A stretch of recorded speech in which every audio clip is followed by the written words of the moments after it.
Thursday, October 7th, 1999. A clock begins to tick down at the Daimler Chrysler Technology Center in Auburn Hills, Michigan. As it does, Ray Evernham is already back working.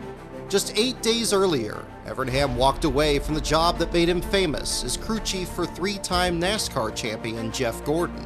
The weekend after at Martinsville, all eyes are on his replacement, Brian Weitzel. Separated by 42 hundredths of a second. Just one more lap around this half mile at Martinsville. And Jeff Gordon still maintains the lead as they go halfway down the backstretch. Traffic will not be a factor in this one. Here is Gordon off the corner, but Earnhardt is right behind him. No, it's Jeff Gordon winning the Napa Auto Care 500 at Martinsville. Ray Evernham's departure did not end the dynasty. We are perhaps seeing the beginning of another reign here as Brian Weitzel leads his driver Jeff Gordon to victory in their first togetherness. While Jeff Gordon wins his third grandfather clock, the digital clock, the one counting down 500 days, remains Evernham's singular focus. It's the countdown to the birth of a new team that will spearhead the return of Dodge to the NASCAR Winston Cup Series. A moment with the potential to change the direction of the sport in an instant. It is the countdown to February 18th, 2001.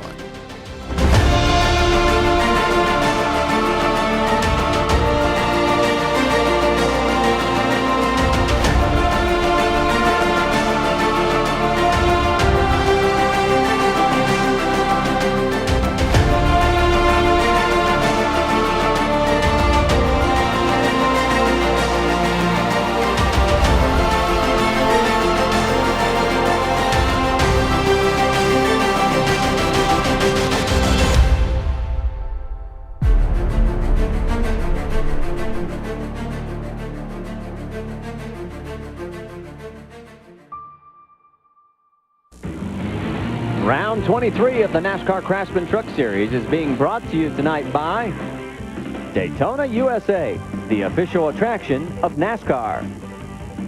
By Dodge, do not follow, do not conform, be different. And by Mopar, parts for Chrysler, Plymouth, Dodge, and Jeep vehicles from the dealership that sell and install them. That's the Mopar difference. At the turn of the millennium, Mopar has a presence in the new Craftsman Truck Series, but has been absent from Winston Cup racing for more than a decade. On September 15, 1985, the last Chrysler Imperials of Phil Good and Maurice Randall finished 18th and 39th at Dover. The same year, Morgan Shepherd finished 15th in the car's final Daytona 500. Dodge hadn't started a Cup race since June of '85 with Norm Palmer at Riverside and had been out of the Daytona 500 since 1983 when Rick Baldwin took 20th in his Murata. Over those same years, the manufacturer breakdown shrinks to only 3. General Motors pulls Buick and Oldsmobile by 1993, leaving their Chevrolets and Pontiacs to compete against Ford. But in March of '99, a group of 9 fans watch one such race from Suite 107 at the Atlanta Motor Speedway. Secretly, these fans are actually Dodge dealers.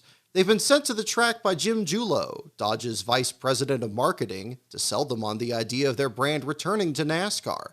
The experience is enough to convince them. On October 14, 1999, at the Waldorf Astoria in New York City, Julo and Ray Evernham announced that Dodge will return to the Winston Cup Series in 2001. They will campaign the second-generation Dodge Intrepid, a sedan, much like Don Miller's incarnation of the Ford Taurus used in 1998. Leading the brigade will be a brand-new factory team fielded by Ray Evernham himself, Evernham Motorsports. While determined to field 2 cars, Evernham hasn't announced who will drive either of them, though both Bill Elliott and Casey Atwood are both already rumored to be possibilities. At the time, Elliott is still an owner-driver in his number 94 McDonald's Ford and winless since 1994. Fresh off his first career wins in Milwaukee and Dover, Atwood is still contracted with Bruco Motorsports in the Busch Series and with sponsor Castrol. With the announcement, Daimler Chrysler has effectively rained on the parade of their rivals at General Motors and Ford, who have each already introduced new models of the Monte Carlo and Taurus that will be run in the upcoming 2000 season. The announcement also sends literal shockwaves through the sport itself. Most intriguing to the media is the possibility that teams will switch to Dodge in 2001. Curiously, most of these early rumors revolve around Pontiac teams. Petty Enterprises and Joe Gibbs Racing are the first to be mentioned on October 19th. While Gibbs flatly refuses to leave GM, there's more than a little truth to the Petty rumors. The next day in Level Cross, the Pettys work out a plan to expand to 3 teams, all of them Dodges, including one for Kyle Petty's son Adam. The media is sure the Dodge announcement is coming on November 11th, when the Pettys hold an event at Homestead. But they only announced the 3rd team, the number 45, will see Adam make a few Cup starts in the 2000 season. It's already known that John Andretti in the flagship number 43 will carry STP as primary sponsor for only half of the 2000 season before General Mills takes over in July. This will bring to an end perhaps the longest sponsor and team relationship in NASCAR history. On the same day as Adam Petty's announcement, NASCAR enters a $2.4 billion television contract. Starting in 2001, broadcast rights will be signed over to Fox, NBC, and ultimately TNT. The first talent to be courted by these new networks is Darrell Waltrip, who 3 months earlier had confirmed that the 2000 season would be his last as a driver. Now, quite suddenly, the 2000 season will also be a farewell tour for some of the sport's most important and longest-lasting media partners, including CBS, who broadcast the first live Daytona 500 in 1979, and ESPN, which brought live racing to many other tracks in 1981.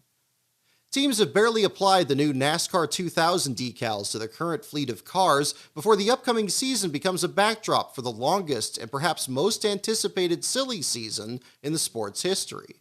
Jayski, whose news site is barely 3 years old at the time, will come of age as it chronicles the intensifying news cycle. In order to fulfill its dream of returning to victory lane, the automaker decided to go racing in a very different way.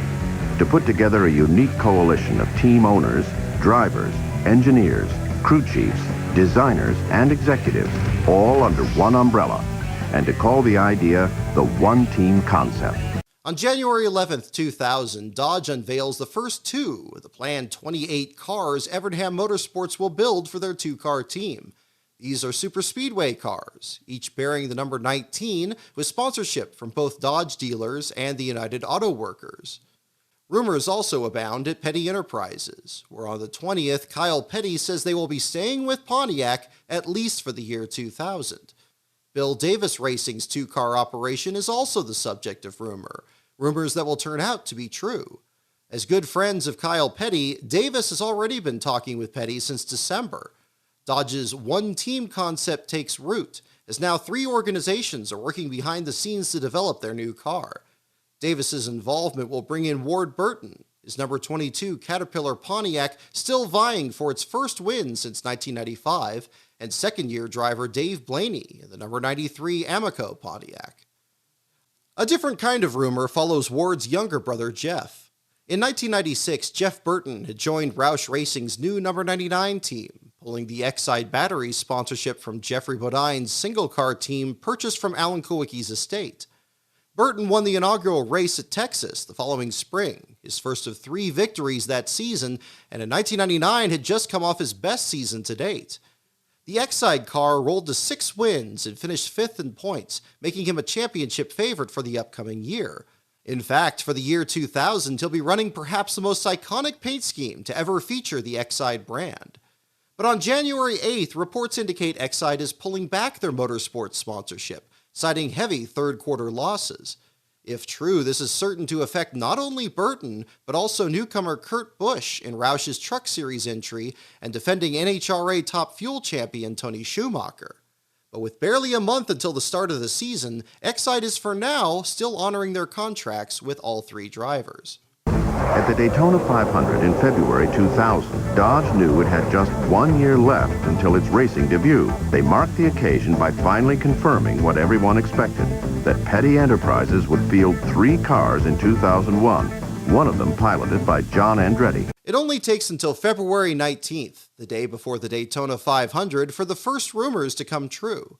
At a press conference held at Daytona's Victory Lane, it's confirmed that both Bill Davis Racing and Petty Enterprises will switch to Dodge in 2001, bringing a combined 5 entries to join Evernham's duo for a fleet of 7. By then, another name has surfaced as a candidate for one of the Evernham cars, Jay Sauter. Midwest Transit Racing also makes the news this month. Hal Hicks and Mike Witters put together their single-car team back in 1998. Their debut came with Goody's Dash Series standout Dan Pardis, who made his lone Cup start at his home track in Daytona. After a difficult 1999 season, Pardis was replaced by Ricky Craven, who had likewise been struggling at Scott Barber's single-car team SB3 Motorsports. Still recovering from injuries suffered in a crash at Texas in 1997, Craven has stayed in the team's number 50 Chevrolet for the year 2000, only for Hicks to be served with a legal complaint 2 days after the Daytona 500. Hicks' trucking company, Midwest Transit Incorporated, has been sued in the state of Illinois as, quote, a possible recipient of misapplied funds. Amidst the turmoil, the team will also start the year with back-to-back DNQs in Daytona and Rockingham. Dale Jarrett wins the 500, while Bobby Labonte takes Rockingham. Ray, I think they agree with you. They have looked at the radar as well, and it's really a roll of the dice. There's a front moving in that's beginning to break up somewhat, but there's a lot of rain around that front. And so Frankie is talking to his driver. Jeff Burton said, you help me make the call. And from what I hear him saying on the radio, they're probably going to stay out right now, stay on the racetrack, and maybe figure the rain will move in, and they might win this thing along with $1 million bonus. In March, Roush Racing still struggles to keep hold of Exide. While on the 5th, Jeff Burton scores his first win of the year in a rain-shortened Las Vegas race, the company say they will leave Roush's Truck Series team in 2001. This comes after Kurt Busch earns finishes of 2nd at Daytona and 9th in Homestead to start the season, placing him a firm 3rd in the series standings. Meanwhile, Burton's teammate Kevin LePage seems to have no sponsor trouble, thanks to the growing number of new internet companies. After starting the year with search engine NorthernLight.com, which has also become title sponsor of the Indy Racing League, on March 2nd, LePage carries a new paint scheme from FamilyClick.com. Roush becomes an equity investor in the company and declares it to be both the official online service provider and internet service provider of Roush Racing. At Las Vegas, LePage's first race with the sponsor, he finishes a season-best 11th, then qualifies 5th and 2nd in the next 2 rounds at Atlanta and Darlington. On March 10th, 2 days before Dale Earnhardt's photo finish over Bobby Labonte at Atlanta, Ray Evernham finally announces that Bill Elliott would drive one of his Dodges in 2001. He'll campaign the number 9, bringing back fond memories of Elliott's heyday, running another red number 9 for Melling Racing. The only problem with this is that Melling is actually still in business that year, with Stacy Compton running the number with sponsorship from Kodiak Tobacco.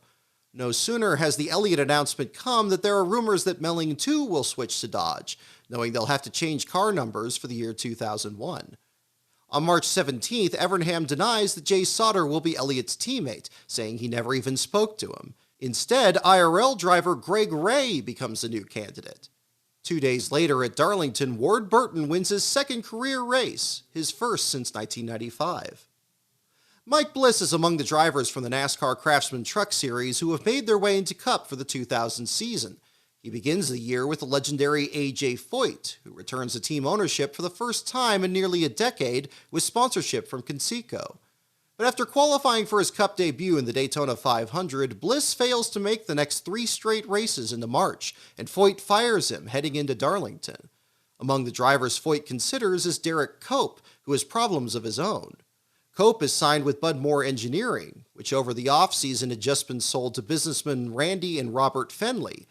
Cope gets the team into the Daytona 500, earning 12th after a strong run in the Twin 125s, and draws new sponsorship from EverythingCommerce.com for 2 races.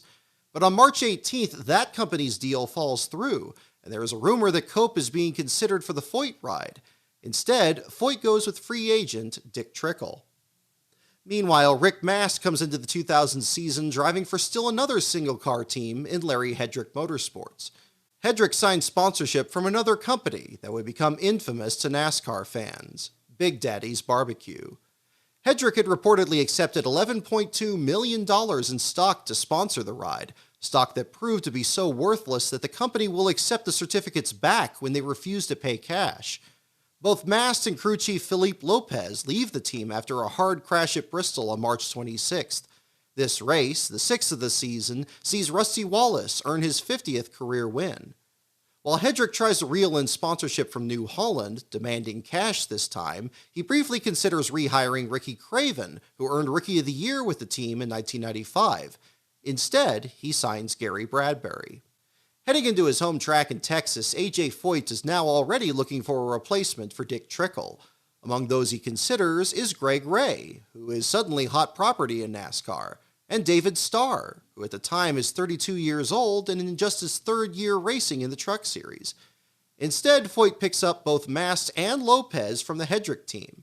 The Fenley Moore team, which has now lost Cope along with their sponsor, withdraws from the Texas entry list.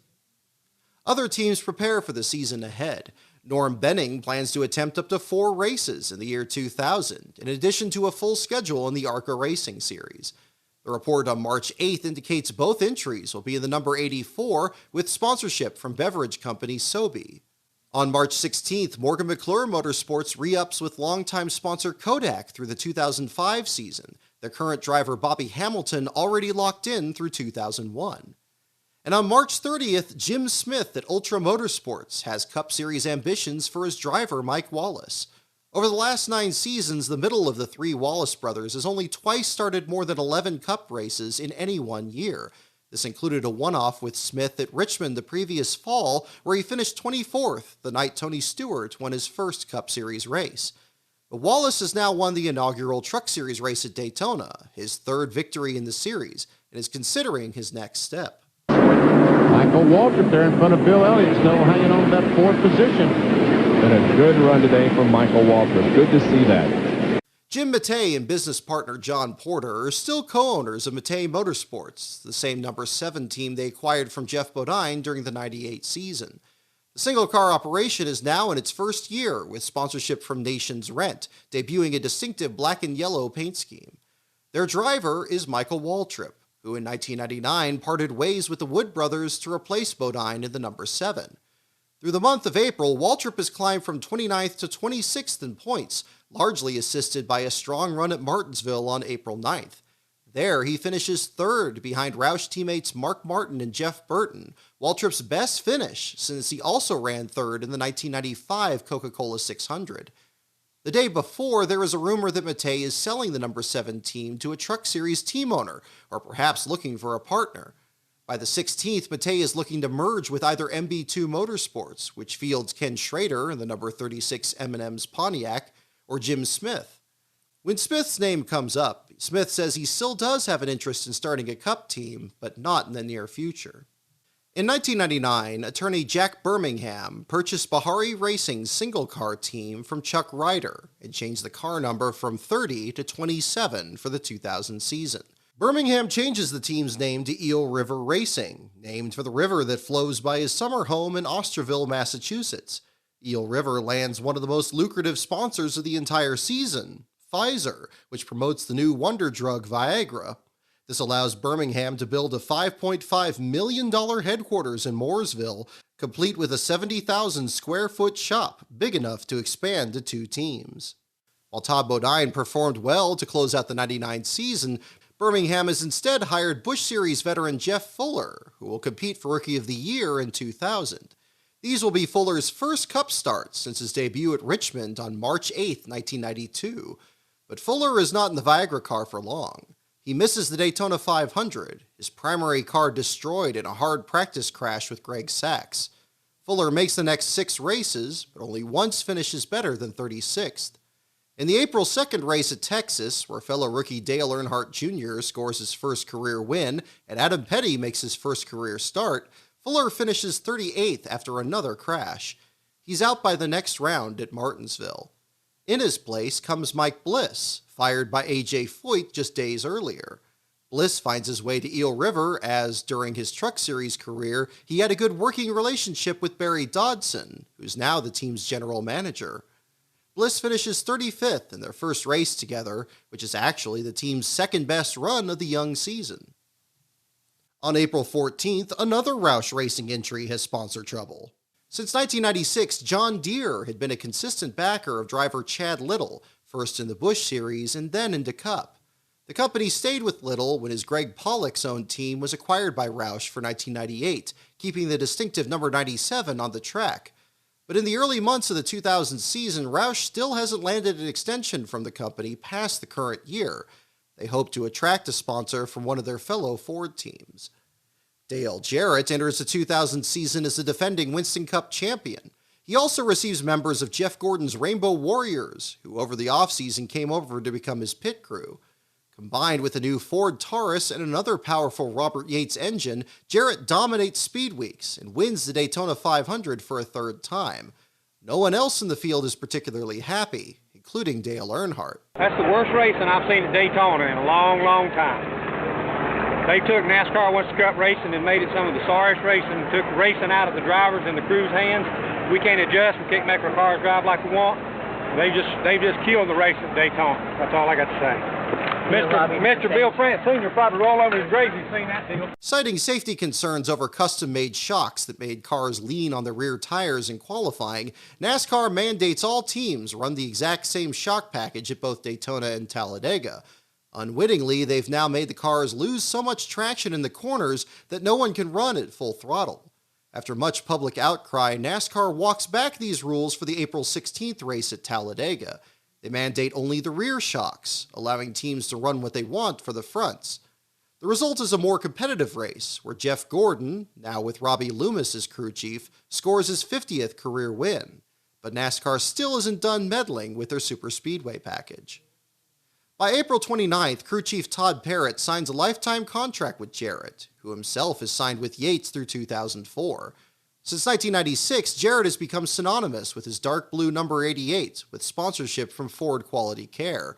But as early as April 3rd, 2000, there is a report that UPS will be Jarrett's new sponsor, bringing more than $15 million with them, and that Quality Care will instead move to Roush. When the 1999 season ended, Butch Mock had left NASCAR, having sold his number 75 team to businessman and Busch Series team owner Darwin Ort. For 2000, the rebranded Galaxy Motorsports hires Wally Dallenbach Jr., who was let go by Hendrick Motorsports when Jerry Nadeau took over the number 25. By April of 2000, the Galaxy team enters their most difficult stretch of the season, failing to qualify for 3 of the season's first 8 races and only once finishing better than 29th. It's during this time that crew chief Wayne Orm leaves the team, followed by the general manager.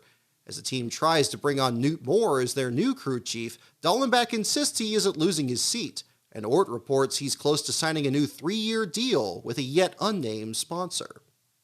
Similar issues plague Team Gordon, a startup team co-founded by Mike Held, IRL team owner John Menard, and driver Robbie Gordon, who has not even started a Winston Cup race since 1998.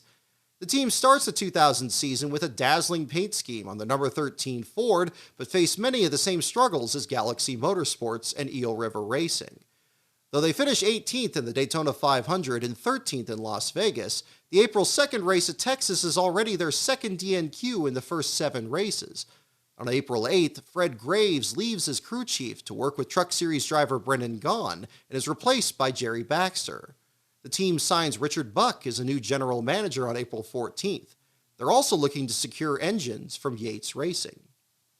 Branching out from kart open-wheel competition into NASCAR for the 2000 season is Cal Wells, who acquires 2 massive sponsors from different owner-driver operations. His Cup ride, the number 32, carries Tide, acquired from Ricky Rudd's closing team, Rudd Performance Motorsports. The number 32 is chosen as the combined total of the 3 previous Tide rides, 17, 5, and 10. In the Busch Series, Wells enters the number 97 car with McDonald's from the soon-to-be closing Bill Elliott Racing.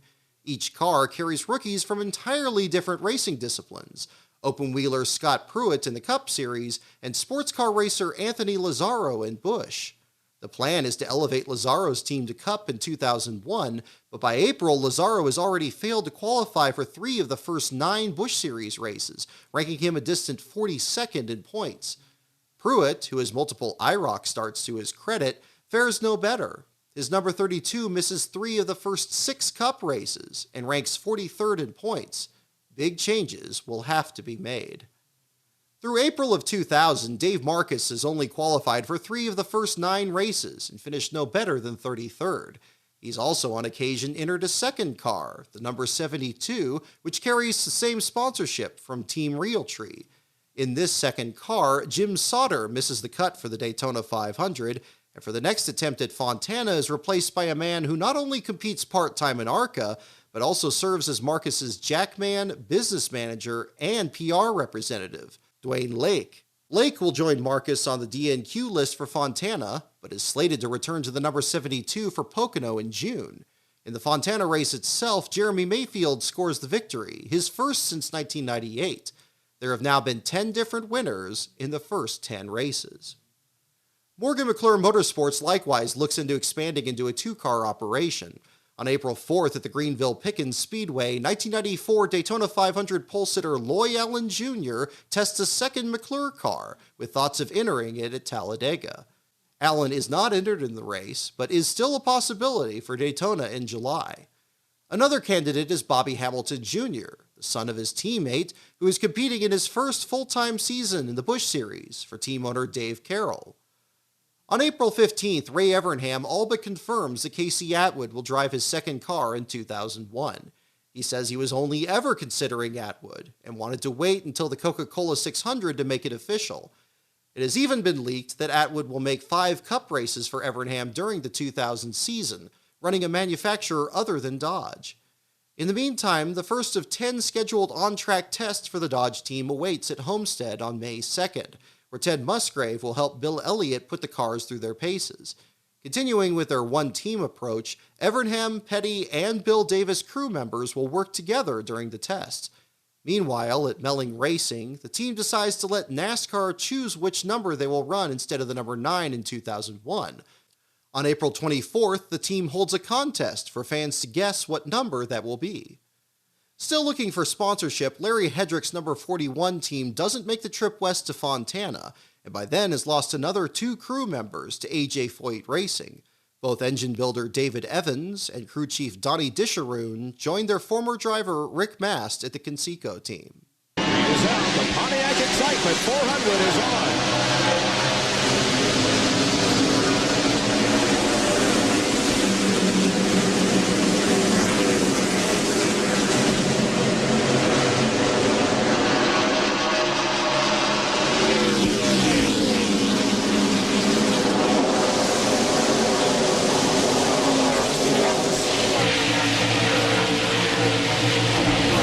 On May 1st, Jim Smith is still mentioned as the frontrunner to either buy Matei's number 7 team or join him as partner. 3 days later, Slugger Labby, at the time a crew member on the Matei team, leaves to join Dale Jarrett for an upcoming test. The next day, Jim Smith reiterates he is interested in owning a Cup team, but that his discussions with Matei, quote, weren't all that serious. Instead, Smith still plans to enter his own car for Mike Wallace, as he did in 1999. He plans to debut in the Coca-Cola 600, followed by Indianapolis, Richmond, and Phoenix. Rumors of Jim Smith's investment with Matei and his seeming determination to get Mike Wallace back into the Cup Series make Michael Waltrip come off as a free agent. In fact, on May 28th, when rumors that Dale Earnhardt Incorporated will expand to 3 cars in 2001 first surface, Waltrip's name comes up as a potential driver. But Ty Norris expresses reluctance in expanding DEI so quickly, having just brought on Dale Earnhardt Jr. in a second car and having not secured a contract extension yet for Steve Park. That same week, in what is so far unrelated news, the Fenley Moore team enters Ted Musgrave in the Coca-Cola 600, driving a number 15 Ford sponsored by RV dealer Lazy Days. Musgrave fails to qualify in what will become the last on-track attempt by the former Bud Moore team. Now on his own, after the Fenley Moore deal fell through, Derek Cope sets to work starting his own team. On May 11th comes word he's partnered with NHRA legend Warren Johnson and plans to enter either a Chevrolet or Pontiac in 2001. The team, to be called Quest Motor Racing, expects their first car to be ready by July. By the end of the month, Quest has 2 cars ready, with 4 more on order. They now plan to run at least 5 races later in the 2000 season before taking on 2001. The month of May sees Jeffrey Bodine return to action at Richmond for the first time since his terrible Truck Series accident in February. On the 6th, where Dale Jr. becomes the first repeat winner of the 2000 season, Bodine climbs aboard Joe Bessie's number 60 Power Team Chevrolet, which he's qualified in 4th. After starting the car, brother Todd drives in relief for a 13th place finish. but the celebration is short-lived. After the Winston Open, where a broken rear-end ratchet causes him to crash hard, there are already reports that Jeffrey will be out of the ride in just his second year with the team. For now, he continues to have Todd on standby, this time finishing 29th in the Coca-Cola 600. The events in Charlotte are dominated by rookies. Junior wins the Winston, and Matt Kenseth takes his first checkered flag in the 600, an 11th winner in 12 points-paying races. Since his release from Eel River Racing, Todd Bodine has run part-time for LJ Racing in the number 91 Chevrolet. This is Joe Falk's Chesapeake, Virginia-based single-car operation that has been piecing together part-time efforts in the Cup Series since 1997. Todd earned Falk his first top-5 finish in the 98 finale at Atlanta, and in March returned to the Georgia track to finish an unheralded 7th. But Todd is still not on steady ground. Barely 2 months later, on May 18th, amid rumors that some crew members are leaving, Falk is denying rumors that the team is shutting down. While the team is still searching for sponsorship, they are still set to attempt the races in Charlotte and have 9 cars set to run in the shop. This leads us to Brett Bodine, who embarked on his own owner-driver team in 1996, having acquired the number 11 team from a retiring legend in Junior Johnson. By the year 2000, Bodine is working through a 1-year contract with sponsor Ralph's Supermarkets, and on May 5th is trying to lock down a second year, plus some associate sponsors. Along the way, Bodine looks into selling his team to Richard Hilton, who had fielded cars for Butch Gilliland in the Winston West Series with the same Ralph's sponsorship. By May, Cale Yarborough Motorsports has thus far been absent from the Winston Cup Series, 1 year after the Rick Mast completed every one of the 1999 season's races without a single DNF. On the 11th comes word that the number 98 team has been sold, seemingly confirming a rumor from February, but it's not yet clear who has purchased the team, or if Yarborough will still be involved in its operations. This same month sees the sale of SB3 Motorsports, Scott Barber's number 58 Ford team, which began the 99 season with Ricky Craven as their driver and Hollywood Video as sponsor. On the 30th, the team's former shop at 103 Center Lane in Huntersville goes up for auction. There are 35 bidders, mostly from ARCA teams, who purchase the shop's entire stock. One of the team's Fords goes to an enthusiast who wants to use the car in shows and parades. A seismic merger is first rumored on May 9th, revolving around Felix Sabata's 2-car organization, Team Sabco. Previous offseason, Sabatas hired Kenny Irwin Jr. after his release from Robert Yates Racing, and teamed his number 42 Bell South Chevrolet alongside a returning Sterling Marlin in the number 40 Coors Light Chevrolet. Both Marlin and Irwin performed respectably through the first third of the 2000 season, but on the 9th come rumors that Chip Ganassi will purchase an interest in the team and switch to Dodge in 2001. These rumors do not specify whether either Marlin or Irwin will return. In fact, Ganassi is reportedly talking to both Jeremy Mayfield and Bobby Hamilton, even though Hamilton is contracted through 2001 with Morgan McClure, and Mayfield is set through 2002 with Penske's number 12 Mobil 1 Ford. The Ganassi rumor gains traction by May 17th, with reports he will purchase an 80% interest as soon as July 1st, and bring his own sponsorship from Target. On the 21st, Ken Schrader joins Mayfield and Hamilton as possible drivers. More changes take place at PPI Motorsports, where on May 2nd, Doug Richert leaves as crew chief, opening the door for program director Joe Garone. On the 26th, Cal Wells finally has enough of Anthony Lazzaro and releases him from the team's Busch Series effort. Scott Pruitt will drive in his place on companion weekends with the Cup Series as his team is restructured. By May 31st, Sterling Marlin, unsure if he will survive the Ganassi merger, is rumored to be talking with Wells about driving for them. That same day, PPI also tries to attract Johnny Benson Jr. at Tyler Jett Motorsports, a driver who has continued to impress with sponsorship from Lycos.com. But team owner Tim Beverly intervenes, insisting that he, Benson, and crew chief James Ince are committed to stay together at the number 10 team. On May 3rd, Roush Racing's bad luck with sponsors continues. This time it's Valvoline, which had been the primary sponsor of Mark Martin's iconic number 6 Ford since 1992. In 1999, Valvoline had achieved the most TV exposure for a NASCAR sponsor for a 7th straight year, worth an estimated $49 million in advertising. The company will wrap up a 3-year contract at the end of the 2000 season, and when negotiations began in December, Roush had been confident he could secure another 3 to 5 years. But now it's April, and the sponsor is wavering. In fact, it's rumored that Martin's team is where Quality Care will land after leaving Dale Jarrett's team. That is, if UPS isn't interested in moving to Roush instead. By May 27th, Quality Care is now rumored to split its sponsorship between Yates and Roush. But the real bombshell comes the next day, when Pfizer is rumored to take Valvoline's place, the same brand currently backing Eel River Racing. Valvoline then will possibly take the same role that Quaker State has with Hendrick, splitting its own funding between the 5 Roush teams. Robbie Gordon qualifies for the Indianapolis 500 in the number 32, fielded by team co-owner John Menard. Looking to join John Andretti and Tony Stewart in successfully completing the double, Gordon on May 23rd is rumored to have Truck Series driver Brian Refner on hand as his standby for the Coca-Cola 600. He ultimately hires P.J. Jones instead, who starts number 13 in Charlotte after Gordon takes 6th in the Indy 500. Gordon takes over and finishes the 600 in 35th.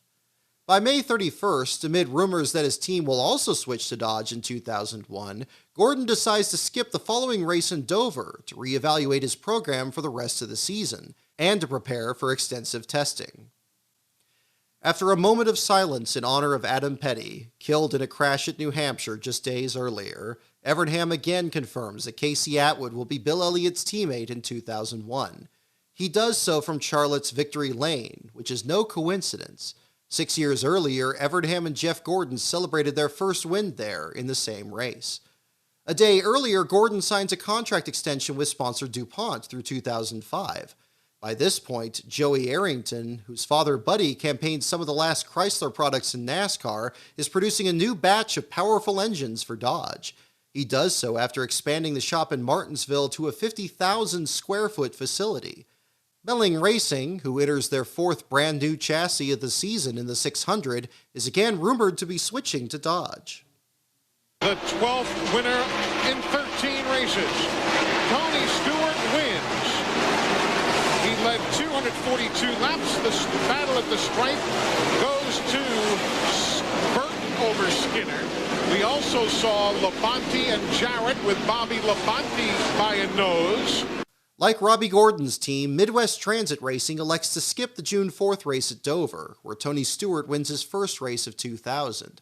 For now, Midwest Transit is planning to run Ricky Craven in Michigan, then skipping Pocono and Sears Point before they return in the Pepsi 400 at Daytona. Galaxy Motorsports likewise has Daytona circled on their calendar as the start of a 6-race stretch to turn around their team's performance. In anticipation of this, the Galaxy team has spent even more time putting the number 75 in the wind tunnel. Galaxy's sponsorship prospects improve through the month. TBS and AOL, the latter Andy Belmont's sponsor and ARCA, join on June 22nd. Red Cell Batteries and RotoZip Power Tools also jump on board for single race and associate backing. Pontiac is also keeping a keen eye on aerodynamics. On June 1st comes news that all Pontiac teams will get a new rear bumper cover at Michigan, which will become mandatory by the end of the month. There are hopes this will close the gap on both the Fords, which were so fast in Daytona, and Chevrolet, whose cars were allowed an extension of their front valences in Atlanta. On June 17th, Derek Cope elects to run Pontiacs for his upstart team, Quest Motor Racing, which by then has selected number 37 to be their car number. Another big car number announcement is set for June 9th, but a day earlier, Speed Vision breaks the story that Melling Racing will become the 4th Dodge team in 2001 and the first single-car outfit to make the switch. The car number contest winner is the 92, which Mark Melling explains is, quote, the 9 the second time around, signaling the team's upcoming reorganization. But at the team's home race at Michigan on June 11th, driver Stacy Compton blows an engine across the finish line during second-round qualifying. Despite offers by NASCAR to clean the track, Dave Marcus, the last driver set to take time, chooses not to qualify as number 71. Mentally, I just can't qualify with oil on the track, he says. The result is Marcus's 10th DNQ in 14 races. Tony Stewart wins that Sunday's race, his second consecutive victory. On June 3rd, Larry Hedrick Motorsports suspends operations, citing a lack of sponsorship. It's at first rumored that Peter Guild, Hedrick's engine builder, is trying to buy the team, but further reports indicate that it's someone else. That same day, there's finally confirmation on the sale of Cale Yarborough Motorsports. Yarborough is now no longer involved in the 98 team, which has been purchased by a company called Premier Racing Teams LLC, belonging to Atlanta area developer Chip McPherson.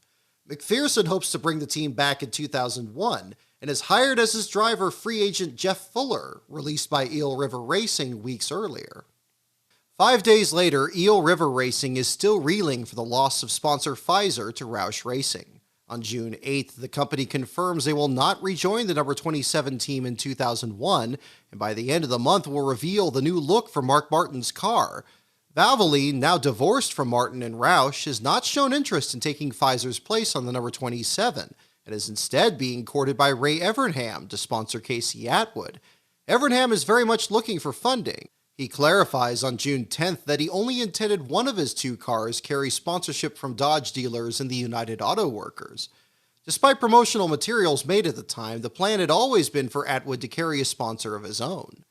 Valvoline has already become the most lucrative sponsor available. Whoever lands it will also receive backing from Cummins Engine Company, which on June 7th agrees to leave Mark Martin's team and follow the brand wherever it goes. Some sponsors make clear they are staying put. On June 6th, the UPS sponsorship originally rumored for Dale Jarrett is believed to be headed to Terry Labonte at Hendrick Motorsports, even though Kellogg's is signed for another 5 years. As a half measure, UPS instead signs as an associate sponsor with Ricky Rudd at Robert Yates Racing, starting with the upcoming July race in Daytona.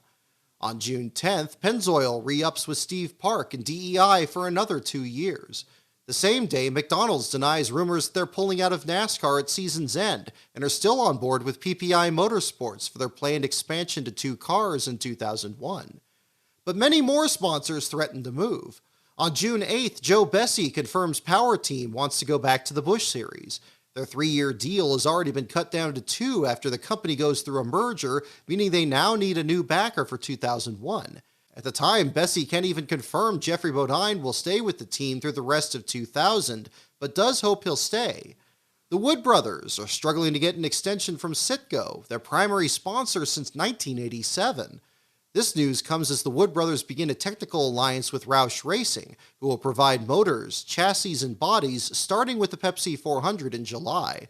On June 28th, both Roush and sponsor John Deere elect to not renew Chad Little's driver contract to run the 97 in 2001. But despite all their sponsor issues already, Roush still believes John Deere will be returning as a sponsor. On June 20th comes the first report that Kmart might leave Jimmy Spencer's team in 2001, and that Spencer may end his 6-year tenure with Travis Carter Enterprises as a result. That same month sees the first rumor of who will replace Darrell Waltrip as driver of Carter's second car, the number 66. And now, for a third different team in 6 months, Greg Ray enters the conversation on June 9th. This time, it might be true. There's word that Robbie Gordon may take Ray's open-wheel ride, which raises further questions about the health of Robbie's Cup team. The month's biggest sponsor disruption comes on June 14th. Coming into the 2000 season, home improvement guru Michael Holligan signed with Jerry Nadeau as sponsor of Hendrick Motorsports number 25 Chevrolet. But midway through the 2000 season, with NASCAR's new TV contract soon to begin, Holligan considers starting a 2-car team of his own. Like many others, Holligan first looks for a partner and discovers Tim Beverly at Tyler Jet Motorsports is looking for one. As Holligan reportedly assembles a sponsorship package with appliance companies like Whirlpool, there are now rumors that Nadeau may leave Hendrick at season's end. But while Holligan wants to keep Nadeau with him for his new venture, Nadeau is very happy with Hendrick, who calls him a diamond in the rough. The resulting rift between Holligan and Nadeau remains on June 26th, when Tyler Jett is now in serious talks with fellow Pontiac team MB2 Motorsports about a merger. After apparently declining Holligan's offer, this merger is out of desperation. 4 days later, in the Daytona garage area, the Tyler Jett team removes the Lycos decals from Johnny Benson's car, the search engine's funding now dried up. Beverly can keep the team going without a sponsor through the Brickyard 400, but it's not yet clear whether any deal, even with MB2, can be completed by then. On June 19th, Jeremy Mayfield's third career win at Pocono comes at the perfect time. After a disastrous 1999 season, Michael Kranifus had sold his remaining interest in the 12 team to Roger Penske, and under this new ownership, Mayfield returns to his form from 1998, but with controversy. A pole run at Talladega comes with allegations of an illegal fuel additive. He wins the next race in Fontana, only for his car to be ruled too low in post-race inspection after he jumps on the roof in Victory Lane. By June 11th, even with Mobil 1 signed through 2002, Mayfield is being courted by other teams. But the indelible image of Mayfield bumping Dale Earnhardt for the win at Pocono means he's safe, at least for now. Despite rumors of talking with Cal Wells, Sterling Marlin denies that he's going to PPI Motorsports in 2001, and on June 17th has a handshake deal with Chip Ganassi to stay in the 40. Tony Glover likewise shakes rumors that he'll return to Morgan McClure Motorsports and stays with Marlin. Rumors still swirl that Ganassi's investment will come with a switch to Dodge, but now with a twist. Apparently the Ganassi team will not get engines from the Arrington shop like the Evernham, Petty, and Davis teams. It's yet unclear if this will be the same situation for Melling. On June 25th, Jeff Gordon scores his third consecutive Sears Point win, his second victory of 2000. 3 days later, during a teleconference with Jim Smith, the Matei Motorsports No. 7 team is for the first time called Ultra Matei Motorsports, indicating there's truth to the now long-running rumor of the team's sale. Smith's plan is to keep Michael Waltrip as driver into the 2001 season, and to start a part-time second entry for Mike Wallace that will become full-time alongside Waltrip in 2001. 10 days earlier, one of Matei's Chevrolets finds its way to Norm Benning Racing, where Benning prepares it for an upcoming run at the Brickyard 400.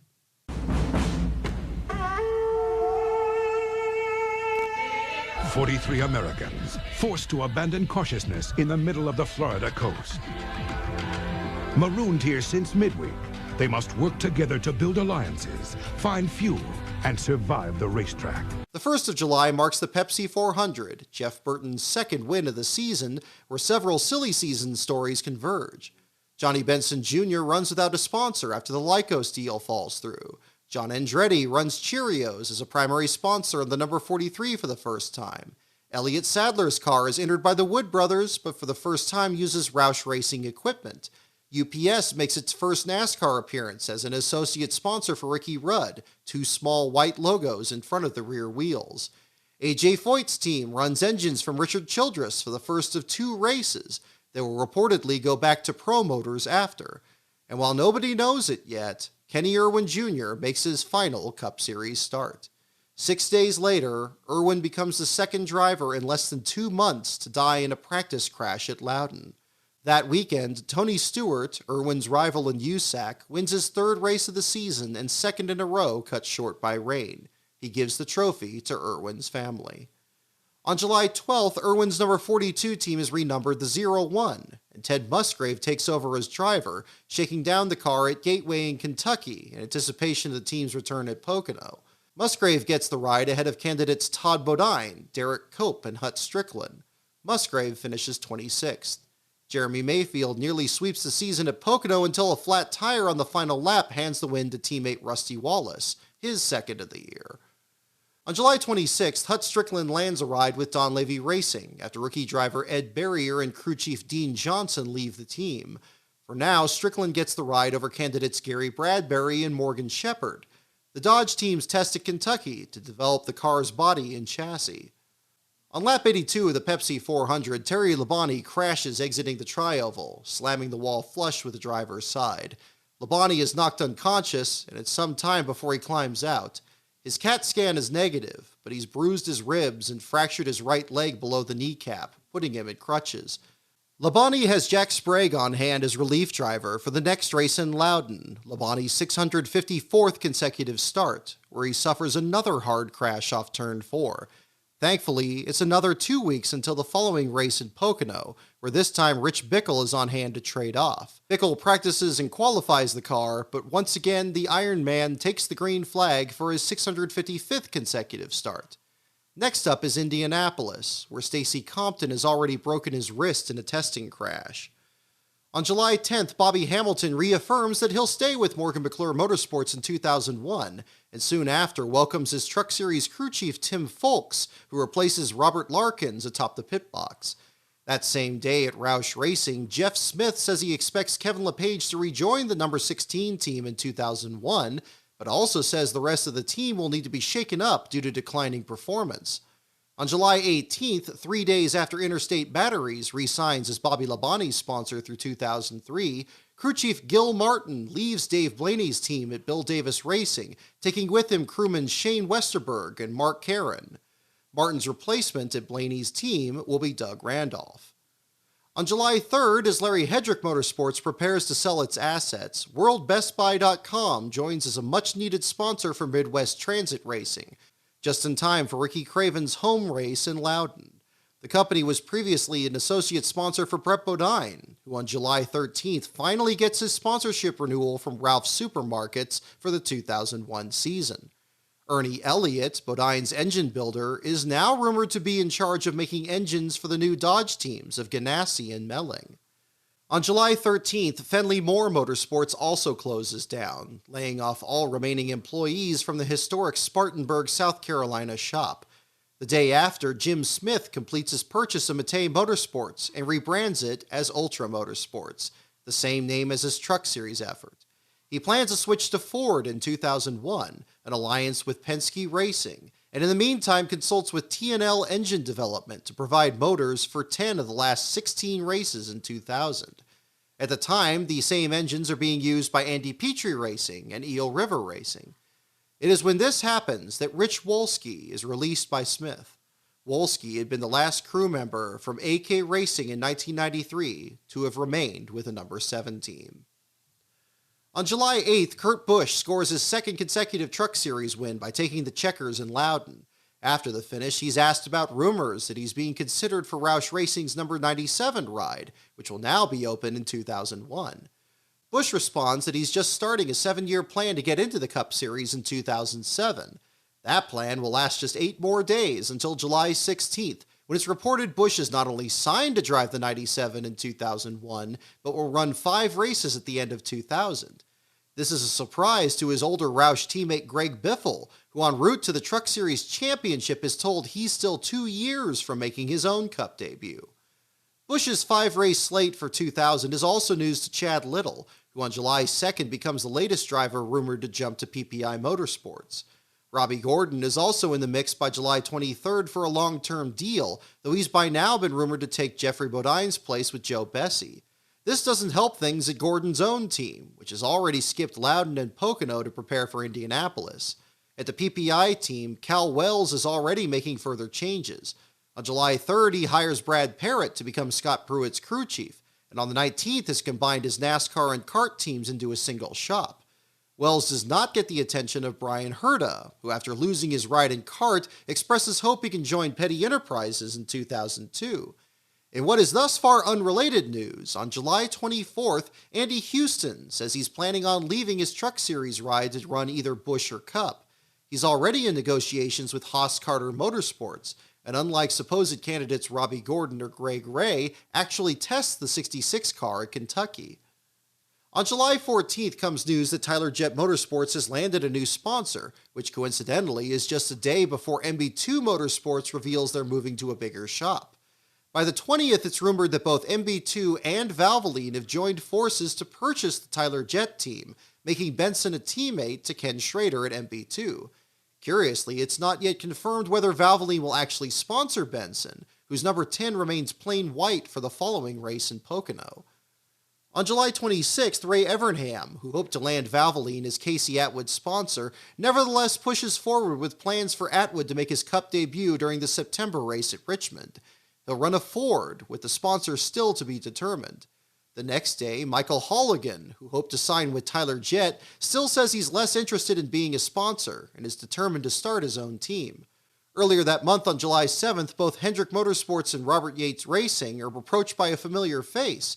Roy Buckshot Jones is looking to return to Cup competition, but this time doesn't want to run his own team. Since his shortened Cup season in 1999, Jones now has a sponsor and is looking to bring it with him to an existing team. On July 27th, Dave Marcus reports that the 2000 season will be his last as a full-time driver, though he still plans to run a partial schedule in 2001. The next day, Marcus reveals that Kerry Earnhardt will be driving in his place at Michigan the following month. The car will be fielded by DEI instead of the usual Richard Childress racing cars through mutual friend Dale Earnhardt. On July 19th, there's a rumor that Childress is looking to start a third Cup team in 2001.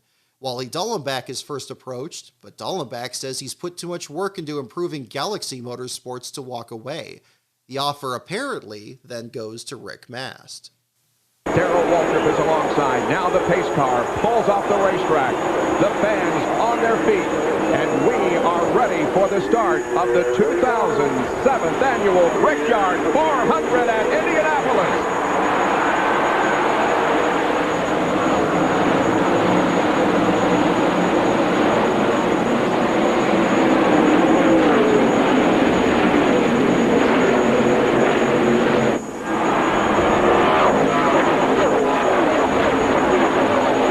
At Indianapolis, Bobby Labonte, virtually unchallenged as the point leader since Las Vegas, gets past Rusty Wallace to score his second win of the season, his first since Rockingham. This, the last Cup race broadcast on ABC, is still another key moment in the accelerating silly season. Chip Ganassi finally confirms he's purchased a majority share in Sabco Racing and will switch to Dodge in 2001. Aaron's Rents debuts on Johnny Benson's car and will back the team for the rest of the 2000 season. By the 19th, Benson's team is rebranded as MBV Motorsports, and Valvoline will take over as primary sponsor in 2001. MBV looks to join MB2 Motorsports in a new 40,000 square foot shop. Jeremy Mayfield suffers a concussion during a practice crash leading into the 400, and he hands the wheel over to Kyle Petty. And while Todd Bodine is only slated to practice and qualify Terry Labonte's car, he also starts it on Saturday. Labonte's consecutive start streak ends at 655. He sits out the next two races. By August 10th, amidst reports his brother is suffering vertigo, Bobby Labonte denies a rumor that Terry will simply retire and that he's anxious to return. By the 19th, Terry is back behind the wheel for Happy Hour at Michigan, and sponsor Kellogg's announces a 3-year extension with the team. By the end of the month, Kellogg's plans to change Labonte's primary paint scheme in 2001 to the Tony the Tiger version they'd run part-time. That same day, August 28th, comes the first word that Jeff Gordon may not run the rainbow paint scheme in 2001, though no replacement design has yet been revealed. By then, Rusty Wallace has scored back-to-back victories at Michigan and Bristol, moving him to 5th in the point standings. The wins come after a miserable afternoon in Watkins Glen, where he languishes in 34th. Steve Park holds off Mark Martin to score his first career win. Park is the third first-time winner and 13th different winner of 2000. There are also more injuries. On August 22nd, Bill Elliott trips and falls at his home. The injury to his left kneecap requires surgery, putting him out of the races at Bristol and Darlington. David Green takes his place in both races. 2 days later, Stacy Compton, already recovering from his wrist injury at Indianapolis, breaks his collarbone playing racquetball and has to have Bobby Hillen on standby at Bristol. In the lead-up to that Bristol race, where Kyle Petty drives the number 44 for the final time, Jeffrey Bodine shows signs of dizziness, and his brother Todd help him. Jeffrey still starts the car and finishes 25th. Garth Findley, the team's engineering consultant, serves as Bodine's crew chief in place of Jim Long. August is another busy month for PPI Motorsports. On the 8th, Chad Little, who still doesn't believe Kurt Busch will take his ride before season's end, is considered a finalist to join the team. PPI has just denied rumors they're interested in Robbie Gordon, and Jimmy Spencer is eliminated as a possibility when Travis Carter says Kmart will sponsor both his cars through 2002. Another source says Robbie Gordon is, quote, pretty much a lock to be Spencer's teammate at the Carter team, but the team has also talked with Andy Houston after his test in Kentucky. Then on August 9th, PPI steps in again, saying they'll put Houston in a second Cup car at Michigan. This is the McDonald's car they plan to elevate from Busch to Cup in 2001. While Houston basically takes the place that would have been held by Anthony Lazzaro, it is Chad Little who lands Lazzaro's former ride in the Busch car. Houston's car number is originally reported to be the 98, but with McPherson's investment in Yarborough's team, this changes to the 96. By August 29th, after a 35th place finish Cup debut at Michigan, Houston secures the number 96 entry for the 2001 season, the second rookie after Kurt Busch to declare. PPI hiring Houston leaves Carter's number 66 open once more, which is good news for Robbie Gordon. On August 21st come the first reports that Robbie is struggling to sponsor his 13 entry, and that he's planned to skip 5 of the last 12 races of the season, including the Southern 500. But at least for this month, Carter doesn't make his pick official.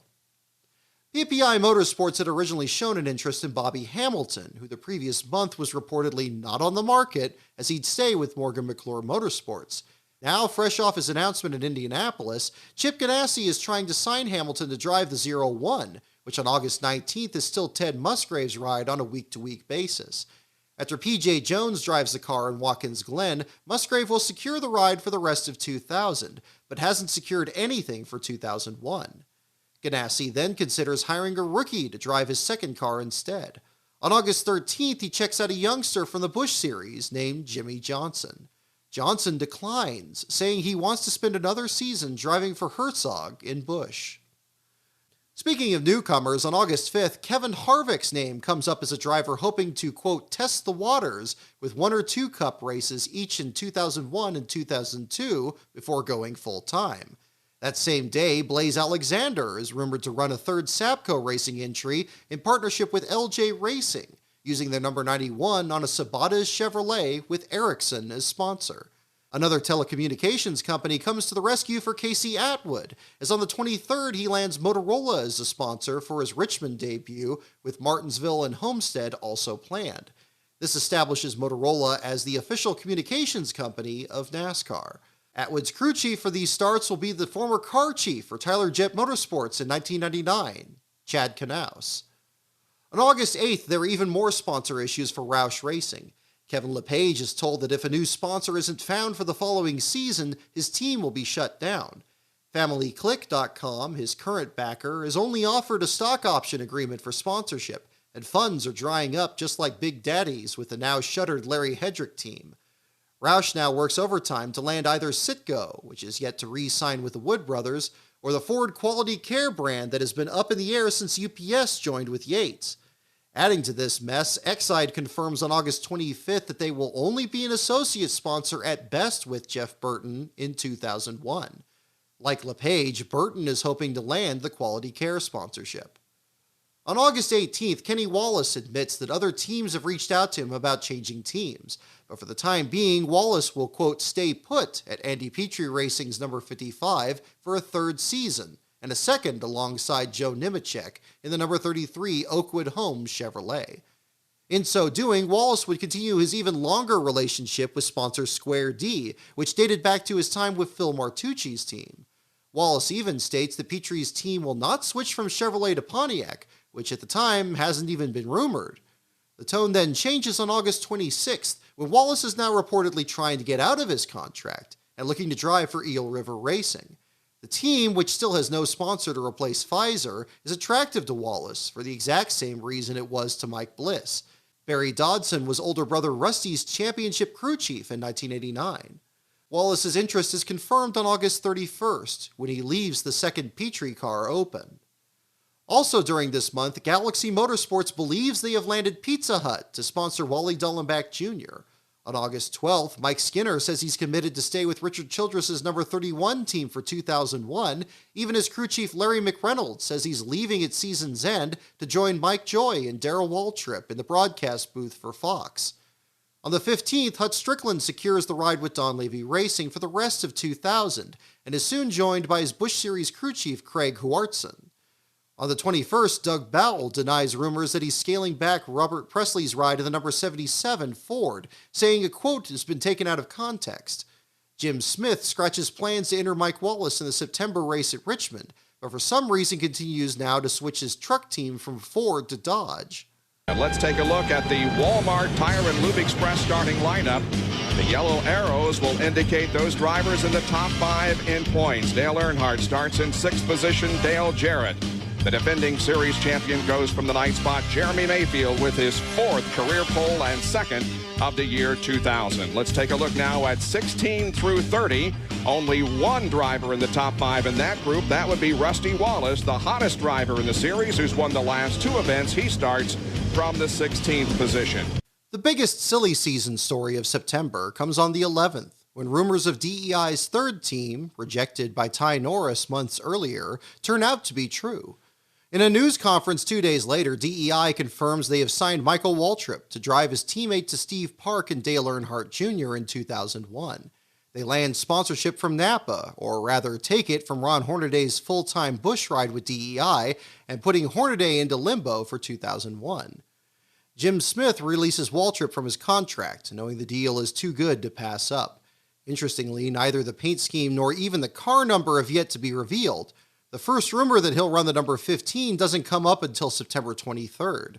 Waltrip will still close out the season for Smith, whose team continues to run Chevrolets. Despite Jim Smith's clear preference for putting Mike Wallace into a Cup ride, several other drivers are rumored to take over the number 7 the moment it becomes available.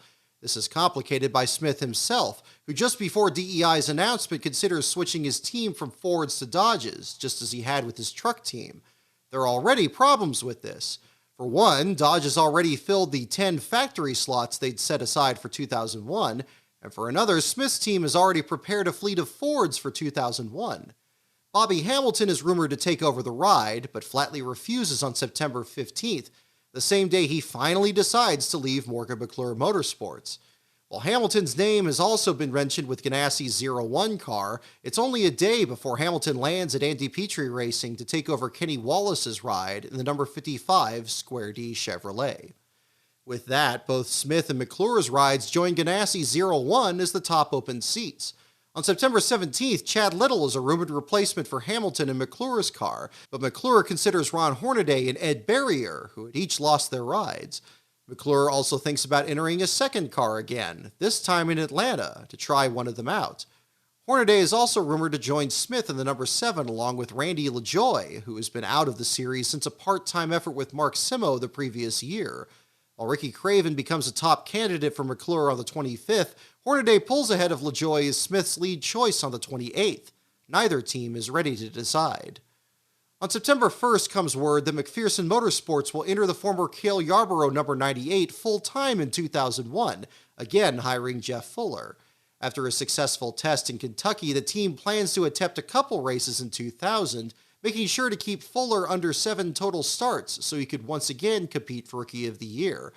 Back at Fuller's former ride, Eel River Racing, Mike Bliss is still making sense of the news that Kenny Wallace is signed with the single-car team while he's still under contract. Bliss has not yet been told he's been released. In fact, he still isn't on the 18th, when Wallace's signing becomes official, and the two trade off driving the car in a test session at Charlotte. On September 4th, the day after Bobby Labonte wins a rain-shortened Southern 500, the Wood brothers report they have landed a Ford-related sponsor for the 2001 season, perhaps the Quality Care brand leaving the Dale Jarrett team, and are ready to make an announcement at Charlotte in October. Rumors later that month say the Ford brand will be Motorcraft, taking the place of Quality Care entirely. Negotiations with Citgo have apparently fallen through, and by the 10th, the brand is reported to be moving to Roush Racing as Jeff Burton's new sponsor. So determined is Citgo to make the move that they may start sponsoring Burton by the fall Charlotte race before their contract with the Wood brothers is even expired. This is not to say that things have calmed down at Roush Racing, far from it. On September 13th, 4 days after Jeff Gordon wins at Richmond, Chad Little's name is removed from Roush Racing's website. The veteran now hopes he has a shot at landing Chip Ganassi's 01 car. Ganassi re-signs Coors Light for the 40 team, but hasn't secured the same from Bell South, and at month's end still has not picked a driver. 2 days after Little's name is removed from Roush's website, Kurt Busch tests Little's car at Dover. Busch runs laps fast enough that they would have put him on the front row for the race there in June. For Little, it's the final nail in the coffin. Busch is set to make his debut with the 97 team at Dover, bringing with him his Truck Series crew chief Matt Chambers. He'll be sponsored by John Deere, but not for long. That same day, the company, once thought safe to return in 2001, reports they'll leave at season's end. A week after teammate Jeff Burton leads all 300 laps in a restrictor plate race at New Hampshire, Busch finishes 18th in his Dover debut. That race sees Tony Stewart score his 4th win of 2000. Kevin LePage, however, gets good news on the 14th, when Denny's is reported to be joining his number 16 for 2001 as sponsor, with Baseball Hall of Famer Hank Aaron expressing interest in the team. So much interest, in fact, that Aaron may buy the team outright from Roush, forming Hank Aaron Motorsports. But by the 28th, both deals with Aaron and Denny's fall through, and the 16 is now set to shut down at season's end. LePage has now entered the conversation for taking over the number 4 at Morgan McClure.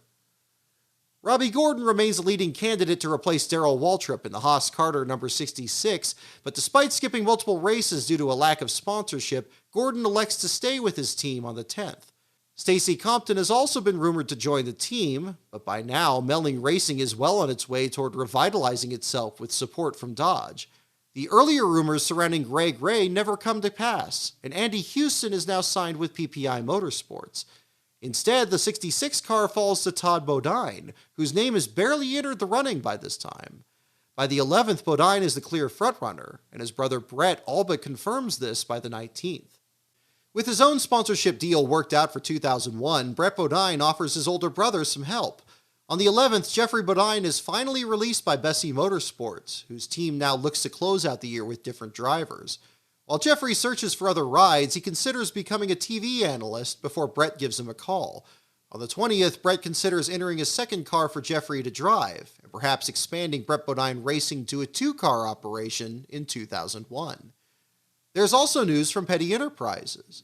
On September 6th, Kyle Petty says in addition to finishing his son's Busch Series season, he'll make a couple cup starts in the 45, starting with Martinsville. Petty's former ride, the number 44, is rounding out the season with Steve Grissom, the team's Truck Series driver. With Hot Wheels planning to scale back its sponsorship for 2001, the opportunity is perfect for Buckshot Jones, who has been looking at both the Pettys and another team to bring his mystery sponsor. That sponsor is Georgia Pacific, based in his home state, and the partnership will be announced in the season finale at Atlanta. On September 6th, Dave Marcus says Kerry Earnhardt may run additional races in his 71 car, as he plans to enter only 10 races in 2001. On the 11th, Hut Strickland plans to build a $1 million 10-acre motorsports complex across from his home in Rowan County, North Carolina, and he considers operating a Busch Series team out of it. 6 days later, Jasper Motorsports does have plans to make some changes for 2001, perhaps switching to engines from Penske.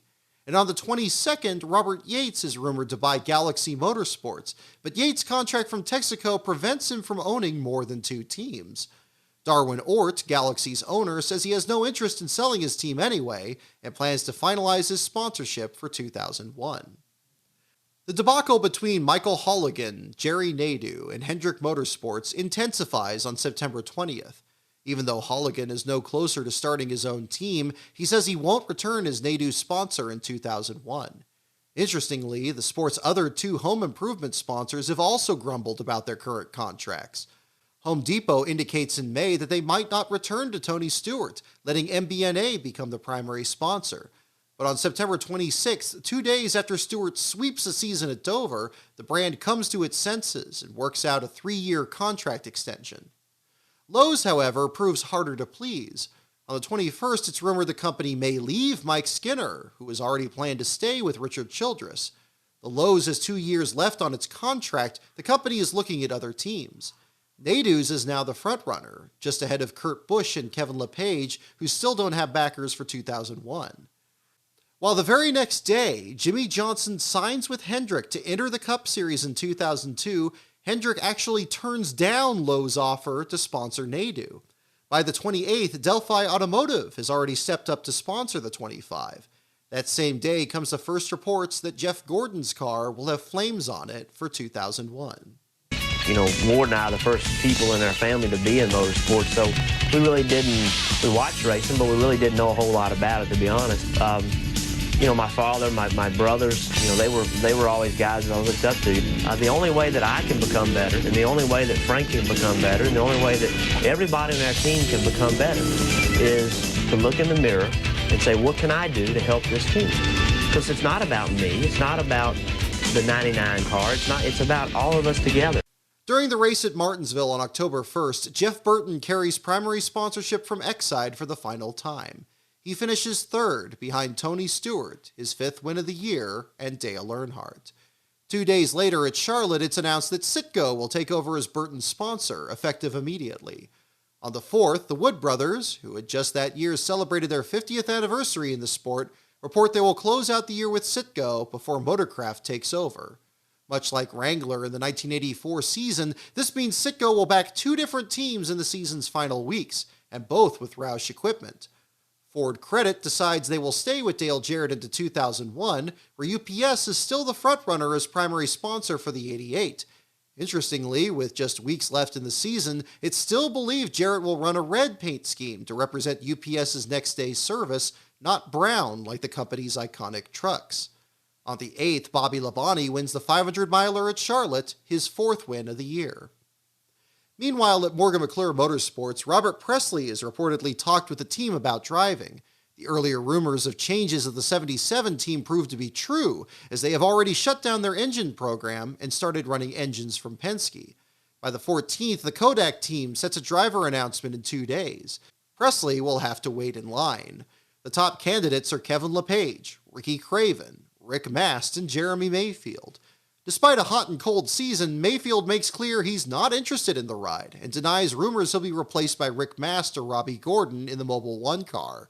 The Gordon rumor comes up on the 12th, as it said Mayfield's team is merged with Gordon's and purchased the shop previously occupied by Larry Hedrick Motorsports.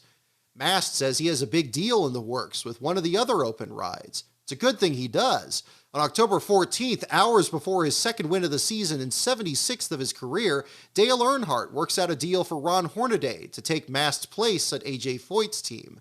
That same day, Tony Roper dies from injuries suffered in a crash during the Truck Series race at Texas. Unrelated to this, McClure's announcement is canceled, and Presley ends up re-signing with Jasper Motorsports on October 25th. At the time of the cancellation, Mike Wallace is now reported to be testing McClure's car. On the 28th, Dale Jarrett wins at Rockingham, his first victory since the Daytona 500 8 months earlier. The Wallace report must have been a surprise to Jim Smith, who once again has an opportunity to sign the driver. Instead, Smith's focus is on his manufacturer choice. The Dodge rumors have apparently fallen through. He's pushing his switch to Ford for the 2001 season. During this time of uncertainty, a rumor on the 16th is that Michael Waltrip will leave Smith's team in the final 2 races and make his debut for DEI at either Phoenix or Homestead. At the time, it's still only a rumor that Waltrip will run the number 15. Jeffrey Bodine becomes Smith's latest rumored driver, though by the 20th, he and Brett move forward with plans to run a second Brett Bodine car at Homestead. Brett considers switching to Dodge to maintain ties with Ernie Elliott, but by October 26th makes the change to Yates engines and stays with Ford. But Jeffrey won't drive for Brett at Homestead. Instead, he lands a ride with Chip McPherson, taking the place of Jeff Fuller, who on the 8th finishes 41st in the team's debut at Charlotte.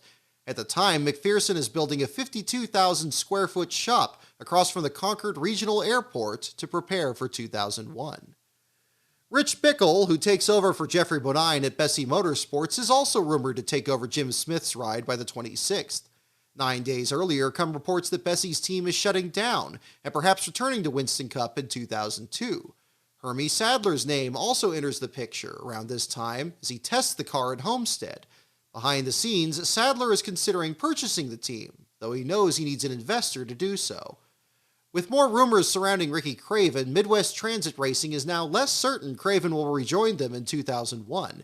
It doesn't help matters that sponsorship issues are going to likely keep them from running the opening 10 races, then just 15 to 16 of the remaining 26. Kevin Grubb, Jeff Purvis, and Hut Strickland are among the drivers they're looking at, though Strickland seems content at Donlevy's team. In fact, on the 18th, Junie Donlevy brings a new Hopkins chassis to the track, the first new car to roll out of Junie's shop since 1998. During the race at Charlotte on October 8th, Todd Bodine relieves Darrell Waltrip, who suffers a shoulder injury in happy hour. Kirk Shelmerdine reveals he tried to get Bodine's ride in the 66 car before Bodine became the frontrunner.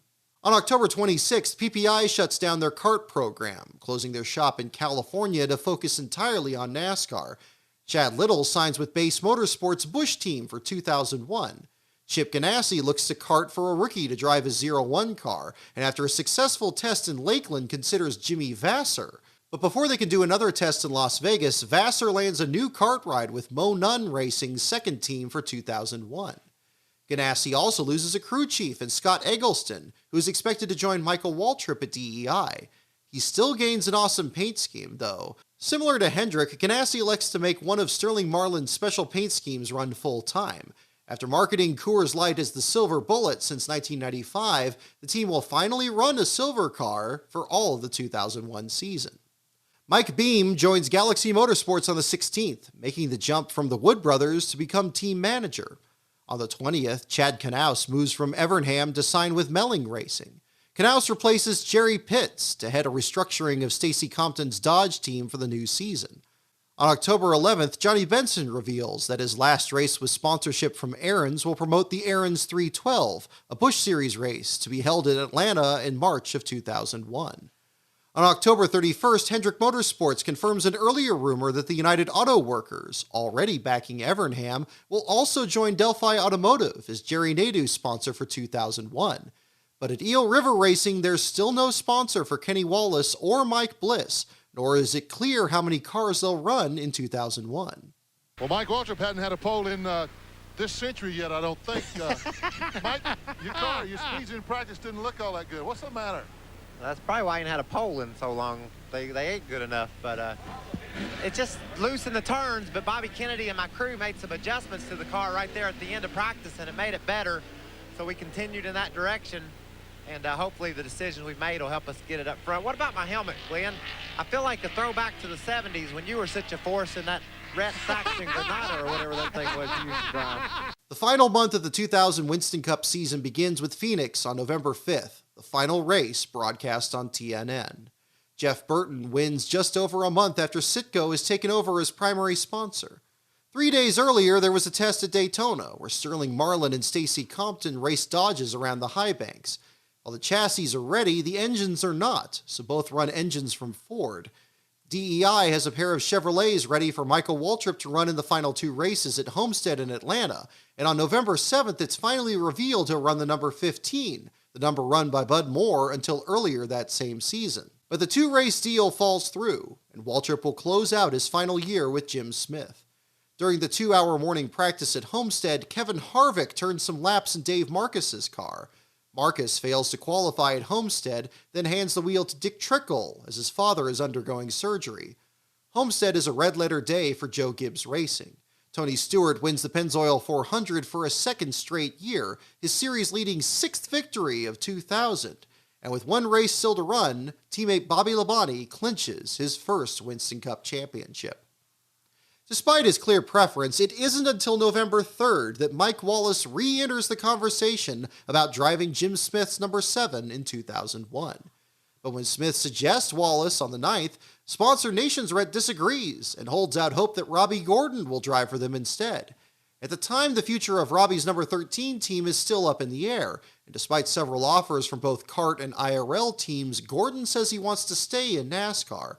Still, Wallace remains a lead candidate on November 13th, just as news breaks that Team Gordon is shutting down. At the time, Gordon's only clear options are Smith's number 7 and the still vacant Morgan McClure number 4. The next day, the Dodge teams begin an extensive 2-day test in Charlotte, finally able to run their recently approved engines in their growing fleet of cars. Sterling Marlin reports his Dodge runs as fast as his Chevrolet earlier that season. On November 19th, just 1 day before the rain-delayed Atlanta finale, Robbie Gordon signs with Morgan McClure Motorsports, edging Rick Mast, Kevin LePage, and long-shot Ricky Craven for the seat. Gordon brings with him sponsor Turtle Wax, whose division CD2 Automotive Performance Products joins as an associate sponsor for 2001. Contrary to a rumor earlier in the month, Kodak will not swap places with Lowe's at Richard Childress Racing and returns with Robbie in the number 4. On November 22nd, Rick Mast says he has a handshake deal to drive Smith's number 7, though just 16 days earlier, someone close to Chip Ganassi said Mast was, quote, almost a done deal to drive the 01. This is complicated in the Atlanta finale, where Bobby Hamilton Jr. drives the 01 and suddenly becomes the frontrunner to drive it full-time in 2001. Regardless, even with either the 01 or 7 still on the table, Ricky Craven is now reportedly staying with Midwest Transit Racing, hoping they can attract enough funding to run all 36 races. Jeffrey Bodine's prospects begin to improve. After he was released by Joe Bessie, he's already landed the ride at Homestead with Chip McPherson, where he'll be sponsored by the Miccosukee tribe of Native Americans. On November 7th, Bodine also lands a ride in a new third entry for Andy Petrie Racing with sponsorship from Bari Italian Foods, which will attempt the season finale at Atlanta. While not locked into either race, he outpaces 8 and 13 cars in qualifying, but he only finishes 41st and 43rd. Todd Bodine also gets a ride for Atlanta, running a third Travis Carter car, the number 46, with which he qualifies and finishes a respectable 14th. During a press conference at Homestead on November 12th, Carter finally confirms that Todd will drive the 66 in 2001. Kmart is still not thrilled about sponsoring 2 cars for another 2 seasons and are trying to sell their contract to another company. And despite what has been a frustrating victory tour, Darrell Waltrip still considers being a fill-in driver during the 2001 season, since his contract with Fox Sports is only for the season's first half. But the Atlanta race, ESPN's last until 2007, will be Waltrip's last in Cup, just as Jerry Nadeau's win is the last of his career. Also disappearing is Michael Holligan, as the next day the sponsor vows to be back in NASCAR, but ends up scrapping its plans to start a new team. On November 22nd, Ray Evernham finally makes peace with losing Valvoline as sponsor, and instead decides to make it his team's official motor oil. By then, Ernie Elliott is hard at work in his new engine shop, having previously built engines for Bill Elliott and Brett Bodine, and now building them for Ganassi and Melling. Several of Elliott's Ford engines go to James Finch, who on the 16th eyes a return to Cup competition and a reunion with driver Jeff Purvis. Finch buys at least one of Robbie Gordon's Fords and prepares it to run in the Daytona 500.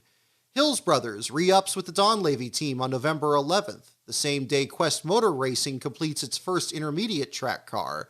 Driver Derek Cope anticipates having 2 superspeedway cars ready for the January 11th test in Daytona. And after much unneeded drama, UPS finally announces it will be Dale Jarrett's primary sponsor on November 17th. So let's go take a look at your new ride. It's a truck. Yeah, the big brown truck. What about that? Oh, that? It's just a PR tool. Ron Hornaday Jr. officially declares for Rookie of the Year on November 3rd, and on the 16th, Kurt Busch is locked into the 97 for his own first season, whether he's sponsored or not. Kevin LePage is not so fortunate. Roush Racing follows through on shutting down the team at season's end. 1 year after winning the pole for the Atlanta finale, LePage fails to qualify for the race, and crew chief Pat Trison immediately leaves to take Mike Beam's spot as Elliott Sadler's crew chief. Sadler carries the Motorcraft sponsorship for the first time in Atlanta, ending a few confusing weeks where he and Jeff Burton carried near-identical paint schemes. Blaze Alexander joins LePage on the DNQ list following another failure to qualify in Talladega, and hopes to still make his Cup debut in 2001. On November 18th, Joe Bessie hopes a new sponsor turns up for his team 2 days after Darwin Ort is still expecting a letter of intent on a proposal for Pizza Hut to sponsor Wally Dallenbach. As a preemptive move, Ort puts Pizza Hut logos on Dallenbach's car for the Atlanta finale. Not being a bad year, my daughter Kelly gave me a brand new granddaughter, so it's been a pretty good year all in all, even though I did run second. But Mr. France, it's good to see you back here. Great battle you had this year, and you won the race, I think. You beat them, and look forward to going fishing next year with you, if you'll still go with me. But it's been a good year. We're looking forward to next year, looking forward to Daytona. I think I'll go deer hunting now. Thank you. The early weeks of the offseason proved brutal to several teams. Some weather the storm better than others. Quest Motor Racing lacks sponsorship, but Cope keeps the team running smoothly and completes his first superspeedway car on the 19th. James Finch clarifies his plans with Jeff Purvis, assembling Fords to attempt the 4 superspeedway races. And Richard Childress puts his foot down on Lowe's, locking them in with Mike Skinner for 2001. In fact, Skinner will gain new associate sponsorship from Top Choice Lumber, a product at Lowe's. But other teams are not as fortunate. On December 7th come the first reports that Hermie Sadler is trying to form Rock Racing, partnering with wrestling superstar Dwayne "The Rock" Johnson to acquire the unsponsored Bessie Motorsports team. A press conference is scheduled for December 14th, but Vince McMahon steps in. By January 2nd, the deal is shut down. Sadler turns his attention to buying cars from the Larry Hedrick shop. Hedrick still hopes to return to Winston Cup, but unfortunately those plans never materialize. It's the same story for the Fenley brothers, who on December 5th acquire the points position occupied by Kevin LePage's number 16 team, but do nothing with it. With the team's iconic number 15 now claimed by Michael Waltrip at DEI, the former Bud Moore effort also never resurfaces.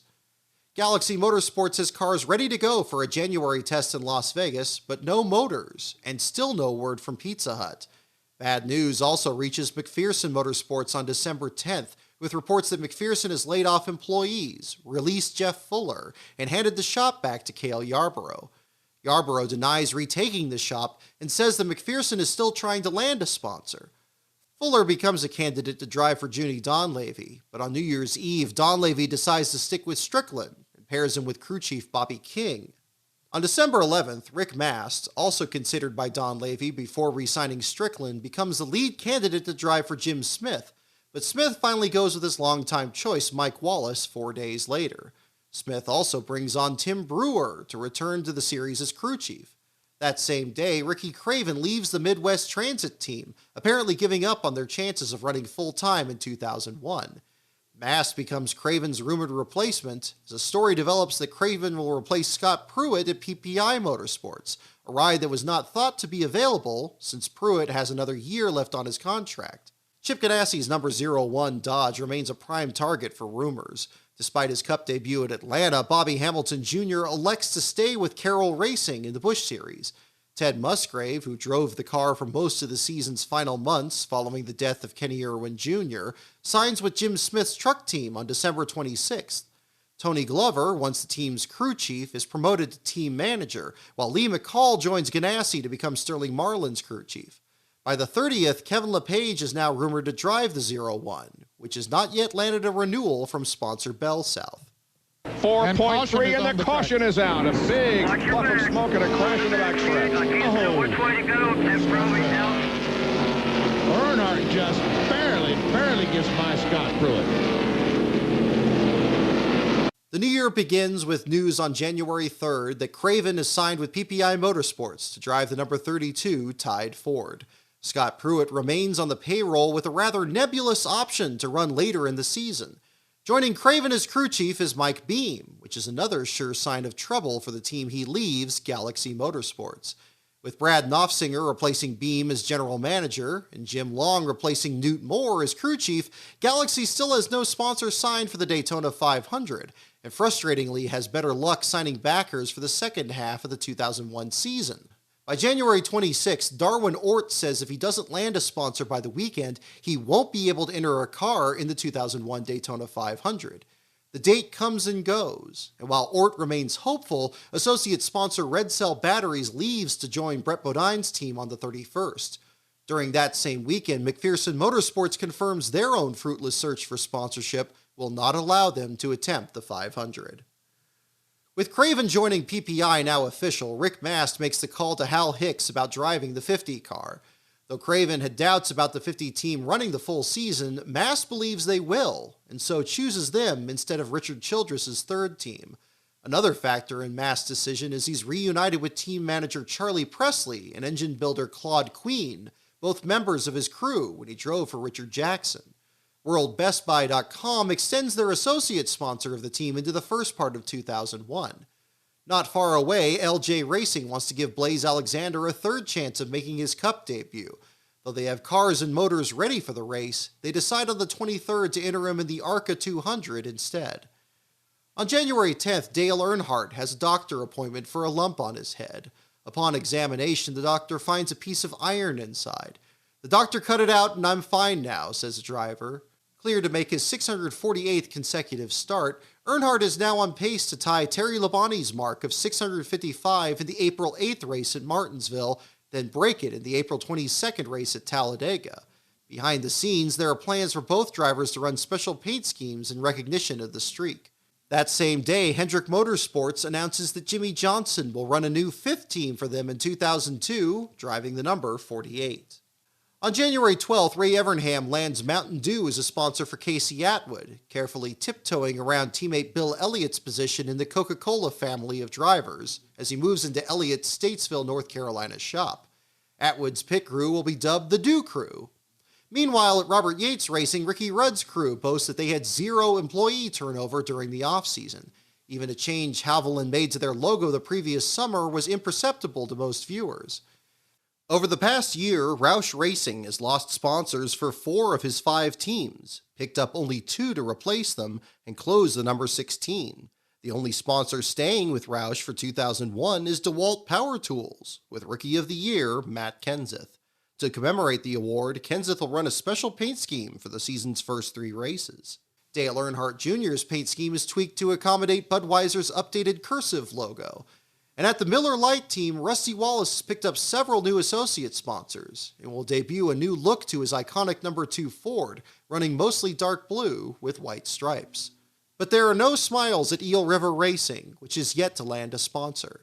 At the season preview, the team presents only a silver frame, bearing a note that reads, "Sponsorship search continues, cross your fingers." By the middle of the month, at least one other sponsor has fallen through, and Kenny Wallace has constructively taken the place of Mike Bliss as driver of their single entry, the number 27 Pontiac. Despite the situation, Wallace remains as outwardly enthusiastic as ever, saying on January 22nd, "When we do find a sponsor, we can all relax and enjoy a great racing season." It isn't until January 5th that Jason Leffler's name enters consideration for Chip Ganassi's number 01 entry, a driver who was already driving for Joe Gibbs Racing in the Busch Series.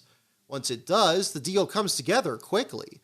While Kevin LePage is again rumored to drive on the 8th, this is big-footed the next day by Singular Wireless becoming the team's sponsor since Bell South merged into the new company. 6 days after this, Leffler signs a 4-year deal to drive the Singular Dodge, thus opening his Busch Series ride at JGR. Leffler's signing with Ganassi occurs so late in the offseason that many materials printed for the 500 haven't caught up. The entry list in the Daytona 500 program shows the 01 as a Chevrolet instead of a Dodge, with a driver to be announced. The driver profile section incorrectly puts Sterling Marlin in the 01 instead of the 40. A feature on Dodge mentions Marlin being teamed, quote, with a driver to be announced. The 2000 scheme is also still featured on Leffler's car in the advertising. Only NASCAR Scene correctly shows Leffler in the 01, including a photo from his first test. Up until now, Greg Sachs has been slated to test the car at Daytona from January 16th to 17th, but Leffler now takes his spot. The aerodynamic package that NASCAR will run at Daytona is very much a product of the 2000 season.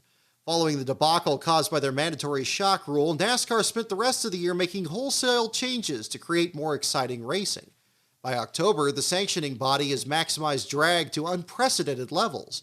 Their inspiration is the Truck Series, where in 2000, NASCAR mandated rubber wickers on the fenders and a 65-degree rear spoiler. For the Cup Series, spoiler angle increases from 45 to 70 degrees, each topped with a 1-inch deep forward-facing flange. This gurney lip, as it's called, will also be mandated for the Truck Series the upcoming season. The Fords, Pontiac, and Dodges will have their rear spoilers widened to 59 inches, while Chevrolets will stay at 57. On the roof, 10 inches back of the windshield, now stands a 40-inch wide air deflector, 1.375 inches tall. Minimum ride height increases from 3.5 inches to 4, again to increase drag. And most critically, the restrictor plate holes are widened that final fraction from 7/8 to a full inch. The result is the 2000 Winston 500, where 21 drivers swap the lead 49 times. The final lead change comes heading to the white flag, where Dale Earnhardt charges from 18th in the final laps to score the win. While the restrictor plate will be reduced to 15/16 of an inch prior to testing, this package remains otherwise unchanged for the 43rd annual Daytona 500. Daytona 500 preseason testing is split into 3 parts between the Ford, General Motors, and Dodge teams. Most drivers test at least 2 cars, determining which will serve as their primary. Ford takes to the track first on January 8th with 20 of their teams, including Wally Dallenbach Jr. at Galaxy Motorsports. In single-car runs, Dallenbach turns the slowest lap of the session, while each of Matt Kenseth's cars secure the 2 fastest speeds. Ricky Craven leads day 2, where Carl Long runs nearly 3 miles per hour off the next slowest car. Robert Presley runs fastest in a small drafting test with the 2 Yates cars. A rain delay on the first day pushes the test to the 10th, where Rusty Wallace is fastest over Kurt Busch. Kansas Day 1 speed remains fastest overall. Even though the other teams have yet to test, many of the Ford programs aren't happy with their speed and believe they'll be at a disadvantage. NASCAR's only concession is to trim down the height of their roof rails. On the 11th and 12th, the Chevrolet and Pontiac teams take to the track, 21 in all, including Norm Benning and Dave Marcus.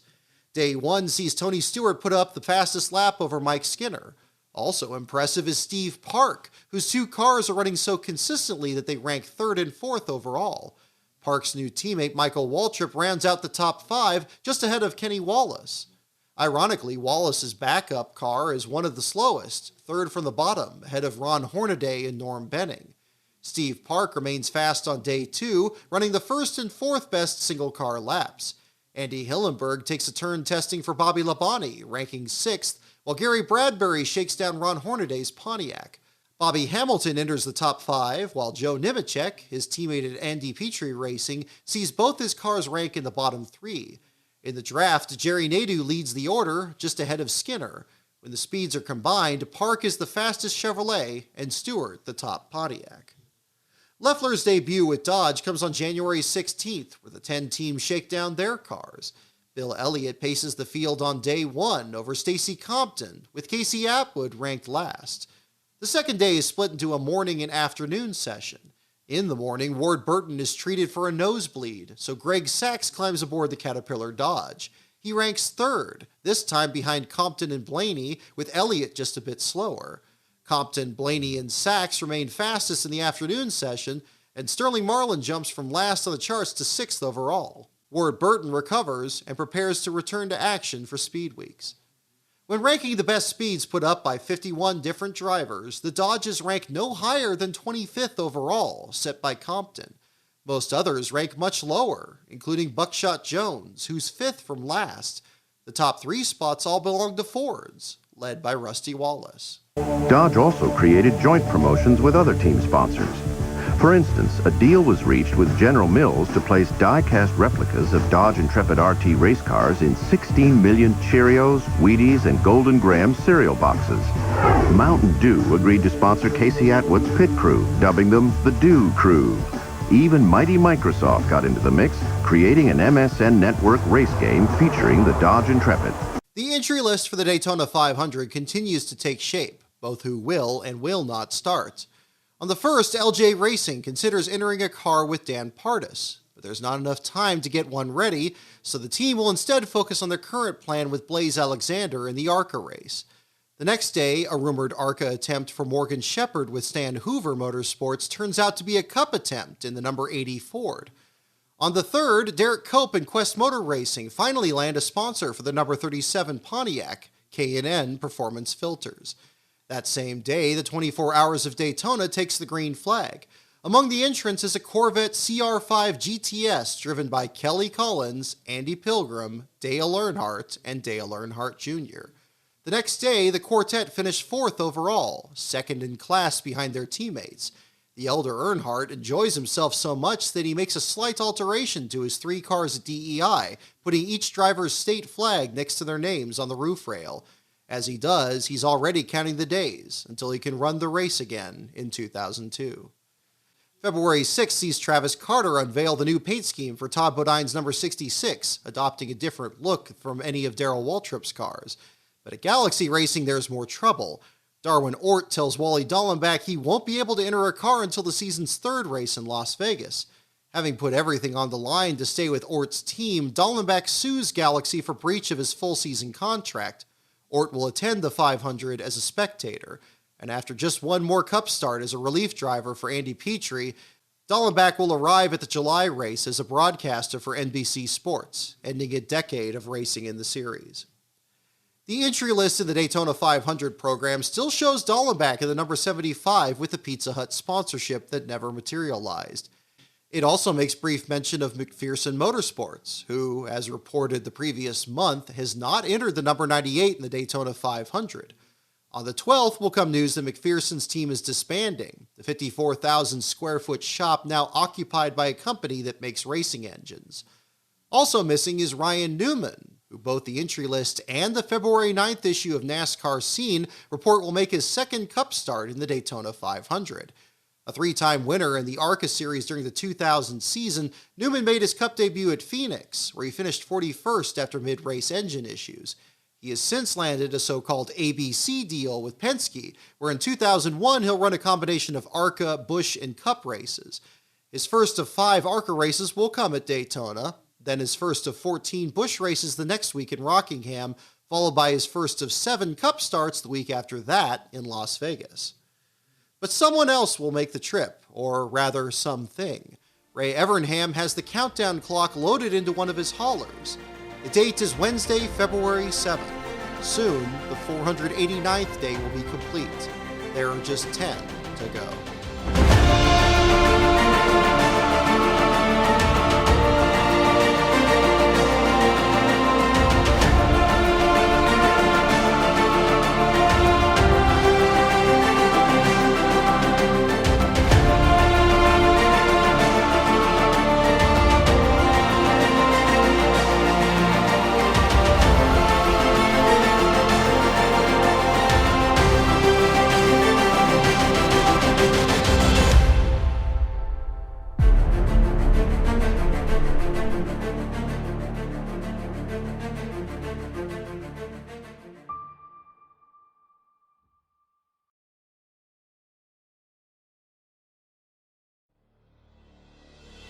On Thursday, February 8th, 2001, 52 teams arrive in Daytona's garage area, ready to contest the 43-car starting lineup for the Great American Race. One of the last to be announced is Mansion Motorsports, which enters Carl Long in the number 85 Nupco paint remover Ford. This will be Long and team owner Thee Dixon's second consecutive attempt to make the Daytona 500. 3 teams are still without sponsorship. Rookie contender Kurt Busch in Roush Racing's number 97 Ford, Jeff Purvis in Phoenix Racing's number 51 Ford, and despite their driver's optimism, Eel River Racing's number 27 Pontiac for Kenny Wallace. For the second straight speed weeks, one of the storylines will be a veteran in an unsponsored white Pontiac. I have a lot of faith in Eel River Racing, for sure. You know, every time I watched the car last year, it always qualified good and ran well. It had a problem making it to the end of the races, but you know, I left a team where I finished 22nd, 26th in the points, and, you know, if it's not one thing, it's another. You know, racing's about winning. In the days leading up to opening practice, Devin Birmingham, vice president of Eel River, receives a letter from Navy Chief Petty Officer William Downs, a hardcore Kenny Wallace fan. Inside is a check for $15.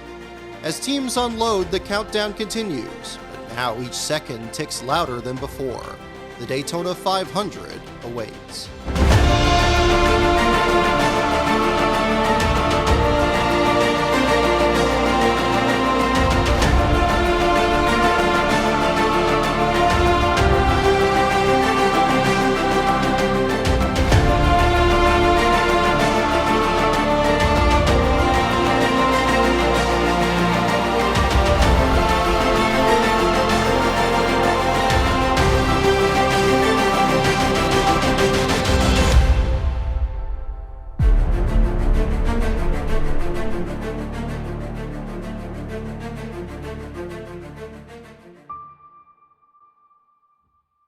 And a good morning. I'm Ken Squire at one of the most treasured spots in all of sports, where for the past 36 years, I've had the opportunity to be part of a broadcast team for the Daytona 500.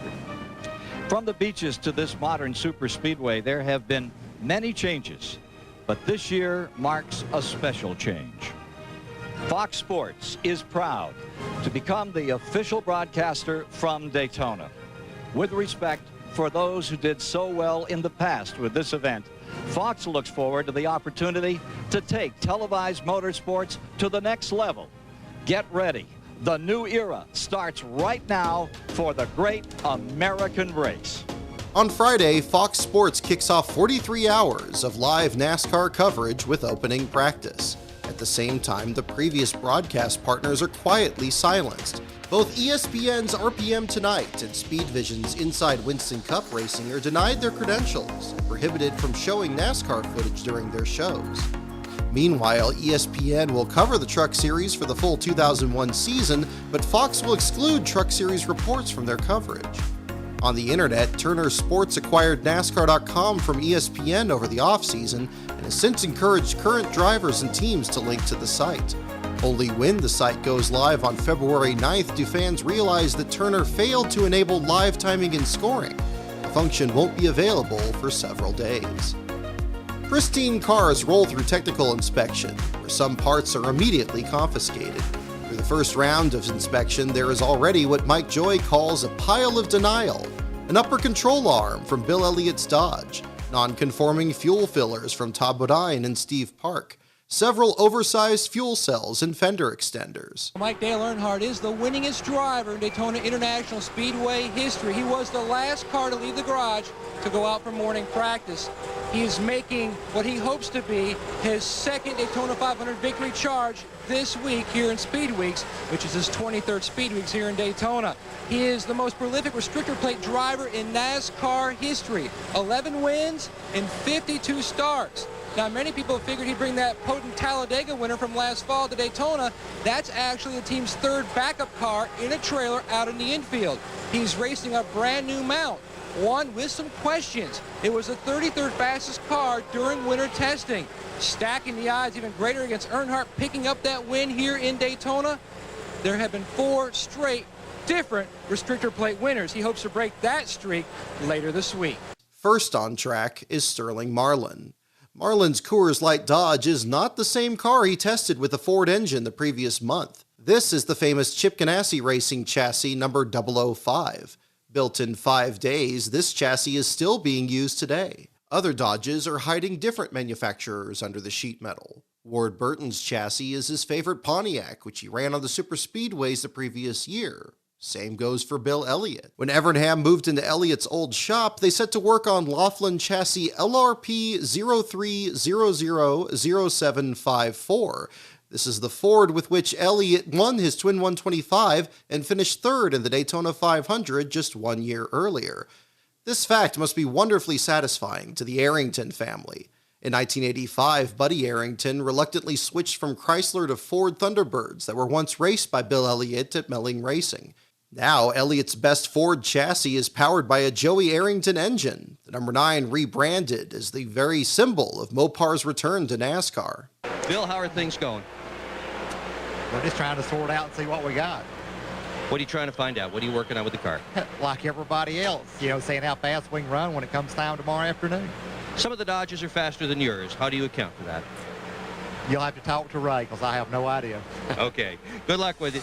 After STP scaled back as primary sponsor in 2000, not one of the 3 Petty Enterprises Dodges carry any logos for the company, which now only pays for Richard Petty's promotional appearances. STP has also ended their sponsorship of the Daytona 500 itself, which had been ongoing since 1991. Where one long-term relationship ends, another is born anew. Richard Petty won 37 of his races and 3 of his championships in Dodges. Unlike both Bill Elliott and Ward Burton, the Petty team has not used any of their old chassis from the year 2000. In a massive undertaking, all 3 of their cars run brand new equipment. Kyle, when Petty Engineering had Herschel McGriff with you, was that a 3-car team back in those days?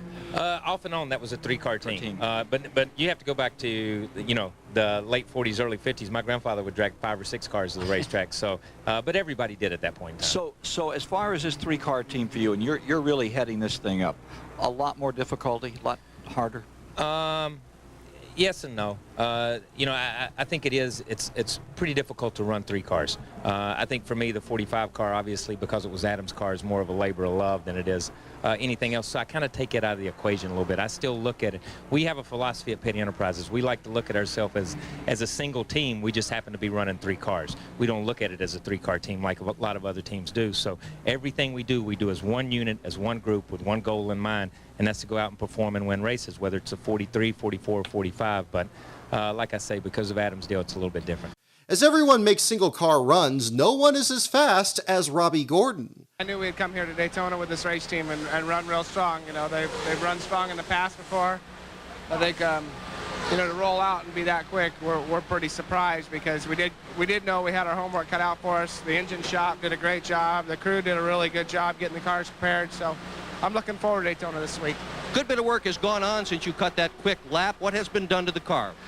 We changed a couple of things. I really don't want to go into exactly what we changed, but you know, everybody's going to gain speed as the day goes on. They got a day and a half to catch us before qualifying, so you have to be on your toes and make advances just as quick as well. A lot of people think this guy could be the winner of the Daytona 500 or any other race this year. While the broadcasters believe Gordon is receiving drafting help, he continues to gain speed through the session, ultimately clocking in a best lap of 49.347 seconds at 182.38 miles per hour. Robbie's car is a work of art. Over the off-season, 18 mechanics at Morgan McClure Motorsports spent over 10,000 hours working on his Chevrolet. The car body was removed and replaced 5 times. Winless since 1998, the Morgan McClure team is determined to return to their superspeedway glory.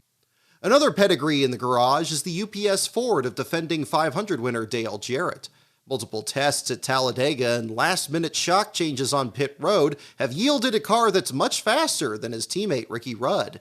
Engines from the Robert Yates Racing team occupy many of the other Ford teams, including both from Travis Carter Enterprises, both at PPI, and Brett Bodine's number 11. Rick Mast has a leased engine from another team and enters a new contract to get engines from Pro Motor Engineering starting at Rockingham. Jeff Purvis and his Ernie Elliott engine ranks as high as 9th in the practice session.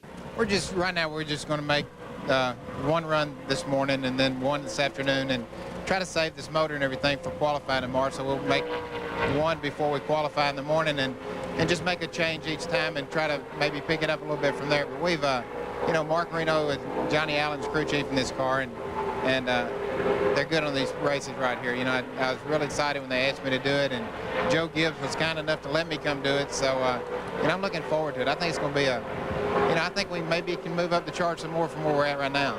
Is that your best motor in the car right now? Being it's about our only motor, I would say, yeah. No, we've got some other motors with us, but it really is it's the best one, and we don't want to put a lot of runs on it because we know it'll lose a little bit each time we go out. So, right now we haven't hurt it, and we don't anticipate hurting it before qualifying. So, we've got to save it for, the qualifying effort. Well, good luck. James Finch, the car owner, normally runs Chevrolet products, but they bought a Ford from Robbie Gordon, who now is driving the 4 car, and they bought some motors from Ernie Elliott because Ernie now is helping out in the Dodge program. Mike? Kind of a leftover fire sale of really good stuff. Meanwhile, Roush Racing endures a miserable start to their season. All 4 of their entries are well down in the rankings. And how did the car feel? It was a little stable, and that means we're slow. So we need to get up to speed and develop some more things into our system by the end of the day today so we can pick up some speed. What is going on? Not as fast as you usually are. Well, we're as fast as we can be right now, so basically we just got to wait and get ready to race here. What are you doing to the car, Mark, to try to pick it up? Nothing. We don't really have anything. All our work's been done. We're just we're stuck with what we've got now. We've got a little something to pick up tomorrow that we've got in the bag, but it probably will be, if we're lucky, half of what we need. And then we go race. And sometimes racing's a little bit different story. We have to hope so anyway. Also struggling is Jeremy Mayfield. In the afternoon session, he ranks just 40th on the charts. The afternoon practice belongs to another surprise, Stacy Compton. With the switch to Dodge and the hiring of crew chief Chad Knaus, the Melling Racing team have made a statement. Stacy Compton and his team are on the move. Let's get a quick word in here. Stacy, tell us what's going on. What are you guys doing? We're just trying to get a little bit quicker. I tell you, the Kodiak, Melling, Intrepid is pretty good. We was pretty happy with the way we unloaded. Got a little bit of speed to pick up, but we're pretty happy right now. First time out. We made a whole lot of changes after we tested at Talladega and here, and pretty happy. The crew's done a lot of hard work, put in a lot of hours. Chad Knaus, a new crew chief, has done a real good job, and we're pretty happy so far. We want to get a few more laps and see if we can get a little bit better and see if we can be ready for them tomorrow. After running second during the early stages of opening practice, Knaus makes a change, and the car is even faster. Ultimately, Compton ranks third, but only because Brett Bodine and Michael Waltrip link up in a 2-car draft. Compton is still fastest of the session's single-car runs. Hey, man, you look pretty good in blue. New uniform, new team, Dale Earnhardt Inc. How do you feel? Well, I went over and modeled it for my mom, and she said it made my eyes bluer, and it was very nice. So I can't speak to that. I'm happy with my new look. I got a new team. He needed blue eyes are brown. A lot of tension in this garage right here. You could cut it with a knife, or you couldn't cut it with a knife. Anyway, in there, you've got no points. You got a bunch of guys who worked real hard, tested good all winter, and now they want to see the car go out and run. And we're not quite where we want to be yet, but I think we got a lot of potential with our car, even in qualifying trim. The Dodges, of course, are fast, which we all knew. They were fakers. And I just hope to put the Napa Chevy solidly in the field tomorrow afternoon in qualifying. Steve Hanshoe and all the guys at Napa are watching in for our first Winston Cup race with these guys. That's big, isn't it? It's huge. Now, DW just babbled in my ear that your eyes are usually brown. You want to comment on that? No, I don't know what he means by that, but I'm very, very happy to be in Daytona, and I know my brother is as well.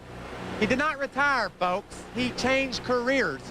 He quit driving and he started talking about it. And he's real excited about being in Florida, and I'm real excited about him telling the world about what we do on Sunday afternoons. I know he's going to add a whole lot to it, and I can't wait for it all to get started Sunday afternoon in the Daytona 500, the great American race. All right, we welcome in Michael Waltrip, who I have to point out went 462 starts and is yet to capture that Winston Cup win, but he's in blue. He looks sharp, but he's got Earnhardt as his owner in the a whole new outlook. And actually posting, as we showed earlier before you came up here, the 6th, the fastest time in the morning round. So obviously things went well for you. Yeah, it was a good practice. We were real pleased. Testing went good during the off season. We knew we would have a car that could run fast when we got back here, and indeed this morning when we got all of our stuff together, it ran good. All right, with Earnhardt, this is obviously you're in good hands here, and would this give you in your mind the best chance to win in a long time? Oh, it's definitely a great opportunity for me. Dale's teams won races last year. They have all the resources, all the parts and pieces to do the job with. I'm going with a team that is a winner right now, and so I feel like I can win in 2001 and will win in 2001, and I can't honestly say I've gone into a season lately feeling that way. Every time I come to Daytona for the 500, right, I think I'll be a factor. I think I can get my car in a position to win the race, and that's even more so this year with a car that is as fast as my Napa Chevrolet is. My first go-kart race, I won. Darrell was there and watched it, and I progressed into the local track and won the championship, and on into the Dash Series, won the NASCAR Dash Series championship. And at that point in time, if you had told me I wasn't going to be the next combination of Richard Petty and Mario Andretti, I would have told you were crazy. I won every race I was in. I knew what I was doing. And since then, as you guys have already figured out, I thought maybe the new network, this stat wouldn't have got passed down, but I've gone on a little bit of a skid. And just a little bit. My old buddy Dale Earnhardt is very much intent on changing all that, and it's just been a great off season and preparing for this opportunity. Close behind is another pleasant surprise in Ricky Craven. With his late move over the offseason to PPI, Craven looks to make the most of his first full-time Cup effort since 1997. Really thankful that I crossed paths with Cal and Don Hawk, Mike Beam, Roy McCauley, all these guys. They really got their act together.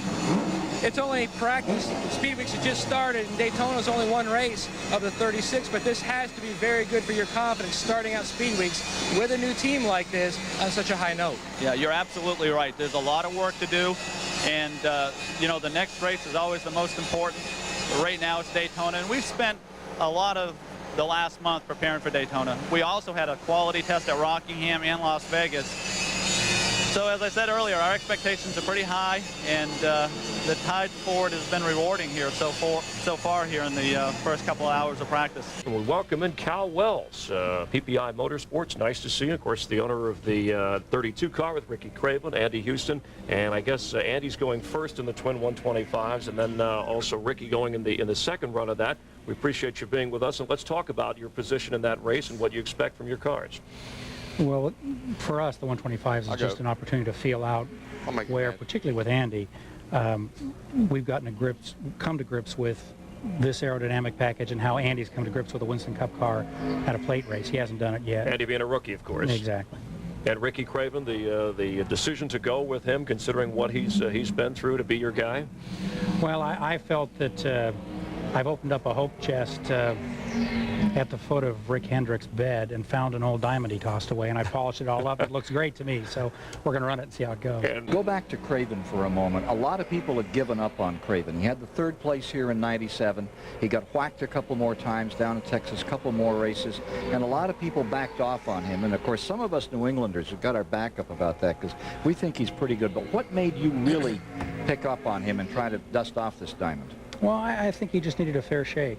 When we looked at what we needed in our team, bringing on a rookie driver in our '96 McDonald's car, we needed someone for him to understudy with. I needed an ode tie, better results than I produced last year. So I wanted someone with some history, but not someone that was really in the twilight of his career, and Ricky fit that bill tremendously. Being an enthusiast, a fan for several years, I did follow him in Busch, and he's an incredible dogfighting racer, and I think that maybe a few things that happened to him, maybe the way he handled a few things and some of the people he worked for just really didn't give him the fair shake that I think he deserves, and hopefully will provide. Friday's 2 practices see only one minor incident at each. In the morning, a loose fitting on Terry Labonte's car causes an oil leak, sending him back behind the wall. In the afternoon, Robert Presley's new Penske engine lets go down the backstretch. Just days earlier, Presley picked up new associate sponsorship from HotJobs.com. The company will get even more exposure on Saturday, as he'll be the first to turn a lap in qualifying. There's also an incident in opening practice for the Budweiser Shootout, where Mike Skinner sends Steve Park into a spin entering the tri-oval. In all, 51 of the 52 entrants take time on Friday. The only one missing is Dwayne Lake, once again entered in Dave Marcus's second car, the 72. The man who races in wingtip shoes in a little less than a month will celebrate his 60th birthday. Dave Marcus trying to qualify for the Daytona 500 for the 33rd time. What brings you back here year after year after year? I guess just the love of the sport. I mean, I really enjoy racing. It's been my whole life, and I just love it. We're back here again. Tell me about your chances to make the show. You got a good motor, got a good car. What's the story? Well, we have a Richard Childress engine. We have a body on the car that they helped with over at the Richard Childress shops. It's a Laughlin chassis. We did well here in practice, so we're pretty enthused about it. This morning's practice, I think we ended up about 21st or 22nd overall, and this afternoon, you know, we're doing like everyone, looking for more, changing gears and just trying all those little things, different jets in the carburetor, and trying to get a couple more tenths. And I'll guarantee you that when this guy makes the field for the Daytona 500, every face in this garage has a smile on it.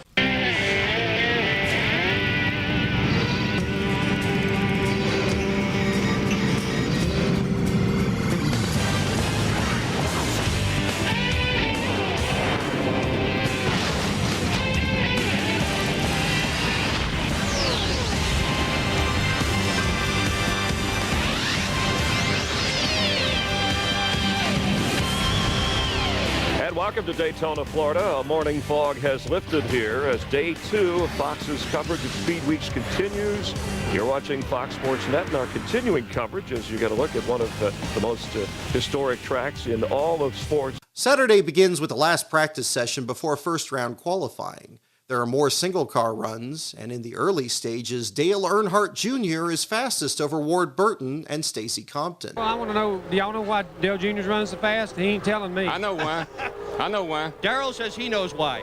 He's Darryl holding it. Won't tell me either. Yeah, he's holding it wide open and you ain't. Oh dear, I'm not going to tell Earnhardt that. Yeah, he says Junior's holding it wide open and you're not. Oh yeah.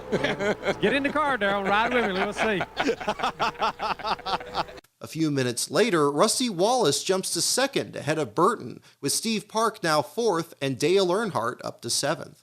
Towards the end, a few cars start drafting, at which point Ken Schrader bests Junior's time. Michael Waltrip climbs to fourth, with Johnny Benson Jr. now fifth. Back in the garage, Stacy Compton's crew is hard at work. They've tried a different setup in this practice, but it's not nearly as fast, so they're changing it back to what they ran on Friday. Before qualifying comes the final practice for the Budweiser Shootout, which for the first time features tight racing among the 18 entrants. Late in the session comes the first close call of the weekend. Down the backstretch, Dale Earnhardt Jr. runs the apron, coasting to perform a plug check. As he nears turn 3, Mike Skinner unexpectedly slows just to his outside, blocking the path for a fast-closing Jeff Burton. Burton cuts left and locks the brakes, only to find Junior is there. The two make contact, pushing in the right front fender of Burton's car and the left rear of Junior's, but both manage to keep their cars pointed straight, avoiding a huge multi-car accident. Skinner gets a stern talking to from NASCAR's Gary Nelson, while Burton comes to Junior's garage to talk it over. Both cars will be repaired in time for Sunday's race. Heading into qualifying, the pile of denial has now grown much larger. Confiscated are a windshield from Joe Nemechek's car, a roof wicker from Terry Labonte's, an adjustable fender brace from Jerry Nadeau's car, and now 6 total fuel cells. Still thrashing to revert their car's setup, the Melling Racing team nearly makes their own contribution. There is now an issue with the rear spoiler. Making the repair and going through inspection again means the team has to be excused from their 13th spot in line for qualifying. Also excused are Jeremy Mayfield and Mike Skinner, who likewise didn't pass on their first run through inspection. First on track for qualifying is Robert Presley, whose engine issue on the backstretch slowed Friday's second practice.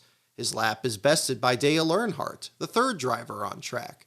But Earnhardt is beaten 3 cars later by Sterling Marlin, the first Dodge to take time. Another 3 cars later, and Tony Stewart, the first Pontiac, takes away the pole. After Stewart comes Robbie Gordon, but the star of Friday morning's practice disappoints. He's only 5th fastest of 10 drivers. Steve Park is under Robbie's time, and so is Todd Bodine. But then comes Bill Elliott. Pole sitter in 85, 86, and 87. Daytona 500 winner in 1985 and 87. But there's something new about Elliott this year, and it's the car he's driving for the first time in his entire Winston Cup career. He has changed makes. Now in a Dodge for Ray Evernham. Where'd he go? Here he comes, and I'll show you the. Here's the owner over here, Ray, and he looks pretty worried. But you see how that air dam is right down on the ground? That baby's getting down, and that makes speed. We'll see what he ends up with here. You know, we talk about Dodge coming back, but I just don't think the race fan, it took me a while to conceive just what these guys have accomplished, especially when you think about 1 year ago, they didn't even have motor parts, and it wasn't but until about a month and a half ago they had parts they felt good about coming to Daytona with as far as durability. Ray's happy with that. That's not a bad, he's not frowning. The perennial winner of NASCAR's most popular driver award is in at 49.842. His first lap is 8th fastest overall. Look at his hands in there. If he can at home, if you can just get a close look at those hands, that car might be looking like it's just floating around here, but let me tell you, that thing is doing a lot of bouncing and bobbing in the corners. Steve Burns is with Ray Evernham. And Ray's talking to the crew. Ray, your thoughts on that first lap? It's good. That's as good as we've run. So hopefully we'll see. He's been picking up about 0.4 of a second on his second lap. So if he does that, it'll be a good run for us. 0.4 would put him in row 2 right now. I knew Ray wasn't very disappointed with that first lap because he had a pretty optimistic look. The best I've seen him have in 2 days. Or about 2 months. Maybe 2 months. Oh, yeah, he's happy with that. I'll say he'll be. Yeah, he's happy with that. He is fastest today. Bill Elliott looking for his 4th Daytona 500 pole, 49.029 seconds. Look at the difference. He picked up 3/4 of a second. Well, he said 4/10, so it's twice that. Larry, that driver's been lying to that crew chief. I believe he was holding back. Bill Elliott, Tony Stewart, Sterling Marlin, and Ricky Craven. Look at him our down fastest there. so far. You're watching NASCAR on Fox.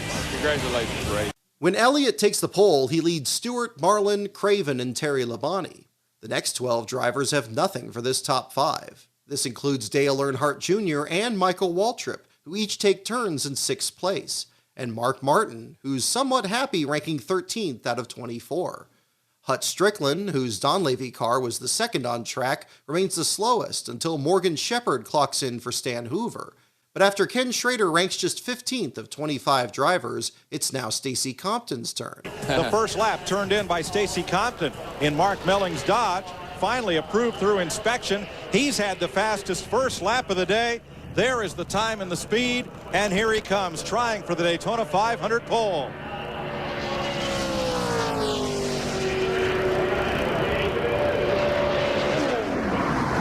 And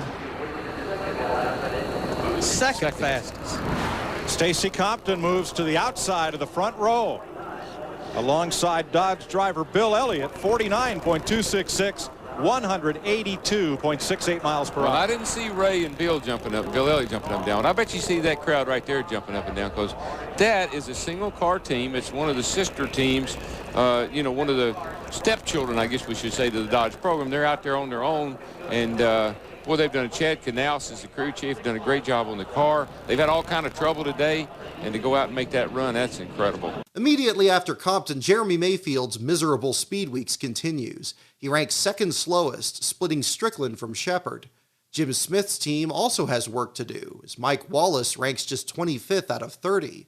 Roush Racing's problems aren't solved, and Kurt Busch inches just ahead of Mayfield in what is now 29th out of 32 drivers. Next up is Norm Benning, who despite a slow lap of his own, gets a firm endorsement from Ken Squire. I got to tell you, this is my favorite guy, Norm Benning from Pittsburgh, Pennsylvania. He's run to the Automobile Racing Club of America, and over the last years, you'd find him on those quarter miles at Killcare and up at Flat Rock, Michigan. Then he'd be on the dirt at DuQuoin and at Springfield, Illinois. Then he'd be on the super speedways, all in the same car. The other teams have 12, 14 cars, and well, that was 5 or 6 in ARCA. He had one car, and he and his girlfriend, who's an accountant, and his crew chief, they've moved up. They're into Winston Cup Racing now. Look out for Norm Benning from Pittsburgh, PA. But several fast cars have yet to run. The 35th car on track is Johnny Benson Jr., who takes 6th away from Terry Labonte. 3 cars later, Joe Nemechek takes 5th from Ricky Craven. And 2 cars after that comes Jerry Nadeau. Well, I kept thinking last year that he was going to be the next first-time winner, and I thought I was going to be wrong, but he pulled that thing out of Atlanta. And talked to Rick Hendrick, and Rick says that this team is primed, they're ready to go, and he looks for great things out of Nadeau this year. Whoa! Whoa! Second fastest on his second lap. His first lap was only 27th fastest. His second lap, he picked up 0.7 of a second. You know, what we might just be seeing is the weather conditions may be improving just a little bit. What do you think? It is cooling down, and that track's going to have a little more grip. But I got to give credit to his crew chief, Tony Furr, because Tony Furr was Jeremy Mayfield's crew chief several years ago when they beat us like drums here in Talladega. Yeah. With Compton now bumped off the front row, Dale Jarrett makes his bid 2 cars later. And look at this race car. I talked to Todd Parrott, the crew chief. This is the same car that they sat on the pole with in July, but he said, Larry, nothing's the same about it. We have cut the body off, and we talk about wind tunnel time. They've spent 36 hours in the wind tunnel with this car. Fastest first lap of the day for Dale Jarrett. This could be the run that knocks Bill Elliott off the pole. Here he comes. But we know Ninth fastest on his first lap. 4th fastest. There's Robert Yates, car owner, and Jarrett at 49.282, 182.6. And you know what Robert was telling Dale? Sorry, Dale. Sorry, Dale. Also impressive are Mike Skinner, who ranks 7th of 43 drivers. Ward Burton takes 6th, only to lose that spot to the next car on track, a driver that had also been held up in inspection, Jeff Gordon. You want the oil hot, you want the hubs hot, the rear end transmission grease hot, but you want that water cool. It's a big compromise. It is. Jeff Gordon completes his run, new paint scheme for his Rick Hendrick Chevrolet this year. Moves him up to 6th. Yeah. They seem to be happy with that. Robbie's high-fiving everybody. He's happy with that. 182.5 miles an hour, 49.322, so they picked up nearly half a second on their second lap. Steve Burns. After taking time, Gordon doesn't come down pit road and instead coasts down the apron. He's forgotten to pump his brakes, knowing the team pulled the pads away from the rotors to reduce friction. As Gordon safely comes to a stop behind the backstretch wall, only 3 drivers are left, each slower than the last. Casey Atwood, Kyle Petty, and finally the unsponsored Pontiac of Kenny Wallace. Dwayne Lake, his second Marcus car still yet to turn a lap, is the only driver to not take time. With that, Bill Elliott wins his 4th career Daytona 500 pole, tying him with Cale Yarborough and Buddy Baker for the most all time. Because of NASCAR's new aero package, Elliott's pole speed of 183.565 miles per hour is the slowest in any Daytona 500 since 1976. That year, Ramos Stott was only the 4th fastest, until 3 drivers ahead of him had their times disallowed. It's also the first for Dodge in the 500 since 1973 by Buddy Baker. He and outside pole sitter Jerry Nadeau, the series' most recent race winner, prepared a ride to victory lane. But during the Goodies Dash Series race, held after the session completes, comes breaking news. NASCAR's post-qualifying inspection process has found a rules violation concerning the outside pole sitter of Jerry Nadeau. Winston Cup Director Gary Nelson, what did you find that concerned you? Well, what's typical for us at Winston Cup is after qualifying to bring the cars through the inspection area and check the height of them. And all the cars were okay until we got to the 25 car, and it was significantly low on the roof. So we've had to disallow his time, and we're continuing to look into how it got that way. What parts did you find that you felt might have helped lower the car? I noticed you were carrying in the jack bolts, you and John Darby. Well, we had to take, jack up the car and crawl under it and try to figure it out. We took some parts that to us looked like they needed further study. We've taken them to our trailer. We've got some guys looking at them. We're going to continue to look at them until we understand exactly how that car got that low. So at this point, I don't have the answer as to how it happened, but I can tell you that it did happen. Besides disallowing the time, will there be a fine? Well, we're going to continue to look into that, and we'll talk about it. There's typically more than just disallowing the time, based on the results that we find in our study of the parts. Thank you, Gary. From complete jubilation to complete frustration for the 25 guys. An issue, originally believed to be with the jack bolts, but later revealed to be with the shocks, caused Nadeau's car to be too low in post-race inspection. His time is disallowed, moving Stacy Compton onto the first all-Dodge front row for the Daytona 500 since 1969. It's Compton's best ever start at that point, improving on an 8th at Fontana the previous year. Nadeau, however, will have to re-qualify in the second round and start in the back of his twin 125. In the dash race itself, Jeff Underwood and Jimmy Britz flip their cars in separate incidents, but each walk away. With their father Will Hobgood watching nervously from pit road, his sons Jake and Justin battle for the lead into the night. After older brother Jake has a mechanical issue, Justin takes the checkered flag.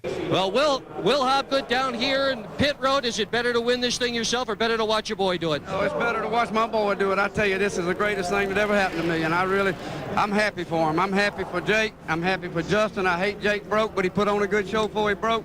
He'll get the next one. All right, you hurry on down to victory lane. He had decided he's going to donate 10% of the winnings to the local church, which burned down if he won the race. So there's some money coming to the local church, Mike. Dick, the church burned down if he won the race? No, or he was going to donate the 10% if he won? Okay, no. I get it.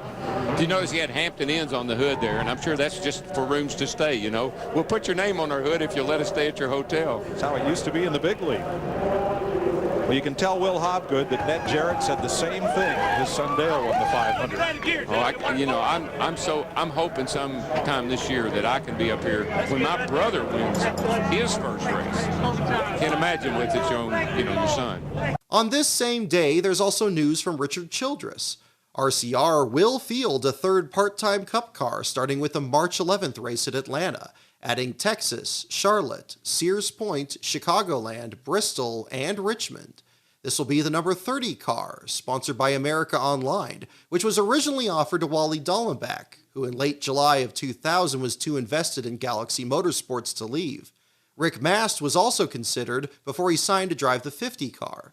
So instead, the ride will go to Kevin Harvick.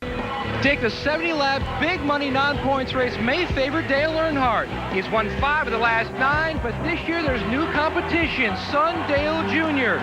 But now the question is, with $200,000 in bragging rights on the line, how are they going to race after trading paint in practice? Steve.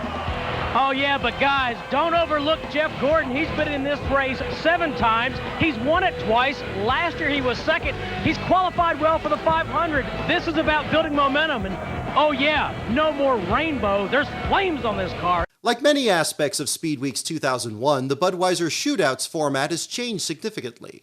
The race length has increased from 25 to 70 green flag laps, requiring a mandatory pit stop for at least 2 right-side tires. The field also expands to include not only pole sitters, but past shootout winners. Because of this, Darrell Waltrip is eligible to race, but he doesn't pick up the offer and remains in the booth. Since 1998, the shootout had been preceded by a qualifying race between the previous season's second-round fastest qualifiers.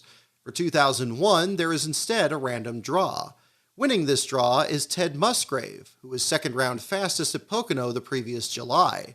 That race marked the return of Felix Sabata's former number 42 team, which had suspended operations after the death of Kenny Irwin Jr. With Jason Leffler now driving for that team, Junie Donlavey steps up to put Musgrave in his car, replacing 500 qualifier Hut Strickland. The following Monday, the Daytona 500 will host NASCAR's final second-round qualifying session in its current iteration. Qualifying races for the Clash will not return until the venue moves to Los Angeles in 2022. Another random draw on Friday determines the starting lineup. When it's over, the front row belongs to Ken Schrader and Dale Earnhardt. Car's real good. We tried different gear ratio that time, and the gear vibrated a little bit, or else got drive shaft switched or something. But we're putting in a different one, so we're real happy. The M&M's car's good. Johnny's little car is real good and solid. So let's see what we got. You're kind of on a roll. You won a Southwest Tour race in Phoenix, and you're on the pole for the Budweiser shootout. Yeah, so far it's going. I've also blown an engine already this year, so no, it's we had a fun little weekend in Phoenix last weekend. Won the Tour race and the Winston West race, and starting on the pole a shootout. But shootout's fun. We really thank Anheuser-Busch for doing that, but looking forward to that 500 also. All right, thanks. Good luck, Kenny. Thanks. Earnhardt's shootout car carries associate sponsorship from Oreo, a new partner with the team. Both Schrader and Earnhardt make the race as past shootout winners. Ironically, so does Bill Elliott, whose pole earned the previous day will instead count towards the 2002 race.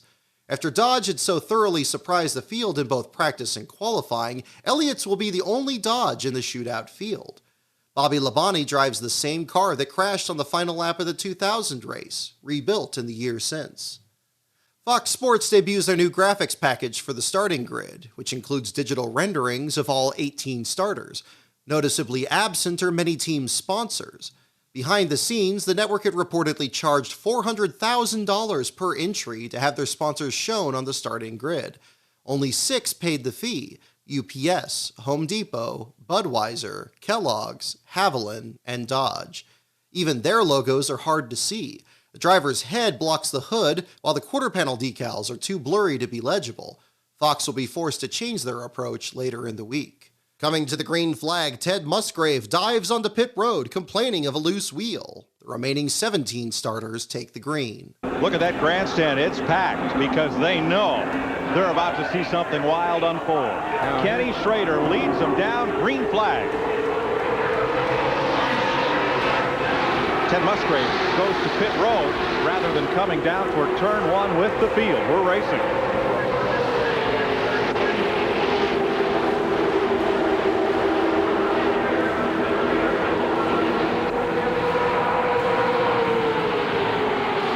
Early on, the leaders find how easy it is to shake someone out of the pack. The first time down the backstretch, Earnhardt and Jarrett split Ken Schrader. Off turn 4, Steve Park gets to the inside of Jarrett. Then heading into turn 3, Tony Stewart makes quick work of Park. On lap 3, Musgrave pits a second time for right side tires. He's 2 laps down, but at least he won't have to make his mandatory pit stop. Earnhardt remains a leader over Martin, Gordon, and Bobby Labonte in the high lane, but the 3 can't get away either. Jeremy Mayfield tries to make a move off turn 4, then Jeff Gordon off the tri-oval. When Gordon stalls out, Mark Martin jumps in front of him, then makes a bid for the lead to the inside entering turn 3. Martin also stalls, giving Gordon and Labonte a chance to cut low and shake him out. But this time the middle lane has momentum thanks to Stewart, and Martin draws even in a tight race for third. Jeff Gordon now leads. Only 5 laps are complete. Dale Earnhardt Jr. enters the picture, locked onto his father's rear bumper as the pair enter turn 3. The two then get a run on Gordon for the lead, but the run stalls, and the field remains deadlocked behind Gordon and Labonte. Third in the middle lane is Ken Schrader, already back in the mix after he was shaken out on the first lap. Gordon and Labonte remain nose to tail ahead of the pack. This opens the door for the Earnhardts to try the high lane entering turn 1. Gordon throws the block, leaving Labonte to hold off Martin, and Stewart soon finds his teammate, bringing Schrader with him. Once again, the leaders can't escape each other, and Gordon gets back in front of Labonte. Now entering turn 3, the Earnhardts pounce on the opportunity. Here go the Earnhardts. This is everybody else's worst nightmare. These two guys get hooked up out front, I'm telling you, it's going to be trouble.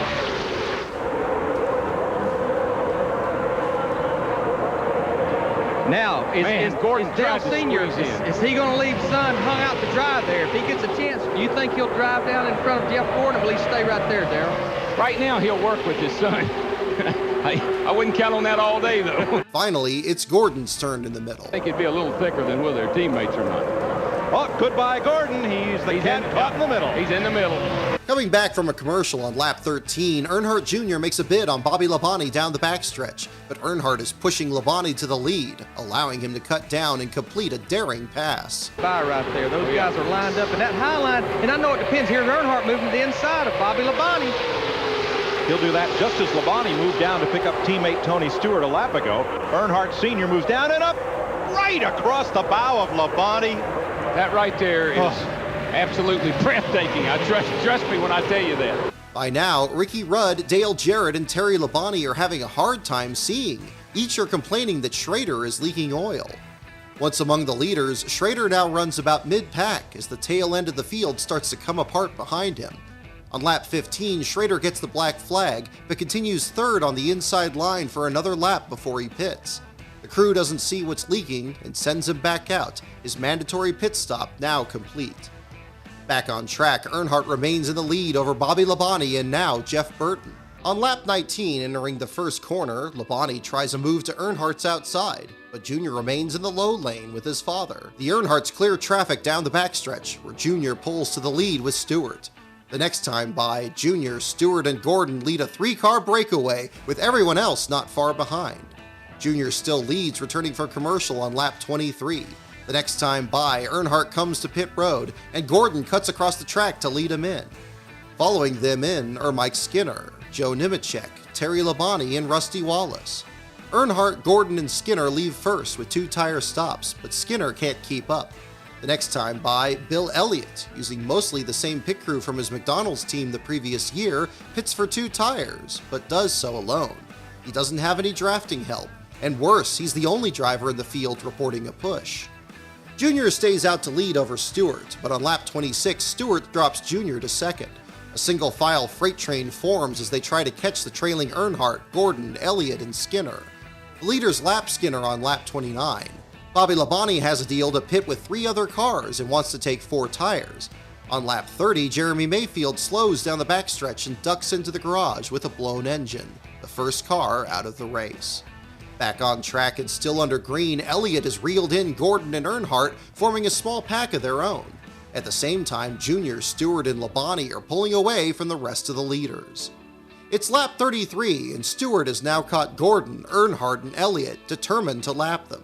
Elliott gets shaken out of line, then Earnhardt and Gordon as Stewart rushes past in the high lane. Stewart leads the halfway lap with Labonte and Jr. behind him, followed by the lapped Earnhardt and Gordon. On lap 36, Elliott continues to drop back to the tail end of the line, Earnhardt and Gordon still right behind the leaders. With the Lucky Dog still years away from adoption, both will have to try and get their laps back the hard way. Back from commercial, and it's lap 40 with the lapped Earnhardt and Gordon now directly behind Stewart. Entering turn 1 on lap 41, Gordon starts racing Earnhardt and Stewart pulls away. Earnhardt then gets a run into turn 3, and with Gordon pulls to his outside. Both are now in position to get back on the lead lap. That is, until Jr. moves low and helps Stewart again. Musgrave pulls behind the wall, joining Jeremy Mayfield in the garage. Just like that, there are only 27 laps to go.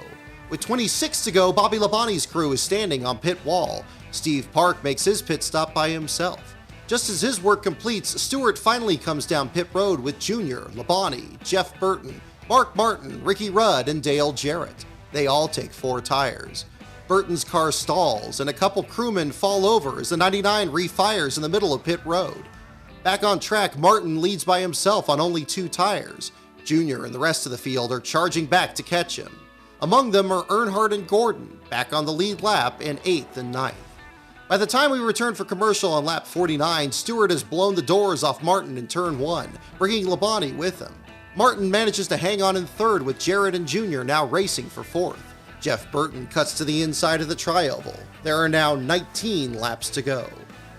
Earnhardt pulls up to fifth place, still gaining ground with his 2 fresh tires. With 18 to go, Earnhardt starts looking at the outside lane in turns 3 and 4, still reducing the gap between himself and Junior. Labonte pulls to the inside with Martin and Junior and drops Stewart back to 6th. Back up front, Martin makes a bid for the lead with 17 to go, clearing the field off turn 4. Junior then gets a run with Stewart entering turn 1, but the two split up and Earnhardt pushes his son. Labonte remains racy and works to the inside, picking up Stewart. Here comes the teammates, Joe Gibbs, and look at Dale Jarrett get a run, sucking up on Tony Stewart in that orange car. I believe that the 20 and the 18, I believe they said, look, let's see, be sure we can handle these guys. Let's get back here and pass them. Heading down the backstretch, the leaders lap Terry Labonte, who holds the inside lane. Dale Jarrett makes a bid entering turn 3 and makes contact with Stewart. Jarrett gets back in line and Junior gets a run on him to the outside. The number 88's now by himself. Stewart opens up a big lead again as Junior backs up to Labonte on the outside line. This gives Junior a run into turn 3. Junior takes the lead, but only for a moment. Stewart and Labonte clear Junior to the lead with 11 to go. Gordon tries to form up a line to the inside. Rusty Wallace tries to lead it, but Stewart, Junior, and Earnhardt remain up front. With 10 to go, there are now 13 cars in the lead pack, led by Stewart and Junior. Rusty Wallace's bid on the inside has moved him all the way up to 4th, the best he's run all race, with Jeff Burton right behind him. Jarrett remains on the inside lane, but again, no one will help him. 8 to go. Stewart and Junior manage to keep open track between themselves and the rest of the field. Ricky Rudd enters the picture, coming to 7 to go, cutting low in a challenge for a top 5. The field remains single file on the straight, then fans out in the corners. No one has anything for the top 2. 6 to go, and Earnhardt is inched ever closer to Junior. Despite drafting help from Wallace and the rest of the leaders, he can't make a pass. With 5 to go, Schrader re-enters the picture on the inside lane. He's back on the lead lap after his black flag, with Labonte now behind him. Entering turn 3, Junior is all over Stewart's rear bumper, trying to get by. He still has just enough room before anyone catches him. With 3 to go, Schrader pulls to the apron. He's out of gas. The green flag stays out, and in the shuffle, Earnhardt gets past Junior to 2nd. He now makes a move to the inside of turn 3 and takes the lead. Wallace up to 3rd and Burton to 4th. Junior now out of the picture. Earnhardt crosses the stripe with 3 to go, but Stewart is still hot on his trail. No one has won more races at Daytona International Speedway than Dale Earnhardt. Let me tell you something. That wasn't all that bad a move. We'll have to see how it plays out. But I think Tony Stewart was feeling like he might not be in a good position leading this thing on the last lap. Daryl, they are running that high side of that racetrack. And don't count out Rusty Wallace. He's kind of snuck his way back up to the front pack there, the 98 winner of the shootout. I think Tony Stewart thought better of leading on the last lap. I think he wanted to get Earnhardt shook out and see what he could do with him. Look at Tony Stewart, no help, and he goes by Earnhardt on the bottom side going into turn 3 and 4. I'm not so sure they didn't touch, because Earnhardt really took off up the hill. White flag. A Pontiac has never won this race. Stewart leads the bell lap in a Pontiac. Here comes Earnhardt, Wallace, Jeff Burton, and Gordon to the inside. Let me tell you what, Tony Stewart is doing some good mirror driving right now. Look at the run. Dale Jarrett gets there behind Jeff Gordon on the bottom side of the racetrack. Boys, the race is just getting ready to start. Hang on to your helmet. Where do you swerve? Well, nowhere yet. All right, now go. This is it. Down to turn 3, final time. If he doesn't get him here, he doesn't get him. 3 wide going into turn 3. Dale Jarrett pulling Bobby Labonte along with him. He's up to 4th. But it's not for the big money. Tony Stewart, the Rushville, Indiana Rocket, leads him off the corner. Earnhardt may have one last chance. It's over. Tony Stewart wins the Budweiser shootout over Dale Earnhardt and Rusty Wallace. That was a fun race. Well, congratulations, Tony Stewart. Tell us, was it driver, car, crew, strategy? What won this thing for you today? Playing the restrictor plate game. I hate this stuff, but it worked for us. With his crew chief, Greg Zipadelli, congratulating him.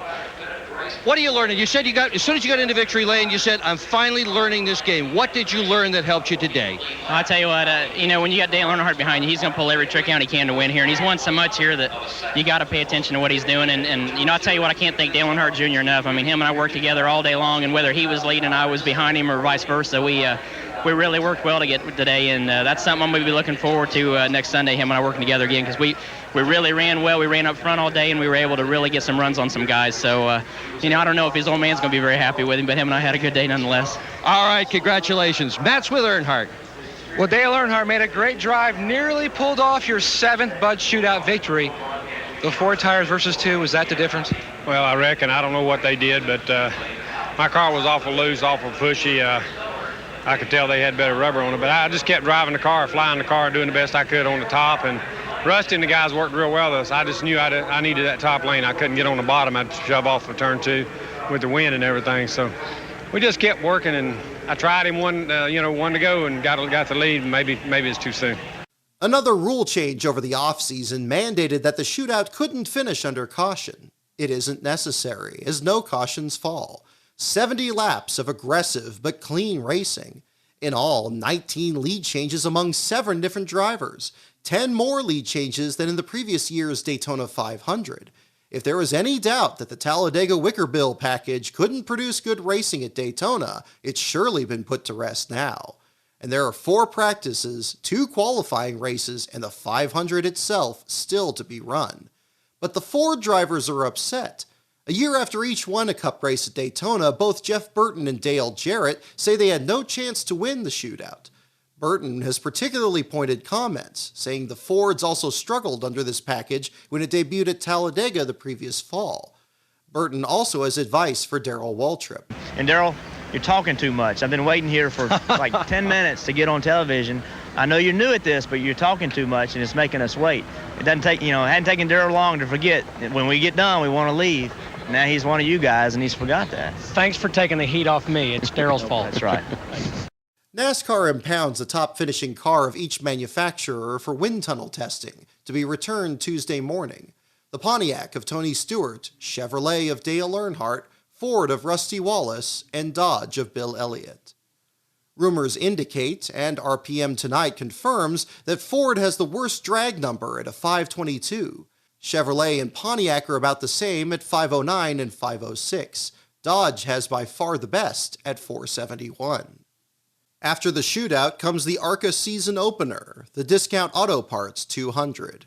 The front row consists of Kirk Shelmerdine driving for Ted Campbell, the number 57 CLR Ford, and the number 71 GMAC Chevrolet of Ricky Hendrick. Set to kick off his first full season in the Truck Series the following Friday, Hendrick makes his second series start with Jeff Gordon as one of his spotters and Jerry Nadeau's pit crew in his stall. Kerry Earnhardt also has firm backing for his number 2. Dale Earnhardt will be on the team radio, and Michael Waltrip's pit crew will use the race to prepare for the 125s. There's also Ryan Newman with his father Greg atop the pit box. Also in the field are Norm Benning, who attempts both this race and the 500, Keith Seegers in a car prepared by Morgan McClure Motorsports, and Mike Swaim Jr., who is former Buffalo Bills quarterback Jim Kelly on hand. There's also LJ Racing's number 91 entry, once again fielded for Blaze Alexander. Since LJ wasn't able to prepare a car for him in the Daytona 500, Dan Pardis drives for Jim Gardner. Pardis leads 14 laps to Shelmerdine's 3 and Frank Kimmel's 18, but it's Hendrick who dominates the late stages, pacing the field for 33 laps. That is until Robbie Benton's spin sets up a restart with 11 laps to go. He's in bow on the outside. Give a call to Stuart Kirby in that front pack, 75, 19 years old. Bob's great teammate, or Bob's best teammate rather. A lot of dust up there. Come by for the restart. What happened to Ricky? Did he miss the shift again? Hendrick gets dropped to 4th place. I'm thinking he might have missed a shift because they just got around him too easily. And he's even losing another position here. I'm wondering if something else is going on. No, he just missed that shift, and you lose so much momentum, and you panic as a driver, and I think he just got to get it back up to speed. Yeah, I mean, they're going high, they're going low by him. This is his worst nightmare. He did not need this. Hendrick's missed shift will leave him in 9th place, but Ryan Newman isn't out of the woods either. When Kerry Earnhardt spins, he now has to hold off Frank Kimmel for 5 laps. Newman leads the last lap from Bob Strait. Well, we know Newman has got a good spotter, and he's already proven that he will take Whoa, it to you the see dirt. that yellow car get loose right there? Yeah, trouble for Dan Partis. Here comes Kimmel right up against the back bumper. Oh, one off the corner. That's Tim Steele. Steele's There goes around. Partis. Comes Partis. Steele's all right so far. Now this is the race. They'll race to the checkered flag. That was Kimmel sliding to a stop. Newman with the car length straight trying to gain. And Kimmel too far back. You can't make it. What you see is what you get. The Purdue engineering student and open wheel graduate Ryan Newman wins the ARCA REMAX 200. Newman scores his 4th ARCA victory over a charging Bob Strait. Also impressive is Stuart Kirby, who finishes 4th in his first ever superspeedway start. The ARCA race also sees the first injury of the week. On lap 18, Ron Cox, also known as R.C. Hickson, is spun by Donnie Morlock off turn 4. Ben Hess sacrifices his car to avoid hitting Cox in the door, but Cox slams the inside wall short of pit road. Cox climbs from the car, but is later reported to have both a fractured left elbow, a contusion of his left shoulder, and a concussion. Cox will return to run the full ARCA season, and will even finish a career-best 4th in the point standings. The Milwaukee Journal-Sentinel this morning, David Coleman, very fine writer, pointed out that in yesterday's race of 70 laps, there were more lead changes than in the entire Winston Cup Speed Weeks at Daytona a year ago. That's 370 laps a year back. That's composed to 70 yesterday with one more lead change. So we're all looking to competition this coming Sunday in the Great American Race. The 43rd edition is going to be a barn burner. And you'll see that on Fox, of course, on Sunday. And that was the buzz this morning around the garage. After the fog lifts, Monday's practice session sees the rest of the Winston Cup field try the style of racing they saw in the shootout the day before. There are no charters, no top 35 rule. The only drivers locked into the 500 field are the front row, Bill Elliott and Stacy Compton, plus the top 6 drivers in the 2000 standings, Bobby Labonte, Dale Earnhardt, Jeff Burton, Dale Jarrett, Ricky Rudd, and Tony Stewart. Everyone else has to finish 14th or better in their Twin 125 or hope that their speed is fast enough to still get them in. Today is the time for drivers to test their cars in race conditions. The only cars still in the garage are Dale Earnhardt, who has an oil leak, Dale Jarrett, and Jeremy Mayfield. Just before he goes out, Earnhardt wants to speak with Darrell Waltrip. Gordon messed me up. I couldn't hear you. What you say? What did you see with your 500 car? Did you like what you saw on the racetrack compared to your shootout car, which you finished 2nd in? I don't know. Is Darrell working today? Well, theoretically, yes. He said something about my open base helmet in the race yesterday. I didn't like that. Well, you know, I could set up a meeting maybe. I could. Do you want to talk to him? As many years as he's been watching races. Time out. Hang on a second. Okay. Now go ahead and you can talk to Darrell. Yeah, Darrell. First, don't go there yet. Wait a minute. Don't you think you might have made you move a little early yesterday, bud? Well, Darrell, it's the only move I had. You know, it's sort of like when you see it, you got to do it, and that's all I had. And it may have been a little too soon, and I know it was too soon, matter of fact, and I knew it was wrong when I was doing it, but it was the only opportunity I had, so I had to go for it, man. And the helmet deal, you shouldn't be talking about the helmet deal. It's the safest helmet in Winston Cup racing today. Well, but listen, you got to understand something. All I hear is, Earnhardt, he can see the wind. Now, you know you're a smart man. Ain't nobody can see the wind. If it's blowing in your face, you can't. Well, that's what I'm trying to tell you. So maybe it's him. I slipped in there yesterday, and you wasn't around. I looked through the goggles. There ain't nothing trick about them. No, they're just clear. I slipped the helmet on. I don't feel nothing unusual there, so it's got to be. Will you put my helmet on? Yeah. Maybe that's why my head's itching. Hey, show my logos here. Help my sponsors out a little bit. Come on. Let's see. That's yeah, Good Wrench, Good Wrench, okay. Good Wrench. Okay. I got you, and I got like Hershey. Why do you keep wearing that Earnhardt hat? Well, I lost my Goodrich hat, man. I haven't seen you wear that hat until this year. Now, what's the deal? Hey, you two, wait a minute. It's an old hat. Dale, This is your other nightmare. Yeah, Larry. On a serious note, I won a Daytona 500 with you, buddy. You with got it, buddy. Helmet. Yeah, I'm still mad at him for that. Open face helmet and that seat you got in that thing. We won the Daytona 500. Yeah, we did. On a serious note, it's first time at Daytona in race conditions with the aero package. What are you seeing different from what we've had here before? I like it, and honestly, the cars do drive, I think, as good as they did before, but it does lend that to drafting back up and keeping the cars side by side. I think it's a better race. I seem to think the high line is after the tires go off about 20, 30 laps, I think the high line is the way to go. So, you know, I can't wear this hat, guys. That's something to sponsor. Was you surprised cars got as ill handling yesterday as they did? Well, my car didn't get ill handling. Let's rephrase that. My tires had gone off on the left side. 70 laps on tires. The right sides were a little, you know, older than the guys that came out with 4 tires there at the end. So really, I was really going good chassis-wise. Just the tires was hot and wore out versus what they had. I was guiding it pretty good in the wind. I thought I was flying that race car pretty good through the corners. I mean, if you guys couldn't see that, I mean, you know, I was doing a pretty good job, even as old as I was. You were dragging around. You were lifting. We had a camera in there. We saw you lift. No, you didn't have a camera in my car. Well, we saw you lift. You riding with me, Darrell. I told you get ride with me. Nope. I didn't even like being beside you. Look here, I got to go. My car's ready, and I got to go back out and practice. Change some little springs here. Trying a little something here. I think it'll be fast. Larry gave me a little tip last night.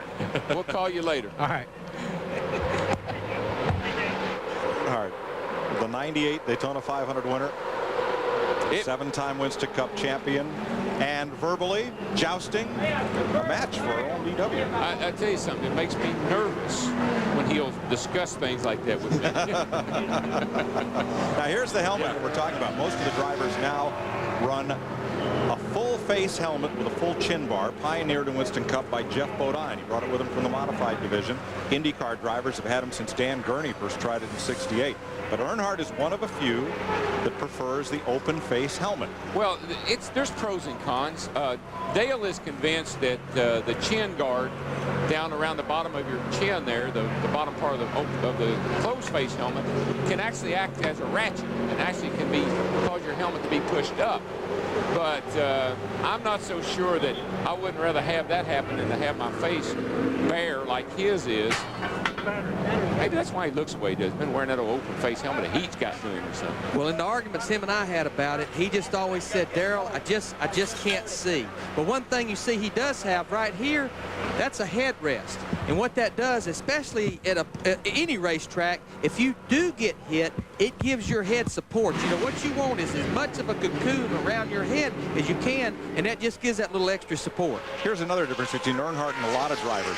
Look at the plane of Earnhardt's eyes as he sits in the car.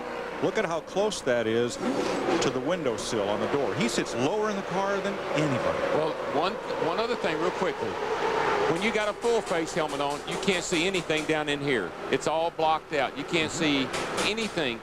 Plus your peripheral vision is somewhat restricted with a full face helmet. So he's not wrong. Nope. He likes that open face helmet and those old bubble goggles that we've been wearing for 30 years.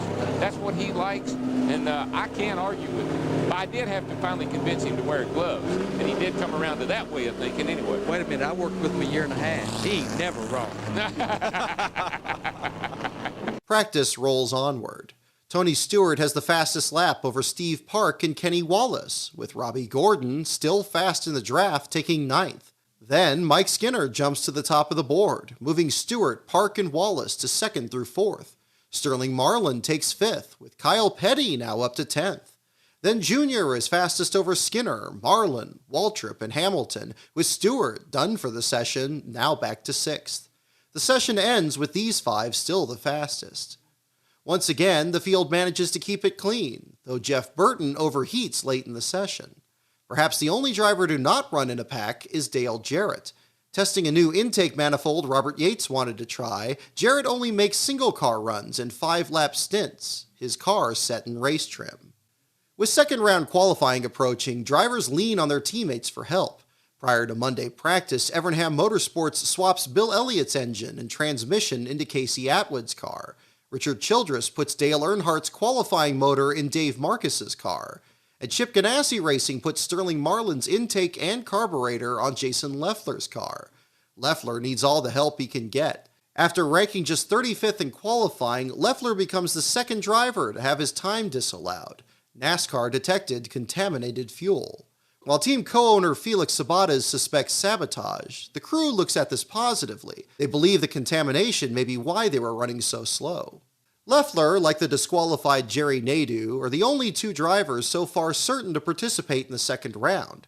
The rest of the field has to decide whether or not to stand on their first round times. 5 minutes after the session, only 8 of the 52 entries have elected to participate in second round qualifying. This includes Brett Bodine, teammates Dave Marcus and Dwayne Lake, and the disqualified Jerry Nadeau and Jason Leffler. Despite swapping parts on the number 19, Casey Atwood's team elects to stand on their first round time. In the session, both Nadeau and Leffler still aren't up to speed and have to line up at the back of their qualifier. The fastest lap belongs to Brett Bodine, who now, ranked 21st, has practically locked himself into the 500 on speed. We're 21st fastest overall. If you take both rounds of qualifying, combine them, we're 21st fastest overall. I feel like that's pretty safe. You know, historically, the 25s are what you go by. Top 25 in speed, top 25 in point standings, pretty much guaranteed to be in the 500. Our whole mission tomorrow is we want to start as far forward in the Daytona 500 as possible. Start 23rd in our 125. We've got some work to do. Got a fast race car. You know, we just got to have the brakes go our way. Some lanes open up, try to catch up to that lead draft. Hopefully it doesn't split apart, get in two groups, but you know, we just got to see what we can do. Feel like we got a great shot. This is probably the best race car I've had here since the early 90s, back when I drove for Kenny Bernstein, so we're very excited about our chances. The booth also welcomes Larry McClure, who was asked multiple times about how to handle a driver as aggressive as Robbie Gordon. We're looking to get the balance right on the car. Make sure that he can suck up and make sure he can judge his speed, because he hasn't drafted with this new aero configuration before. So we're not sure what's going to happen. What to expect, but he's pretty talented and shrewd. I think he'll be able to handle it. A.J. Foyt makes an appearance. In this interview, he's non-committal about grandson Larry Foyt's upcoming Busch Series debut. I want to know what is going to make you more worried this week, Foyt, because you never worry about anything when it comes to racing cars. But you got Hornaday trying for the 500, and your grandson's here trying to get in a race at Daytona. And so when it gets down to it, where are you going to fret the most? Well, I think I'll be at both teams, and you know, let the ball fall where it's going to fall. There's nothing you can do about it. Is that kid any good? Well, he's been around a little bit. He went to college and did everything I asked him to do. We raised him, and he's like my own kid, and he's very smart and got a good head on his shoulders, and he run good in karts, and he run good in ASA, and we run him in the ARCA race at Charlotte. He run good, and you know, Atlanta rained out, and he run over 190 there, so we just have to wait and see. Heading into Speed Weeks, Foyt dismissed rumors that he was shutting down his team, saying that he had to let go employees because his team was overstaffed. Hey, AJ, it's DW up in the booth. They taking care of you down there, buddy?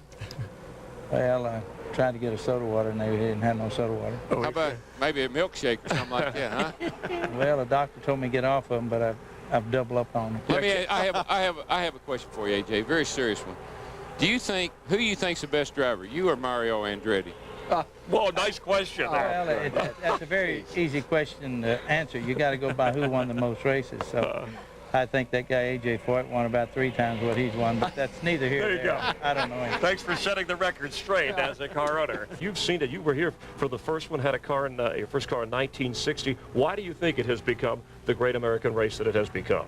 Well, it's a very good sport, and I think when I got into racing, I was really a fan more than I was a racer, because I enjoyed racing. I was raised with the sprint cars, and I don't know, I've just always enjoyed watching the competition that you had there. So when I come down here, I still come down as a fan, and I really enjoy being here, and from the beach days all the way up through right now. Lingering fog delays the 5th day of practice, where the Busch Series cars take to the track for the first time in single-car runs. Among these drivers is Matt Kenseth, who still runs a partial season for crew chief Robbie Reiser's family, a team otherwise unaffiliated with his current Cup effort at Roush. During the opening minutes, a wedding ceremony is performed in Victory Lane, It's already the third of the day so far. The biggest stories of the morning are the penalties NASCAR handed down to the two disqualified teams. Tony Furr, crew chief for Jerry Nadeau, is fined $14,000, while Kevin Cram, Jason Leffler's crew chief, is docked $10,000. Both Furr and Cram receive 4-race suspensions, which will last from the second race at Rockingham until the 6th round in Bristol. The two are among 18 crew chiefs penalized for various infractions. The sum total of all these fines will come to $40,750. The Cup Series finally gets onto the track for an abbreviated session. Soon after, the field stacks up even more, choking the backstretch with cars. This despite NASCAR limiting the pack to only 20 to 25 cars at a time. Only when a car ducks onto pit road do officials let another one enter the track. This particular part of practice leads to the first unofficial Crank It Up segment in Fox's history. Well, for those of you who are stuck home at 2 feet of snow, have those nice surround sound systems in your living room, give it a crank and you can listen to the sound of this pack here at Daytona.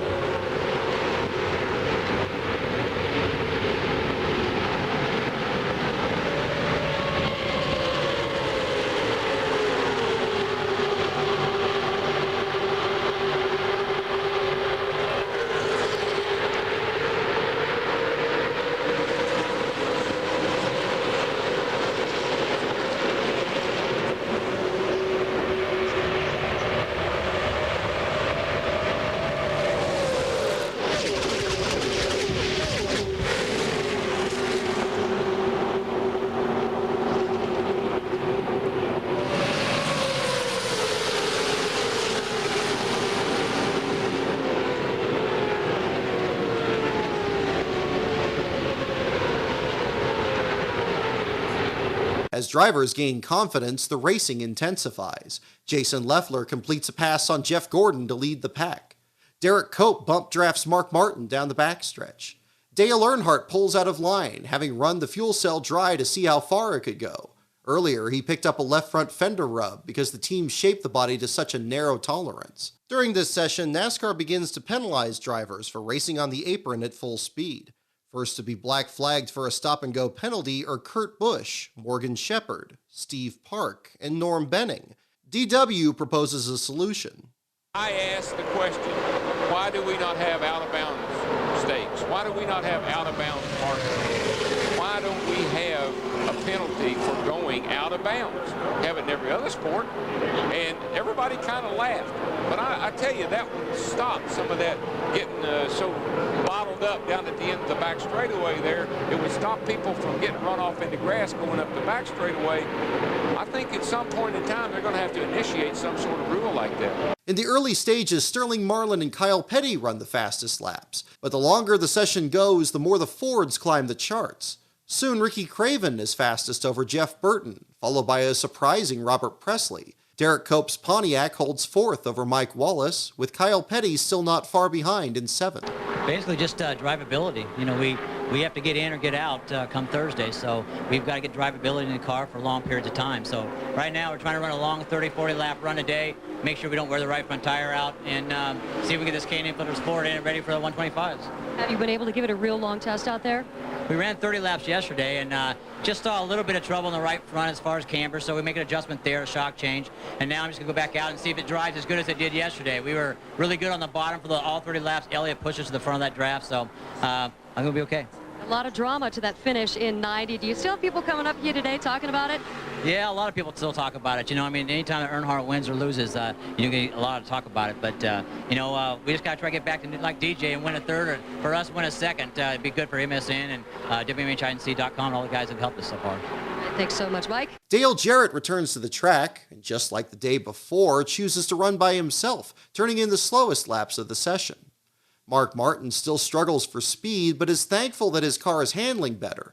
Ricky Craven, who now holds second in practice, joins his crew chief Mike Beam in a debrief with Robert Yates. Also during this session, there's an interesting moment where each member of Fox's broadcast crew explains what makes Speed Weeks of the Daytona 500 special to them. When I come to Daytona, I know that I'm competing against everybody when they're at their best. Everybody has more time to prepare for this race than any other one we're going to run all year long. there's more effort, there's more emotion. This is absolutely what you live for, is your moment in the sun, because the sun is shining here when it isn't shining anywhere else.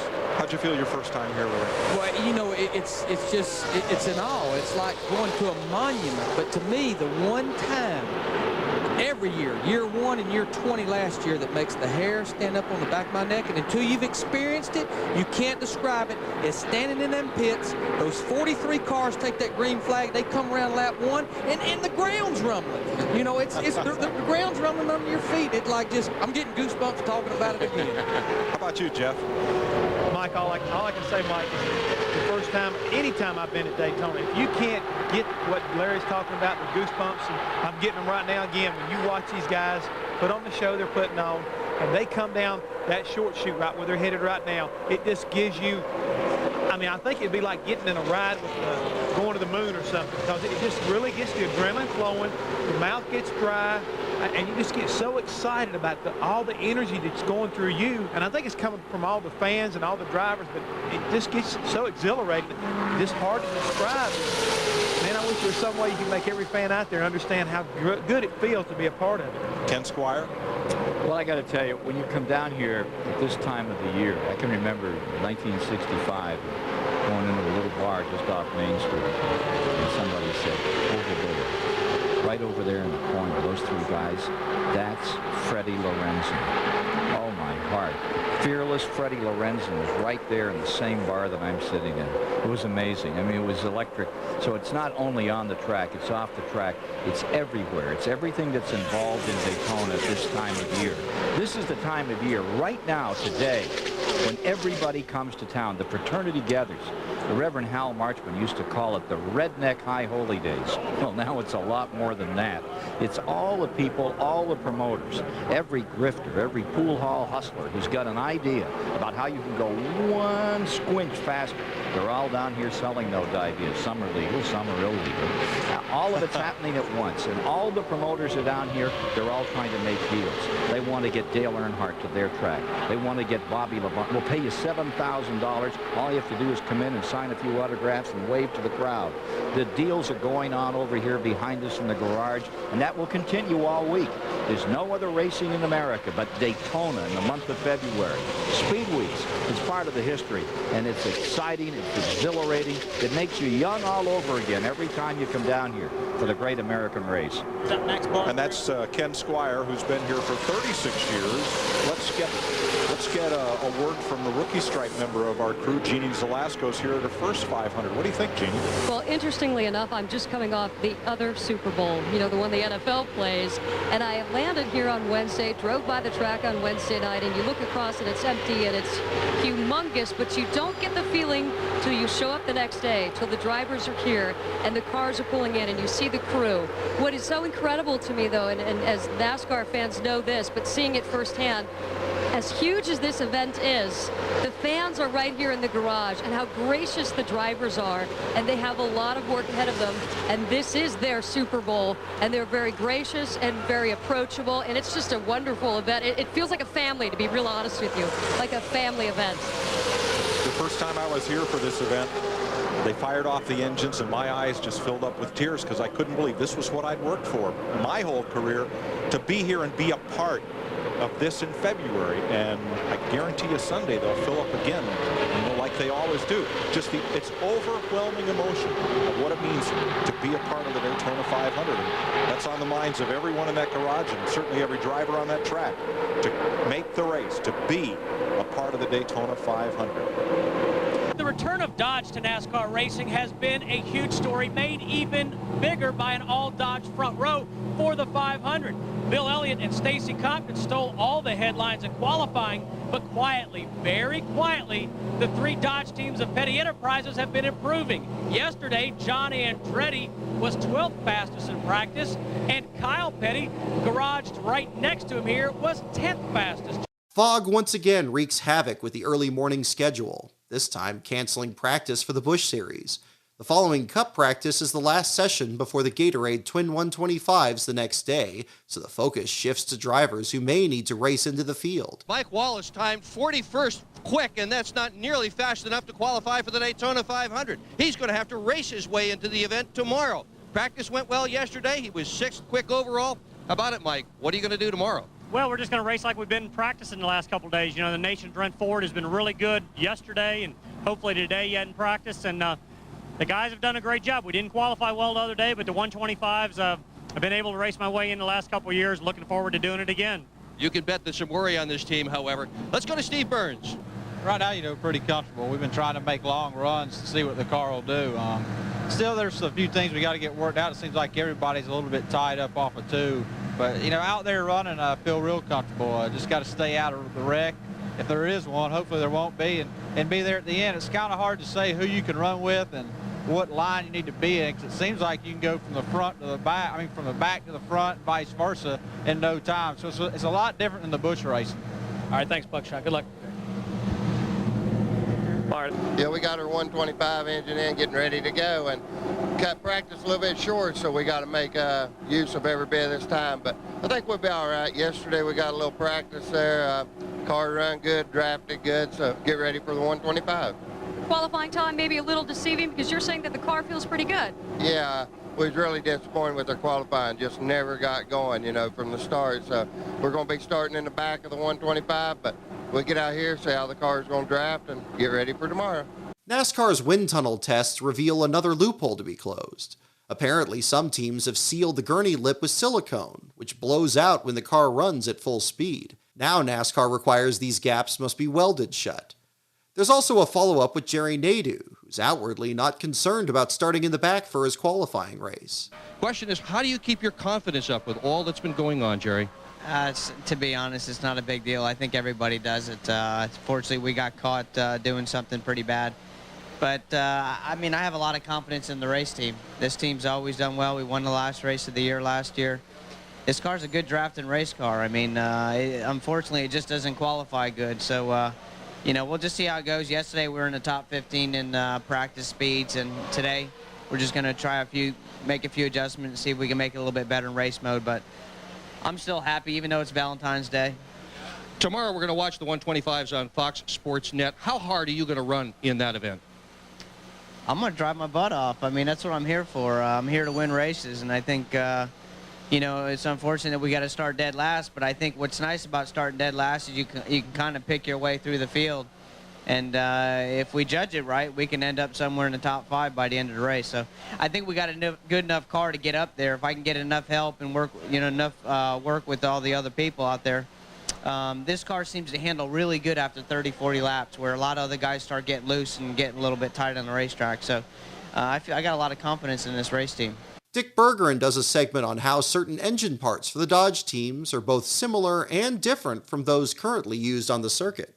Well, Chris, externally, the Dodge engine visibly is different than either the Chevy engines or whatever else you might see over in the garage area, but I want to take a look inside the engines and see how similar they really are. Now, CP, a manufacturer in California, makes pistons, and look at these pistons. They look pretty much alike. Believe it or not, this piston fits a Chevrolet, this piston fits a Dodge. Almost identical. Now, pistons connect to what's called connecting rods. Here's the 3 connecting rods that are used for the 3 principal brands that are here. Chevrolets run in Pontiacs, by the way, so if you see a Pontiac, it's really got a Chevrolet engine. They look pretty similar. They ought to. This one fits a Chevy. This connecting rod, believe it or not, would fit right inside either a Chevrolet or a Dodge engine. Down here, they put an engine bearing. Guess what fits? Honda.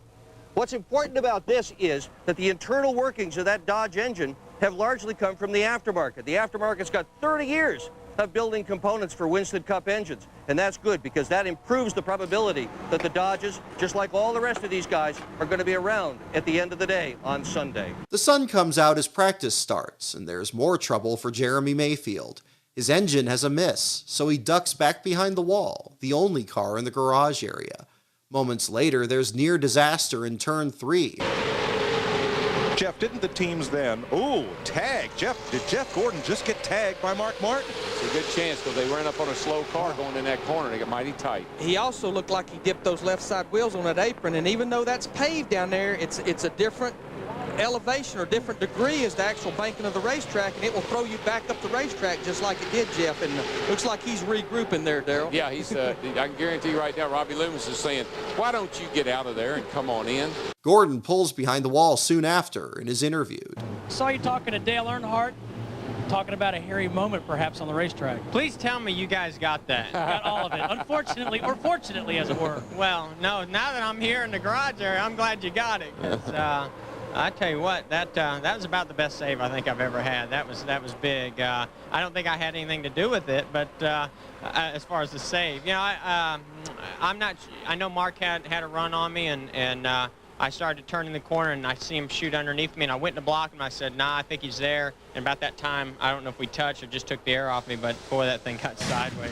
You know, Jeff, there's so many dramatic moments that fans rarely get a chance to see leading up to the 500. So much drama during speed weeks. You know, I think there's more sometimes in practice than there is actually in the race. And that's why a lot of times I don't like to run many laps out there practicing because it can get hairy. But you think, hey, being out front's the place to be. And car is awesome. I mean, that thing is a rocket ship. You know, the track got sun on it. It's a little bit looser, I think, today. So I need to tighten my car up a little bit, but I don't know if that had anything to do with me getting loose right there.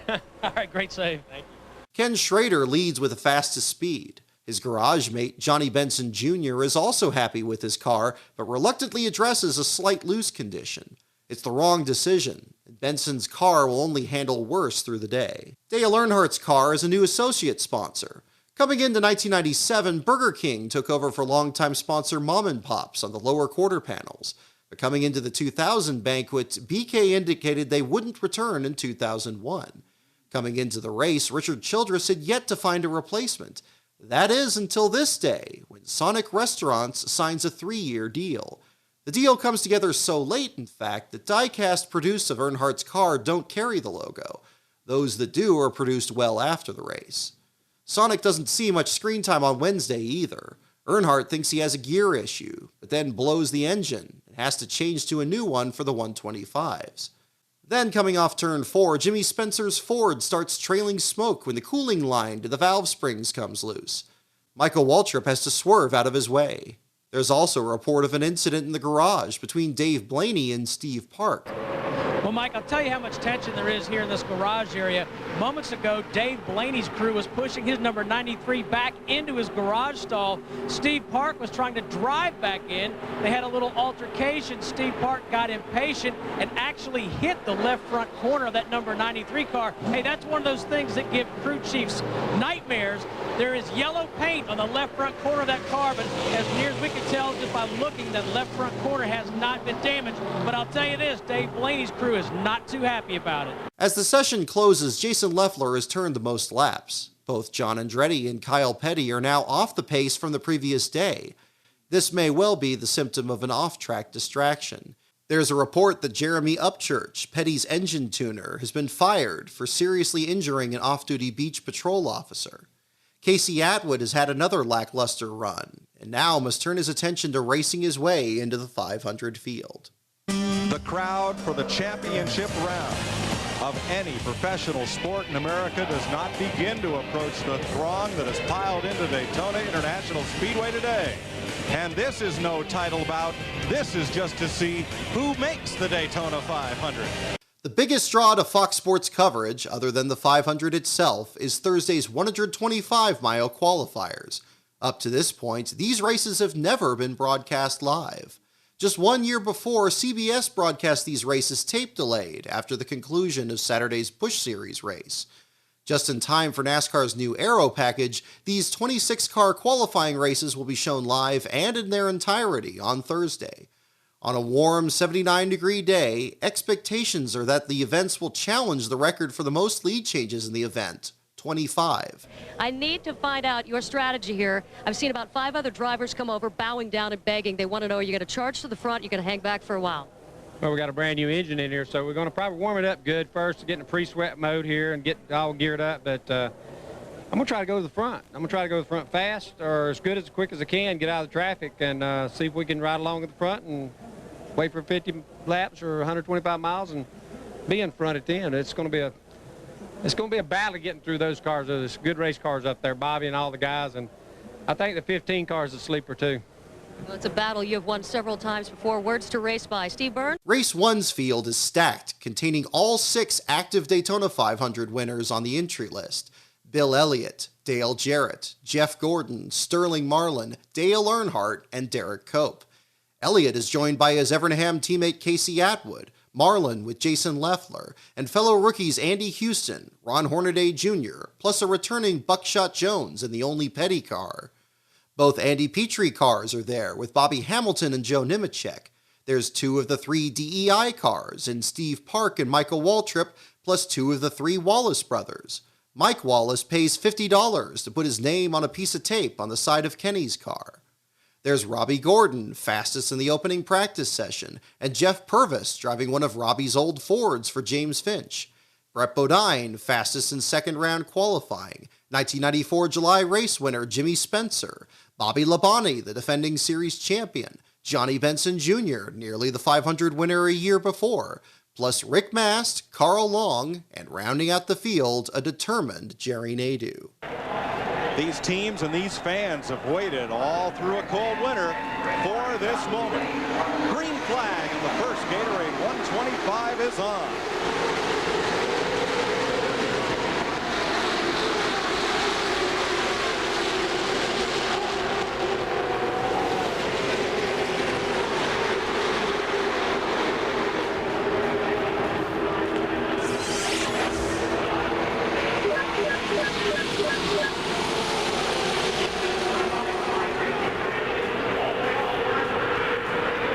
Heading down the backstretch for the first time, Michael Waltrip ducks out of line, but Bill Elliott and Jeff Gordon come down to cut him off.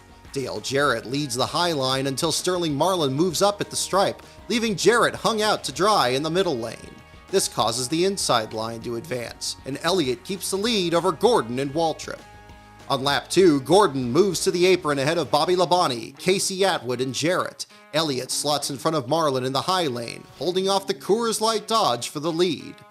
Further back, Dale Earnhardt is climbing from 14th on the grid, his worst ever start in the 125s, and has found Steve Park in the high lane. Right behind Earnhardt is Jason Leffler, looking to race his way in after his time was disallowed. Jerry Nadeau is having a harder time doing this. On lap 3, he's still 18th, bogged down in the middle lane behind Mike Wallace and Joe Nemechek. Up front, Elliott continues to lead Marlin, and along with Johnny Benson Jr.'s Pontiac begin to break away from the field. On lap 4, Bobby Hamilton makes his presence known, nerfing Robbie Gordon out of the way in the tri-oval, then moving to the middle lane. Michael Waltrip is still trying to lead the inside line to the front, but Jeff Gordon ditches him on the backstretch. Waltrip can't throw the block in time, so he veers hard right and grabs a spot in the high lane. Further up, Marlin peeks out from second on Elliott, but decides to follow him into turn 3. The transfer spot belongs to Elliott's teammate, Casey Atwood, who has Ray Evernham calling the race as his spotter. Just past the stripe to begin lap 5, Marlin ducks out to challenge Elliott for the lead. Benson doesn't go with him, but when Marlin's run stalls, Waltrip's low line charges in from behind.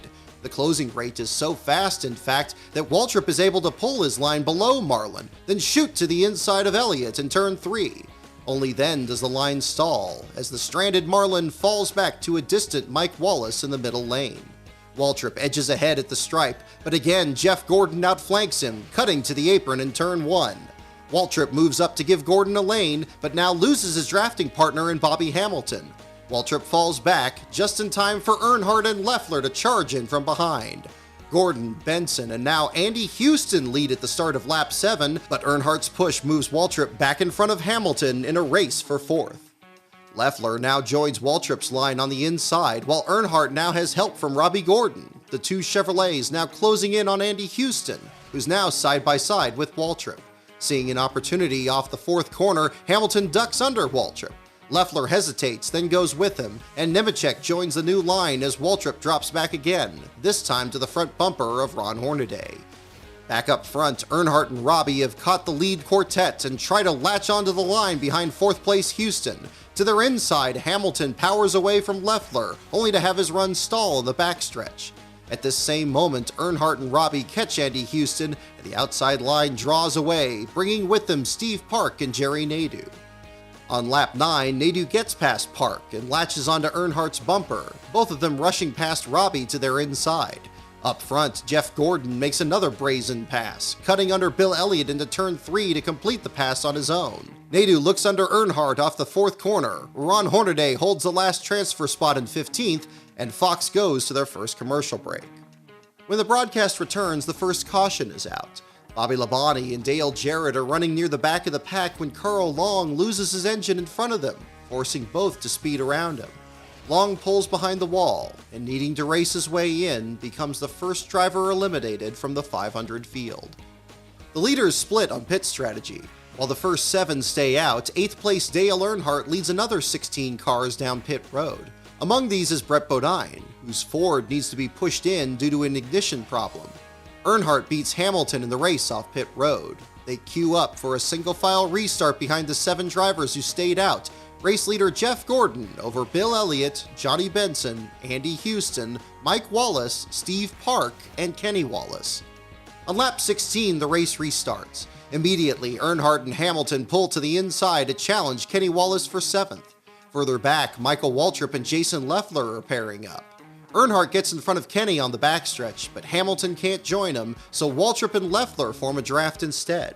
The transfer spot now belongs to Joe Nemechek.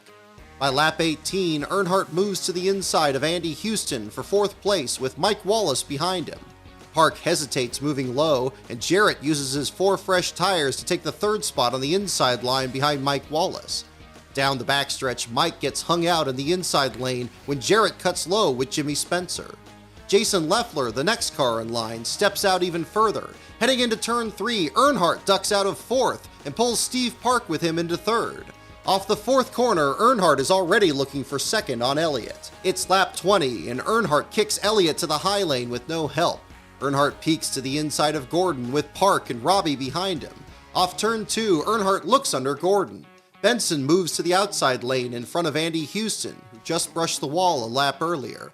This opens a clear path for Earnhardt to rush into the lead in turn 3, with Park to 2nd and Robbie to 3rd, and Jeff Gordon now 4th ahead of Benson. Waltrip re-enters the picture, still on the inside lane and sizing up Robbie for 3rd. Over the next lap, more cars join the inside. Entering turns 1 and 2 on the 22nd lap, 3rd place Robbie finds himself between Jarrett to his outside and Waltrip to the inside. Waltrip's line has momentum, and he carries it into 3rd with Loeffler right behind. Down the backstretch, Earnhardt tries to throw the block, but Waltrip moves lower on the approach to turn 3. By then, Earnhardt is too far ahead of Park. Earnhardt's run stalls, and Waltrip retakes the lead with Loeffler up to 2nd. A perfect time for the first crank it up of the broadcast. Folks, you need a new set of speakers at home? Get ready to blow out the old set of speakers. Let's crank it up. And strap that television down.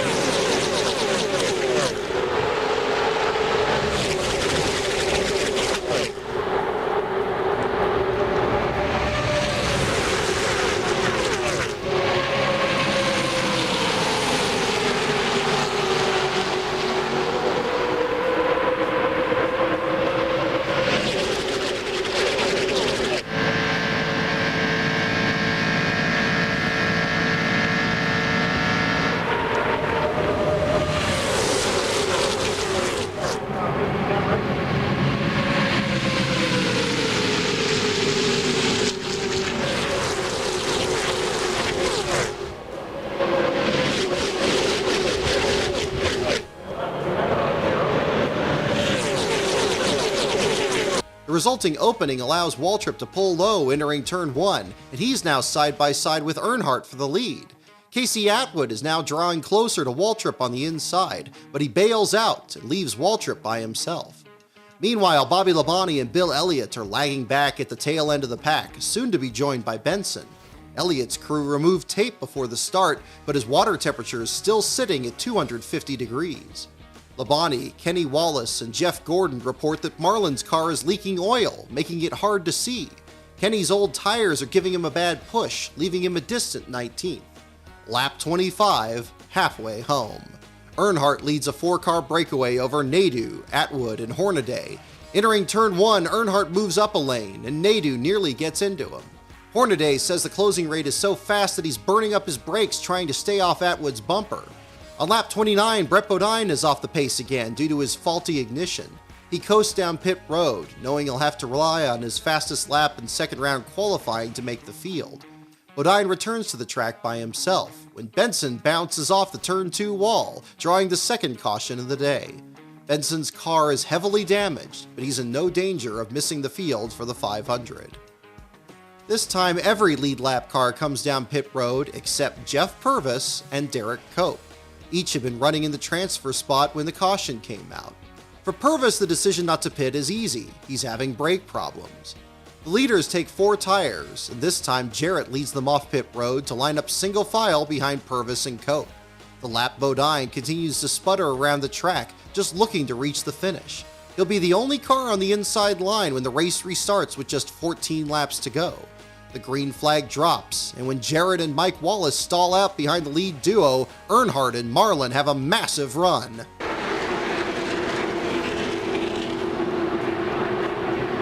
14 laps to go. Look at Earnhardt. Whoa! Earnhardt squeezed between those. Knows he's got to go now. It's tight off there. Boys, that's a lot of cars in one spot. Holy cow. 1, 2, 3, 4, 5. 5 wide. 5 wide.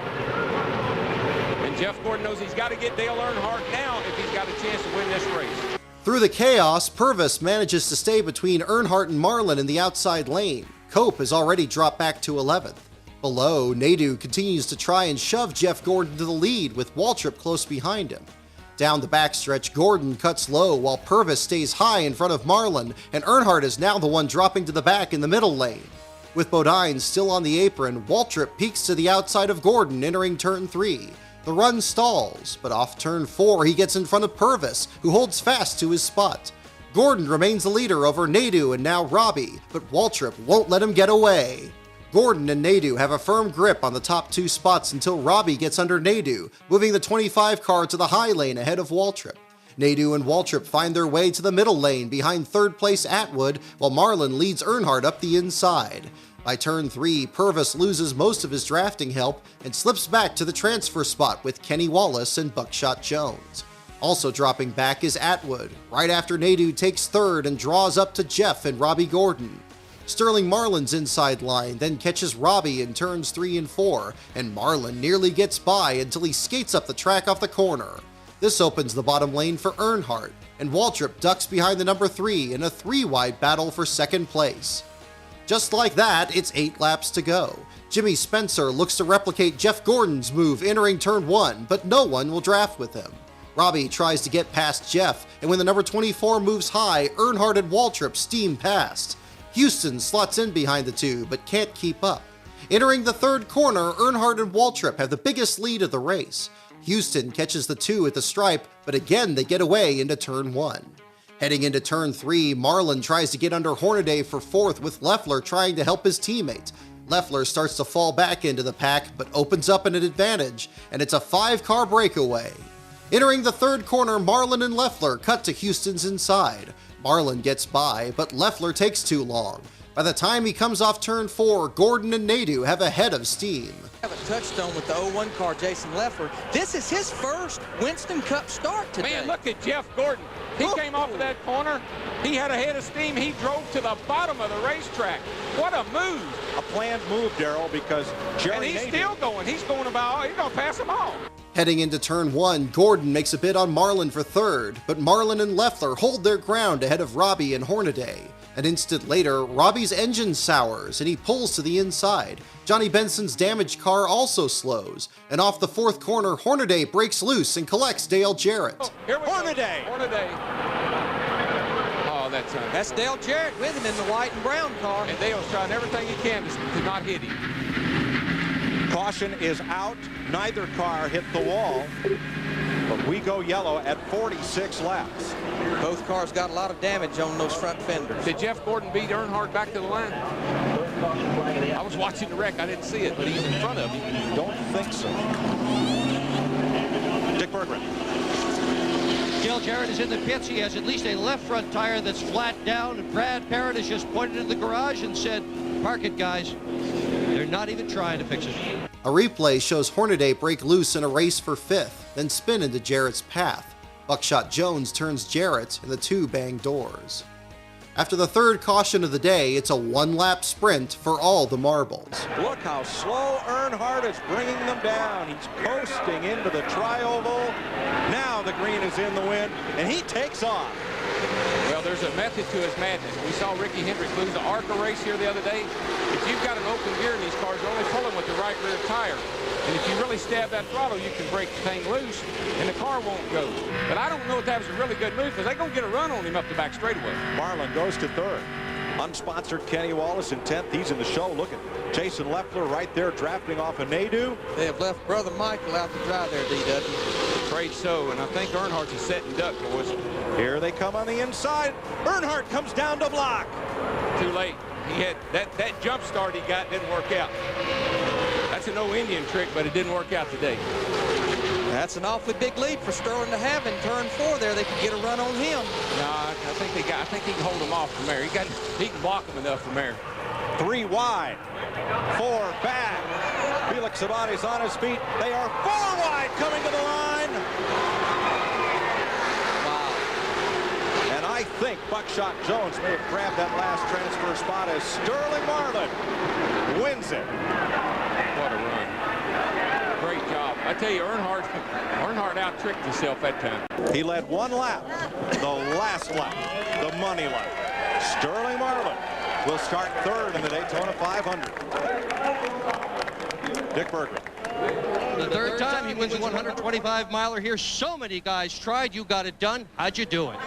I must have made some friends last lap. I tell you, we had an awful good car. The boys on the Coors Light team done a great job, and Chip Felix has got a great bunch of guys. Came sitting up by Early and Tony and Soda Bob on the motors and Dodge and everybody, and it all's come together, and we're going to have a good year this year. It's car drove really good, and everybody got to run the high side, and I got on the bottom when nobody go with me, and finally Michael pulled down. We got to easing up, but last lap day was just a shootout, and Earnhardt and him got too far out, and I had a good run at him and got by him. Let's go to Earnhardt and see how things were there. Attaboy. And Dick, Dale Earnhardt walking back, and the people here, a lot of people talking about that last lap restart. Hey, Dale, what was the strategy on the restart? I was a sitting duck. I'm the duck and there's the hunters, and I just, restrict plate racing, that's the last lap kind of thing, and you just do the best you can with it. What did you say to Gordon when he pulled in? I was wishing he had stayed with me and we'd have restarted together and tried to go, Let's show you. There are the 2 of them. Gordon and Earnhardt talking about it. Yeah, they've been racing each other. Well, I saw him hanging way back like that, and I was like, I'm not going to let that happen. I was waiting, I got that line. I said, man, I got to Well, I started looking in my mirror. I was like, what am I going to do? Hey, I would love to come home second, trust me. As Marlin, Nadeau, and Earnhardt cross the line, Jimmy Spencer and Joe Nemechek shoot to the apron, forming a 4-wide logjam for all the remaining positions. Somehow, they all make it across without crashing. Andy Houston qualifies for the 500 with a 4th-place finish, just ahead of Spencer. Behind Houston is Jeff Purvis, in the field with an 8th-place showing. He'll now run double duty with his 4th-place start in Saturday's Busch race. Jason Leffler in 7th also gets in, a half car length back of Jeff Gordon, and 1 car length ahead of 10th place Casey Atwood. Both Evernham cars will make the show. So will Kenny Wallace, sponsor or not, who takes 11th just behind Purvis. Brother Mike follows him through in 13th, just behind Steve Park, and just ahead of the final driver to race his way in, Roy Buckshot Jones. Jones crosses the line just over a car length ahead of Rick Mast, who comes up 1 spot short of making the 500. Mast is less than pleased not only with failing to qualify, but with the style of racing that's on display. No, that's not racing. if you feel like that, you shouldn't even be here. You know, that's the way I look at it. But you know what? I mean, I'm a realist. We came here. We were behind the 8 ball the whole time we were here. You know, this Daytona and Talladega are the 2 tracks where, and these guys up top know this, it's where R&D and money comes into play. And, you know, we were behind the 8 ball the whole time here. We weren't faster in qualifying. During the practices, my car was actually pretty fast, guys. I mean, even the day in the draft, it was fast, but I couldn't keep it wide open. My car wouldn't handle. For 3 days, we tried to tighten the car up. We could not get it tight enough. I told Larry Mack that last night. If I could get the thing where I could hold it wide open, I'd be good. We missed it by 1 spot, you know. But the good news is we got Rockingham in what, 10 days?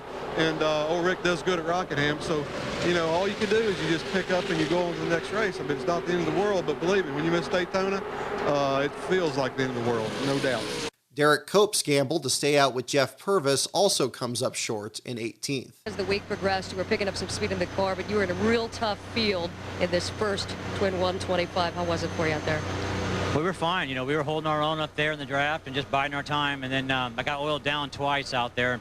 And the last time we just made a poor choice. You know, we should have come in for tires and wiped the windshield off, and I could have been on the same ground as them, and we'd have probably had a shot at it. But just a poor mistake on our part. But got to thank K&N and Video and WMHINC.com and MSN and all the folks that have helped us get here, because it's a good effort.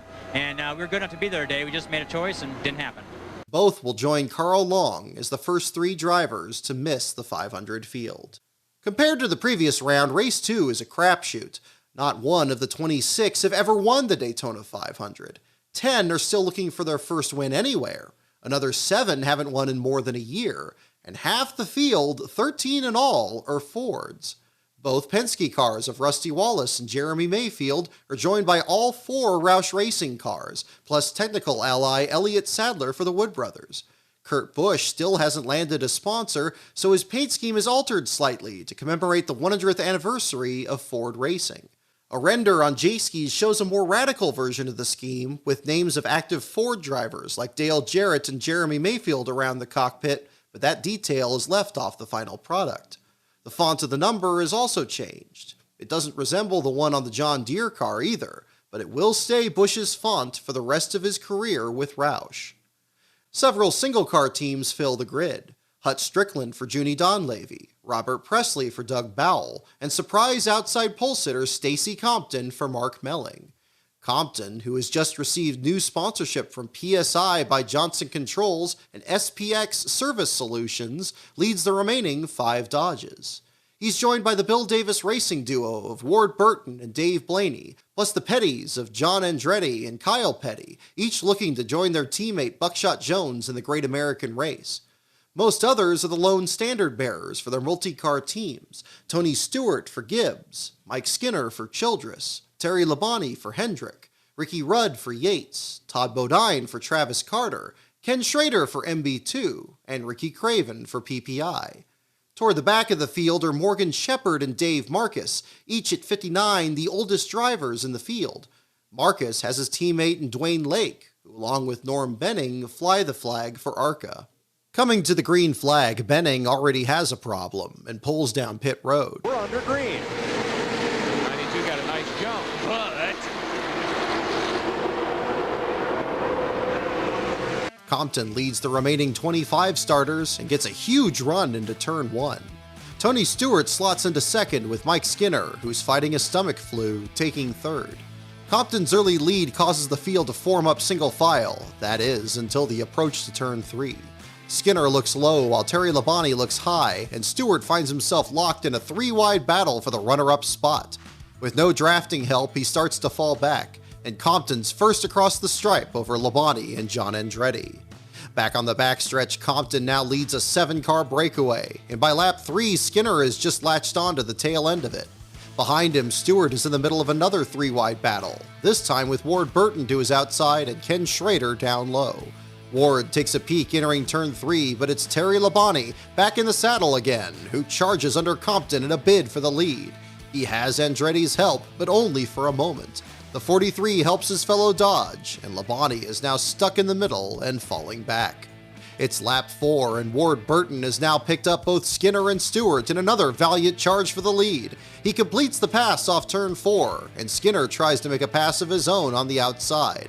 But this only puts Skinner in the middle, and Compton glides past on the inside. Ward takes the high line, but Stewart is now in command of the inside and drawing even with the Caterpillar car. Stewart takes the lead off turn 2, but drafting buddy Ricky Craven pushes him even further ahead, leaving open track over the new third-place battle between Ward and Schrader. Crossing the stripe, Stewart picks up the draft of Norm Benning, who had been running by himself since his unscheduled stop at the start. Tony pulls high to put him a lap down, forming a 5-car breakaway of his own over Craven, Schrader, Rusty Wallace, and Mark Martin. By the time they come off turn 4, Martin has Dale Earnhardt Jr. to his inside, who is paired up with Dave Blaney behind. Off turn 2 on lap 7, Jr. slots in front of Martin for the 5th spot, setting his sights on Rusty for 4th. At the stripe, Stewart and Craven continue to lead by open track over Schrader, but Jr. is now battling Rusty for 4th. Jr. completes the pass into turn 3 and escapes the pack, running by himself to catch Schrader. Heading into turn 1, Jr. links up with Schrader to pounce on Stewart and Craven. Craven falls back, and Schrader charges to the lead in turn 3. Fast in practice all week, Schrader is perhaps the only driver in the field who's happy with how his car is handling. Jr., on the other hand, is fighting a tight condition. This doesn't keep the Budweiser Chevrolet from getting a run on Schrader for the lead, but it does keep him from holding off Craven into turn 3. Coming off turn 4 to complete lap 10, Craven pulls Stewart to 2nd with Blaney 3rd and Schrader moving low to take 4th. Jr. can only try to catch the tail end of the draft. By lap 12, Craven is leading a 6-car breakaway with Ward Burton bringing up the rear, Rusty some distance back in 6th. Stewart gets under Craven into turn 3 and Blaney gives him the drafting help to get by. Jr. also locks onto Blaney in a bid to get by Schrader for 3rd, which allows Blaney a run at Stewart for the lead. Blaney finally leads off turn 4, becoming the 6th different leader in just 13 laps. By now, Compton has dropped to the tail end of the pack. Crew Chief Chad Knaus says this is their best car, but their Dodge is sensitive to both sun and heat. They may even park before the race is over. Back up front, Blaney and Jr. move up to block Stewart, whose Pontiac is starting to overheat. By the time they enter turn 3, Jr. gets a run to the inside of Blaney for the lead, and Stewart and Schrader follow through off turn 4. Blaney reunites with his teammate in a battle for 4th, but the lead trio are pulling away in a 3-car single-file draft. Over the next lap, Ward and Skinner merge into line. On lap 17, Blaney gets a run on the leaders into turn 1, but Stewart swings low to stop him. Blaney is now racing Schrader until his run stalls. Back comes Skinner, with all of a sudden Robert Presley taking 6th from Craven. In the early hours of the morning, 3 new engines arrived from Penske Racing, one each for Rusty, Mayfield, and Presley. After tearing through 2 engines, a transmission, and a gear, Presley is now showing his best speed of the entire week. On lap 19, Jr. still leads, but Skinner and Presley have latched onto the 3-car breakaway. Blaney tries to get under Presley for 5th. Presley slots into a single-file line, but he's now under attack by Craven, with Todd Bodine entering the picture in 7th. Dwayne Lake serves a pit road speeding penalty in the second Marcus car, then drops out of the race with handling issues. Lake becomes the 4th driver to fall out of the 500 field. There are now 48 drivers left to contest 43 spots, 5 still left to go home. Only then does the race go to commercial. On the other side is lap 23, and the field is strung out once more. Jr. leads a 6-car single-file procession with Craven some distance back in 7th, followed by a trio of newcomers, Elliott Sadler in 8th, Jeff Burton in 9th, and Rusty Wallace in 10th. As Burton moves past Sadler to lead their trio, this is the best any Roush car has done all day, perhaps all week. Mark Martin, Matt Kenseth, and Kurt Busch are hopelessly behind, locked in a trailing pack that will decide the transfer spot. Among this group is Todd Bodine, who bumps the wall off turn 2 and drops back. On lap 27, Presley runs high in the tri-oval as Jeff Burton works to his inside for 7th. Skinner tries to race Craven, but slots in behind him on the backstretch. By now, Jr. is leading a 10-car single-file draft that's a half straightaway ahead of everyone else. The pack remains tight as the broadcast goes to commercial again.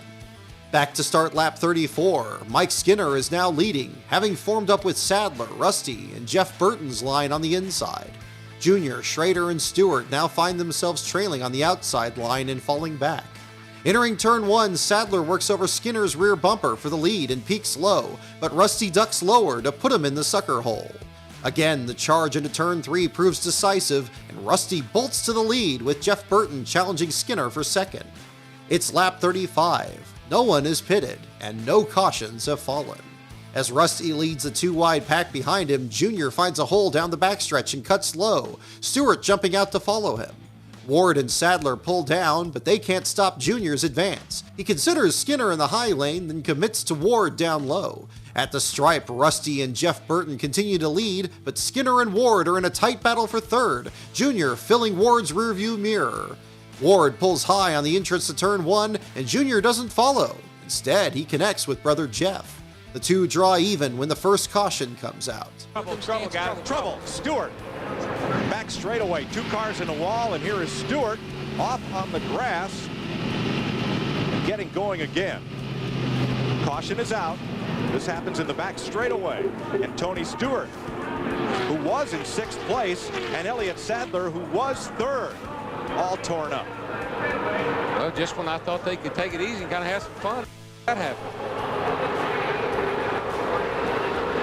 Everyone pedals it back to the line. Rusty Wallace leading. And Stewart's car looks from here to be undamaged. Oh, sorry. I think not. Like his teammate Bobby Labonte, whose crew is now trying to remedy a possible broken shock from race 1, Tony Stewart has picked up a loose condition. So loose, in fact, that he breaks free off turn 2, gets bumped by Schrader, and collides with the passing Elliott Sadler. Sadler slams the outside wall while Stewart limps through the grass, the nose of his Pontiac damaged and all 4 tires flat. Sadler isn't sure he'll qualify for the race on speed. If he does, he'll join Johnny Benson in going to a backup car. But for Stewart, one of the fastest cars in qualifying is bent out of shape, and there's questions whether he'll park as Dale Jarrett did in race 1. After 2 pit stops, the Joe Gibbs Racing crew patch up the car and send him back out. Fluid has made it difficult to stick a patch of tape to the nose. These are the first stops for returning Mike Lingerfeld, a member of Stewart's crew who was injured trying to retrieve a tire during the 2000 Daytona 500. Rusty leads the rest of the field except the lap Norm Benning down pit road. Ward Burton gets an air pressure adjustment for a tight condition. Jeff Burton gets a half pound of air in the right front. All get 4 tires, including Junior, who loses spots when the crew has issues with the left rear. Schrader also loses positions when he has to back out of his pit stall. When things shake out, Rusty retains the lead. The restart comes with just 10 laps to go. Learning from Dale Earnhardt's example in race 1, Rusty doesn't jump to a big lead and keeps the field single file. The next time by, Jeff Burton tries the high lane, but he has no help, so he slips to 5th behind Robert Presley. Skinner tries to get around Ward Burton for 2nd, but Ward pulls away. No one can pass, no one can get away, and now, after so many single-file runs, everyone else is catching them. On lap 42, the pack catches the leaders in turn 4, and we have one big pack once again. Todd Bodine, despite scraping the wall, still holds a transfer spot in 14th. Chad Knaus threw some adjustments at Stacy Compton, but they're just not working. The 92 car falls back again. The team looks ahead to Sunday. With 5 laps to go, things get racier up front. Presley has to move high in 3rd to block Mike Skinner, who is Jeff Burton to the outside of him. Rusty comes back around to lead over Ward Burton and Robert Presley, but Ward slips by in turns 1 and 2. To the inside, Skinner and Junior have linked up. They've passed Terry Labonte and are now working on Presley for 3rd, now Rusty for 2nd. Ward comes down to block the approach into turn 3, but Skinner moves lower. Ward gives him the lane and moves back in front of Rusty. Skinner has a lead, but chooses the high lane to block Ward. Skinner holds the preferred line, but also opens the door for Junior to pull to his inside, with drafting help from Schrader and Todd Bodine. Bodine is now just 4 laps from making his first 500 start since 1995. Skinner and Junior remain neck and neck, neither able to escape the other. Behind them, the 2-wide pack grows restless, threatening to pull 3 wide. Matt Kenseth is now in the transfer spot. With 3 laps to go, Skinner gets a run on the high lane. He opens up an advantage on Ward Burton, who then catches him. Entering turn 3, Junior matches Skinner's run on the inside, and they're still side by side. Skinner pulls an advantage in the tri-oval and now tries to work both the high lane and the low lane. At the white flag, Skinner leads Ward, who's still battling Junior down low. Further back, Dave Blaney throws his car onto the apron of turn 1. 4 wide. 5 wide. And they made it. They made it. Dave Blaney almost took out half the field coming from the apron up onto the racetrack there. If they told me they could have made that turn, I'd have said there ain't no way. They were 5 wide. Somehow they all keep it straight, but Bodine's wiggling car tumbles out of the transfer spot. Back up front, it's all about turn 3. Skinner blocking Junior. Oh, gee. Uh-oh, boys. We're gonna run out of racetrack. Got to give him some room, Mike. Earnhardt Jr. muscled his way to the front. They're lining up for a run behind him. Here comes Jeff Burton. This is it. They all make it back without wrecking him. Surprise me, boys. 2 by 2. Earnhardt on the bottom. Skinner up top to squeeze him down. Photo finish. I will not try to call that. We was looking right down on him. Mike Skinner just back from his honeymoon. Man. His wife thinks they've won. Earnhardt Jr.'s crew think they've won. They're 1 pit apart from each other. I'm going to put my money on Skinner. Unofficially, by 4 1/1000ths of a second, Mike Skinner. Oh, man. Unbelievable finish. In his first race since taking over for Larry McReynolds as crew chief, Royce McGee is beside himself. It's pretty exciting for us on the Slows team to do this. We've been close so many times with this team, and you know, with Larry going on and doing this Fox deal, it gave me an opportunity to work with Mike and all these guys that have been here for years. 4 years with this team. This feels really important for us to go and do this for the 125s. It gives us a great start for the 500. We're really excited about this. Steve, tell Royce I couldn't be prouder of him. Hey, Larry said he couldn't be prouder of you, Royce. I'll tell you what, Larry, I appreciate it. All them hard nights we worked at the shop, all that knowledge you gave me paid off today, right here. Tell him to go enjoy Victory Lane. It's sweet. Larry says go enjoy it. He's got a tear out of his eye, Larry. Mike Skinner, second twice, third once. Finally, this time's the charm. What was it like on that last lap? I'll tell you what, having Junior beating on the side of you as bad as having Senior beating on you, but he did a great job. I'll tell you, and Ward Burton, he did a great job too. They raced me clean relatively, and you know, it was a hard race. I got sick last night, had a stomach flu real bad, spent about an hour and a half in the care center this morning getting some fluids in there, and lots of this good old Gatorade right here. Can't say enough for Gatorade sponsoring this race, and can't say enough for Lowe's Home Improvement Warehouse and all the people that helps us get here, and they hung in here with us. I'll trade it right now for one Sunday, though. While strategy is played out far different from Race 1, Race 2 sees the same desperate scramble for the last transfer spot and the same frantic final lap. After running terrible all week, all 4 Roush cars finish in the top 14, led by Jeff Burton in 3rd. In those final desperate seconds, Kyle Petty climbed from 18th on the white flag to finish 13th, 1 spot ahead of Ricky Rudd on the bubble. With that, Petty makes his 20th Daytona 500 start, joining both his teammates in Adams' car. When Blaney himself makes the field with a 9th place finish, Dodge accomplishes something that Toyota will not in 2007. All of their entries make the 500 field. But Blaney's contact has dropped Todd Bodine to 17th, out of the race. I tell you, the Kmart Tourist team had a tough January and February, worked their tails off on this car. We had a decent car in the race, and unfortunately, we got up to 5th, got pitted, made the car better, got up to 5th, and Dave Blaney had a run going into 1 on the last lap. It's a good run. Anybody would have taken it. The problem was he was too close to the corner when he did it, and we got to the corner, we were side by side, and he was on the apron. Slid up into me. Luckily, I saved the car, didn't crash anybody else, and we ended up 17th instead of 5th where we were. The remaining DNQs from Race 2 never once contended for the last transfer spot. After his first lap pit stop, Norm Benning loses 2 laps in 24th, the only driver still under power to not finish on the lead lap. Morgan Shepherd takes 20th for Stan Hoover, ahead of Dave Marcus in 21st, the 2 oldest entrants both out of Sunday's race. For Marcus, who joins teammate Dwayne Lake on the early ride home, it's his 2nd straight DNQ. Hut Strickland likewise misses for Junie Donlavey in 22nd. It's only the 2nd time in the history of the Daytona 500 that Donlavey's car isn't in the 500 field. The only other time was in 1970, when they didn't enter. After 497 days of rumor and anticipation, 52 teams arrived in Daytona to attempt the Great American Race. Now only 43 remain, with 3 days still to go. Several veterans of the Truck Series are returning with newly formed 2 truck super teams. Ruttman, Tolsma, and Strike each found success in 2000, but are now poised as mentors with newcomers. Hamilton's Willie T. Ribbs, Renzi's David Donahue, and young Ricky Hendrick. The birth of these super teams has everyone wondering, is 2 really better than 1? Friday sees ESPN's coverage of both the Truck Series and the International Race of Champions. On the Truck Series side, Dr. Jerry Punch is in the booth with Phil Parsons. It's a rebuilding year for the series, as the top 4 in the 2000 standings have all graduated to other divisions. While defending series champion Greg Biffle's in the Busch Series, Mike Wallace, Andy Houston, and Kurt Busch have each now raced their way into the Daytona 500.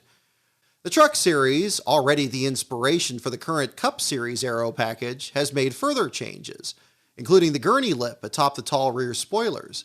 They do not adopt the roof rail and continue to use the rubber wicker bill from 2000. To increase stability, NASCAR has widened the rear spoiler by an inch before happy hour, making them 2 inches wider than the previous season. Mindful of the wreck involving Jeffrey Bodine a year earlier, the series has adopted a new structural reinforcement called the Bodine bar. Of course, safety is NASCAR's #1 issue, and no one will ever forget Jeffrey Bodine's horrifying crash in this race 1 year ago. Now, basically what happened, as Jeffrey got in a real tight pack of trucks, he approached a truck, and this part of the fender actually got pushed in. Now, because the tire rotates in this direction, he was actually launched up into the catch fence. So NASCAR created what we now call the Bodine bar. It's a little Nerf bar that sticks out on the outside of the fenders. Basically what that does, it keeps it so that he can't push this fender in too far. And that is all the way down the side of the truck, just like you would see on a NASCAR modified. As in the Cup Series, Dodge is dominant in qualifying. The manufacturer sweeps the front 2 rows, including third-place Willie T. Ribbs, who makes his return to NASCAR competition for the first time since 1986. Multiple mechanical issues, however, will leave him a distant 23rd. Rush, to give you some pointers to go quick here at Daytona? Oh, yeah, he's always got something up his sleeve. I'm looking again. So what's next for you? Get ready for practice. Okay, he's going to be running a truck here at Daytona. Hey, Dick, ask him about the hat. I'd like to know about the hat.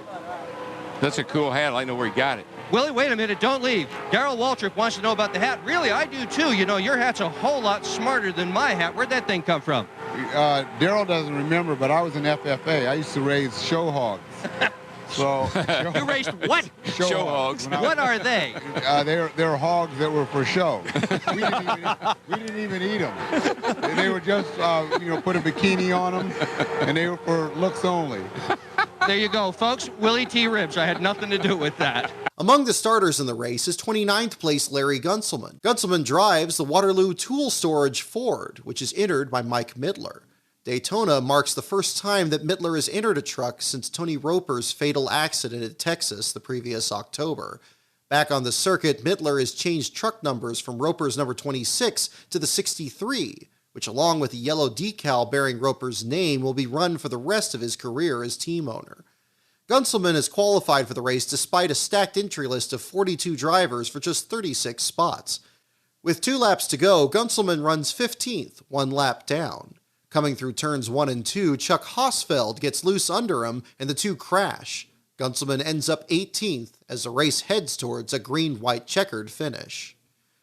When the caution falls, Joe Ruttman, the 56-year-old pole sitter, has been leading a breakaway pack. Right behind him is Ricky Hendrick, who after his missed shift in the ARCA race is now getting a second chance. Coming down for the green-white checkered flag, Ricky Hendrick had never led a Truck Series race until today. Ruttman, an 11-time winner, 3 a year ago. Scott Briggs looking for his first win. How about Lance Norrick back in 4th spot? Lefter's back there, the winner last October in Texas. Here we go. Just hold on, Jerry. Green flag waves. It'll be white flag, big checkered flag. Take that looking low. He's in your track. He's in your track. He's staying with you. You broke away again. The draft so very critical. It is Dodge, Chevrolet, Dodge. Run through your breaking away. You know what to do. He doesn't know what to do. He's been here before, sir.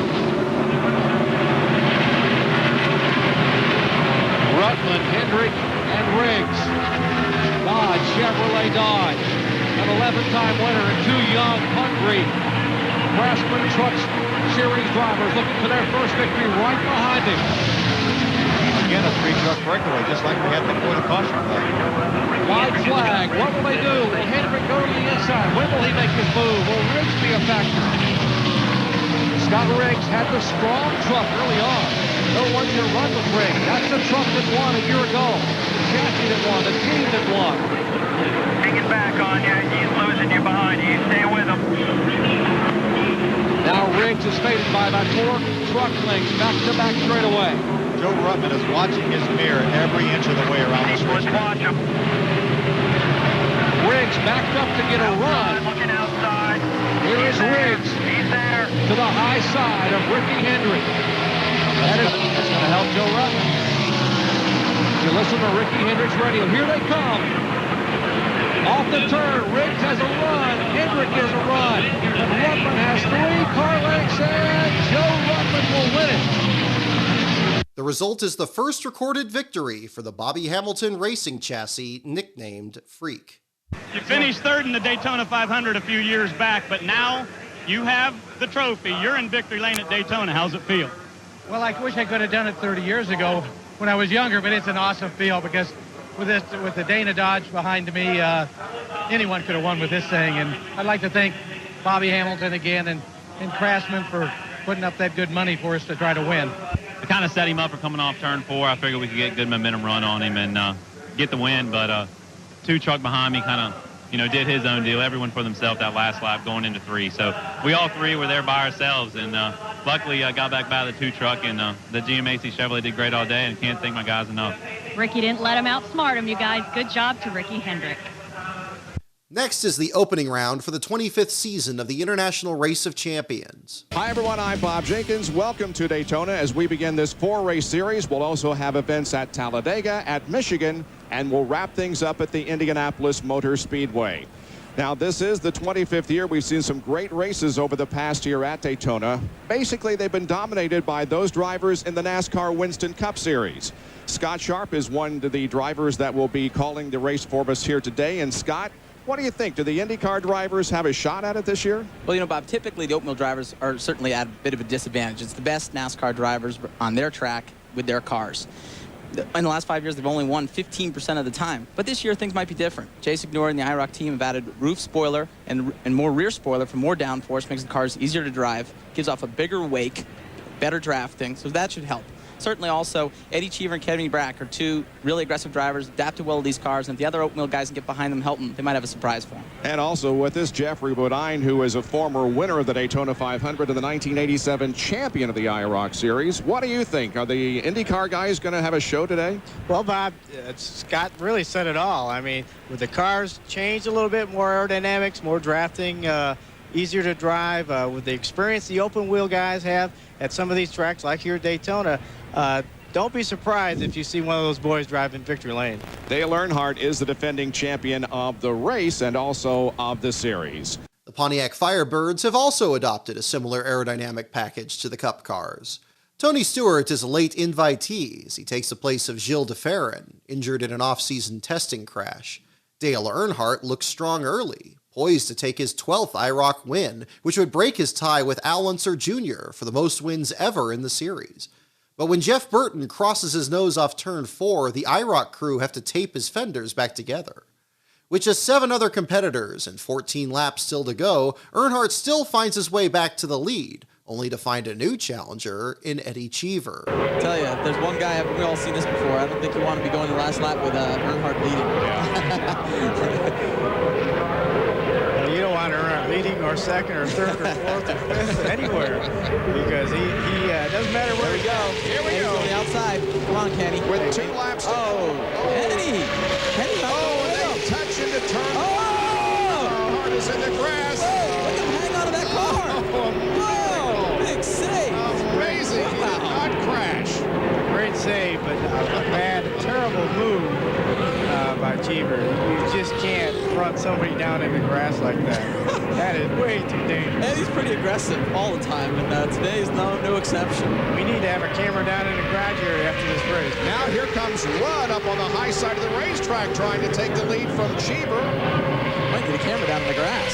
Yeah, now Eddie, don't try to put him through the wall. I think Eddie is decided he's going to win this race one way or the other. They're coming down for the white flag. Some contact between Bobby Labonte in violet and Kenny Breck in the yellow car. Look at Eddie's car sliding around. Oh, they are bumping, they're sliding. Kenny and Dale Jarrett. Come on, Kenny. Wow, man. This looks like a Saturday night short track race. This is great. Sure is. Up front, Rudd and Cheever are side by side as they head down the backstretch for the final time. They're still trading paint on those Pontiac Trans Am Firebirds, and Cheever suddenly darts to the inside, and that opens up the hole for Dale Jarrett, who go up and battle to the inside of Rudd. And now Breck comes up and bumps Jarrett in the back end. 5 cars go at it here for the win in round number 1 of the True Value IROC 25. Down off corner number 4. Rudd and Jarrett touch. They head for the line. Who's it going to be? Jarrett with the inside line, and Dale Jarrett wins by just a matter of a foot or so. Wow, we have 3 cars side by side coming across for fight for 3rd place. 4 laps to go. Dale Jarrett looked like he lost a draft. Yep. That lead group, and he wins the race. Back there in 5th position and a little bit behind the other 4, but he wins. That's his first win in IROC, isn't it? Yes, it is. Like I said, he's never finished better than 3rd until today, but he brings home the win in the first round of True Value IROC 12. What's going on? Well, Cheever is... we didn't make it to the garage area before. There was a little natural, payback going on in the back straightaway, I think, right about now. Dale Jarrett beats Cheever to the finish, while Earnhardt finishes 7th. Eddie Cheever, what a wild day at IROC. First of all, you and Dale Earnhardt down in turn 1. Oh, we you know, I have been working with him. He's great to work behind, and we worked our way up, and I made a mistake. I tried to pass him on the outside. I got sideways. I clipped him once, and then I started spinning. I clipped him again, and he got it together, and he's special, man. That guy knows what he's doing. But you know, stuff happens. It's fun racing with him. This is not my sandbox. This is their sandbox. But it's an honor to come down here, and I apologize for making a mistake. But my job is not to let off. My job is to stay on. Eddie, what happened after the race? Just tempers a little bit?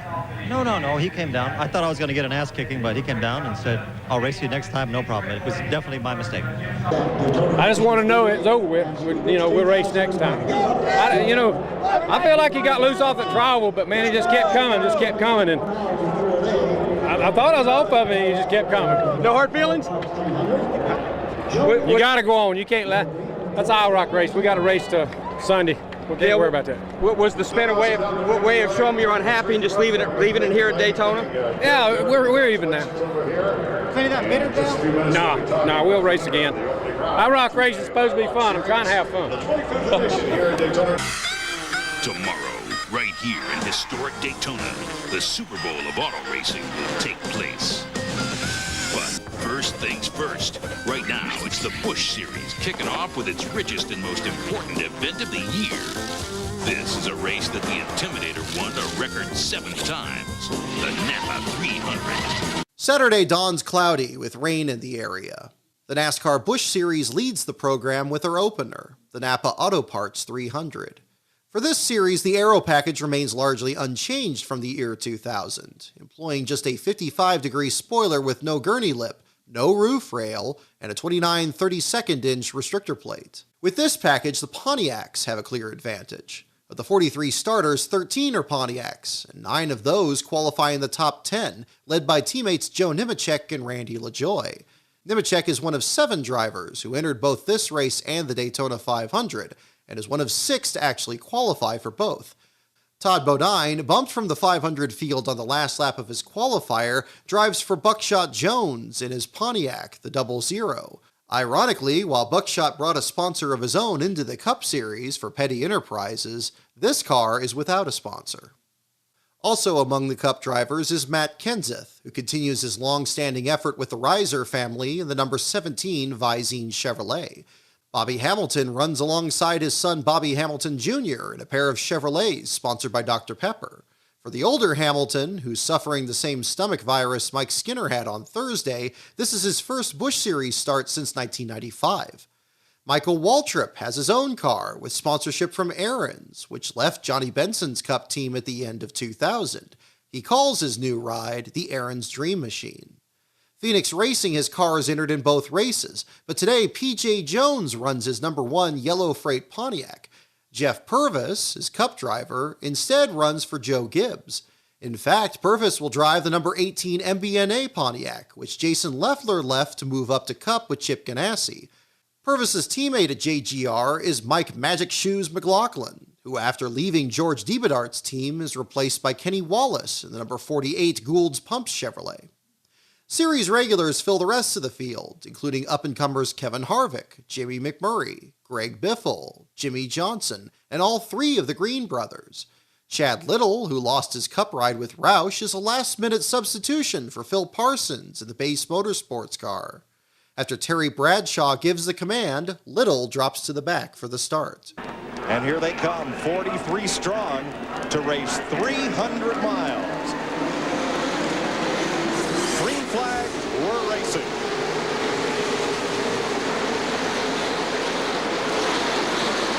The Pontiacs continue their domination into the race. Nemechek leads from the green flag until a pop-up rainstorm on lap 16 stops the action for an hour and 28 minutes. Scott Wimmer, fresh off an unexpected Cup Series debut the previous November in Atlanta, leads on the ensuing restart. But Purvis's Gibbs car is much faster. What a story it is for a rookie driver. He's out of that Wisconsin area, up around Wausau. Gave us Dave Marcus, which gave us all that Sauter gang. He's 2-time a track champion on little tracks, like the 3rd mile up there at Golden Sands, and he was a track champion at Wisconsin Dells. But this is the first time in his life that he has ever been on a super speedway, and look at that cat travel. His uncle was short track great Larry Dayton. Uh-oh, we got to fight for the lead. Here we go. Going to get some action going here now. Everybody's tired of riding a little bit. Another guy's doing a great job. Jamie McMurray there. He's running along in 5th place. Purvis, does he get the lead? He does. Got it. He wanted that lead badly, and he went for it, buddy, and he's got it. There are few incidents, and for Purvis, even fewer challengers. On lap 46, Jamie McMurray nearly inherits the lead when he spins on pit road, then changes tires under the ensuing caution. But NASCAR sends him to the back. Jeff Green, the defending series champion, made a manufacturer switch from Chevrolet to Ford over the offseason, and is now driving a car the PPI Motorsports raced before closing their Busch program. Green barely leads lap 60, but Purvis is too strong for him, too. Todd Bodine also challenges, but his car is damaged in a spin on lap 85. And after Tony Raines nearly flips down the backstretch, there are just 14 laps remaining, with Purvis still in command. But now LaJoie and Nemechek, the 2 fastest cars, sit 2nd and 3rd, ready to strike. Through the first part of the race, LaJoie has been struggling with his brand new pit crew. They left lug nuts loose on his first stop, then let a wheel get away on the next. Now, the 1997 and 1999 winner is running 2nd, and with 12 laps to go, makes his move. The 4-car breakaway did not work. Let's go to the leader's pit, Matt. Mike, under that caution, Jeff Purvis's crew chief, Doug Richard, told him, switch to the backup box. There's not a rev limiter chip, so you can turn as much as 7,600 RPMs to ensure a good restart. And now the 7 is in the lead. LaJoie and Nemechek hold the bottom as Purvis falls back, unable to mount a challenge on the outside lane. With 2 to go, Kenseth sees an opening on Nemechek for 2nd. Oh, getting turned around. Oh, no. Nemechek. It's Nemechek. I believe he got into Purvis as well. He did, and they will run to the caution. This will be the race. They'll take the caution and then complete it. LaJoie's got his hands full. I'm telling you, that 2-car's got a run on him, and he's going to have to figure out which way he's going to go. Randy LaJoie, Harvick looking high, looking low. LaJoie drops down, and at the caution, LaJoie leads them to the white flag. They will complete the final lap under yellow. Back in midfield, they're coming across 3 wide. P.J. Jones' car goes to pit lane, torn up in that battle on the backstretch. Miraculously, only Nemechek and Purvis are involved, as LaJoie wins the Busch opener for a 3rd time in 5 years. Well, I thought Joe, my teammate, I thank the Nemechek family, Nemco Motorsports, Evans Motorsports, brand new race team. How about Kleenex? These guys have been around forever. Now we bring them on board. Scott Prox, we have to go down the side here. Goodyear, Shop Towels, everybody. Carl Wagner, we had a motor today that was good. Went to the back a couple times, had an air gun brake. Come back up. And then we had a tire get away from us, went to the back, come back up, got to the front. Here's the car owner right here. What a way to start. With darkness approaching due to the rain delay, happy hour comes next. For many of the teams led on pit road by Bobby Labonte and Dale Earnhardt, the decision has been whether to run the engine they've set aside for the Daytona 500 or keep the one they ran in the 125s. Ken Schrader's team changes engines just before the session starts and remarks it's the best one he's run all week. With cool temperatures, a 20-mile-per-hour gust generating a headwind up the backstretch, and a forecast for the same on Sunday, teams like Juniors, Atwoods, and Parks are making gear changes. Parks' team even changes the shocks. Dale Earnhardt only turns a couple laps. Dissatisfied with how his engine's performing, he pulls back into the garage. For the second time in 3 days, Jeff Gordon nearly wipes out his car. This time he loses the engine while running in a pack of traffic. Gordon up high off the 2 over there. Whoa. In trouble. In the wall. He's in big trouble back there. You saw the sparks at the bottom left corner of your frame as Jeff Gordon got into the wall coming off turn 2. In the early moments of full-on drafting, Mark Martin surprises with the fastest lap. Even more surprising, no one bests him for the rest of the session, which is finally some good news for the Roush team. Steve Park and Ward Burton round out the top 3 as the fastest Chevrolet and Dodge. Tony Stewart and Dale Jarrett, whose cars were most carefully prepared over the offseason, each returned to the track after damage suffered in their 125s. While Stewart's team only had to repair the left front nose, the right door, and part of the rear bumper, Jarrett's crew had to replace the entire right side, only to find even more parts were bent. Just before the session, the team even changes the car's front end geometry. Mindful of their incident in happy hour the year before, Jarrett turns just 12 laps and calls it a day. Pole sitter Bill Elliott is also cautious, not turning a lap until very late in the session. In a ceremonial gesture, Ray Evernham smashes his 500-day countdown clock in the garage, 1 day before it would have reached 0. As to the 2 unsponsored entries, Kenny Wallace is picked up backing from Hills Brothers, which joined the team after the Donlavey team missed the 500. Jeff Purvis, despite nearly winning the Busch race earlier the same day, still runs without any backing. After practice ends, James Finch puts logos for his own company, Phoenix Construction, on the car. Purvis has his work cut out for him on Sunday. His car is second slowest in the session, just ahead of the Conseco Pontiac of Ron Hornaday Jr. Hornaday's crew had also completed extensive repairs from their 125 wreck, flying in a new door and the equipment to replace it, but the car still proves sluggish. Another Pontiac runs much faster. Following his wreck in the 125s, Johnny Benson Jr. becomes only the second driver in the 500 field to go to a backup car, joining Elliott Sadler. His backup, the same car that nearly won the Daytona 500 a year earlier, proves just as quick with the new aero package. The fast white car is 5th. As happy hour concludes without serious incident, Terry Bradshaw is standing by with a film crew on pit road. He meets up with Dale Earnhardt, and the 2 film a segment for Sunday's pre-race show. You don't want to go down there and catch the apron too quick, or you lose it, do you too? Golly. Oh, get out, get out, get out, get out, get on the car, we won, yay! I know if victory lane's here, you would like to be crossing that line first. And then spin around in the infield. Spin around the infield. And then go to victory lane. Then go victory lane, which is where I'll be do the interviews. Oh, you gonna be here? Yeah, what do you mean I'm be? Fox brought their A-team in here, babe.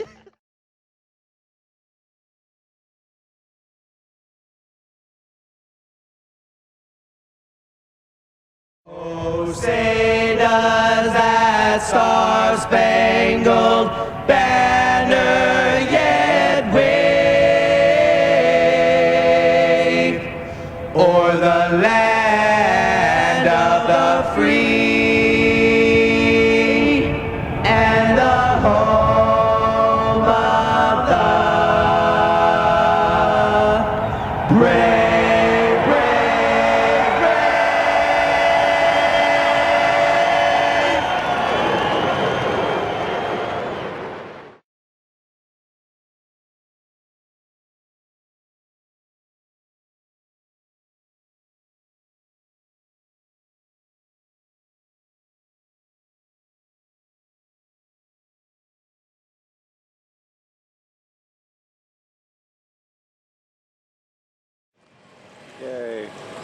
out here at the 500. It's about 7:20 in the morning. Sun's coming up over the track.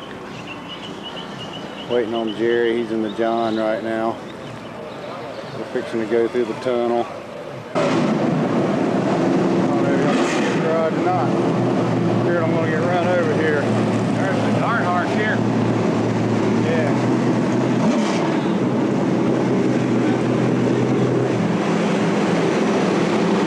Who's Interstate Battery? Who's that? That's Bobby Labonte. Is it? Yeah, he's the point champion last year. Yeah.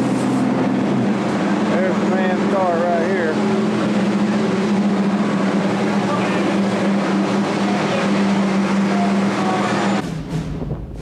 You're watching Fox Sports, home to the World Series, Super Bowl 36, and now the 43rd running of the great American race, the Daytona 500. Today, 43 of the best stock car racers in the world will take the green flag to start the Daytona 500, the biggest race of the year in what is arguably the fastest growing professional sport in America. It's a long way from the corporate hallways here outside Detroit to Pit Road in Daytona. But for one Big Three automaker, Dodge, the journey back to NASCAR started right here. Will Dodge win the Daytona 500? No one knows. But one thing is clear. Dodge is back. Finally, the countdown is over. It's time to go racing.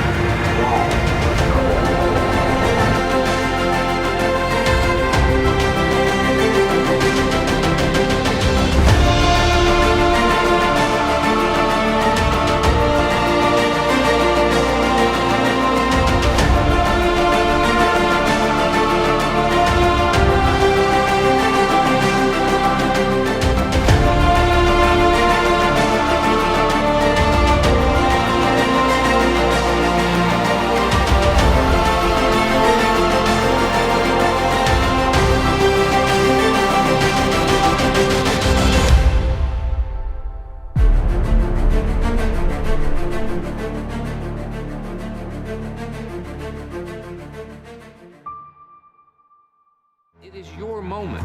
This is your time. And it's all about you. It's all about what you've just done.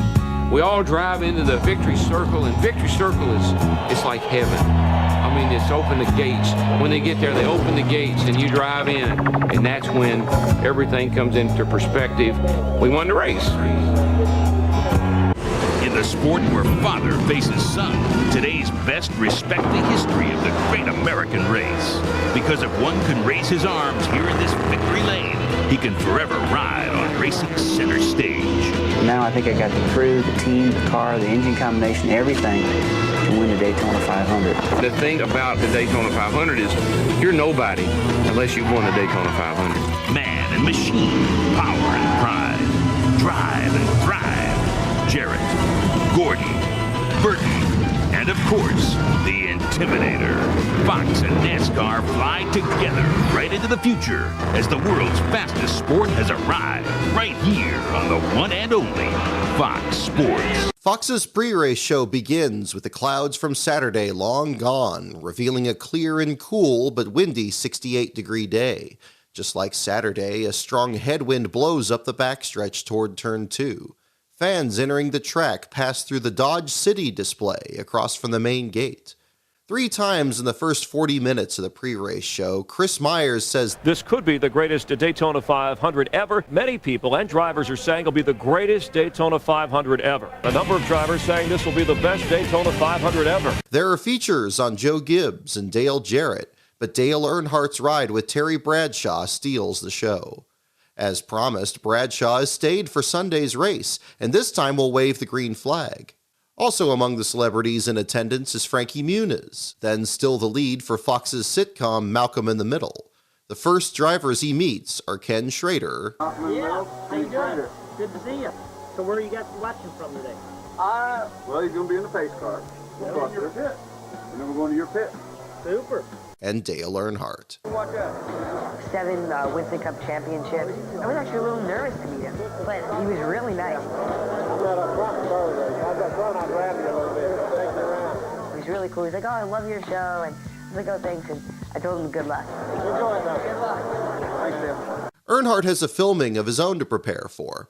On this morning, his PR team is in final negotiations with the DMV of West Virginia to shoot a 30-second spot about NASCAR-themed license plates. Earnhardt comes into this, his 23rd Daytona 500, without a single win in any of the week's preliminary events. The last time that happened was in 1989, when Darrell Waltrip scored his only Daytona 500 victory. Today, Darrell will of course be in the booth. It's the first 500 without him in the field since 1972. There is word earlier in the week that President George W. Bush, inaugurated the previous month, will also come to the track. While he won't attend the 500 for another 3 years, another future president is in the paddock. Jeff Gordon receiving good luck from Donald Trump. Jeff, can we talk to you real quick? Yeah, it was a very nice one. Thank you. The best. Glad to have you here. In the garage, 10 teams have changed engines. This includes 4 of the 5 Roush teams, excluding Mark Martin. At PPI, Andy Houston gets a new engine from Robert Yates. After Jeff Gordon's engine failure in Happy Hour, the Hendrick crew couldn't decide which of 3 engines to use until 6 o'clock on race morning. Rusty Wallace also changes engines, switching to a brand new piece with 0 miles on it that the team believes will just barely make 500 miles. During Speed Weeks, Rusty, teammate Jeremy Mayfield, and technical partner Robert Presley have gone through a combined 9 engines between them, and the race is still to be run. Toward the end of the pre-race show, the commentators make their picks for who will win the race. Last time television tried to pick a winner in a major race here in Florida last November, that was an unmitigated disaster. I'm not going to play this Too close to call? This is too close to call. Oh. I've been trying to pick a winner for 43 That is shaky. years. Guts, and I'll tell you, this is the first time I've ever seen this event when it's too close to call. Jeff Hammond is the only one selecting the driver starting in 19th. You might say I'm sucking up. I don't care. But I'm going with the other Waltrip. I'm going with number 15, Mikey Waltrip. I'm telling you right now, I like what I've seen so far from him. I think he's got his head screwed on right. I know he's motivated. And believe me, he's got a man who can motivate you, and in his owner, Dale Earnhardt. I like Michael Waltrip. Right, even Darrell didn't pick his own brother. Fans also have their favorites. Warren Burton, that's right. Woo! Dale Jarrett. We're getting ready. Dale Earnhardt, Dale Jarrett's going to win the 500. With that, Mike Joy leads into the main broadcast. 43 common men will fire their engines and become capable of performing uncommon deeds. They'll race these cars at 190 miles an hour, closer together than we dare to park. And at the end of 500 miles, $1 million and immortality await the winner. Just before opening ceremonies, a moment is taken to remember Adam Petty. Today, Adam Petty would have been the 4th generation to race in the Daytona 500. Great-granddaddy Lee won the first one in '59. Grandfather Richard is a record 7-time 500 winner. But 19-year-old Adam Petty lost his life in a practice crash last May. Today, Kyle Petty starts his 20th 500, driving his late son's number 45. Dick Berggren is with him. Kyle, your boy's number, his colors, his team. What does it mean to you to start this race in this car today? You know, I think it's like I said before, just to start this car, this is like the culmination of a dream to bring this team, the Sprint 45 team, to the Winston Cup level. Adam's just not here to enjoy it, but, you know, it was just part of the dream. So for us, it's pretty emotional. It's been pretty emotional all week, to tell you the truth, and this a little bit now. Sorry about that. Good luck to you today, Kyle. All America's riding with you. That night, Fox Sportsnet plans to air a new episode of their documentary series Beyond the Glory, which will focus on the Pettys and Adam's loss in particular. It's scheduled to air just before the post-race show, NASCAR Victory Lane. 1 year ago, Steve, Dale Earnhardt less than confident with the current rules package to win his second Daytona 500, but he won the last plate race of 2000, and Dale looking very strong during Speed Weeks. Can you win your second 500 today? Well, we got a good shot at it, got a good race car. Wasn't really excited about the car yesterday afternoon, the last practice, but the car, it come around. I think it's going to be okay. We got a good engine in it, but a little wind today, a little exciting. I think it's going to be some exciting racing. Going to see something you probably hadn't ever seen on Fox. The 7-time champ rolls off 7th today. Jeannie? In a radio interview with MRN, Earnhardt predicts this aero package will make the cars less stable at Daytona than they were in Talladega. Well, I don't think the cars are stable here as they were at Talladega with this roof package. The cars are more dancy around in the middle in the 3-wide racing, and it's a little hairier, a lot hairier than it was at Talladega. Can anybody come from as far back as you did at Talladega and win here with 5 or 10 laps to go? Well, it's always possible, but I think it's going to be tougher now. Stevie Waltrip, Darrell's wife, is late arriving at Earnhardt's car. He's already behind the wheel. Continuing a long-standing tradition she shares with her husband, she gives Earnhardt a strip of tape with a Bible verse. She's chosen Proverbs 18, verse 10. The Lord's name is a strong tower. The righteous will run into it and be safe. Earnhardt sticks this verse to his dashboard. As he had every year since the first Daytona 500 in 1959, the Reverend Hal Marchman performs the invocation. Almighty God, we pause today with all of this excitement in this beautiful setting with all of the champions and with all of your people gathered here, but we wanted to pause to give thanks that you're our God and we're your people, and may your blessings abide with us all this day. Shalom and amen. With the boy band craze still in full effect, the group O-Town performs the national anthem. Oh, say does that star-spangled banner yet wave o'er the land of the free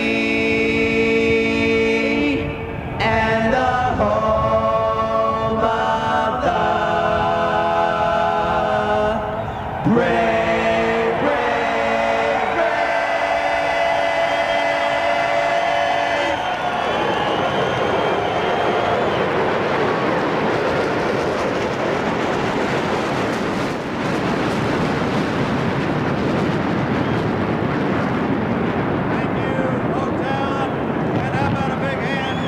Like Dodge, Fox, and NASCAR itself, Dale Jarrett's sponsor UPS has thrown everything into this race.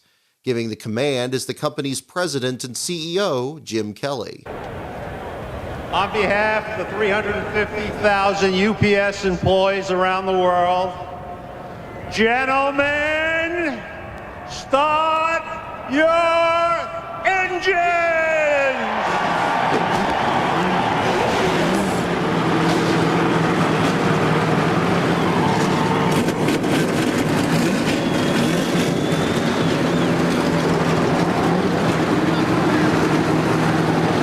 Further up pit road, Frankie Muniz has taken off the Ken Schrader jacket, climbed into the pace car, or in this case, pace vehicle. Pontiac, which traditionally brings out their latest car, has this time brought out a new Aztek. As the field of 43 pull onto the track, Fox presents yet another update to their starting grid package, again sponsored by UPS.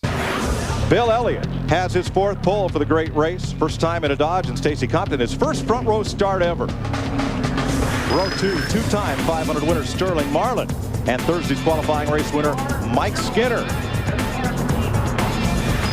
Row 3, Jerry Nadeau having a little fun here. Last fall's Atlanta winner, and Dale Earnhardt Jr. a close second in the Twins Thursday.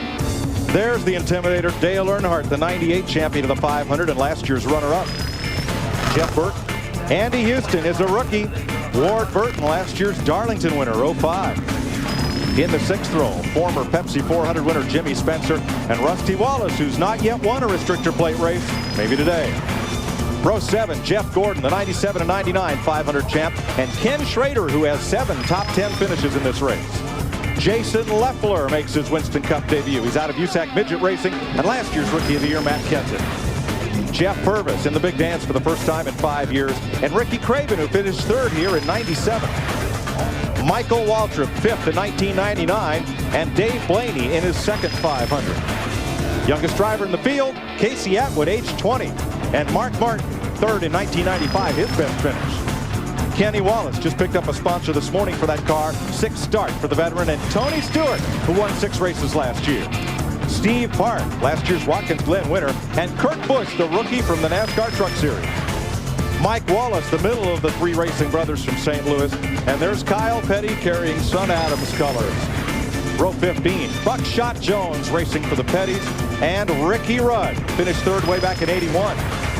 Dale Jarrett is the defending champion of the 500. Joe Nemechek makes his 7th start in this race. Johnny Benson, who led last year until 5 laps to go. There he's still saying, what happened? Terry Labonte, the Iceman, 2-time Winston Cup champ. Bobby Hamilton, 11th Daytona 500 start. And John Andretti won here in July 97. There's the Winston Cup champ, Bobby Labonte, 2nd in 1998. Jeremy Mayfield ran 3rd in that year's race. Robert Presley makes his 8th 500 start. And from Virginia, Elliott Sadler, his 3rd 500. Robbie Gordon made his Winston Cup debut here in 1991. The open-wheeler joins truck champ Ron Hornaday. Finally, Brett Bodine gets the last provisional start, the 13-year veteran from New York State. Among the reports from pit road is Jeannie Zelasco's on Dale Jarrett. During the drivers' meeting, Jarrett worked out a deal with Johnny Benson and Bobby Labonte to stay in the back while the race played out. Conservative the entire week, Jarrett doesn't plan to make his move until the final 100 miles, a complete departure from his dominating run a year earlier. Again, thanks to his sponsor, Jarrett carries one of 10 onboard cameras in the field, joined by Ron Hornaday Jr., Ricky Rudd, Tony Stewart, Mark Martin, Dale Earnhardt Jr., Mike Skinner, Bill Elliott, and Michael Waltrip. During the test, Waltrip's camera isn't working. Johnny Benson and Elliott Sadler fall behind Brett Bodine in their backup cars. And with that, the field of 43 address the starter stand. Pace vehicle is in. The 43rd annual Daytona 500 is set to get underway. Terry Bradshaw waves the green flag. We're racing. Coming to the green flag, Bill Elliott and Stacy Compton get a massive jump on the rest of the field. So massive that Compton, still running 20-lap scuffed tires from practice, slots in behind Elliott. Further back, Michael Waltrip is the first to consider a 3-wide pass, cutting to the low lane entering turn 1. Coming off turn 2, Sterling Marlin breaks away in 3rd, while Dale Earnhardt links up with teammate Mike Skinner, both working past Jerry Nadeau, who has no help. By turn 3, the two Childress cars are side by side, with Marlin, who is Dale Earnhardt Jr. in his draft. Skinner tries to pull high in turns 3 and 4 in a bid for the lead, but Elliott ditches Compton to block, leaving Compton to deal with Earnhardt. Elliott pulls to the low lane in the tri-oval, and for the first time since Buddy Arrington in Atlanta in March 1983, a Dodge leads a lap of a Cup Series points race. Skinner slots in behind Elliott for 2nd, but as Marlin and Jr. get the run up high, the 31 car falls back. By turn 2, Marlin is already drawing even with Elliott, with Jr. and now Jeff Burton behind him. Still another Dodge enters the battle off turn 2, as Ward Burton ducks out of line by himself. Earnhardt, stuck in the middle lane, pulls out of line in front of Ward to reform the inside line. But by then, Marlin has taken the lead, with Elliott dropping back into the clutches of Skinner. The outside line continues to move off turn 4 until the top 4 pull in front of the now 5th place Elliott. Across the stripe, it's now Marlin, Jr., Jeff Burton, and Rusty Wallace. Marlin leads his first lap of the race, and Dodge remains perfect. The leaders remain single file while the pack behind tries to sort itself out. Elliott ducks out of 5th to size up Rusty, while Earnhardt and Ward are still trying to make something happen on the inside. Heading into turn 3, Jr. in 2nd peeks to Marlin's outside for the lead, but Jeff Burton in 3rd strands him, pulling low with fellow Ford driver Rusty. Marlin chooses to block the Fords, but Jr. holds his own up high as Skinner rushes to his rescue. Jeff Burton's draft pushes Marlin back to the lead off turn 4 with Rusty, Elliott, and Compton behind. To the outside, a much longer line is formed, which includes Andy Houston, Ken Schrader, Matt Kenseth, Dave Blaney, Mark Martin, Tony Stewart, and Kurt Busch. Marlin remains out front to start lap 4, when Jeff Burton clears Jr. for 2nd on the approach to turn 1. Rusty tries to follow through, but to his outside, Skinner is nearly on Jr.'s rear bumper. Down the backstretch, Rusty peeks out of 3rd, but 4th place Elliott is now under attack from the duo of Earnhardt and Ward. Compton is trapped in the middle lane and falling back, just as Jr.'s high lane pushes the Budweiser Chevrolet into the lead. Behind Jr., Skinner now challenges Marlin for 2nd, and Jeff Burton is looking to Marlin's inside off turn 4. Marlin again blocks the Fords, while Earnhardt and Ward are now passing Elliott. Elliott pulls to the middle, and the Goodrich car is now 4th on the inside line. The result is the first lap Junior has led in a Cup points race at Daytona. Back into turn 1 and Marlin's Dodge takes off. He's got another big run to the inside, entering the corner so fast that he's left Jeff Burton in his wake.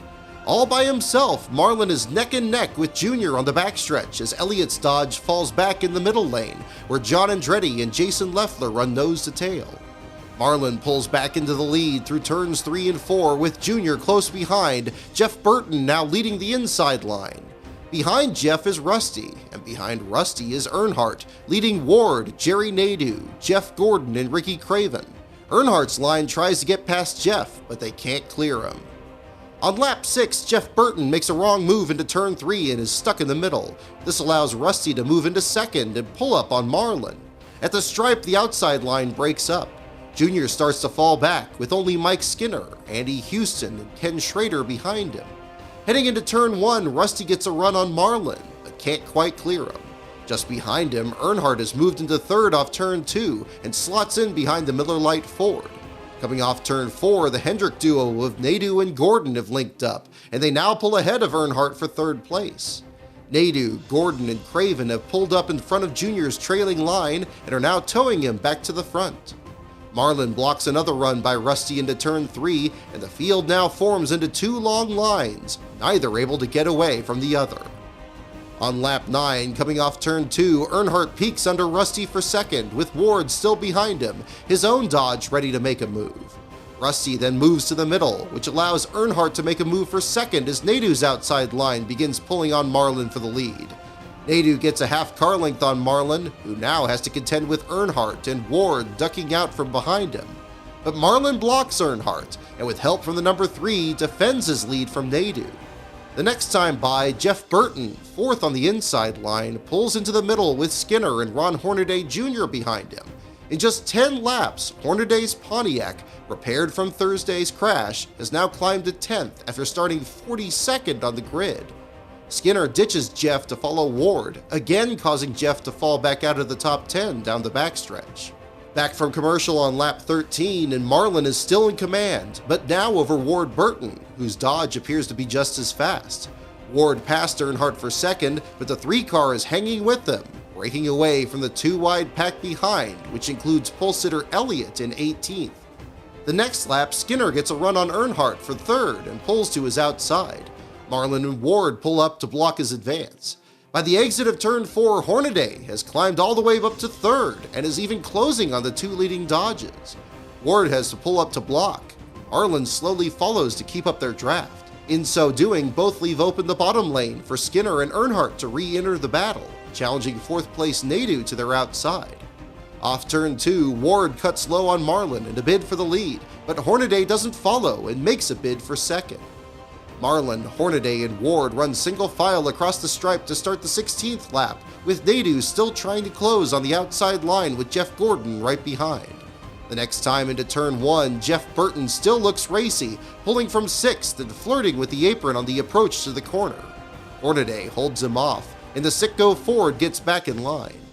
Earnhardt and Skinner now pull in front of Nadeau on the outside line, leaving Hornaday to lead the inside. By turn 3, Jeff Burton tries another move on Hornaday, and this time gets drafting help. Hornaday falls back in the middle lane. Coming off turn 4, Skinner leaves Earnhardt to slot into third behind Ward on the inside. Earnhardt and Nadeau stay high, but Jeff Gordon pulls low behind Skinner.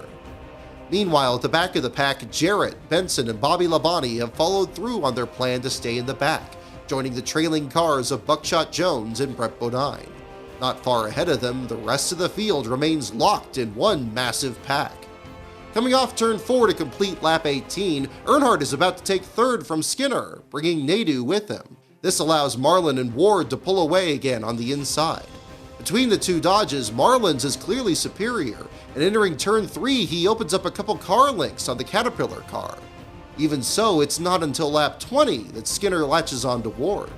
Marlin and Ward pull low in turns 3 and 4, giving Nadeau a chance at cutting under Earnhardt for 4th place. Entering turn 1 on lap 21, Ward goes to the outside of Marlin for the lead, with Skinner and Earnhardt joining the outside line behind. But Nadeau, still committed to the bottom, helps Marlin. The 2 Dodges remain in a stalemate until Skinner finally nudges Ward past at the stripe, but Marlin is simply too fast down low.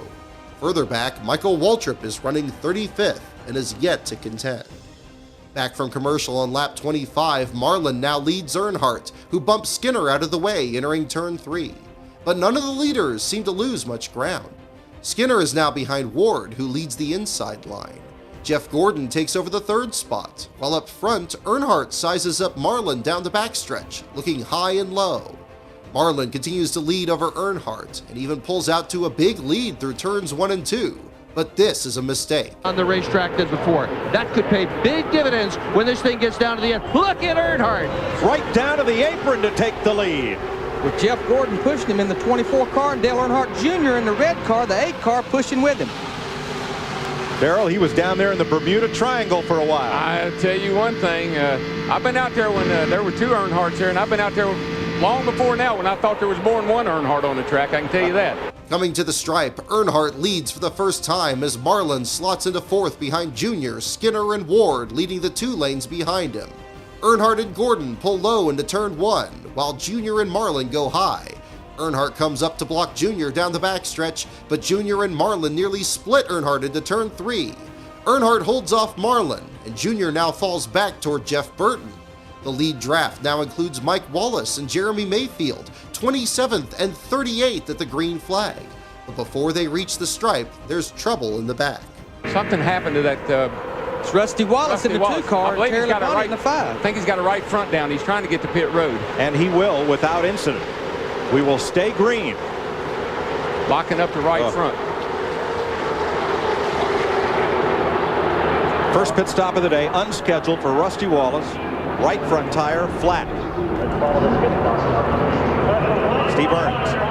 And Rusty Wallace off pit road. Smoke coming from the right front of that number 2 car. We understand he may have come down pit road too fast. Over 18 coming into the Daytona 500.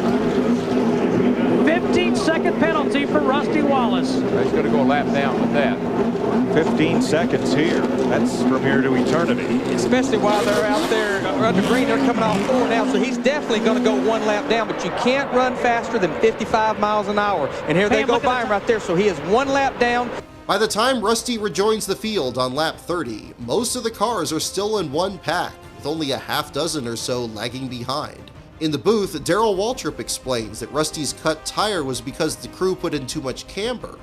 Regardless of cause, Rusty is now in last place, the only car off the lead lap, and with no lucky dog, he'll have to get his lap back the hard way, at a track where he's enjoyed little success. Back up front, it's still Earnhardt in the lead over Ward, but Nadeau is still determined to make the outside lane work, leading Jeff Gordon and Marlin. By turn 3, they're close enough to the lead that Earnhardt pulls up to block. Ward then gets a run down low, and Earnhardt blocks him again. Earnhardt now leads Ward, Skinner, and Hornaday, with a closing Mike Wallace now racing Nadeau for the 5th spot. On lap 33, Skinner cuts out of line in 3rd, but Hornaday again won't be a team player. He doesn't follow, and again runs up on 2nd place Ward. Back from commercial on lap 36, there's now a 5-car breakaway up front, with Earnhardt leading Ward, Skinner, Nadeau, then suddenly 2 of the rookies, Casey Atwood and Andy Houston. Ward now tries to get a run on Earnhardt, but no one helps him, and he slips back to 5th off turn 4. Andy Houston's rearview mirror is now filled by Marlin, who has Mike Wallace behind. Mike takes a peek, thinking about helping Ward in the high lane, but stays committed to the inside. It's lap 38, and while a few new names find their way toward the front, pole sitter Elliott is now 42nd, the last car on the lead lap. Between turns 3 and 4, Skinner pulls to Earnhardt's outside, returning the favor from Talladega the previous fall, and with Nadeau's help completes the pass on his teammate for the lead. But with Marlin now behind him, Earnhardt still hangs on to 3rd, racing Atwood to his outside. Earnhardt can't clear Atwood, so Skinner takes the lead for the first time. Perhaps today, in his 145th career start, Skinner will finally claim his first Winston Cup victory. On lap 39, Atwood builds up his courage and pulls to Nadeau's outside in a bid for 2nd. He can't complete the pass. They remain side by side for nearly a lap. Somehow, Rusty has managed to not only not lose another lap, but climb back into the top 10 in the lead draft. He now has drafting help from brother Mike, who keeps him near the front in case of a sudden caution.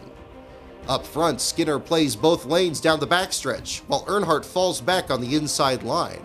Earnhardt is less frustrated with his teammates than he is with the win down the backstretch. His team has made multiple changes in happy hour, including the oil cooler. But for now, Earnhardt remains among the leaders, with green flag stops set to start the next few laps. Ken Schrader's crew talks with Skinner's about coming in together. Heading into turn 3 on lap 41, Marlin begins another charge. He gets under Nadeau for third, who drops back in the middle lane. He then dispenses with Atwood for second and keeps the momentum going, swinging under Skinner in turn 1 and completing the pass before he even gets off turn 2. While Skinner, Earnhardt, and Ward have consistently run up front so far, Marlin's car is clearly in another league.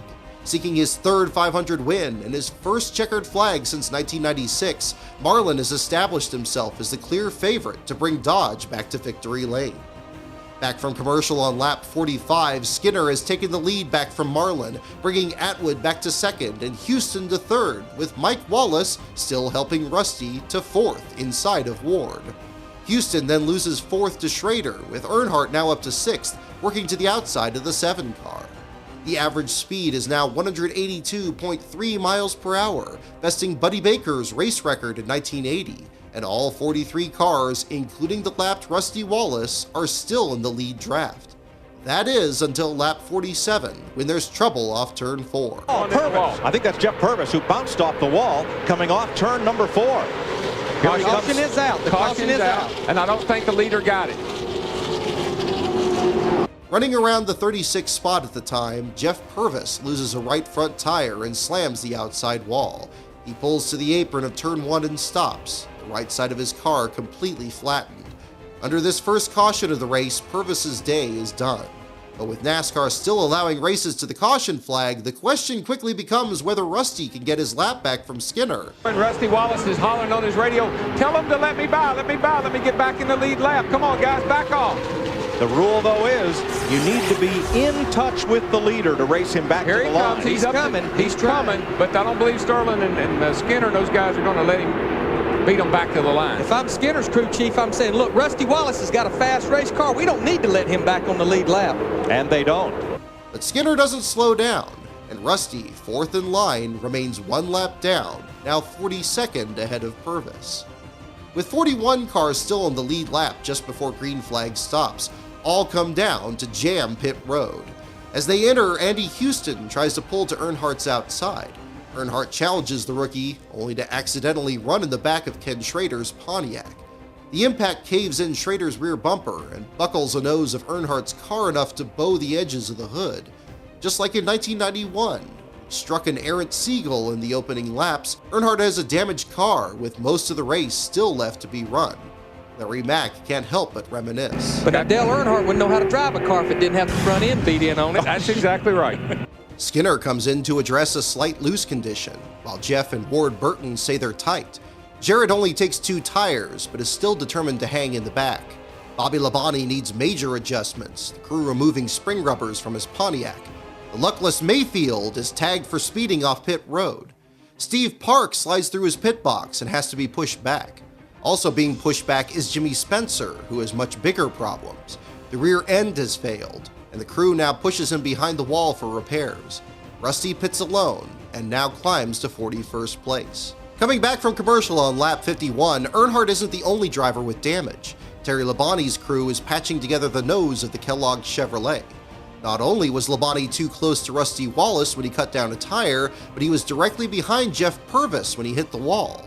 There's also reports that Sterling Marlin has punched a hole in the nose of his fast Dodge, and the crew is fabricating a 4x8-inch piece of sheet metal they're going to bolt onto the nose on their next stop. The race restarts on lap 53 with Rusty, the only lap car still running, starting to the inside of a single-file 40-car freight train led by Ward Burton. Rusty manages to pull in front of Ward entering turn 1, while Skinner races Andy Houston side-by-side for second. Earnhardt and Jeff Gordon catch Skinner into turn 2, leaving Houston with no help. The first crank it up of the race comes the next time by, as both Skinner and Jeff Burton try to take the lead from Ward. Well, right now we're going to let you enjoy some pure American NASCAR horsepower. Let the pictures tell the story, and if you're one of the millions of NASCAR fans with surround sound, here's your chance to crank it up.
Jeff winds up in the middle lane, giving Rusty another lane to protect off turn 4.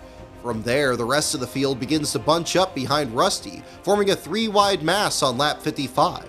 The quick caution Rusty needed has not happened, and worse, despite the hole in his car's nose, Marlin is back up to second, with now Kurt Busch in the mix for the first time, running the high lane with Mike Skinner. Marlin makes another bid for the lead, but Rusty and Ward come down to block, and Kurt moves up to 5th, suddenly best of the Roush Brigade. On lap 56, Junior links with Marlin in a bid for Ward's lead, but Rusty blocks high on the approach to turn 1.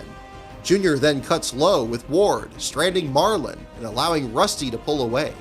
Junior now leads Kurt, and both get in front of Marlin in the high lane to try and get past Ward, but Rusty blocks Ward on the inside, allowing Junior to pull back into the lead, the 12th lead change of the race on lap 57. Ward battles back into turn 3.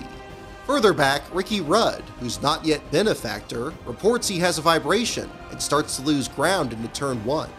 Up front, Rusty still keeps a tenuous hold on the lead lap, blocking both lanes down the backstretch.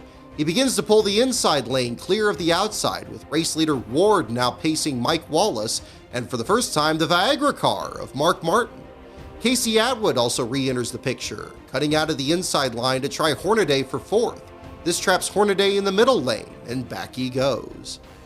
Back from commercial on lap 63, and the leaders have finally dispensed with Rusty, who hangs around the 11th spot to the lead draft. Ward still leads through turns 1 and 2 over Junior, and now Ward's teammate Dave Blaney into the 3rd spot, the best the Amoco car has run so far. Perhaps 2 Bill Davis racing cars will be able to match Sterling Marlin's pace. On lap 64, Fox debuts a new graphics package. Now at Fox, we'd like to bring a lot of innovations to NASCAR, including a way to help you at home identify the cars more easily than before. It's not quite ready, but we'll give you a small taste of what we're doing. There you see that pointer aiming at Ward Burton, help you find him if we're talking about where he is in relation to rookie Casey Atwood. Fox tracks will point out their speed as of the moment. It's an innovation that we'll hope to get all the bugs ironed out and roll it out for real in a couple of weeks. But just another way those of us at Fox are trying to help those of you at home enjoy NASCAR racing. During the test, the top 6 pull single file on the inside lane, with Marlin in 4th, Earnhardt 5th, and Marlin 6th, with 7th place Hornaday not far behind. Marlin tries to get under Earnhardt at the stripe, but Earnhardt throws the block. Entering turn 1, Hornaday is again on the march. He jumps to the outside ahead of Kurt Busch, leading a line that's now racing Marlin to the inside. Ahead of them, Ward continues to lead a now 5-car breakaway. The next time by, Earnhardt peaks under Martin, who throws a block. It's then that Jimmy Spencer, 16 laps down, returns to action in the 42nd spot. As Spencer comes up to speed, Ward is now leading a 10-car single-file line that includes Rusty Wallace's pesky lapped car. Marlin peaks to Earnhardt's outside, but is no help. On lap 68, all 5 rookies in the field are running between 8th and 17th place, led by Hornaday, who qualified worst of all of them and was slowest at happy hour. It's a remarkable turnaround, and the best that AJ Foyt's team has looked yet. The single-file lead pack continues to grow as Ward continues to log laps out front, but through turns 3 and 4, Earnhardt looks to the outside of Blaney for 3rd, bringing Marlin and Schrader with him. At the other end of the field, Bill Elliott is still back in 38th, having run 37th or worse since lap 26. When we return for commercial on lap 74, there are 2 lines again, with Ward leading the inside, and Marlin again up high and closing fast. Earnhardt, now 2nd, pulls to Ward's outside entering turn 3, but Blaney strands him to stay with his teammate down low. This allows Marlin to pull back into the lead, with Earnhardt now in a 3-wide battle for 2nd between Ward and Schrader. The battle remains tight at the stripe, as Hornaday and Houston have lined up in the middle to form a new lane. Past the stripe, Schrader clears Earnhardt for 2nd and gets a run on Marlin. Marlin tries to block, but this time can't get away. Jeff Burton is helping Schrader. Earnhardt again tries to hold back Ward while Hornaday joins the outside lane, stranding Houston in the middle lane. Down the inside. Under Marlin, 3 wide through the trioval, and he almost took the nose off Marlin's car coming back up. Schrader leads his first Daytona 500 since 1996. Exiting the trioval, Ward pulls low, trapping Marlin in the middle. There have now been 15 lead changes among 8 drivers. Coming down the backstretch, Marlin finds a spot in the outside line, joining the train that Schrader leads into turn 3. Earnhardt and Ward have now pulled away from the inside line that's coming apart behind them. Jeff Burton cuts under Schrader for the lead in turn 3, but he can't complete the pass, and Earnhardt pulls up to his rear bumper. All this allows Mark Martin to cross the stripe in second behind Schrader, with Hornaday in third trying to pull ahead of the inside line. Despite the tangle with Earnhardt on pit road, Schrader is showing impressive speed and is now in pursuit of his first Cup win in nearly a decade. But coming off turn 2, Martin ducks out behind Schrader, cuts to his inside, and completes the pass for the lead. Sterling Marlin is again back among the leaders, racing on the outside of Earnhardt and Ward on the approach to turn 3. Heading through turns 3 and 4, Hornaday moves under Schrader to draft with Mark Martin in still another bid for second place. Then Hornaday's run stalls as Earnhardt catches him. Mark Martin stays out front, and after 77 laps, a Ford leads this 500 for the first time. But Martin's reign doesn't last for long. Earnhardt's push gets Hornaday right up to Martin's rear bumper, and the Pontiac cuts low on the approach to turn 1. With Schrader still holding the high lane, Martin's stuck in the middle until he cuts in front of Marlin's Dodge in the high lane, where he locks onto the bumper of teammate Kurt Busch. It's A.J. Foyt's car. Sterling's back there. Earnhardt underneath him. Hornaday takes him downstairs. Thinks better of it. Good thinking. Schrader leads this lap. Wow. Ward now tries to replicate Earnhardt's move and sets up Hornaday into turn 1, peeking under him on the approach. Ward completes the pass and is again chasing Earnhardt as the 2 lead cars on the inside. But Hornaday isn't done and searches both lanes for a way around Ward down the backstretch, determined to lead for the first time.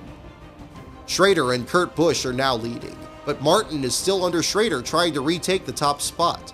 That is until Kurt pushes Schrader so hard into turn 3 that they open up some distance over the Viagra car.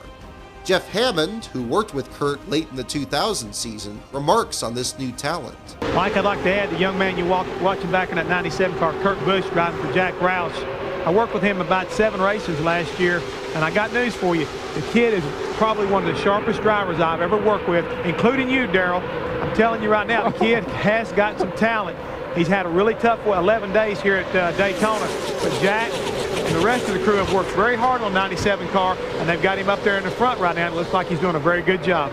Schrader pulls low to pick up Mark Martin, allowing Kurt to lead the outside line until both move back in front of the number 97. Schrader now leads a single-file procession down the backstretch, but Earnhardt and Ward are still peeking out of line. Schrader pulls low, trapping Martin up high as Earnhardt pulls Ward into second and third, Marlin not far behind in fourth. Just before commercial, Larry Mack has a theory as to why Schrader's car is so fast. Look at the back end there of Ken Schrader's car. See, that's where, remember, Earnhardt got into him on pit road. And Darrell, what I've seen with these race cars, sometimes that rear bumper being a little higher, that thing will go through there because that rear bumper's not hanging down catching that air. Bobby Allison he and Gary Nelson dropped their bumper off here in 1981 or 2 off of their Buick and picked up a ton of speed, dropped it off in the race. They had it rigged up to fall off. Now, Gary said that wasn't on purpose. That it got knocked off. Exactly.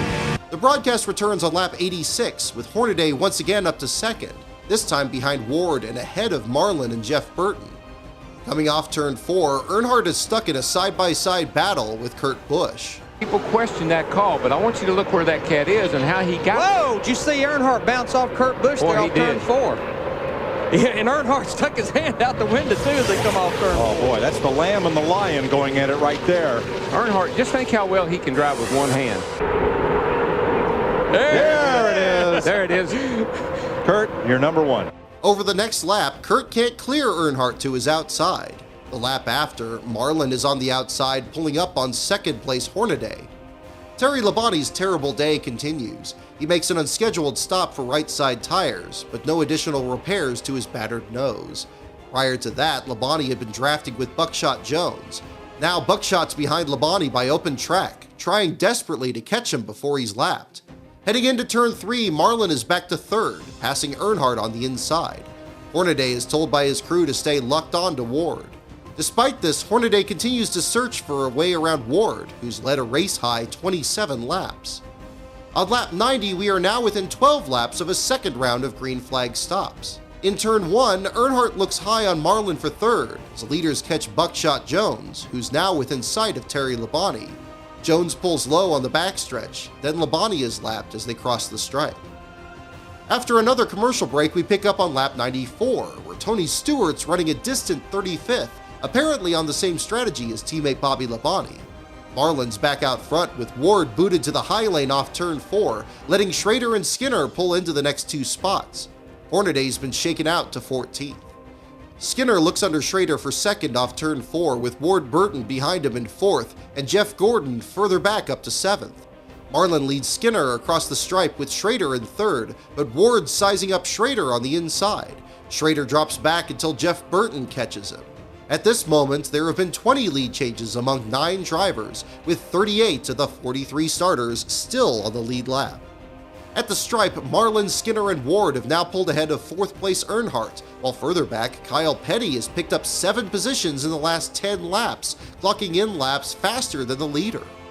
Heading into turn 3, Marlin is stranded up high and dropping back to Skinner as Skinner and Ward pair up to move past. Marlin slots behind Ward, but opens the door up high for Earnhardt and Schrader's big run up high. But off turn 4, the run stalls, and Marlin hangs tough on the inside in a battle for 3rd. Marlin's car continues to run so fast on its own that it keeps up with Earnhardt and Schrader through turns 1 and 2. Further back, Gordon and Hornaday try to form a line on the inside, but their run also stalls. Through turns 3 and 4, Earnhardt finally clears Marlin, but is about to lose Schrader in the process. Schrader catches Earnhardt in the tri-oval as the cars begin to stack up 3 wide. Among the cars in this pack is Michael Waltrip, who's climbed up to the 12th spot with Junior behind him. Heading into turn 3, both get a good run on Rusty's lapped car. Skinner and Ward cross the stripe to start lap 100, again with open track over the field. Earnhardt catches the lead duo through turns 1 and 2 and starts pulling to Ward's outside. He then follows Ward off turn 2, while Schrader looks to the outside of Earnhardt in a bid for 3rd. The two remain locked in a door-to-door battle, with Marlin closing the gap, but it's no longer a battle for position. Earnhardt ducks onto pit road with Marlin and Hornaday. Skinner crosses the stripe to receive the crossed flags. We're past the halfway mark. Richard Childress makes the call for Earnhardt to take 4 tires, the crew giving the hood a couple thumps to try to knock it back flat. Hornaday gets 4 tires, as does Marlin, along with a tear-off in the patch the crew made earlier. Earnhardt leads Marlin and Hornaday off pit road, well ahead of Stacy Compton and Jason Leffler, who came in with the 3 of them but had slower stops. The next time by, Skinner comes in with more than a dozen cars, including Ken Schrader, Kurt Busch, Kyle Petty, and Bill Elliott. Skinner and Elliott get 4 tires, with Skinner also receiving a chassis adjustment. Petty's crew lets a wheel get away, which rolls to a stop at the infield grass. Petty will have to serve a penalty, but it will be a few laps before NASCAR discovers that the tire is his. Ward takes over the lead, but the next time by leads 17 other cars down pit road, including Jeff Burton and Junior. Further up pit road, both Elliott Sadler and Bobby Labonte have to pit at steep angles, blocking an unlucky Jeremy Mayfield between them. Ward and Jeff Burton get 4 tires, with Ward receiving an air pressure adjustment. Junior's team nearly lets a wheel roll away, but a crewman darts out to grab it. The lap after, Rusty brings his lap car down pit road with Michael Waltrip, Buckshot Jones, and Jimmy Spencer. Casey Atwood also pits for a second time, having come in 2 laps earlier with Skinner's group. Atwood's crew discovered they left the lug nuts loose, so as they're secured, the crew adds more fuel and pulls tape off the nose. Hornaday also comes back in to serve a speeding penalty. During the stop and go, he stalls the engine. AJ is upset, his car's strong run coming undone. Skinner reassumes the lead on lap 105. He pulls high entering turn 3, which gives Jeff Gordon a big run to his inside ahead of Earnhardt and Steve Park, whose Pennzoil Chevrolet is among the leaders for the first time. Skinner comes down, but Gordon is already there, and as the two race off turn 4, Gordon gets loose. It's the opening that Earnhardt needs. Assumes the lead. Earnhardt chomping on his back bumper, cuts to the inside. And Skinner will lead this lap from Earnhardt by about a foot. Also entering the lead battle for the first time is Ricky Rudd, his vibration from earlier apparently solved. Kyle Petty serves his penalty for the wheel rolling into the infield grass on his pit stop. Heading into turn 3, Gordon keeps Skinner in the lead, with now Earnhardt and Steve Park working the inside. The leaders lap Atwood, who had been stranded after his unscheduled stop for the loose lug nuts. The next commercial break ends at lap 109, where Jeff Gordon leads the 500 for the first time. As a winner in 1997 and 99, numerologists suggest that today will be Gordon's third victory. Now running second is Ricky Rudd, whose Haviland car is running the best it has all day. But Earnhardt shakes Rudd out of line, and the 28 plummets out of the top 5 as Earnhardt latches onto Gordon's bumper. By this point, the field is nearly reformed into the same massive pack from earlier, with only a few trailing cars. This includes Kenny Wallace and the penalized Kyle Petty. Marlin peeks inside Park for third entering turn 1, but gets back into line. Fox experiments with Fox tracks again. Unnoticed as the field rolls into turn 3, there are multiple close calls. At the far right of the screen, you can see Kenny Wallace close too fast on Kurt Busch and has to jump out of the high lane. Behind them, Andy Houston gets into the back of Casey Atwood, whose car is dead sideways before the camera cuts away. Mike Wallace continues to show impressive speed in Jim Smith's car, cutting low on Rudd, who had just climbed back into the 5th spot. Jeff Gordon still leads over Earnhardt and Park, but the Nation's Rent car is now between Skinner in the high lane and Marlin to his inside in a battle for 4th. Wallace clears Marlin and pulls down in front of his Dodge as the leaders cross the stripe. Up front, Earnhardt looks under Gordon for the lead, and Park stays with him to strand the 24. As Earnhardt leads, Gordon manages to stay with him on the outside. It's a 25th lead change in 112 laps. On the approach to turn 1, Marlin looks under Mike Wallace for 4th, with Ward staying in his draft. Michael Waltrip, steadily making his presence known, tries to make a move up the middle. Down the backstretch, first Ward, then Marlin duck out of line to the inside, sizing up Gordon and Park. Marlin gets past the Pennzoil car, but Gordon comes down to block, stranding Park in the middle. Park quickly finds a hole between Skinner and Nadeau as they form a third lane that also includes Jeff Burton and Jr. Earnhardt remains out front with Gordon high and Marlin low behind him in a tight race for second, both just ahead of a large pack forming up behind them. Earnhardt and Marlin form up a line with cars on the inside, but Gordon rallies back up high through turns 3 and 4, pulling ahead of Skinner and drawing even with Mike Wallace for third. Mike pulls up high, splitting Gordon from Skinner, but this reunites Ward with Earnhardt, who has lost the lead to Marlin. Marlin and Gordon cross the stripe first and second over Mike Wallace and Earnhardt. Gordon gets a run on Marlin for the lead, but pushes high off turn 2, nearly opening the door for Mike Wallace. Not far behind is Rusty, who's still running 37th, as he's been unable to earn back his lap for nearly half the race distance. Park pulls to the middle lane and slips back from 4th, while Mike Wallace pulls up to 2nd behind Jeff Gordon, now leading Schrader and Jeff Burton. Back from commercial, it's now lap 121, and Skinner reassumes the lead over Jeff Gordon and now Jr.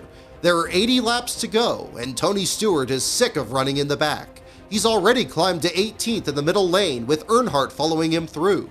There have now been 11 leaders in this race, 4 away from the race record of 15. Earnhardt remains in the middle lane, where off turn 2, a hole nearly closes between Jeff Burton and Kenny Wallace. Up front, the leaders have caught both Robert Presley and the penalized Ron Hornaday, who have each been lapped in 35th and 36th place. But like Rusty, both have fast enough cars to lock onto the leaders, with Hornaday following in Skinner's tire tracks.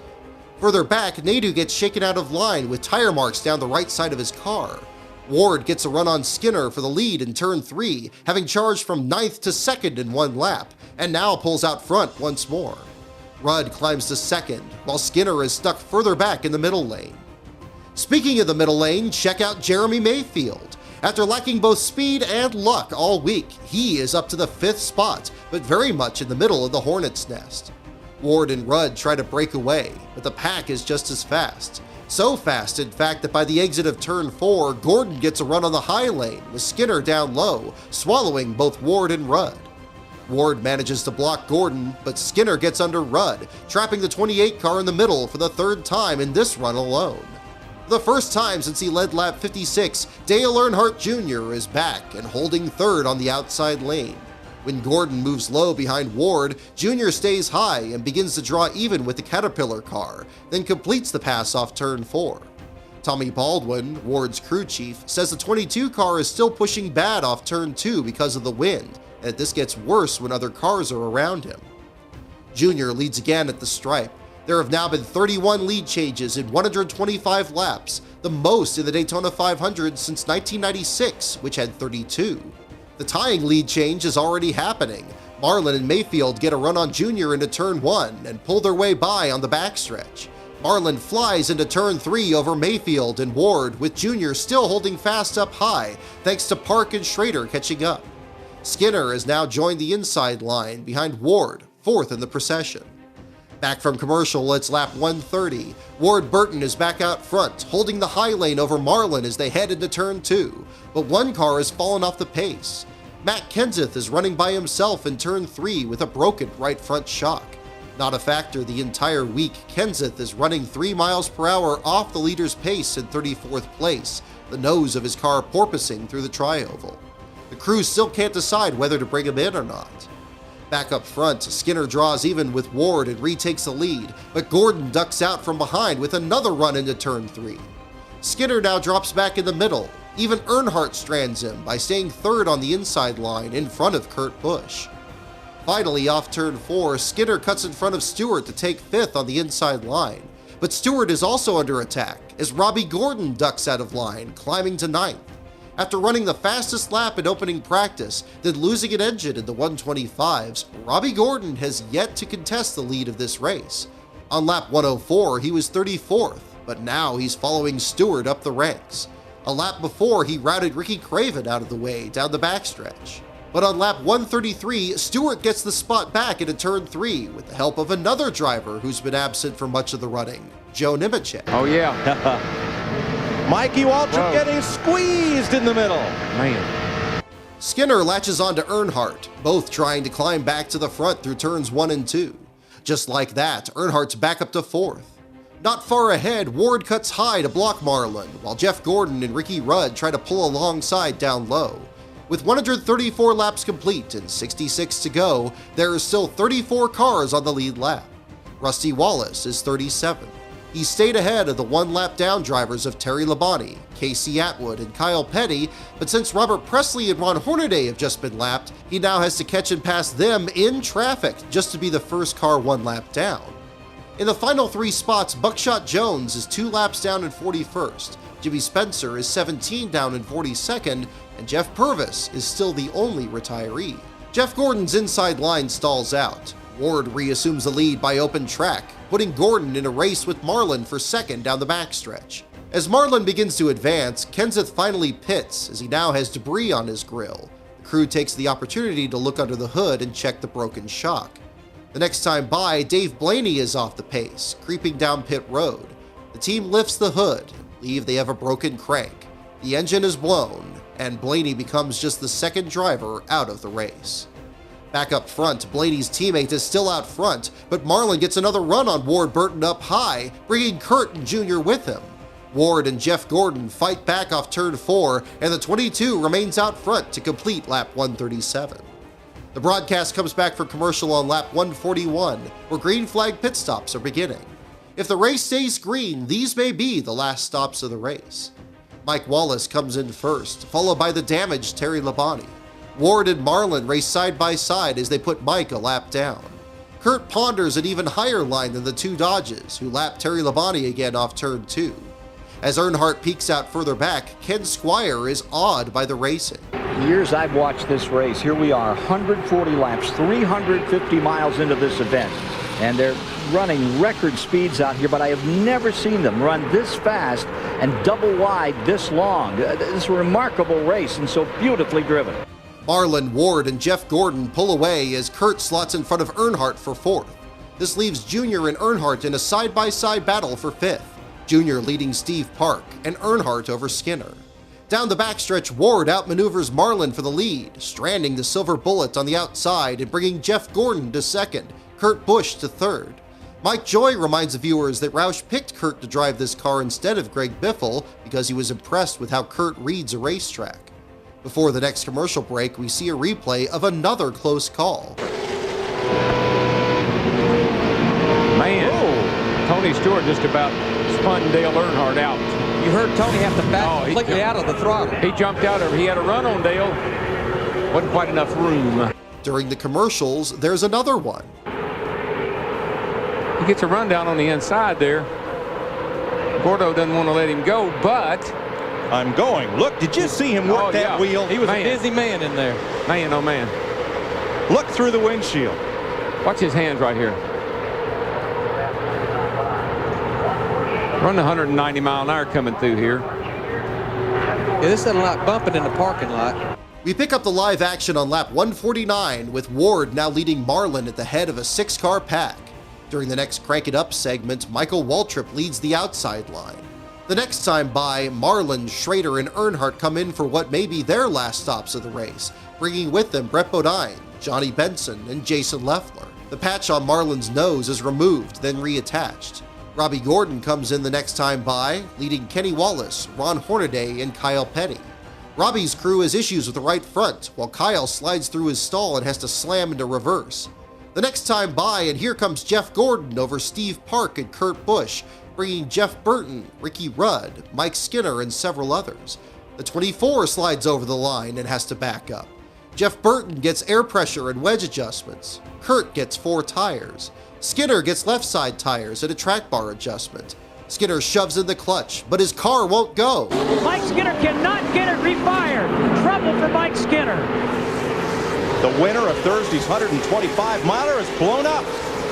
No. He broke a drive shaft or something. Broke a drive shaft axle or stripped the axle plate or something, and they're going to push him behind the wall. With that, one of the fastest cars in the field, one that led 24 laps, is pushed back to the garage.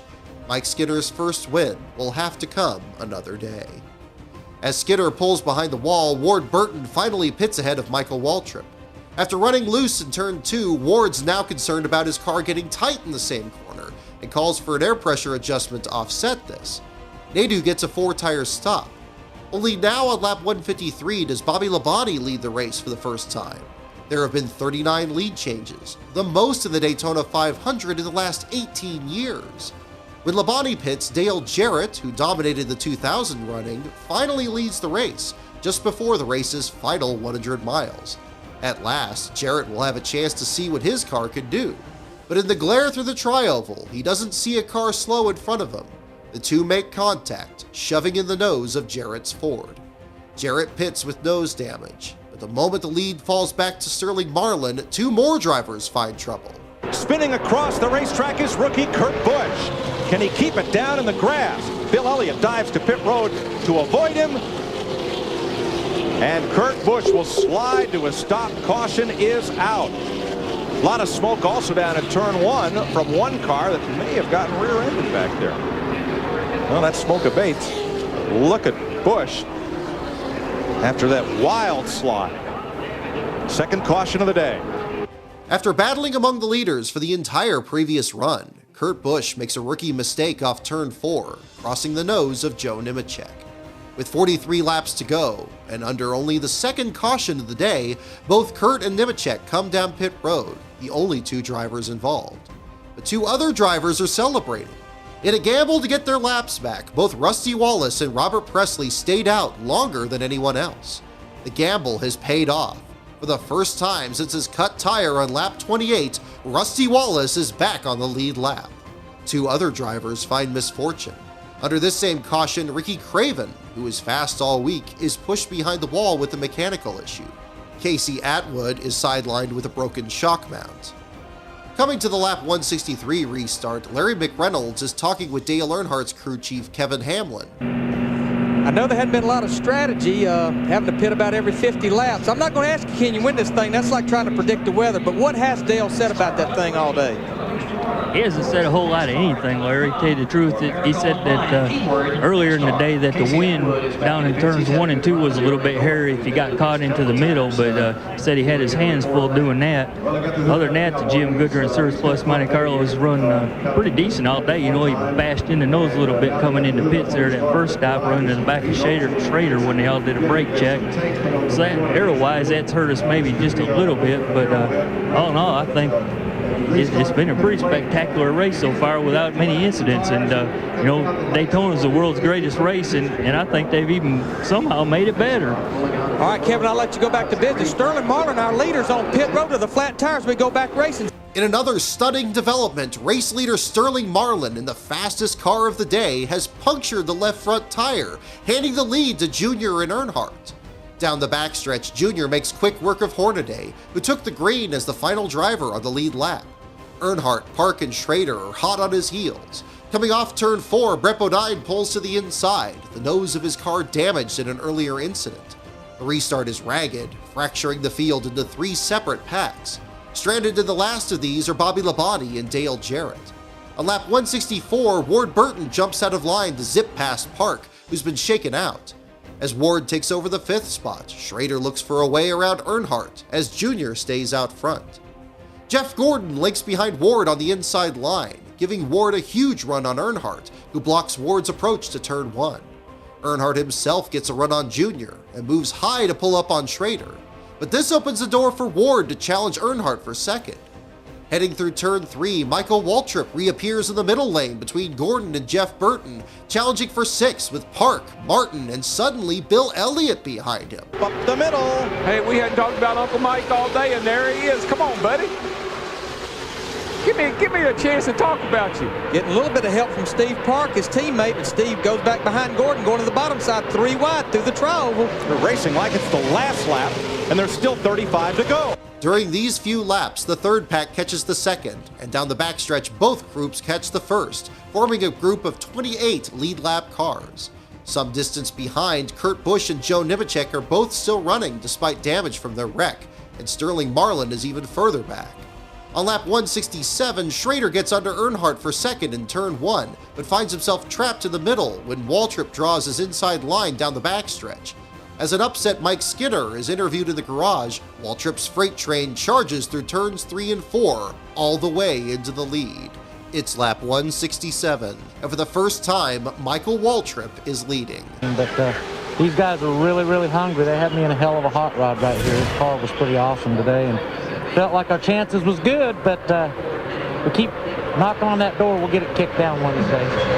Doing what they can to get back out. Most disappointing, he wasn't having any problems before he went into that pit. Steve? Well, Jeannie, here is the problem for Sterling Marlin. It may cost him the Daytona 500. Left front tire off of his Dodge. Puncture hole. Goodyear tire engineer says it went all the way through right there. New leader, Steve, Michael Waltrip. There's a Waltrip leading the Daytona 500. All right. As Mikey leads a single-file line of Jeff Gordon, Steve Park, and Ken Schrader, we've now had 43 lead changes. The 1974 record of 60 may just lie 32 laps ahead.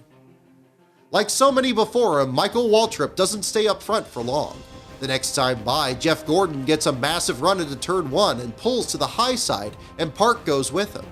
But Ron Hornaday's lap car is still fast enough to stay with leaders and keeps Waltrip in the mix. Heading into turn 3, Park sets up Gordon with a run of his own, and Schrader eventually follows, allowing Waltrip to close on them both. Waltrip's car keeps closing, getting a run on Schrader off turn 4 with now Ward Burton in his draft. Park gets a piece of the wall, but stays in front of Schrader. Hornaday is behind Ward, but once again, here comes Robbie Gordon dive-bombing into the tri-oval. It's lap 169, and Steve Park leads the 500 for the first time, meaning all 3 DEI cars have each taken a turn up front. He's the 14th different leader, one shy of the record. For Robert Presley, his time on the lead lap ends. After getting his lap back, he falls off it again with an unscheduled stop. Johnny Benson makes a stop too. The engine on his favorite Pontiac has dropped 2 cylinders. Up front, Waltrip Jr. and Earnhardt shake out Ward, who's suddenly stuck in the middle. Jr. and Earnhardt stay with Waltrip as they try to pass Park on their outside. Waltrip clears Park in turns 3 and 4, bringing Jr. to 2nd and Earnhardt to 3rd ahead of Ward, with Park now battling Rudd for 5th. Down on the inside, Robbie Gordon is closing on Stewart, who's forming a line around the 10th spot. The leaders now lap Benson, who limps down the backstretch. Craven returns to the track nearly 15 laps down, soon to be followed by Skinner. There are 41 cars on the track, with Blaney and Purvis the only 2 out of the race. 29 laps to go. Michael Waltrip leads Dale Earnhardt Jr. and Sr. in the Daytona 500 on Fox.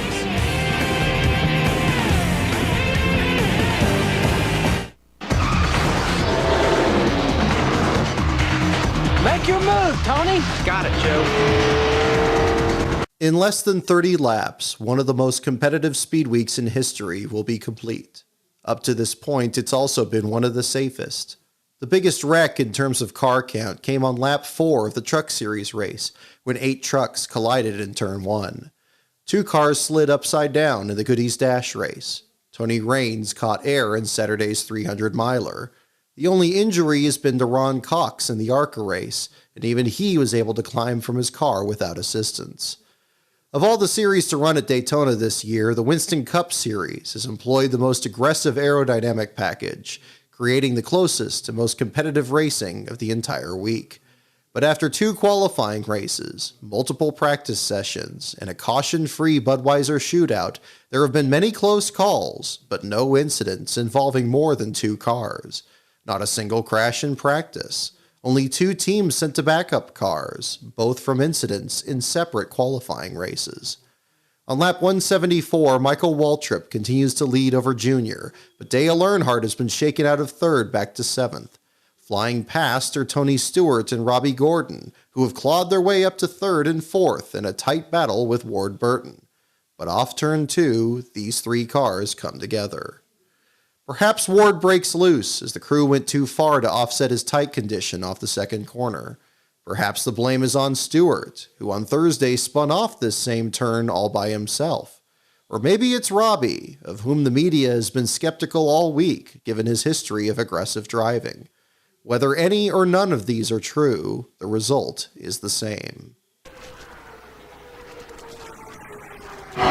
Welcome back to Daytona. It's the big one, gang. It's the big one. It's what we've all been fearing. This kind of racing is going to happen. A horrible crash on the back straightaway that began when Tony Stewart got turned sideways against the backstretch wall number 20. It's a devastating wreck. As Michael Waltrip leads Junior and Earnhardt to a stop in turn 1, only a few limp their way down pit road. Jason Leffler, the big surprise from race 1 of the 125s, with a hood plastered over his windshield. Robbie Gordon, his car painstakingly designed at Morgan McClure, with every corner shoved in. Kenny Wallace won't replicate the success of Johnny Benson a year earlier, the left front corner of his white Pontiac destroyed. Jeff Burton has damage to the nose of his Ford, while teammate Mark Martin has barely enough of a car left to make it to pit road. Dale Jarrett has tried to avoid wrecks all week, only to find trouble each time. For the second time in this race alone, the nose of his car is destroyed. When the wreck unfolds, Rusty Wallace, who just got his lap back, slides through the grass as the entire inside line collapses. He now has heavy damage behind the right front wheel. On their way back to the pits, John Andretti can't see past his upturned hood and collides with Jeff Gordon's wrecked car. Jerry Nadeau tries to follow them, but his car stops short of pit entrance as the red flag comes out. 5 other cars remain stranded on the backstretch, too damaged to continue. Next to rookie Andy Houston sits Steve Park, who seconds earlier had taken the lead for the first time all day. Now all he can do is pound the roof in frustration. Ward Burton's car, one of the fastest of the day and leader of a race-high 53 laps, is now a crumpled heap. But the biggest concern is the once airborne Tony Stewart, whose roll cage has come down on the driver's side. He and teammate Bobby Labonte were running at opposite ends of the field when the wreck unfolded. Like Jarrett, Labonte has lagged in the back all day, only to be swept up in the crash. Though both led laps during the stops, neither ever contended for the win. For Labonte, none of this matters. When he checks on Stewart, his teammate is unconscious. After 90 tenths seconds, Stewart wakes up, and Labonte asks him who the president is. Stewart answers and tells crews not to cut the roof off his car. Gibbs, an unfortunate afternoon, but the good news is both your drivers are okay, but they're both inside the care center. Well, actually, Tony went to the other hospital. They took him straight to the other hospital, and they said he was complaining of his shoulder. They wanted to do x-rays on it, but and it looks like Bobby's okay. I think Bobby's in there and sitting up. Donna's in there with him, so looks like our 2 guys came out of it. I'm worried about Tony because I want to try and get over to the hospital and see what he's complaining about, something about his shoulder. All right, we'll let you go. Thanks. Stewart is transported to Halifax Medical Center with what's described as a mild concussion. He receives a CT scan of his head and neck, then an X-ray of his left shoulder, and will still be in the hospital as the checkered flag falls. The scans will come back negative, and he'll return to Charlotte that night. In all, 19 drivers are involved. 6 are out immediately: Bobby Labonte, John Andretti, Andy Houston, Robbie Gordon, Tony Stewart, and Ward Burton. Gradually, each climb from their cars on the backstretch.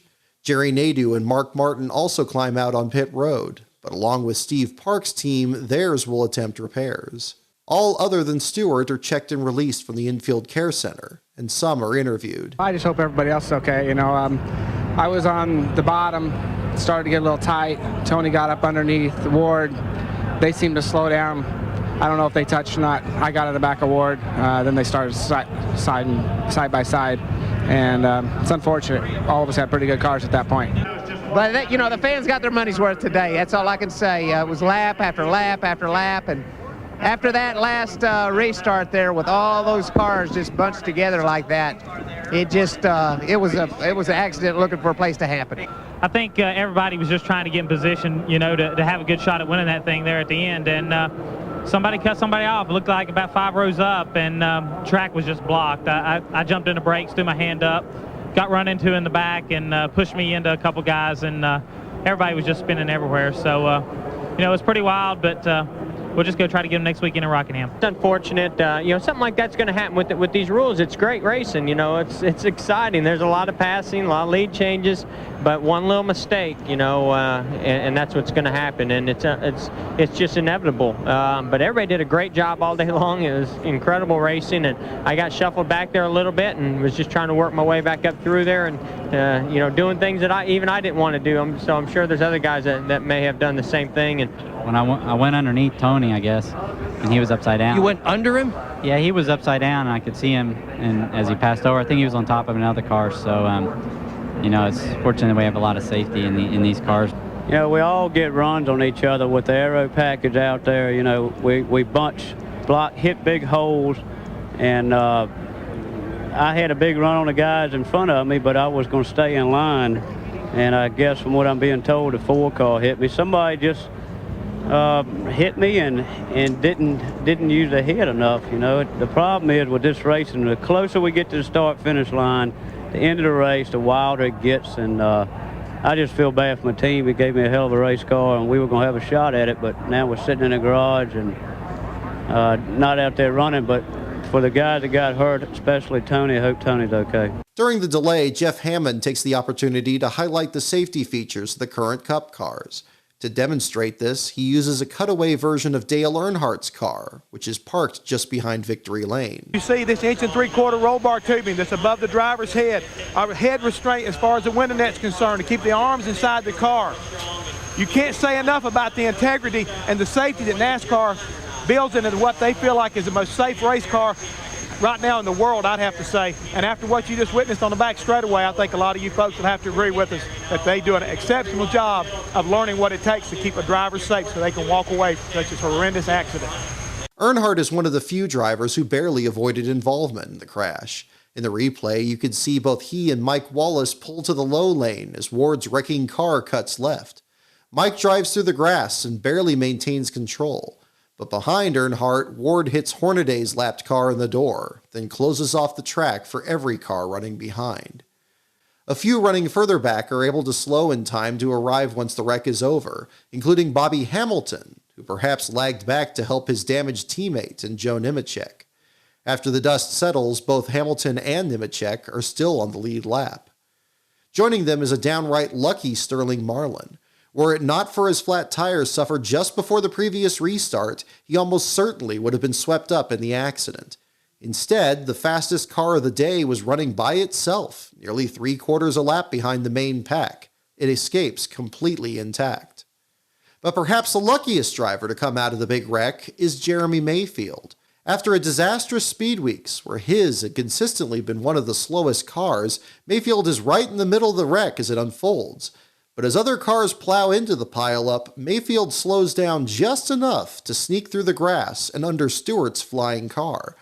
While the results do include him in the wreck, and he does receive some repairs on pit road after the red is withdrawn, Mayfield comes out with the least damage of any car around him, still on the lead lap.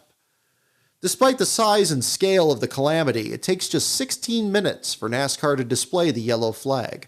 Work resumes on 11 damaged cars still on pit road. Like Mayfield, Hornaday only requires minor repairs and remains a lap down. On lap 179, Terry Labonte is rolling, revealing even more damage to the front of his car.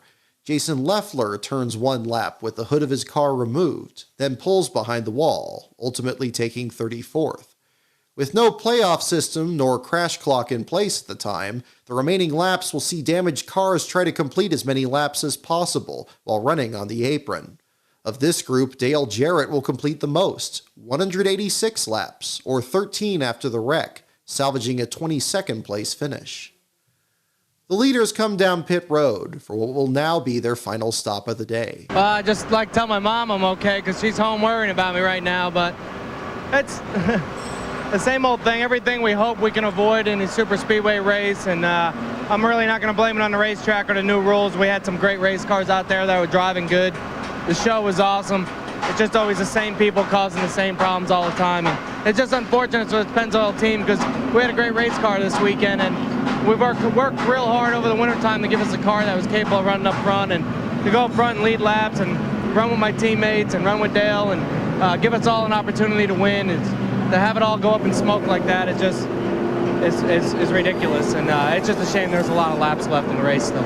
Well, his team is working on his car, and pit stops are underway, Steve. And his teammate Dale Earnhardt Jr. just took 4 tires of gas, no chassis adjustments to Dale Earnhardt Jr.'s car. He has a shot to win this race. Jr. takes the lead over Ricky Rudd. Dale Earnhardt is third, Michael Waltrip fourth, and Mike Wallace in fifth. Bill Elliott holds a sixth spot over Ken Schrader in seventh, Sterling Marlin eighth, Bobby Hamilton ninth, and Jeremy Mayfield 10th ahead of 11th place Stacy Compton. Still on the lead lap despite damage are Joe Nemechek, Jeff Burton, Rusty Wallace, and Elliott Sadler, though none of these four are expected to contend. From an entry list of 52, starting grid of 43, and after a 19-car pileup, these 15 lead lap cars, 11 of them still intact, will now contest the finish in an all-out sprint. 21 to go in the Great American Race. Dale Earnhardt Jr. leads Ricky Rudd, Earnhardt, Michael Waltrip, Mike Wallace, and pole sitter Bill Elliott. Coming off turn 2, Rudd looks on the inside of Jr. for the lead, but all this does is link Earnhardt and Waltrip with Jr. in the high lane. Elliott and Marlin have also paired up in their Dodges, dispensing with Rudd and charging toward the front. Coming off turn 4, Earnhardt throws the block. Sterling Marlin was a lap down, or almost a lap down. He's working his way into 5th position, going for 4th. Again off turn 2, Marlin gets under Elliott for 3rd, bringing Hamilton and now Compton with him. Earnhardt pulls to the high lane, but falls back into the clutches of Elliott on the approach to turn 3. Marlin charges to 2nd, with Hamilton racing Earnhardt for 3rd. Meanwhile, Waltrip looks under Compton off turn 4, with Rudd and Schrader behind him. Hamilton comes down in front of Waltrip. By now, Jr. has opened up a big lead with Marlin some distance behind in 2nd. Marlin looks low down the backstretch. Earnhardt pulls high to follow Jr. until Marlin sweeps by on the inside, and Earnhardt chases the silver Dodge into turn 3. It's now Marlin, Earnhardt, and Jr. in the top 3 spots. In the tri-oval, Waltrip clears Hamilton for 3rd and gets a run on the outside of Earnhardt for 2nd. He then comes down between Earnhardt and Marlin, heading into turn 1. Waltrip, surprised that Earnhardt led him in line, pulls high in front of a trailing Rudd, while Earnhardt chases down Marlin low. Then Earnhardt rejoins Waltrip, pushes high into turn 3. For a moment it's a 3-wide battle for the lead between Waltrip, Earnhardt, and Marlin, but Earnhardt slots in front of Marlin. Coming off turn 4, it's a drag race between Waltrip and Earnhardt. By a fender, Earnhardt leads his 17th lap of the day, and the 25,714th of his career. Coming down the backstretch, Waltrip gets a run past Earnhardt, then frantically switches between all 3 lanes on the charge to turn 3. At the stripe, there have now been 49 lead changes, matching the mark of Earnhardt's win at Talladega the previous October, and the most lead changes of any race in the last 11 years. And though he's barely contended for the lead until now, Waltrip finds himself in position to end a streak of 462 career races without a single win. As Waltrip, Marlin, and Jr. pull away, Earnhardt holds down the 4th spot over Hamilton as the leaders fly past wrecked cars on the apron. One of these is smoking into turn 1. Down the backstretch, Earnhardt reels in the 3 leaders. As he does, Marlin gets a run on Waltrip for the lead and pulls to the outside. But this allows Jr. to stay with Waltrip as Earnhardt and Hamilton slot in behind. For what seems like the first time all day, Marlin can't complete the pass and his run stalls.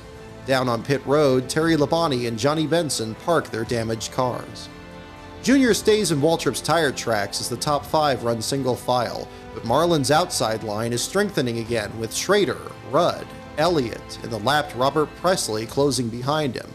Waltrip pulls high to slow their advance into turn 3 as Earnhardt blocks Hamilton behind. Nevertheless, Marlin is advancing again. Waltrip fights back on the inside line and pulls ahead through turns 1 and 2. Jr. stays with his teammate and races Marlin for second.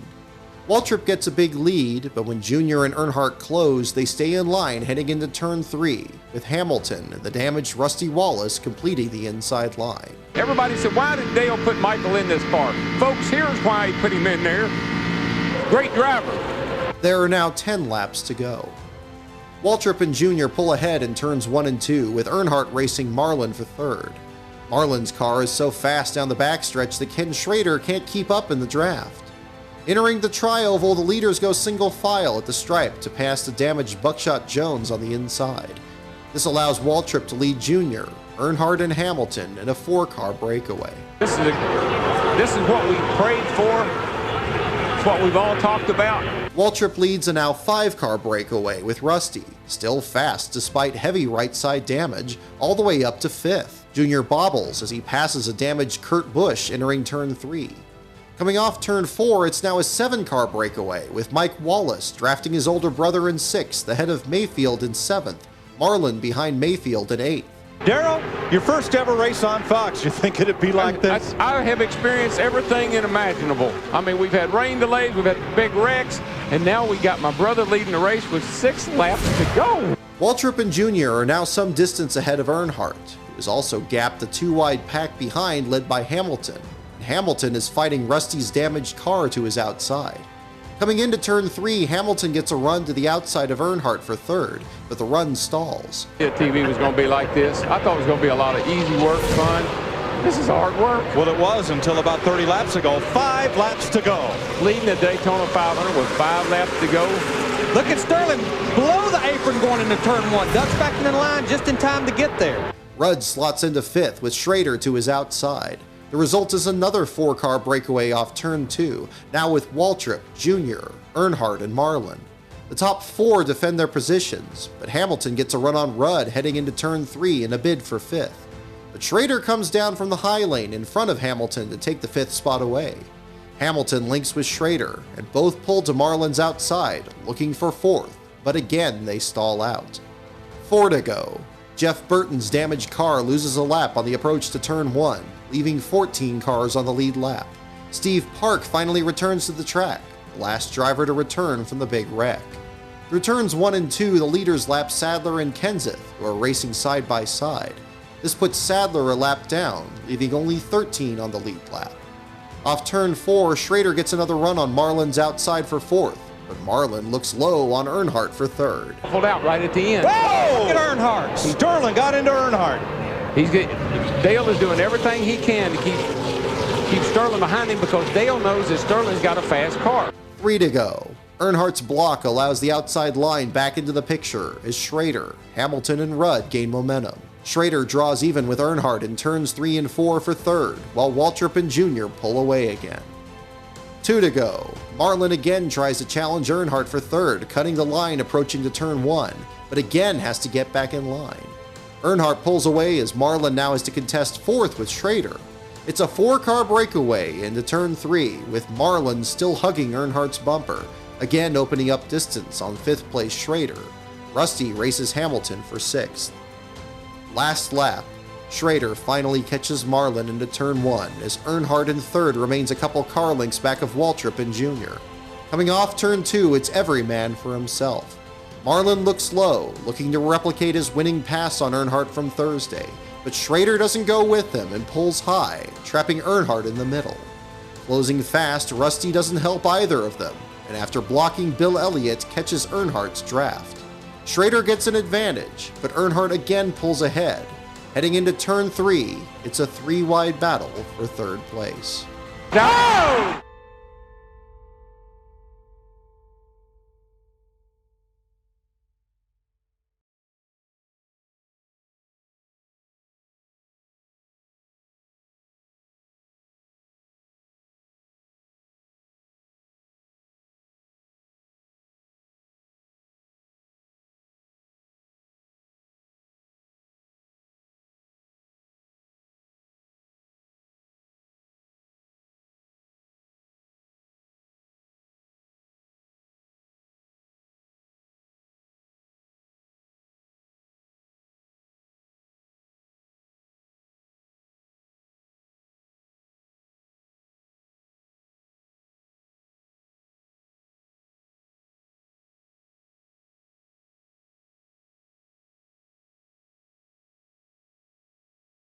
In its final laps, the 2001 Daytona 500 is already an instant classic. It has not only lived up to unprecedented hype, but in many ways exceeded it. Never before, and perhaps never since, has the event been so competitive or volatile. It's seen both the cleanest racing, 173 laps of low attrition and high intensity, then suddenly, one of Daytona's most awful multi-car accidents. Finally, an all-out sprint for stock car racing's biggest prize. All of this is being witnessed by a massive audience. New broadcast partner Fox Sports will pull the highest TV rating of any 500 since 1986, and an 11% improvement over CBS's last in 2000. As the white flag flies, Fox is set to outdo CBS in another way. In 1993, Dale Jarrett scored his first of 3 Daytona 500 victories, with his father Ned calling him home from the broadcast booth, a race that had eluded Ned in his own racing career. Now it is Darrell Waltrip, fresh off retirement, who can no longer contain his excitement. Up front rides baby brother Michael Waltrip, who in the final moments of his 463rd start can begin to see his first checkered flag through the glare of the late afternoon sun, then his dirty windshield, then the tears. Waltrip's opportunity, the cars he and teammate Dale Jr. drive, and the lead both now enjoy are all thanks to one man, the man who happens to be running behind them in third. In a matter befitting his nickname as the Intimidator, Dale Earnhardt leads this 500 just 4 times for 17 laps, but has been a threat the entire day. As expected of Daytona's winningest driver, this week has seen him nearly pick up his 35th win at this track all 4 times he's taken the green flag. And consistent with his aggressive driving style, his iconic number 3 is now battered and bruised, but unbroken. In any other year, this final sprint would see Earnhardt signal someone to draft him, Sterling Marlin, Ken Schrader, Rusty Wallace, and the two would fly past the other drivers into the lead. But not this time. This time he blocks Marlin, blocks Schrader, blocks Rusty. As he does, the traffic behind him builds. Waltrip and Jr. continue to pull away. Then, just 10 seconds from the finish line, at the very instant it becomes clear the leaders can't be caught, Earnhardt loses control, collides with Schrader, and slams the turn 4 wall nearly head-on. Both cars slide out of view as Darrell Waltrip signals the end of his brother's 16-year winless streak. On the cool-down lap, as safety crews swarm around the accident scene, Richard Childress can't get Dale Earnhardt to answer his radio. Childress switches channels and tells his other driver, Mike Skinner, to take another lap and see what's happening. Skinner stops on the apron of turn 4, where thoughts of his strong run ruined by a part failure are pushed aside by what he sees. The report he radios back is grim. From the moment Schrader unhooks Earnhardt's window net to his arrival at Halifax Hospital, there are no signs of life.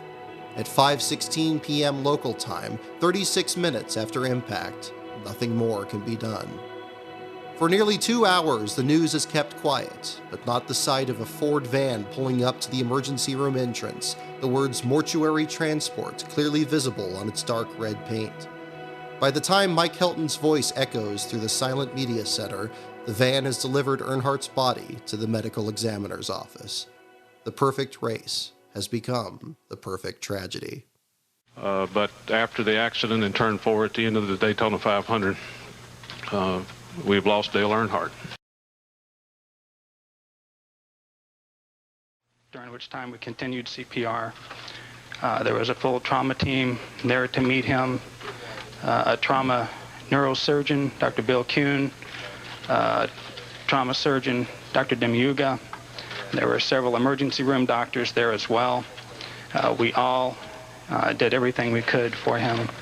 And additionally, there was an anesthesiologist who helped us maintain the airway.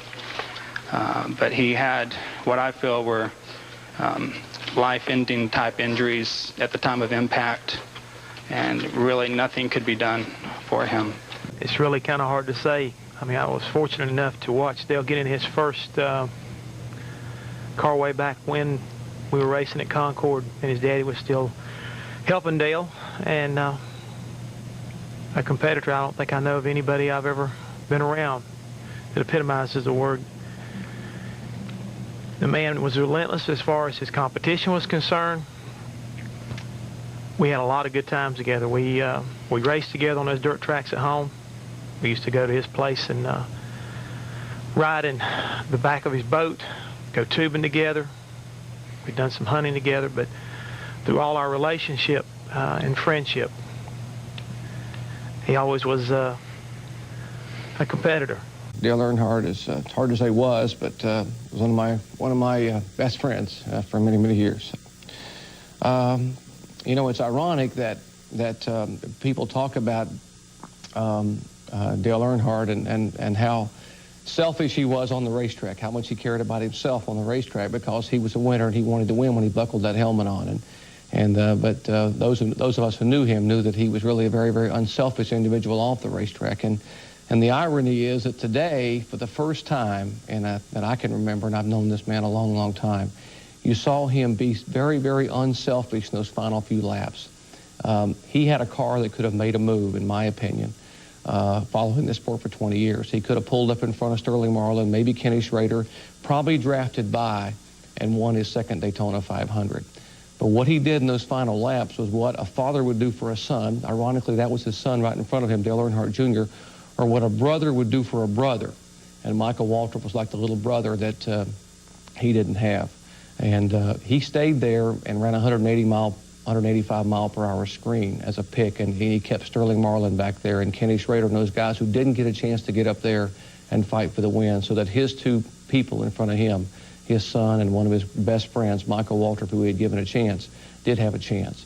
And so it was very, very unselfish of Dale Earnhardt. And it's a move that many of us who've known him for years would understand. But it's very difficult now to understand because he's gone. To lose, you know, our most prolific race car driver of NASCAR, it's certainly difficult for all of us to comprehend and fathom at this point in time. But it was a vicious crash, and certainly, you know, a difficult one for everyone. Right here, you see how the impact is so hard, so vicious. 109 miles an hour. He had no time to react at all. Had no time to react whatsoever. It was difficult to watch. Difficult to watch. Whatever stock car racing is, Dale Earnhardt was. He was the child in the back of a pickup truck at the Charlotte Motor Speedway with his dad, watching those cars in the 600 and dreaming someday of being in Winston Cup racing. He was the teenager whose equipment was a T-shirt and a crash helmet, bumming rides, building cars, trying to prove that he could handle those short tracks in the Carolinas just as well as his father, Ralph Earnhardt, did, who was a national champion. He was the guy that came along in 1979 and became Rookie of the Year in Winston Cup racing, and 1 year later was the Winston Cup national champion. And through it all, he seemed quiet. He became the intimidator, one who didn't have much to say, but who did it with his deeds on the racetrack. His wife, Teresa, changed a lot of that. He became much easier with the media. Until 1994, on this very track, just a few hundred feet from where he died today, his best friend in this world, Neil Bonnet, lost his life in a very similar type of crash. It seemed as if he went into a dark period for a bit. And then he's come out of it. 1997, nearly won the 500. It was right there. And then was upside down in the backstretch, refused to go to the medical center, got back in and drove the car around and finished the race. And then 1 year later, we saw him in victory lane. 20 years of effort in winning the race that meant the most to him, and there he was, up on top of the world. He told me in victory lane that day, yes, yes, 20 years. Can you believe it? Now we come to this point in his career. Going down the backstretch in the final lap, out in front, Michael Waltrip in one of his cars. His son is running in second place, and two of his colleagues, two of his racing pals, are right in there beside him going for a photo finish for third spot. There's Ken Schrader from Missouri on the outside. There's Sterling Marlin from Tennessee on the inside. And as they went into that turn and he saw what was coming about, I would consider that Dale Earnhardt died happy. The irony of this, Mike Joy, is just that. Gave a chance to Michael Waltrip, who hadn't won in 462 races. His son finishing second, both cars owned by Dale Earnhardt, and competing to the very, very end. Earnhardt had won this race. He knew the great joy of winning the 500. And Larry McReynolds, Darrell Waltrip, and I, calling those final laps, somehow knew that he would protect the lead of Waltrip and his son, let them fight it out among themselves, and may the best man win. And that's what he was doing when he and Sterling Marlin touched and Earnhardt went caroming off to the wall. It is such irony that the man who celebrates as the Daytona 500 champion can't have his car owner and benefactor share in that celebration. I spoke with Dale Earnhardt this week. He said that after the neck surgery a couple of years ago, seeking that 8th Winston Cup title was very important to him, and he felt like he could drive for another 10 years or so. Unfortunately, that dream has been cut short. Dale Earnhardt, who would have turned 50 years old in April, has died on the final lap in the 43rd running of the Daytona 500. We'll have more on the tragic death of Dale Earnhardt when this special edition of NASCAR Victory Lane continues after the break.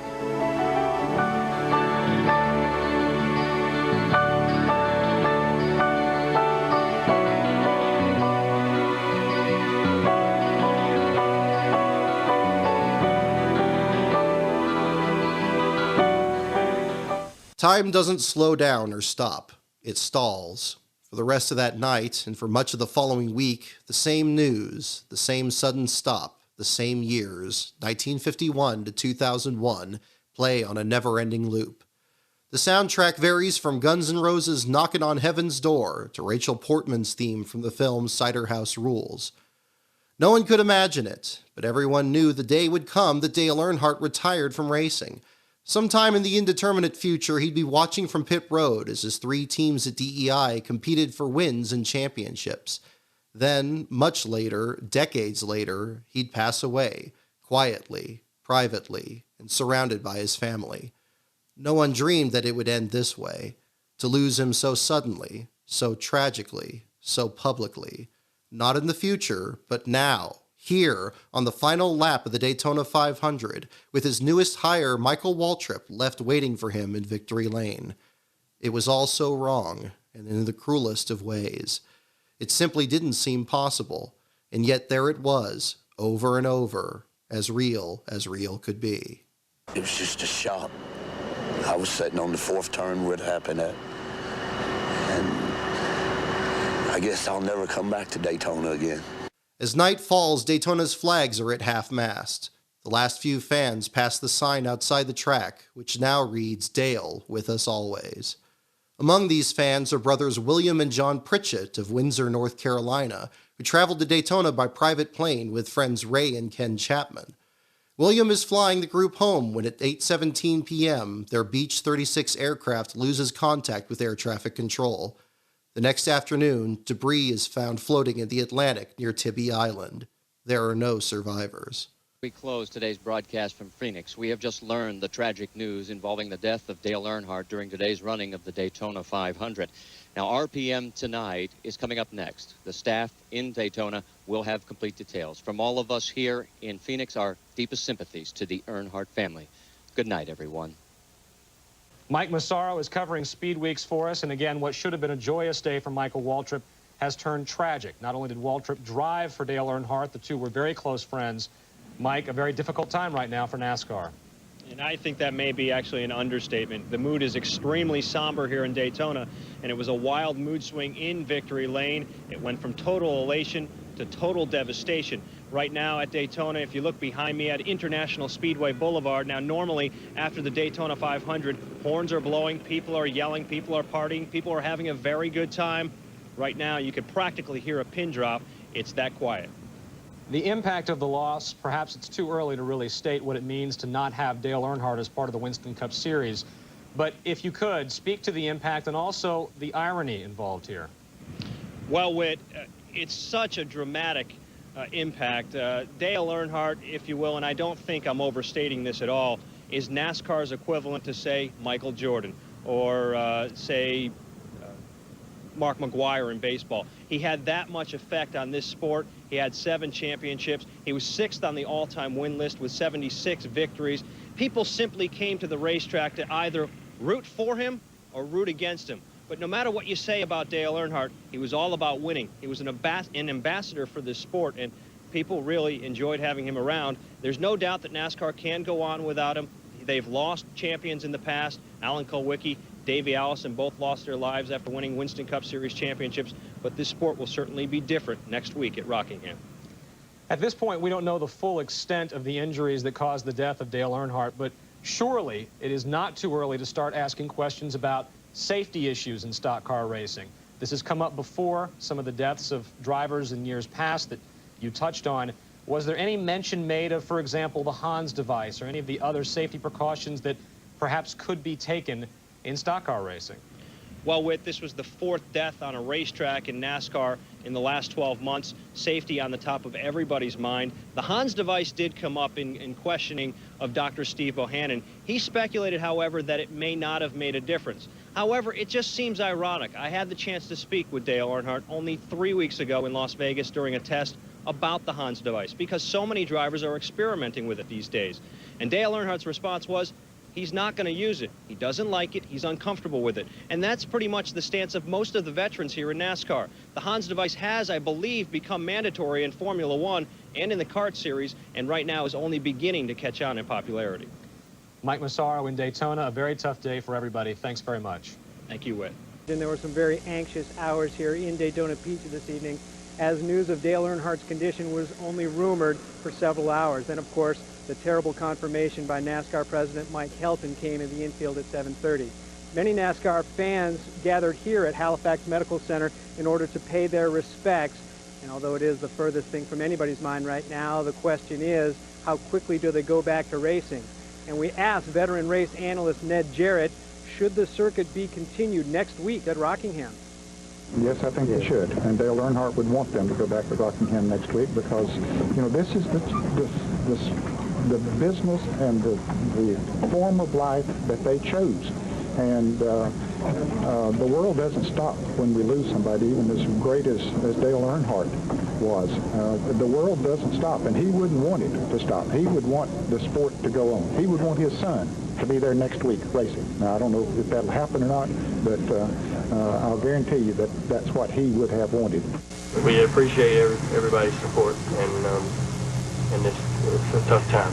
It just left a feeling of, a sense of, indeed, that this man is truly a legend, and he's my hero. And I will mourn for him, and I know that there are millions that will mourn for him. He brought me into stock car racing, and I know that he's brought millions in. I don't know, there's just something special about Dale. They come from every corner of the country, dressed in black, silver, and white. They hold candlelight vigils outside Dale Earnhardt Incorporated, leaving flowers and souvenirs in a makeshift memorial. With each person coming by to pay their respects, the memorial in front of Earnhardt's headquarters grows. His crew has been coming and going all day, trying to support one another. They'll get through this. And there's a lot of people praying for them, and that's what they need right now. They need prayers and support. They walk in a daze around the empty Darlington Raceway, which has opened its doors for grieving fans. Definitely a track too tough to tame for him. You know, I think he done a lot of aggressive racing here, just like every other track. Drove like an old dirt track driver. He didn't care. Flowers, cards, and balloons are all they can do to pay their respects to their hero. They say no one will be able to fill Earnhardt's shoes. You liked him or you didn't like him, but you still had to respect him if you didn't like him. That's the type of guy he was. Now, people we spoke with today who were at Daytona say they will never go back. The memories are just too much to relive again. Some demand that Earnhardt be immediately enshrined in the International Motorsports Hall of Fame, but the voting panel decides not to stray from their mandate of waiting 5 years before a candidate is considered. There are also demands to retire the number 3, something unprecedented in NASCAR. But then comes the reminder that Dale Earnhardt didn't drive for his own team. It is Richard Childress's number, and Childress will ultimately decide what will happen with it. In your mind, can Dale Earnhardt ever be replaced on the racetrack? No, but I'd like to see him retire the number. I think that Childress should, and I think that I'm looking forward to seeing this boy grow up and just doing what his daddy did. For some fans, grief turns to anger, and the search for a scapegoat begins. Sterling Marlin is the first. The contact between Marlin's car and Earnhardt's is blamed for causing the accident.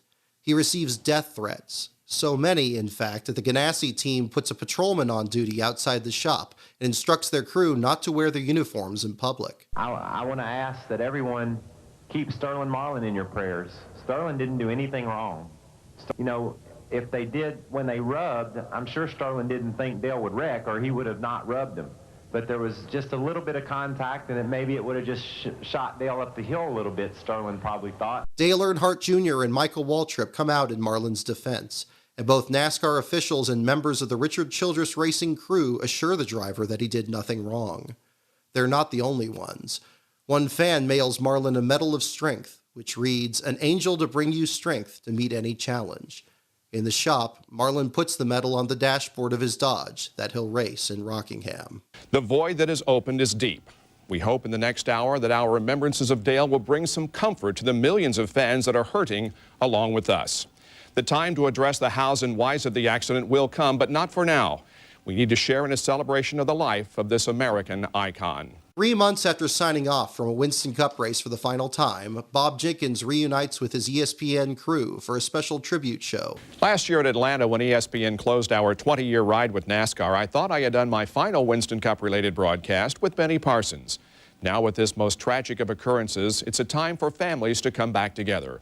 Joining us now from Daytona Beach is our friend and colleague who spent many a Sunday afternoon racing with and marveling at Dale Earnhardt.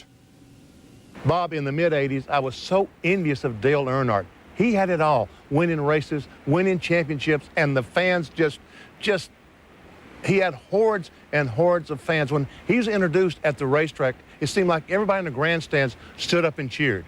Meanwhile, when I was introduced, just a smattering of applause from the grandstands. But Earnhardt winning those championships, winning races, and they were on top of the world. He could do no wrong. And I think all race car drivers have to be a little bit envious of that, because that's what we're all trying to do, is go out there and do exactly what he was doing. Back in Florida, the induction of Michael Waltrip's car into Daytona, USA is postponed, along with the rest of the traditional celebrations. In its place, Waltrip participates in an afternoon press conference with Bill France Jr., Mike Helton, and Dr. Steve Bohannon. Couldn't wait. I won the race and I was telling everybody about it, and I just couldn't wait till I got that big grab on the neck and a big hug. I just knew any minute Dale was going to run in victory lane and say, "That's what I'm talking about right there." But that wasn't to be. It's going to take time, if we ever feel it. I'm sure we will, because life has to go on. And I touched on my remarks earlier that when Dale and Jeff Bodine came down, they had a good appreciation for with the sport and where it was going to be going down the road. Will the racing go on this weekend, or will this race be moved? Do we know yet? No, it'll go on in Rockingham this weekend, yes. Beyond the human toll comes a financial one. That same day, ISC's stock falls 7.2%, while SMI's drops 10%. Both recover only some of their value by the closing bell. Dale Earnhardt's entire career coincided with NASCAR's explosive growth. But while the sport was the biggest it had ever been, outside of the Southeast, the news handled racing very much as a niche interest, only to be mentioned briefly at the end of the sports segment, if ever at all. But Earnhardt's death, and the tragic circumstances surrounding it, immediately make headlines. It was the racing equivalent of losing Michael Jordan or Joe Montana, except Earnhardt dominated his sport much longer than either of those men. And when national networks learn of the Hans device and NASCAR's decision not to mandate it, the tragedies of the 2000 season come back to haunt the sanctioning body. He isn't the first NASCAR driver to die this way. He's the fourth in the past 9 months. With the right equipment, some believe he might have survived. A violent thrusting of the head, causing a phenomenon called basal skull fracture. At a small factory in Atlanta, former driver Jim Downing now makes what's known in the racing world as Hans, or head and neck supports. On the market for years, NASCAR has only recently promoted their use to its drivers, including Dale Earnhardt, a throwback to racing's grittier days. He's seen the videos, seen the device. He knows it exists. Just wasn't interested. It's pretty clear that it certainly would have helped him a lot and probably would have helped him stay alive. Rookie Andy Houston started wearing one after watching crash tests with dummies. Seeing just how violent it is and how much their neck whips around in the car, and then seeing one with one of these on. I mean, it's a day and night difference, and I feel like you do everything you can safety-wise to keep from getting hurt. We are not going to react for the sake of reacting, and we're not going to do something just because it's a reaction that we can take credit for. We will do it when it's the right thing to do. Pressure also mounts from within. Mike Bianchi for the Orlando Sentinel writes, NASCAR officials are willing to haphazardly change rules and transform the aerodynamic design of the cars as they did Sunday to bunch up the field and make their races more exciting and more dangerous. If they're willing to do that, they should be willing to make the cars as safe as possible. Since the crash, Hubbard Downing Incorporated in Atlanta receives at least 35 orders for a Hans device. Among these are Penske Racing and defending Busch champion Jeff Green.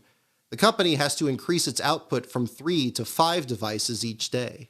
There is also renewed debate about the feasibility of soft walls. A 3,400-pound stock car traveling 150 miles per hour exerts force equal to 200 times the force of gravity. When taking that hit, current concrete walls do not give at all. The result is that only about 5% of that violent energy is absorbed by the wall. The remaining 95% has nowhere to go but back into the car and through the driver's body. Race cars are designed to draw some of that energy away from the driver, but not nearly enough. At some point, the wall needs to take its share of the energy. Several so-called soft walls are currently in development. Some are already in place. They range in construction from space-age material to the most simple in design.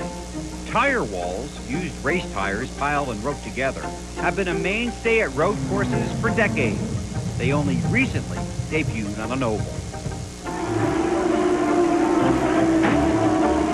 Mark Blundell suffered a broken foot and a concussion during Park's first visit to Rio in 1996. The next year, the track installed tire walls in that same turn. 2 cars ended up in the wall. The tires gave way to the impact, and both drivers walked away unharmed. But tires may be too forgiving for stock cars, which weigh twice as much as an Indy car. In 1998, the Indianapolis Motor Speedway developed and installed an impact absorption system inside Turn 4. During the IROC race that August, Ari Lyondike unwillingly tried it out. And cars all over the track as a mammoth collision. Lyondike is involved. Amazingly, the former Indy 500 champion walked away. But the nearly full hour of cleanup time created a reluctance to install the system full-time. Using a poor man's version of Indy's system, many short tracks around the country employ styrofoam blocks. Again, the mess is a turnoff to many large track operators. Just last month at Watkins Glen, a combination of styrofoam, tires, and a guardrail may very well have saved the life of Busch Series driver Jimmy Johnson. But durability, withstanding more than one accident, is a problem with the current system. At least one group thinks they have the solution. It's made basically from PVC and rubber. There are PVC pieces connect together, glue together, and piece of rubber and some accessory for connect bed. Euro International, based in Indianapolis, produces the impact protection system, 6x4-foot units that can be bolted to existing concrete walls. In a head-on 60-mile-an-hour collision, the IPS system absorbed almost 95% of the impact's kinetic energy, the total opposite of current concrete walls. The waves react and absorb the energy. The first part distribute the energy, the second part absorb the energy. In the way that you assemble the waves together in this block is the way that you absorb more energy and you make longer the impact. At about $900 per unit, a 1.5-mile oval could be completely fitted with the IPS system for about $1.2 million. The units are very portable and highly durable, capable of sustaining 3 direct impacts before replacement.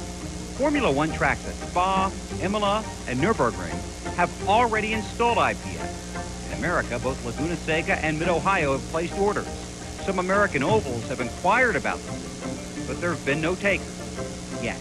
At least 2 other major soft wall systems are also available, including a cardboard-based system from racing safety pioneer Bill Simpson. With so many options, the question remains, why aren't they showing up at the track?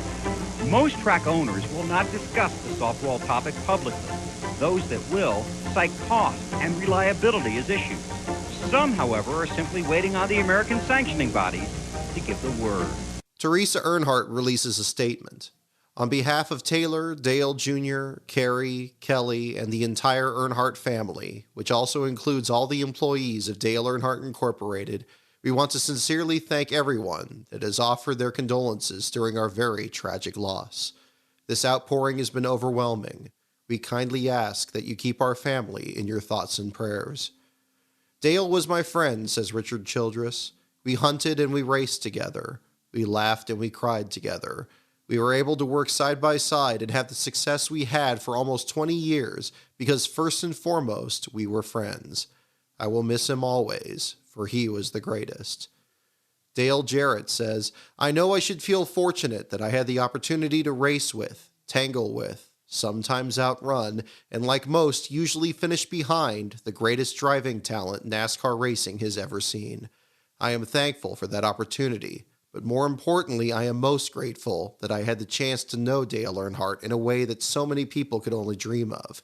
He was a true friend, someone I could always depend on to give me an honest answer, and, at the very least, his opinion. 2 days earlier, Eddie Cheever tangled with Earnhardt in the closing laps of the IROC race, not knowing it would become the last race that Earnhardt would ever finish. I have known only 2 individuals whose very presence transcended the fact that they were extraordinary racing drivers, Dale Earnhardt and Ayrton Senna. No one else could fill a room like they could. As it happens, Earnhardt also had respect for Senna.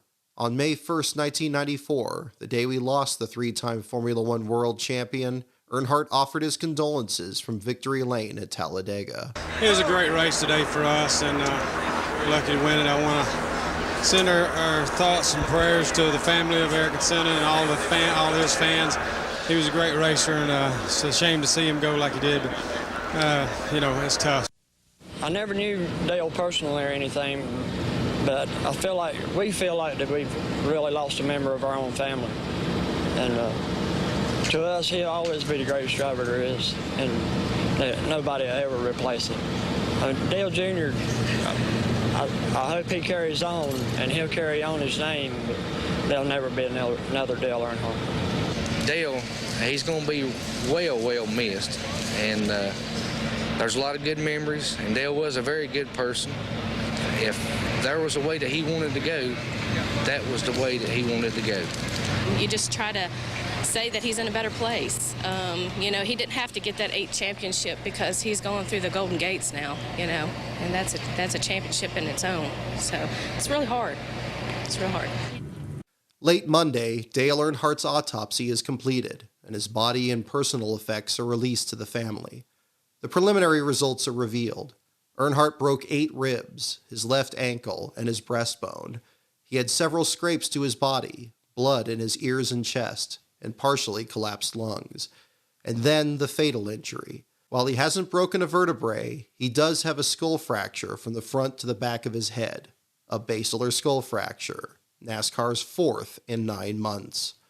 When the Volusia County Medical Examiner's Office releases photos of the inside of Earnhardt's car after the crash, Teresa Earnhardt seeks an injunction to prevent the release of her husband's autopsy photos, photos that have been requested by the Orlando Sentinel, who claim that they are newsworthy. Her injunction is granted on Friday, but this is only the start of what will become a protracted legal battle. In an article printed in the Wichita Eagle, writer David Poole does not hold back about the cause of Sunday's tragedy. When quoting complaints both Mark Martin and Dale Jarrett had about the style of racing in the 2001 Daytona 500, he says, "The drivers will be even more outspoken about that in the days to come. They can't say anything we don't deserve to hear. Maybe this time we'll listen. Maybe we won't be so cavalier with the lives of the men we profess to admire and respect so much. Maybe we'll listen when those men tell us they're going too fast and they don't need to run 7 wide for the racing to be considered good." He continues, "Maybe the drivers will listen more closely too when people tell them that there are things that they can do to keep them safer in their cars. Maybe more will start figuring out ways to use them instead of coming up with excuses why they won't." Both Dale Earnhardt Jr. and Tony Stewart say they will run the next Sunday's race in Rockingham, joining a list of 47 entrants. The list will also include Dale Earnhardt's former team. Richard Childress won't run the number 3, and instead selects the lowest available car number that does not have a 3 in it. This is why he turns down the number 23 and chooses the 29.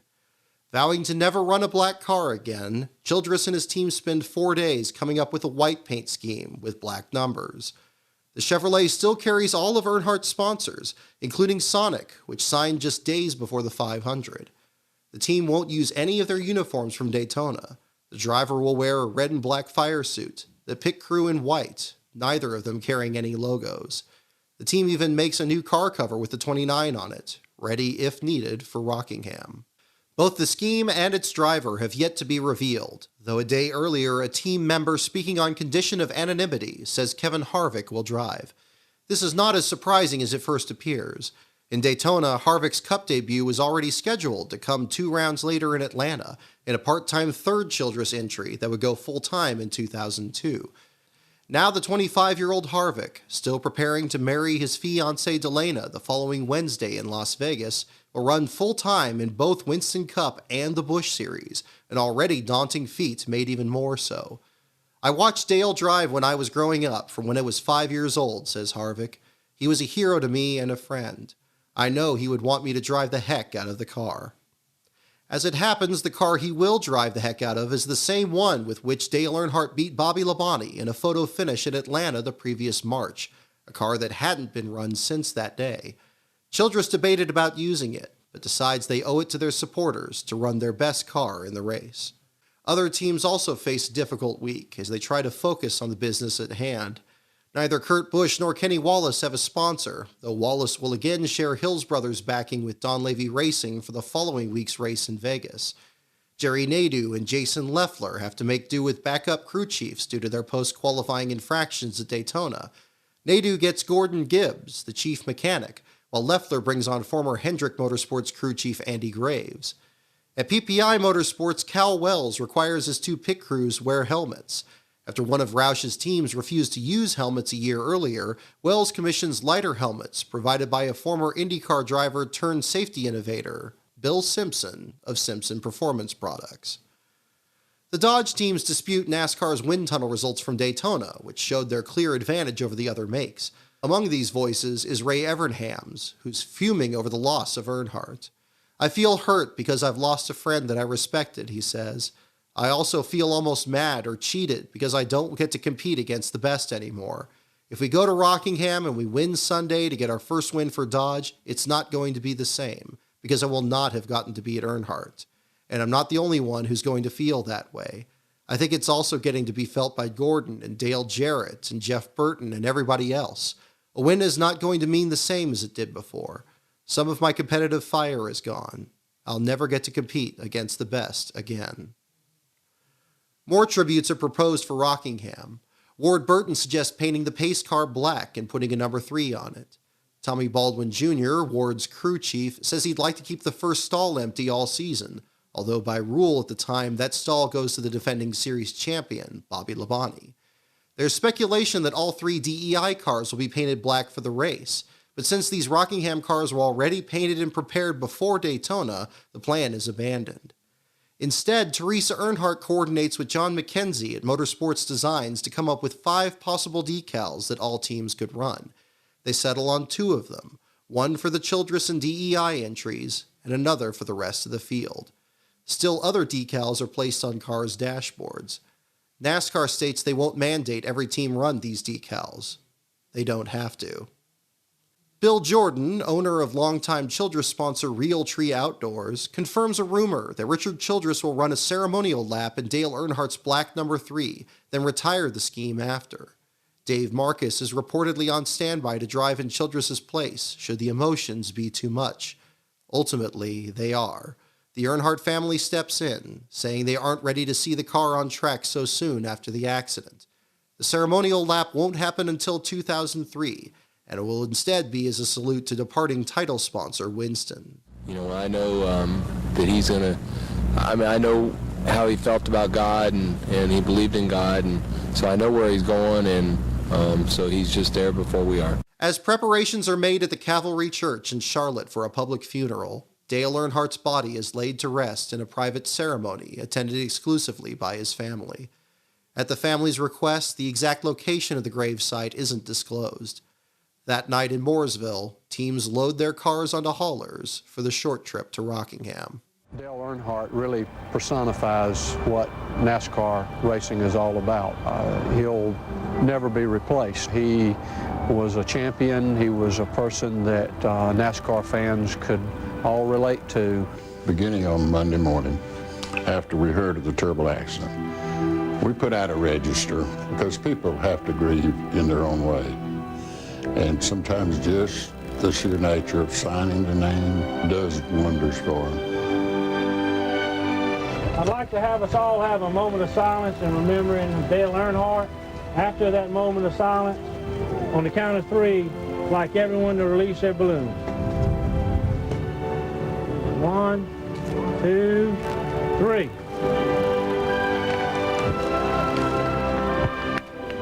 Our thoughts and our prayers are with the Earnhardt family. We're just sorry that this happens to be the next race after such a tragic event happened, but at the same time it gives us an opportunity to show NASCAR and show the fans how much we really do care about them. In Daytona Beach, Florida, the Reverend Hal Marchman, who days earlier delivered the invocation at the Daytona 500, hosts a memorial service for local fans. Dale is run, and run well, he says, and now he's safe in the arms of God. Another congregation of 3,000 gathers at Cavalry Church.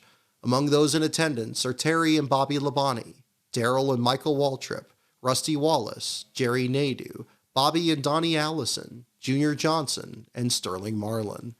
President Bush sends his aide Joe Albaugh. I am saddened by the untimely loss of this American legend and want to express my deepest sympathy to his family, friends, and fans, the president writes. 138 floral arrangements decorate the altar. Sitting in one of the pews is legendary journalist and broadcaster Chris Economaki. Before the services begin, he shares a particularly poignant story with a friend.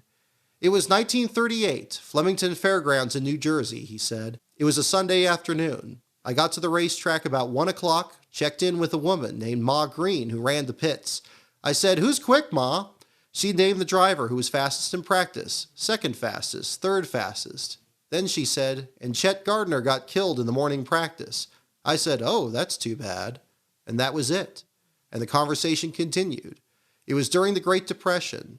Pennies bought things. Life, too, was cheap.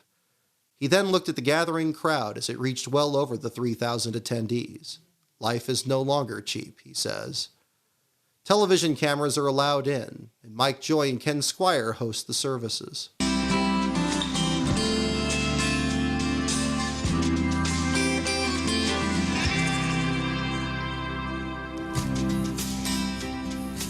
It is a cold day in the Carolinas, and the sky is crying rain.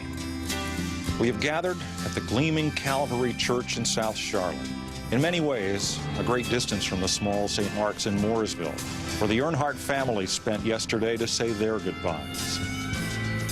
6,200 seats are filling with Dale's NASCAR family.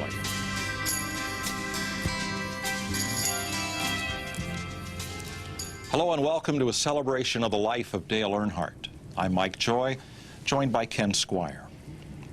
This service was organized by Dale's family and close associates, so that Dale's extended family, his NASCAR family, can share and achieve closure. Moved by the spontaneous outpouring of emotional fans, the homemade memorials, and the constant stream of saddened supporters past Dale Earnhardt Inc. in Mooresville, the family has agreed to this one-time live telecast of this service because the Earnhardts also wanted to reach out to Dale's many grieving fans to help you achieve closure and offer you a glimpse of this memorial. This is going to be a little different than what television coverage usually provides. The family agreed to allow our electronic neighborhood in for this special program, so there's no fancy camera angles, no tight close-ups. We are simply part of a caring congregation that's gathered here, gathered wherever people want to take a moment or two today to remember Dale Earnhardt. There's an arrangement there from the Roper family, who lost their son on the racetrack this past summer. Sunday night on Fox Sports Net, when we had to go on with cheerful news, words came, I knew not from where, but they'd been repeated often, and I really had to dig, in saying that the compass of this sport has lost its true north. Those words rattled in my head, and the words about true north come from a song by one of Nashville's best singer-songwriters and a racer, John Hyatt, who wrote a song called Drive South. Susie Boggess made it a hit, talking about looking for our true north with our head in the clouds and being just a little off course. The compass words I knew came not from where until in the planning of this show, we went up to Dale Earnhardt Incorporated, and this is the logo, the centerpiece of which is a compass. One of the traditions of racing, which I think is greatly misunderstood, is the business of when a comrade falls, one goes forward, one goes on. And as long as I know, over 50 years that I've been in this game, that's what I've always known and recognized, that if a comrade falls, you pick yourself up and you perform at the highest level at which you can in the very next event, and that is the finest tribute you can pay to the comrade who has fallen. I've always thought that was part of the American way. It's a serious game, and they play it in a serious manner. This is not a child or adolescent game. It's always been a serious game.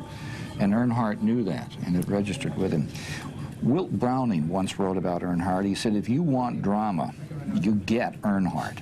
And if you want 500 miles on the ragged edge, you get Earnhardt. If you want reckless abandon, you get Earnhardt. I think Tom Wolfe may have been wrong about who was the last American hero. He claimed it as Junior Johnson in that wonderful article he wrote. But I think a lot of people today are going to respond to what has happened this past week in Daytona, that this is a true American hero. I guess it's been too much fun, but we've shared and we've won. And yes, the best is yet to come.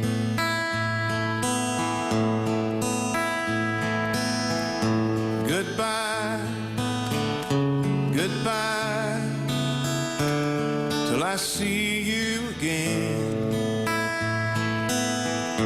Goodbye,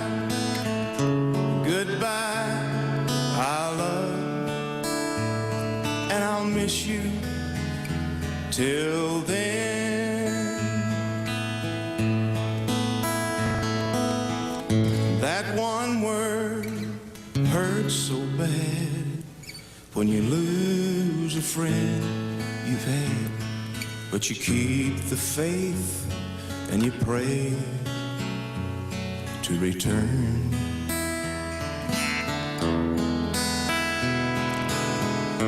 Goodbye, goodbye, our love, and I'll miss you till then.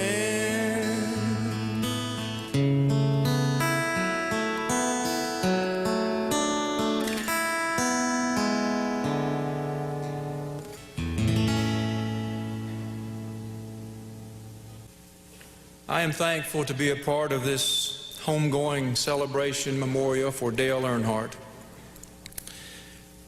As his hometown pastor, St. Mark's feels that we've lost a church member and a very special friend. Our prayers and our concerns go out to everyone who knew and loved Dale. At this time, let us bow our hearts and our minds and pray together the prayer that our Lord Jesus Christ taught his disciples. Our Father, who art in heaven, hallowed be thy name. Thy kingdom come. Thy will be done on earth as it is in heaven. Give us this day our daily bread, and forgive us our trespasses, as we forgive those who trespass against us. And lead us not into temptation, but deliver us from evil. For thine is the kingdom, and the power, and the glory, forever and ever. Amen. It's a simple ceremony lasting just 22 minutes, after which many of the attendees prepare to return to racing. Dale Earnhardt's NASCAR family file out of the Calvary Church and prepare to go on to Rockingham, where the series will race this weekend. Dale Earnhardt Jr. and the other Earnhardt Incorporated cars will race. Richard Childress Racing will be there to compete. And many people in the sport have taken guidance from the answer to the question that we all ask: what would Dale do? And we're guided by the events of February 1994, when Dale lost best friend Neil Bonnet on the racetrack in a practice crash at Daytona. Earnhardt was stoic, said little, kept feelings to himself inside, and climbed back into the car the next day and raced. And everyone in this sport today is mindful of that and guided by it. So we will go on to Rockingham, not because we truly wish to, but because we wish to honor the memory of one of the sport's great champions in a fashion in which he honored his late friend. There's been some comment in this past week about Sterling Marlin, and Michael Waltrip rose to his defense the other day, and I think it's only fair that we should mention that here as we come to conclusion and we have an extra moment or two. This was a racing incident, and I think everyone in the racing fraternity totally understands that. Sometimes it's hard to grasp, but again, you have to go back to Richard Petty. When his grandson Adam lost his life up in New Hampshire 10 months ago, someone a couple of weeks later said, well, what have you discovered? What are you learning about the thing? And Richard said, stop. He said, we are not interested in the past. We have lost Adam, and now we must go on. And he dropped all of that baggage. And he did go on, and that family has gone on, and Kyle raced with his son's number and finished 16th. And again, I think we all must go on, and there's no pointing fingers. When you've got three guys, great racers, running 180 miles an hour into turn 3 at Daytona, things do happen. And such they did this past weekend. And I hope that everyone can find peace in their hearts about this incident that took the life of Dale. Bill, about 10 seconds away from maybe the greatest Daytona 500 that we've seen in 43 years, and then this. Stunning, staggering, isn't it? Yes, it is, and it also, I kind of apologized to him the other day. Not that I had any, could have changed things, but Michael Waltrip, he's been trying so long, and a little bit on Dale Earnhardt. I asked him this past February in Daytona. I had dinner one night, and I said, is Michael the right guy for that car? He said, absolutely. He said he's going to win races in that car. Yeah, Jeff Hammond picked him to win that race, and by George, he did it. And he's such a good spokesman and such a good representative. But how about you?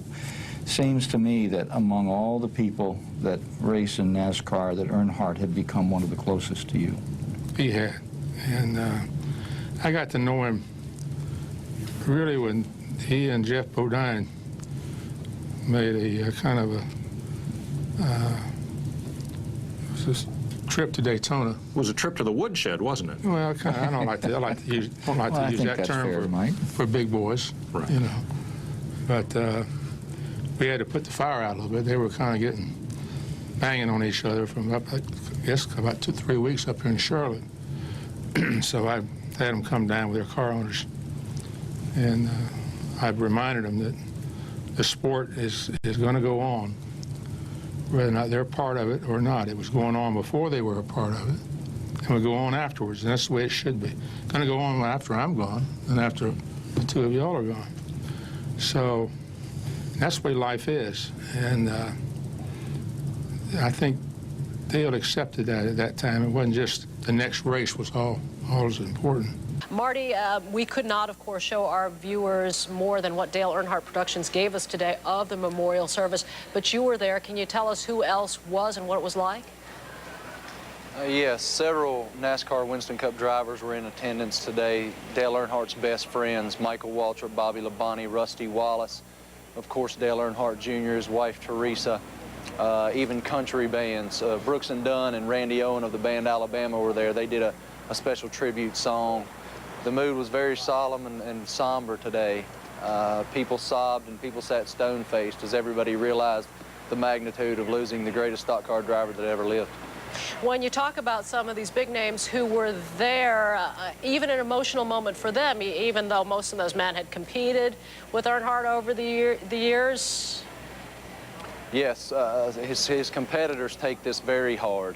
It's not only his best friend, but he paved the way for several of those guys to make it to the level they're at right now. So they're taking it very, very hard right now. I understand that you know Dale Jr. yourself. Can you talk a little bit about how the family is doing? Yes, ma'am. They're doing very well. A good friend of mine who raced in the NASCAR Busch Series against Dale Jr. and is one of his best friends. I just spoke with him a few moments ago, and he said the family's taking it very well. Teresa's doing very well. She's been very strong, and Dale Jr. also has been very, very strong, and they're just going to pick up and keep doing what Dale would have them to do, and that's go racing next weekend at Rockingham. Yeah, Rockingham is coming up this weekend, and I guess they're ready to go.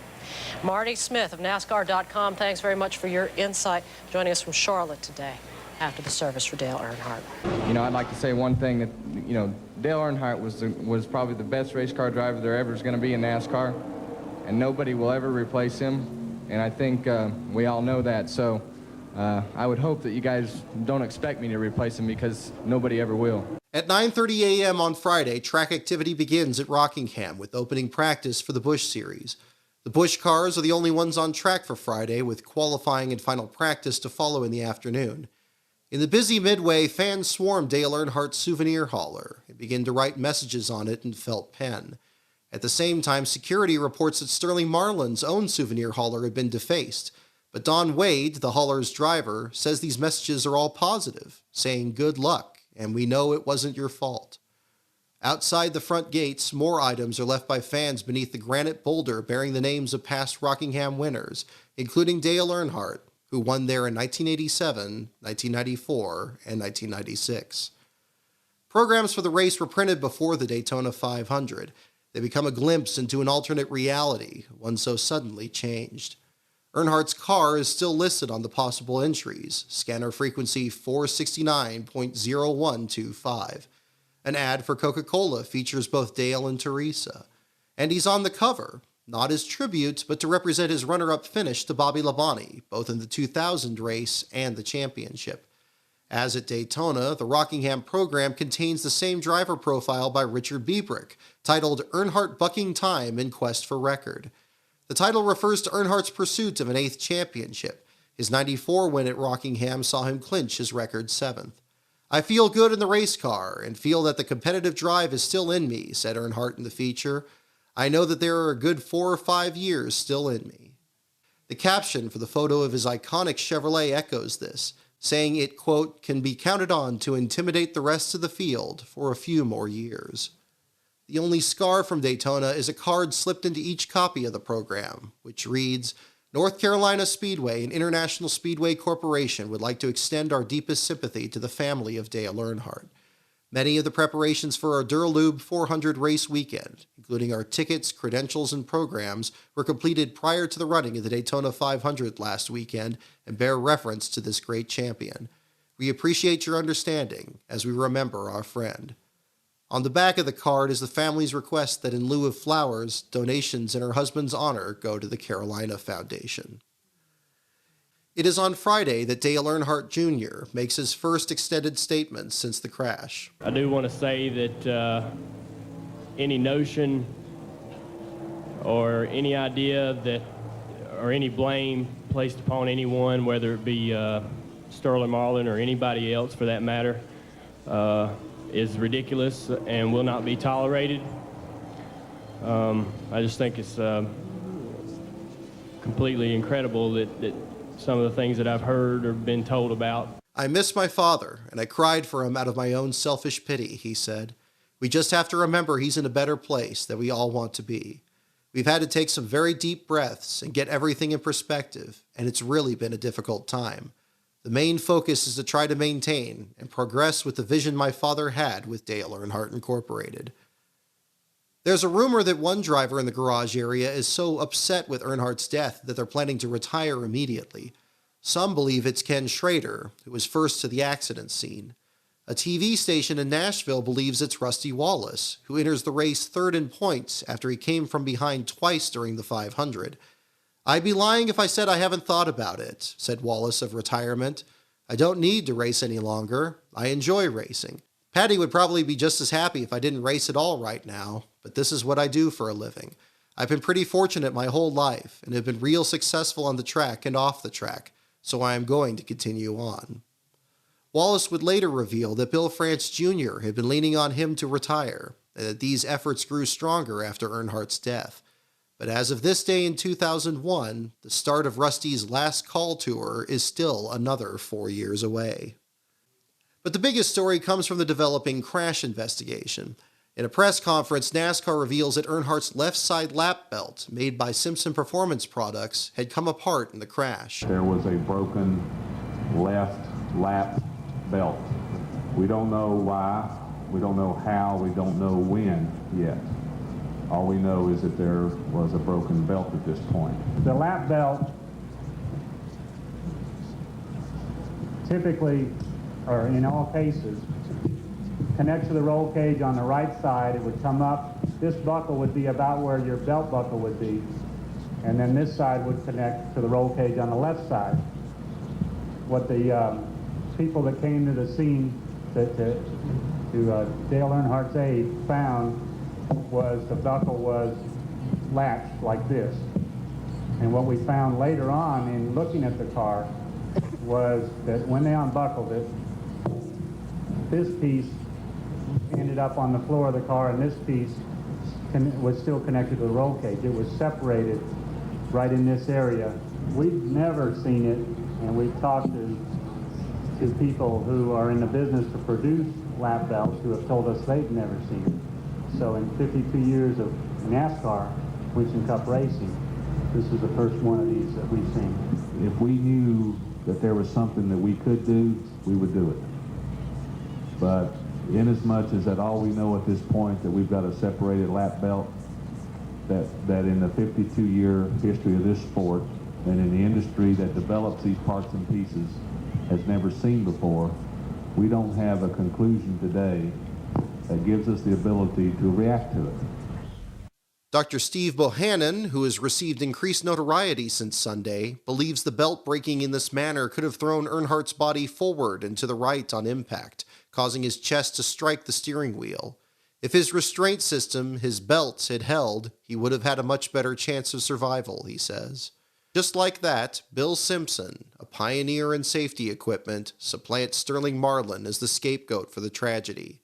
Having tested and produced seatbelts for the motorsports industry for more than 43 years, we have never seen a seatbelt come apart in the manner that occurred, says Simpson. Our seatbelts, when properly installed, won't fail.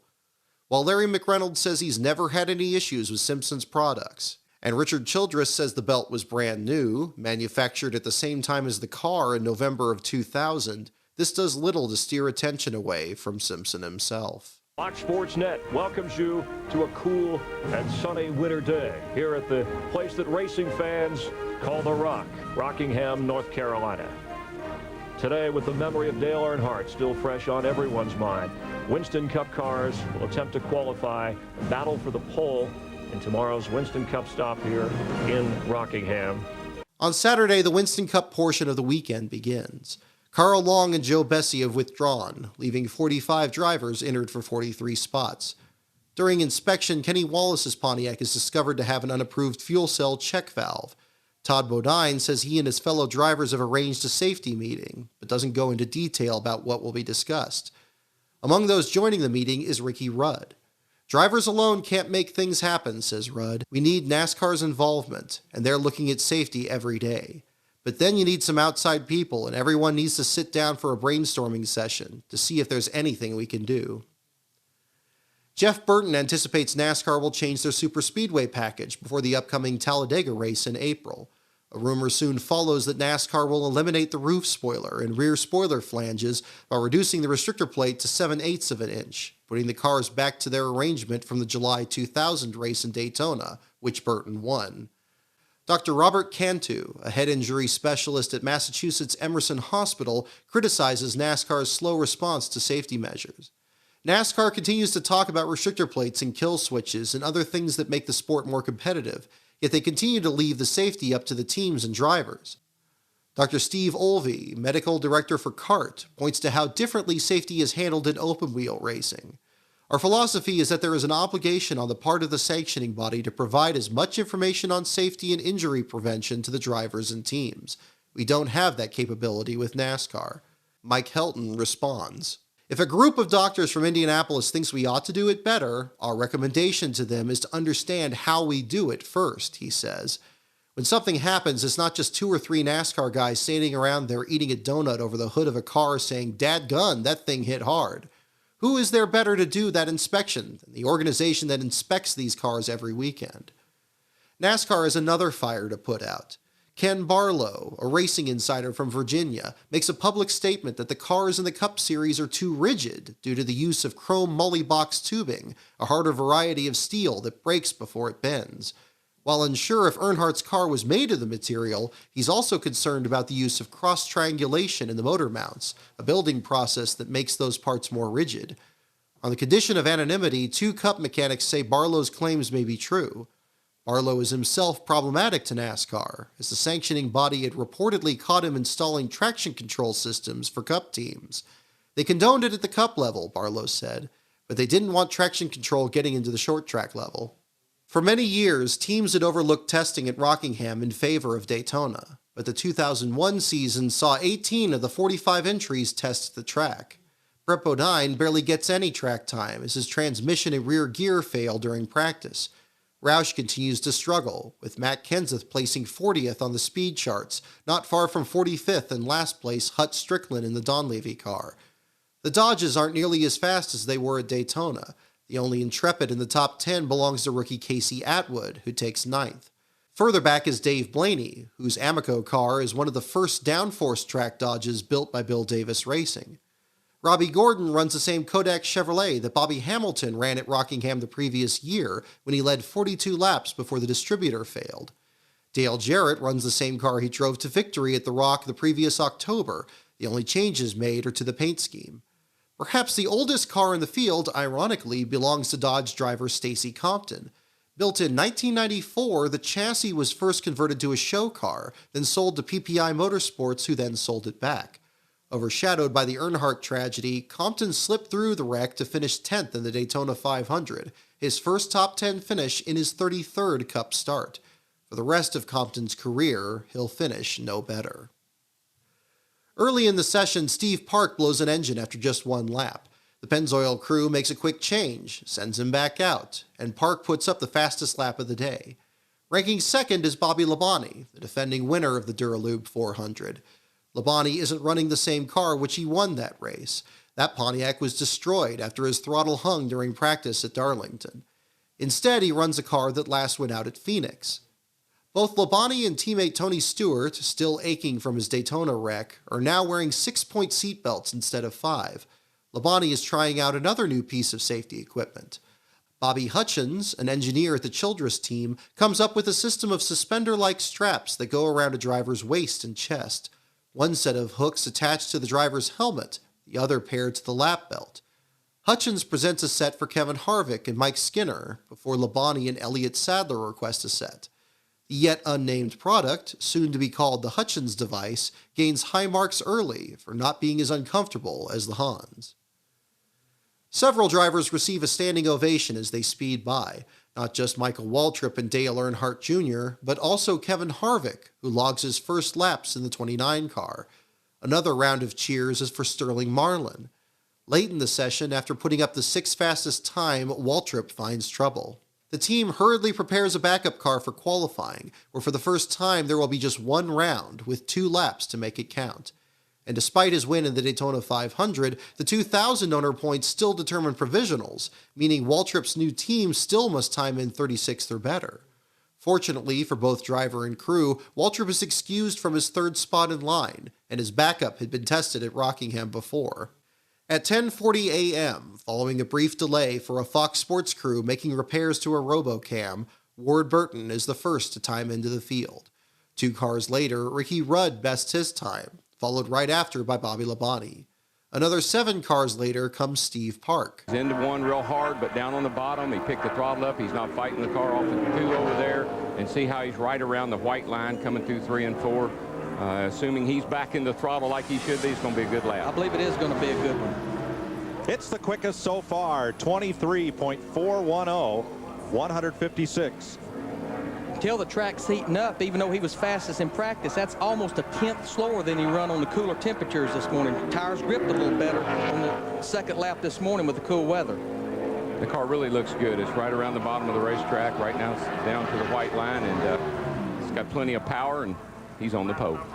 2nd lap is slower by 9/100ths of a second. So Steve Park is quickest so far. That bumps Bobby Labonte off the pole. Matt? Many drivers struggle for speed, knowing just one of their 2 laps will be good enough. Elliott Sadler nearly loses control running below the apron. Mike Skinner struggles even more. Our hearts go out especially to Ken Schrader and Mike Skinner. Those were the 2 drivers who both stopped at the accident scene. Schrader was part of the accident. Skinner was instructed by his and Earnhardt's car owner, Richard Childress, take another lap around, stop, tell me what's going on, I can't get any information. And I think their memories of what happened are more vivid than the rest of us. That Richard Childress team probably feels this loss more than any other at this speedway. If Mike Skinner is last in the qualifying line, please don't attribute that to performance. The 21st car on track, Jeff Gordon, tries a different strategy. Times when everything's kind of going haywire and everybody's drawing bad numbers, you can't find anybody who wants to draw it. So a lot of times they'll let NASCAR do it for you. Kind of like being at the craps table. There's no question. We let David Smith, our team manager. What's Jeff Gordon doing back there? I mean, he's not even... he's not up to speed. He's coming around. He's going to throw away this lap. That's what he's going to do, because it's important getting up to speed, coming to take the green flag. But Ricky Craven was 19th fastest. I think See, Jeff backed off. I can hear it way back here. He's going to get some heat in those tires. He's got a different approach to this thing than everybody else has had. This is a Daytona style qualifying for Gordon, where he's using his first lap just to get up to speed, but not to abuse those tires. I think that's the plan. He probably went out with a little bit lower air pressure, get some air pressure built up. Now he's going to come down and he'll stand on that bad boy. It's probably not going to be a good lap, but he really got through 3 and 4 coming to take the white flag, which is important. Yeah, well, he's got his momentum up. He wants to get a run to the flag, and this will be interesting to see how it works out. I wondered if anybody would try something like this. First lap 24.033, 20th quickest. This will have to be the lap for Gordon. It's there too, buddy. A little slower through 3 and 4. Tires lost some grip. And he is... He's on the pole, though. Quicker! He's on the pole. It's there. All right, now 23.401. That's 9 1/1000ths faster than Steve Park. Now, if I'm a crew chief, I'm going down my driver. Throw away the first lap. Throw away the first lap. Yeah. 7 cars later comes Dale Earnhardt Jr. Dale Earnhardt Jr. He's trying to carry on a family tradition. He's doing a great job of it. I've been proud of how he's handled himself. Yeah, standing ovation from the crowd as he goes by. He's got to be so emotionally unprepared for this weekend, drained.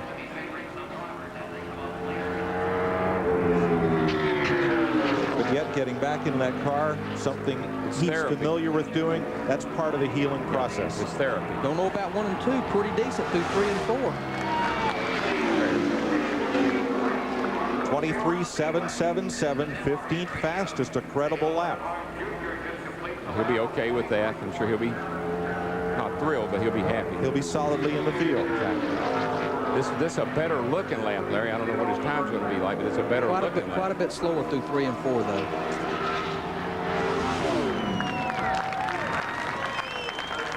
And it's about 7 1/100ths slower. So Earnhardt Jr., 15th fastest. Dick Berggren. Kevin Harvick, your thoughts on this qualifying run? I tell you what, this Goodwrench car, just still trying to get used to it. You know, we ran Rockingham eats up the tires so much that we only ran a couple laps hard. So we're just going to go out there and give it everything we've got, and we don't know what we've got, so we're going to find out. Okay, good luck with it, Kevin. Soon after, following a mad thrash by the DEI crew, Michael Waltrip's backup car rolls onto the grid. This is an all-or-nothing run for Michael Waltrip. As a new team, the number 15 has no provisional points from the year 2000 to fall back on. He has to time his way into the show. Yes, he does. He's the Daytona 500 winner. He's the leader in the points, taking the green flag. Come on, my boy. And he was 4th fastest in practice, boy, way high. And you know, I was just going to say, the worst thing about unloading a backup car at Rockingham is the possibility of the car bottoming out when you go off in the corner, and that'll just kill your whole lap. So many things. The brakes, the brakes could be not working properly. There's so many things that could be wrong with the car. But you have to trust it, and you have to drive it on in there. So here's the first lap for Michael, 30th, 23.896. He's coming around. He's getting with it now. He felt her out in the first turn. Woo. He got up against the fence off turn 2. I tell you, the kid's driving his heart out, though. He's giving her all she got. Hot Strickland on the bubble. It's going to be a lot better lap if he... Real good through 3 and 4. He's going to be a lot, but he got loose right there. Bang. Then he hit the wall. It's okay. That's okay, my man. Second lap is 6th fastest. Wow. Michael Waltrip. 23.563. Then comes Harvick. On the speedway is Kevin Harvick out of Bakersfield, California. This is the Richard Childress Racing Chevrolet. And he is going to have something. He's going to have immediate fan support. He's going to have a lot of people pulling for him. And there's the monument for Dale right out in front of the racetrack out here. People have been so gracious and so kind to that family and what has happened. It just makes my heart feel so good. The last time this race car saw the racetrack was with Dale winning Atlanta against Bobby Labonte at a photo finish last March. He has not been on the racetrack since. First lap is 31st, 23.892 for Harvick. That should safely get him into the show. Now this car will have the number 3's provisional position if needed, even though it carries 29. Kevin and his fiancée going to get married in Las Vegas this weekend. He saw Michael do that. Worked for him. Almost lost the car. And the second lap, as a result, is slow. So Harvick is 31st fastest. That bumps Todd Bodine, who is 39th in owner points and may be headed home. Let's watch this run off turn 4 again. It's all the way up on the straightaway, and that is what you call very, very loose. Yeah, that is a product of trying to get back in the gas way over in the, before you even get to the middle of the corner, and carry a lot of speed off the corner, and the car just won't, the track won't hold it. More speed than the tires will take. The tires and the track just won't hold that kind of speed. Good idea, it just doesn't work. The last car on track belongs to Ken Schrader, who drives a brand new car. Now go on the racetrack after a heart-wrenching end to the Daytona 500. Rumors of retirement circulated this week, but you know, Schrader probably runs more races than a year in different types of cars than anyone in the Winston Cup garage.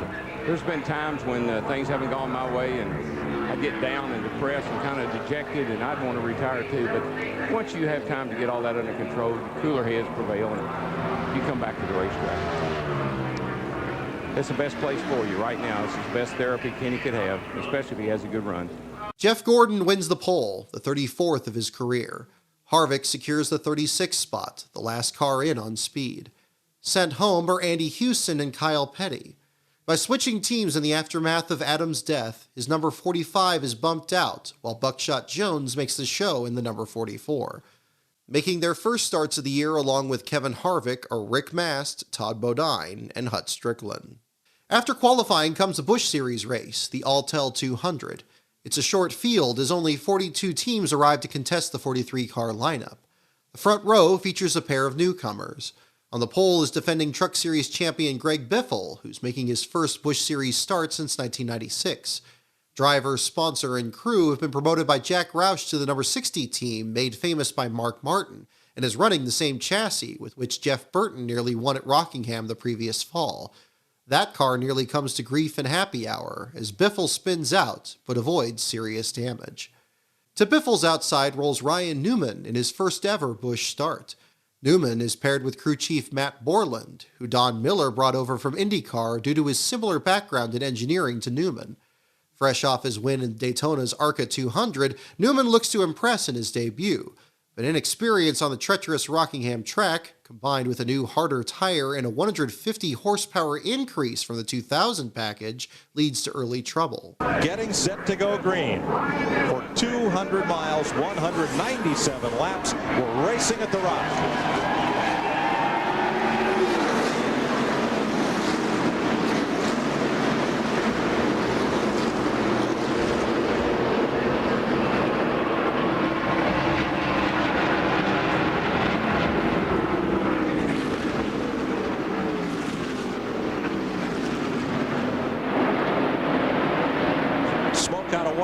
Off turn 4 toward the middle of the pack. That would be the 55. Oh, got one up high down in turn 2. Whoa, that's Ryan Newman spinning right in front of the field. Right down the track he went. I think everybody's going to get through unscathed if it back up. Whoa, wait a minute, back up here, guys. He's already slipped up and then came down the pit lane. Uh-oh, the 55 continues to smoke. That is before the accident, that happening to Mark Green's car. On top of damage to his front valence, Newman's spin alters his tire strategy. With just 3 sets per team, Newman has to stretch a set much longer than he'd like. With 19 laps to go, Newman is about to lose a lap to Jeff Green. Green, despite a flu outbreak amongst his crew, has clawed his way past the dominant Buckshot Jones entry of Todd Bodine.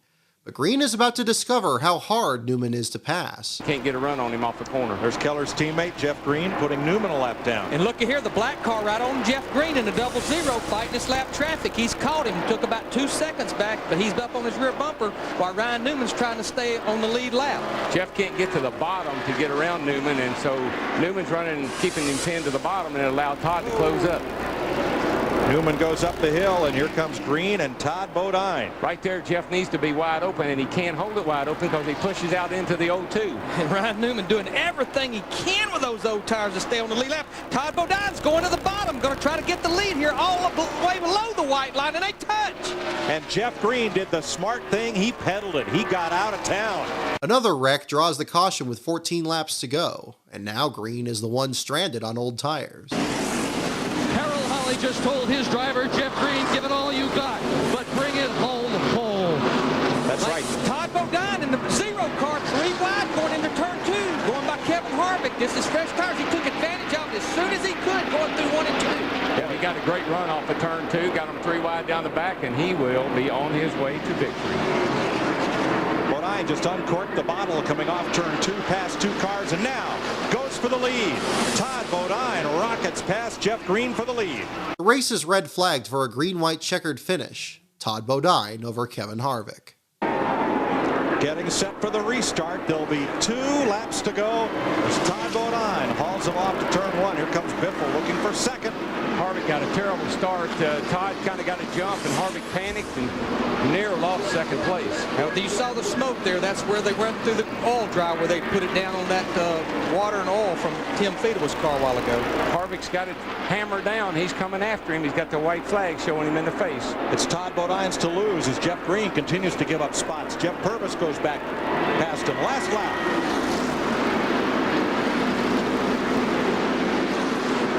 Is digging hard. Single file, the log jams at Jeff Green. 2 cars fight right behind him, but off turn 4, the driver who led 145 laps today, Todd Bodine, gets his second Rockingham win. Yeah, Todd deserved to win that one. Had the dominant car all day, did a great job. Pit strategy was good. Great run by Kevin Harvick to finish second. Greg Biffle from the front row finishes third. Kenny Wallace is fourth. Bobby Hamilton Jr. fifth ahead of Jeff Purvis. Well, I knew we had a good enough car. All I had to do was hold the bottom, not make a mistake, and we were going to beat them. I knew that, and I'm sure Kevin was a little afraid after last week. He didn't want to get too close to me. Now, the last time you won a race here, you only led the last few feet. Today, you dominated. What was the difference between those 2 races? Well, this car was just incredible right from the start. We unloaded fast, made very, very minor adjustments to the car, got it even faster. Gary did a great job, and this whole group of guys. It was just the right day. I mean, you have to have everything go right to get this thing done and get it in victory lane, and we had everything go right today. Had great pit stops too, guys. You did indeed, with his daughter Ashley. Let's go to Steve. After the Busch race comes happy hour, or final practice. Combining Goodyear's harder tire with more than half the teams without any testing at the track, they continue to make massive setup changes. So many, in fact, that teams asked NASCAR to lengthen the session, which is done. Rusty Wallace changes to a smaller front sway bar. Michael Waltrip's crew has 13 springs to choose from. Tony Stewart's not happy with how his feet slip around on the floorboards. Kevin Harvick requests the same shock setup from his runner-up finish in the Busch race. The booth, with its newly retired driver and 2 crew chiefs, cobbled together a setup of their own. All right, Larry. This tire's hard. I like hard tires. That's what I grew up racing on. This tire's hard. I could fix Jeff Burton's car. I think I could fix maybe Steve Parks, maybe even Ricky Craven's. I don't know. But I'd put me an 18 in the right front. 1,800-pound spring. I'd put me a 1,200 in the left front. Yeah, okay. I might want to stiffen that thing up just a little bit. Maybe a 13. Well, we can talk about that after practice. I'd put me a 375 in the right rear, and I'd put me a 325 in the left rear, and I'd rubber those rears up. How much front sway bar you want? Oh, I'm a big advocate. I think a big bar, you can't go wrong with a big bar. I'm gonna have at least a 7/16, inch and 7/16, but I might even go to a 5/8. And we're going to have to talk about that too, Jeff. That sounds a little big on front sway bar, don't it, Jeff? Well, especially if you got a problem with the car not wanting to turn to the front. Wait a minute. I'm thinking in the long run, hard tires. I want my car to stay tight. I want my car to do one thing. I don't want it pushing and loose. I just want it to push. If it'll just do one thing, I can drive it. But if it starts doing both, I'm junk. And I know one thing you do want. Every time that caution flag comes out, you want 4 tires. I want 4 tires. What do you think about my trailing arms? Think I'll leave them up? You got to have them down. You got to have them things down. Get that forward bite up off that corner. You got different locations for the trailing arms. The further down they are at the front, the better forward bite. Got to have them trailing arms down. Yeah, probably with some blocks in it too to get that forward bite. You got to get up off these corners. You know that, Darrell. You can coast in, but if you can mat that bad boy about the middle and drive that sun gun up off, you can go.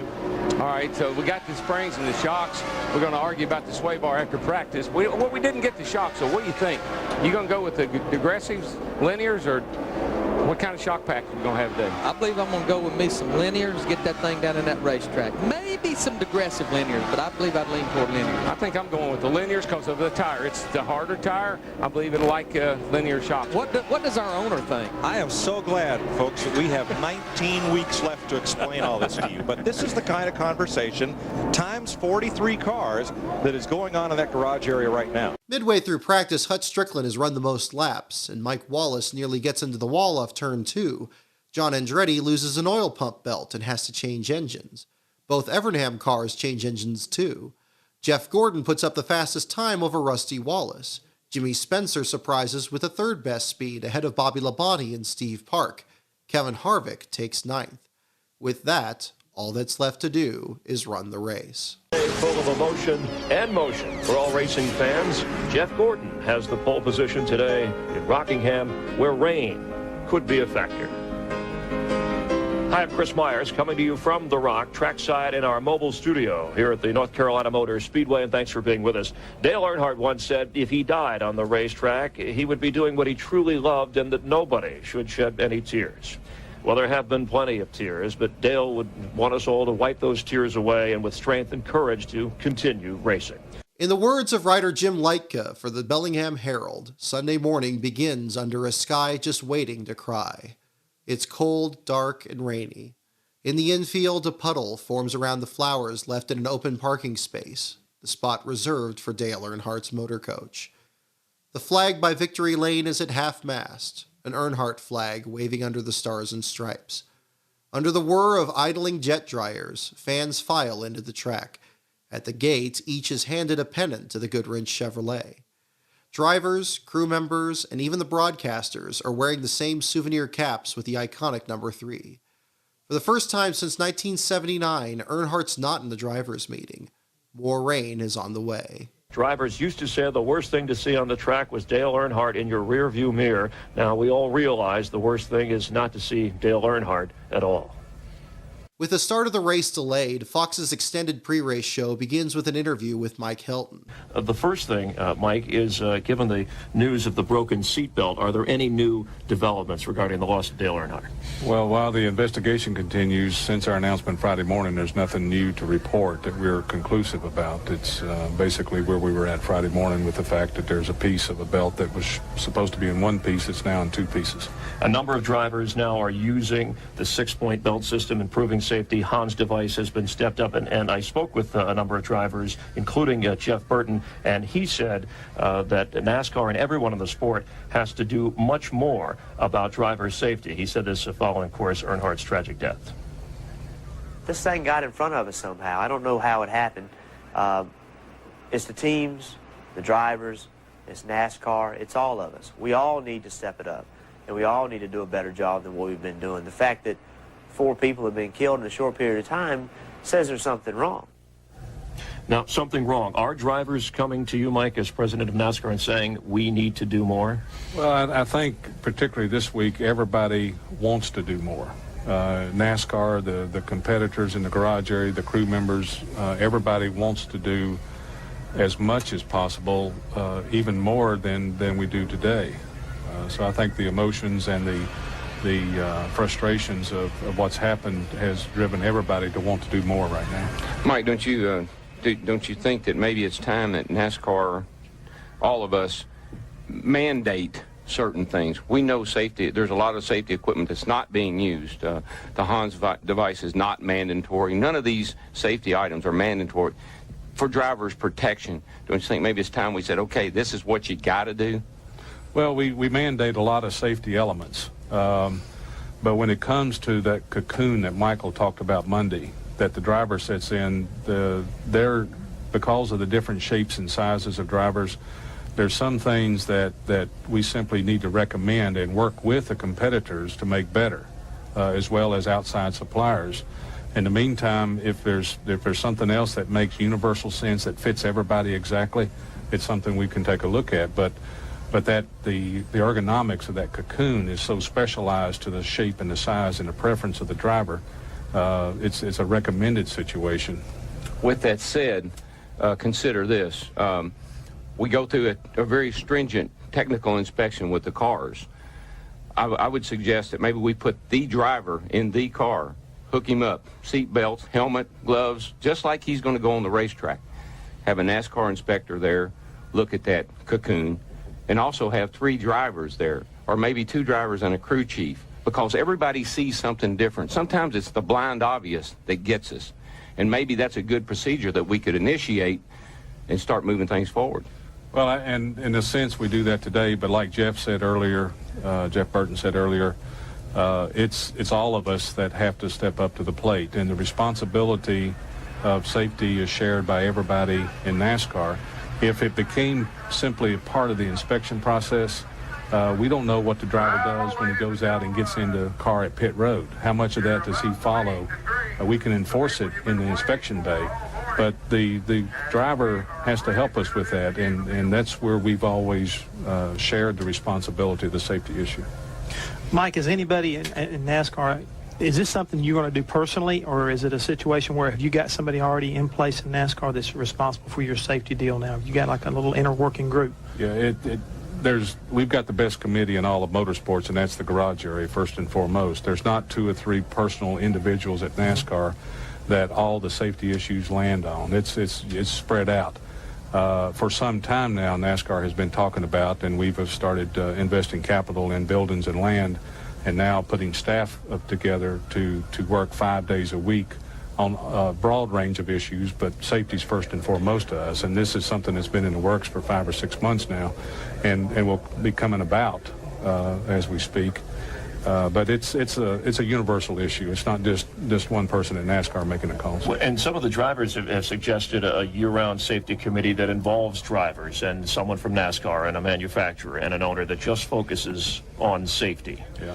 Here again, I think we've got the best at our access in the garage area, and then from the automobile manufacturers and suppliers to help us with this. Now, if we've got to step up the communication process and the involvement process of a deeper group, then that's what we'll do.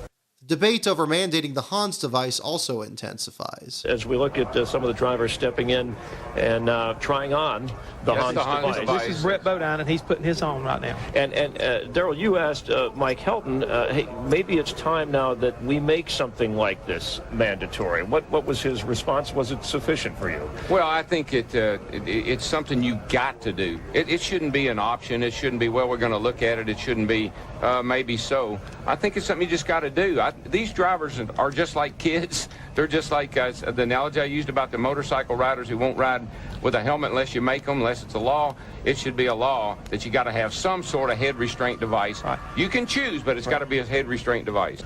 Well, for another side of the story, Ricky Rudd, what do you think? Should there be more safety devices mandated? Should you be required to wear things like the Hans device? Well, Dick, I think anything that can improve driver safety ought to definitely be looked at. Should it be mandated? I think when there's positive proof and there's tests that show that the Hans device truly works in a Winston Cup environment, and we know it works, there's no guesswork to it, then yeah, I think they ought to be mandated. But on the same token, you know, we've never really seen these devices in Winston Cup cars go through any kind of terrible crashes. But again, I think anything is better than not having anything at all, and I think that's what we're seeing. We're seeing varying versions of the Hans device, and me personally, I would wear one if I could get comfortable in it. And be honest with you, I haven't spent enough time working on it, getting it some type of a customized form of a Hans device. I like the theory behind it. I think it seems like me it would have to work. I don't want to be the guy that goes out and tests it. I think that's up to the crash dummies to do all that. But if it works and it's proved that it works in a Winston Cup car, and different from a Formula car or Indy car, you know, we sit up driving our cars. We don't lay down in a seat. I put one on one time.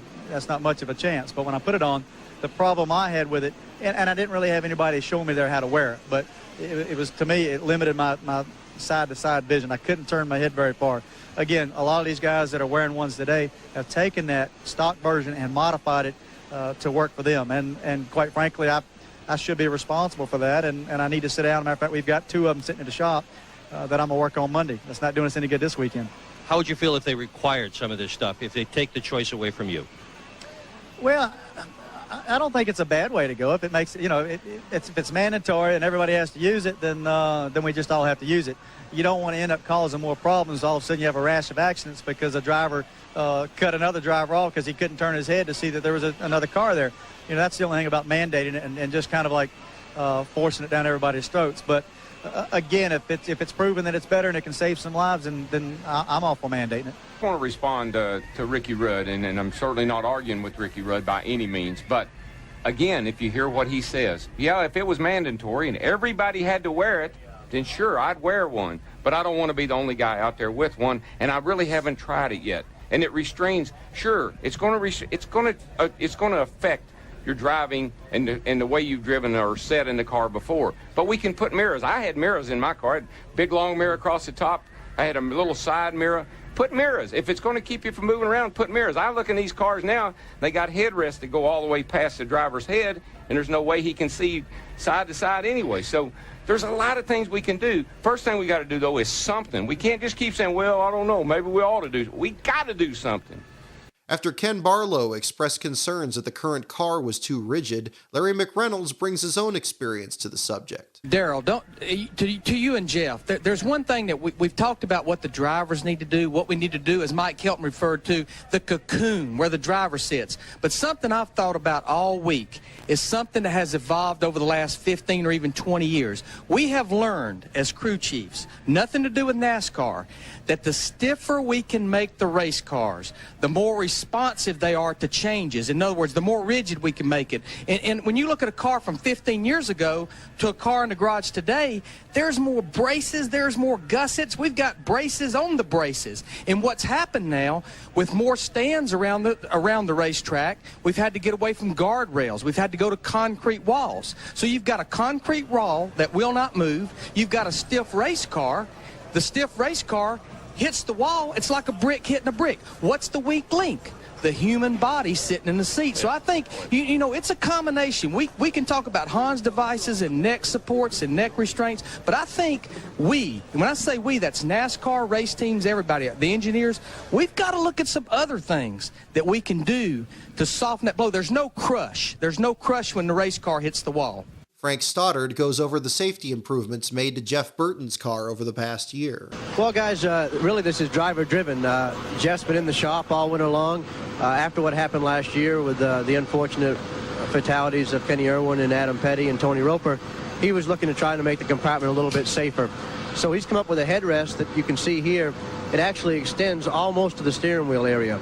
It doesn't allow the driver's head, we don't believe, to get past the headrest. In wrecks in the past, the headrest has been only probably 6 or 8 inches long. It will fold over.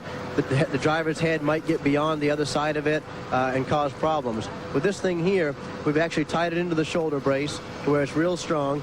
And the unique thing is we went ahead and put a hole in it, so now he can still see out the mirror, see out the right side of the car. He really doesn't even realize it's there.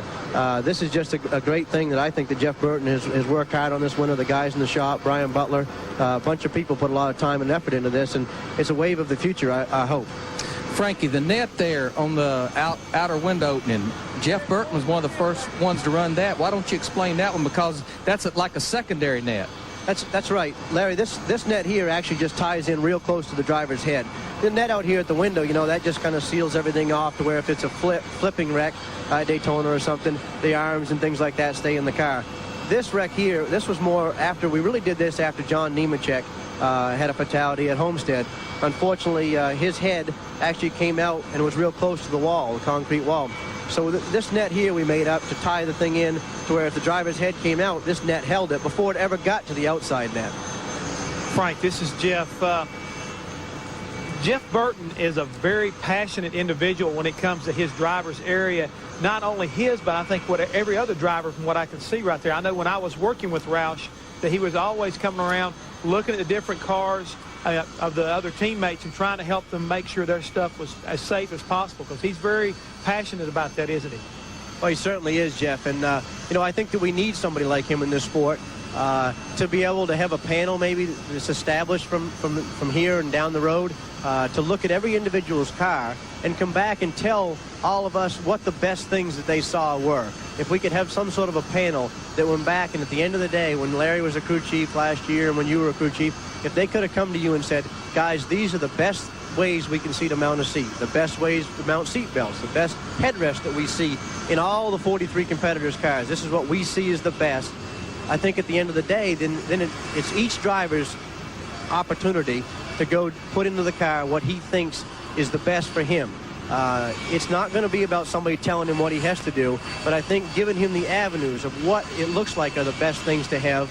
And then at the end of the day, Jeff Burton can make the ultimate decision on what he thinks is the safest in his race car. But having the information from the other 43 competitors would be a big help and a big step towards the future. Frank, is he using the hands device? No, we've been working on that real diligently. We went and tested it at Kentucky. Actually, we've had a couple different seat variations in the car. But we just really haven't been able to get it real comfortable for him in the car. But a lot of people right now are putting a lot of time and effort into the Hans device in different avenues of the Hans device to make it a little bit less bulky. And I think down the road, we certainly want to have something like that in our car. Safety isn't the only controversy being addressed. Mike Joy explains to casual viewers why the show must go on. This week, amidst cries from people who don't understand this sport or the people in it, to not hold this race, to not bring these cars, to not challenge these drivers, we are all here, and we are set to go racing. Because, if for nothing else, Larry McReynolds, if Dale were here and thought we weren't going racing, he'd kick our butt. He really would. He also addresses complaints about how the end of the Daytona broadcast was handled. Carol adequately conveyed what we felt in the booth from seeing the incident, from seeing Ken Schrader's reaction. But to those of you and to some second-guessing folks who thought that last Sunday we didn't convey a sufficient sense of gravity, in an active crash scene, our reporters are barred from the scene. Our cameras were shielded. We had to rely on the officials in NASCAR for information, and at every turn we were stonewalled. I think we did what we could to convey that we knew this was serious, but in absence of any further information, we told you all we could, and we told you all we knew. And we were just as saddened as shocked to learn of the ultimate outcome, but there was not much more we could have done with the information that we were allowed to have. And he speaks to those assigning blame for Earnhardt's death. Welcome back to Rockingham. Mike Joy with Larry McReynolds. In the wake of any tragedy, some people just seem like they have to fix blame. Bill Simpson, the seatbelt maker, has received death threats unfairly, as was pointed out in our pre-race show. Did Rusty Wallace taking the air off Earnhardt's spoiler contribute? Did the angle of the collision with Kenny Schrader? Everyone has theories. Everyone is looking for a place to point the finger of blame. And this week, so much of that focus, again unfairly, has been pointed at Sterling Marlin. On that same subject, there are two segments on Sterling Marlin, who recalls the last lap vividly. Get on down the back straightaway and get in the three and start turning in. And I knew it was real tight. And that's what Dale sees me. And as we started in, his car just barely started coming down, and we barely touched. And I got out of the gas, and he straightened it up, and I'm back on the gas, and all of a sudden his car really comes more. It's like it got loose or something. It comes down and barely clips my right front, and it turns me down on the apron, and we're both like this. And I'm trying to straighten my car. The next thing I seen was a flash of black go back across the track up the hill. So Sunday night and Monday had to have been pretty lonely for Sterling Marlin. I just want to take Monday off. Just, it was a bad loss for racing, and we lost a friend and didn't want to talk about it. But, what the aggravating thing was, you get home and you hear your local news guy saying on TV that, I'd hit Dale Earnhardt. So what movie was you watching? Were you surprised when that started happening? Yeah, I was shocked. I said, man, what's going on? I said, and I called NASCAR, called Mike and them, and said, man, did I do anything wrong? No, you ain't done nothing wrong. And that's what surprised me. But at the point in time, I guess, some of the Dale's fans have really been fans for years and got to point at somebody. I'm sure it must have made you feel a lot better when all the drivers, and Dale Jr. particularly, came to your aid and supported you and stood. Here we are starting side by side. I know you started 25th and 26th. I'm 26, so I just hope Dale Jr. can carry the legacy on, and he's got a golden future in NASCAR. Jr. declines to be interviewed as he talks with Marlin, then joins his teammates at DEI. In all, 14 of the 43 starters speak to Fox during the delay, each visibly exhausted. What are your emotions at this moment, Steve? Man, I've never done so little and have been so emotionally tired, I think, in my life. It's just been probably one of the longest weeks of my life. And, our thoughts and prayers are with the whole Earnhardt family and Dale Jr. and myself and Michael. We're here to represent not only Dale Earnhardt, but the whole company and Teresa. And just want to thank all the race fans for all their support and all the media. They've done a great job helping us have our space and try to heal from this. But physically, I'm in great shape, but emotionally, I'm tired. Feel better at the racetrack, because all your friends and stuff here. I mean, we are one big family, and it seemed like we left Daytona a month ago. It just was a long week. How do you feel as we are about to start this race? I'm ready. I'm ready to go. Someone asked me what the biggest difference is, and I said, well, usually one time, just out of meanness, he'd wiggle you here and, make you see how good a job you could do of saving it. But it'll be different without Dale here. But, we need to be here. That's what we need to be doing. How much pressure was on this team coming in without any car owner points? Not near as much as there was right after I wrecked our car. That wasn't good. I've never had it loaded up quite so heavily on my shoulders in forever to go out and qualify. And in the qualifying lap, the car didn't stick to anything much. The track had gotten slipperier and kind of reminded me what it used to be like to qualify. And I had to bounce it off of a couple of walls, but came back and got 7th. And so the race will be a lot calmer than that for me as far as the way I'm going to go about things. Just hopefully we can get a setup under our car before the end of the day that'll allow us to race with them again this week. The Daytona 500 was really cool, and I was really confident about that. And so we need to continue that. Well, Dale Earnhardt was rumored to have been able to see the air, but what I think we really saw was potential, and that paid off last week with Michael Waltrip. And, I'm going to try to get up and use a line today that Dale Earnhardt taught me, up against the wall, and see if that works. I think that's going to be good with this tire that we have, the setup that we have. That worked for us here last time, and, that's where Dale always used to go first. And I noticed as well, you will have one of the stickers on your car as well, one of the decals, everyone thinking about him today. Yeah, I don't think there's a person here that he hasn't influenced their lives in some way, shape, or form. Whether it's the fans up here, that the ones that liked him or didn't pull for him, they appreciated still what Dale Earnhardt was, what he did, and everybody in this garage area has him to be thankful for having the facilities that we have, the opportunities that we have, the money we race for, the money that the mechanics make. Dale Earnhardt's a big part of that, so we all have that to be thankful for. And, we know he's up watching us, and, we know he's in a better place. But, we've been asked a lot, I guess, do you want to be here this weekend? Yeah, I want to be here. I want to race. This is what we do, and this is what Dale did. But I sure want Dale Earnhardt to be here with us. We know that can't be, so we know he wants to be racing, and we're certainly thinking about Teresa and the entire family, Richard Childress and everyone there. Dale Jr., what a tough week it's been on everyone, but, I think they've handled it remarkably well, and thanks to the fans. Again, regardless of who they pull for, we know that Dale Earnhardt brought millions of fans to this sport. Now Dale's left it in our hands to keep them entertained, and we're going to try to do that. We also hear from Richard Childress. We're all saddened today, and we just been praying for the Earnhardt family, and give us all strength. Dale would want us to be strong. He'd be kicking my butt if he knew we were weak now, and it's just so many people that he's touched their lives, and I pray for them. And he was a special person, special friend. We're going to miss him. We got a job to do today. Nobody wants to be here, but we're doing it for Dale today. And Kevin Harvick has stepped up to the plate. He's a great young driver, and we got a lot of confidence in him. Dale had a lot of confidence in him. He kidded around how he was going to hire him, and so I know Dale would be happy with what we've done with putting Kevin in the car. There'll never be, like Kevin said the other day, there'll never be another Dale Earnhardt, and he just wants to be another RCR driver. Thank you for your grace, Richard. Thank you.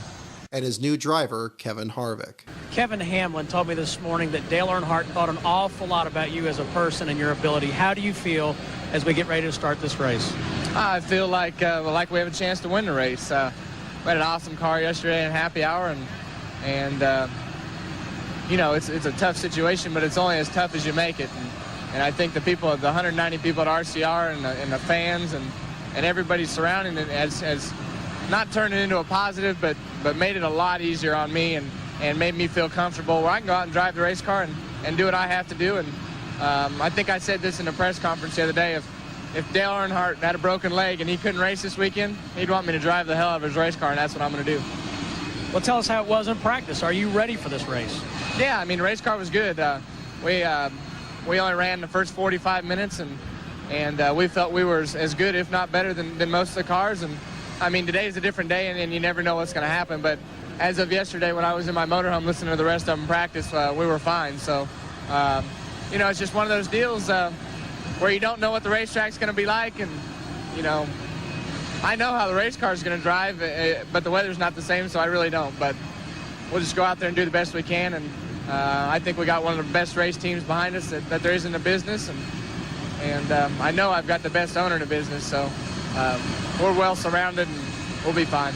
Good luck to you, Kevin. Let's go to Matt Yoakum. In between are multiple pre-recorded interviews honoring Dale. Dale Earnhardt was synonymous with NASCAR racing. There are so many race car drivers, young drivers, that chose to go NASCAR racing because they wanted to be like Dale Earnhardt, and they wanted to emulate what he had done. And I don't have to remind the world how great a loss it is. Every one of us feel it the same way. He was a really good friend, and if I could talk to him right now, I'd look him right in the eye and say, boy, when I get to heaven, you and I are going to have a couple words, because you sure did make a lot of us cry while you were gone. Dale was irreplaceable to GM, to its employees, to its dealers, and to its fans. We'll miss his friendship. We'll miss his fierce determination to win, whether on the track or as a Chevrolet dealer. But we'll always remember his many contributions to Chevrolet and to General Motors. He was one of those guys that you never knew what to expect from him, that's for sure, on or off the racetrack, but definitely somebody that I admired, looked up to, and respected greatly. I think the first time I really remember him was running Martinsville, and I started up 6th or 8th or somewhere, and he started about 15th, and they threw the green flag and went in the first corner, and here he is up on my hood. He done pulled out, passed about 10 cars, come across the grass with all 4 wheels, jumped the curb, landed right on my hood, and that was the first real experience I had with Dale Earnhardt. It's going to be a loss for all of us, like Elvis Presley probably was to the music industry, and maybe even greater. He only wanted to be the best. He only wanted to win, and he did whatever he could to win. And I think that's where he was such a great inspiration, that every aspiring young driver in the country that wants to be a stock car driver, they would look at Dale Earnhardt and say, if I could just be a little bit like him, I'll make it in this business and can be good. After more than an hour's delay, drivers are called to their cars. As the covers come off, a crowd gathers around Michael Waltrip's car on pit road. Others stand on pit wall, each carrying an Earnhardt pennant. By then, Darrell Waltrip and his wife Stevie address the crowd. At Michigan on August 18, 1991, Darrell gave a eulogy to J.D. McDuffie, who died a week before in a crash at Watkins Glen. Now, nearly a decade later, he will do the same honor for Dale Earnhardt. I'd like to ask you to do something. I'd like to ask you to take the hand by the person beside you, and let's all bond together, and let's all take a few moments to remember Dale and what a great driver he was and all the great memories that he leaves behind.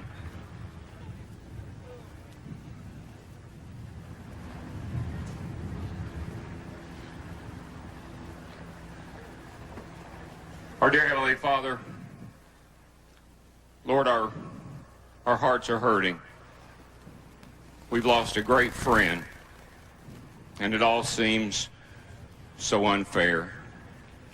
Lord, we know you have a plan for every one of us, and it's easy for us to deal with the triumphs, but today we have to deal with the tragedy. So, Father, we ask you to give us strength as we deal with this loss. We pray for Teresa, Dale Jr., the entire Earnhardt family. Comfort them, Lord. People ask us, how can we go out and race today? We can do that, first of all, because we know that's what Dale would want us to do.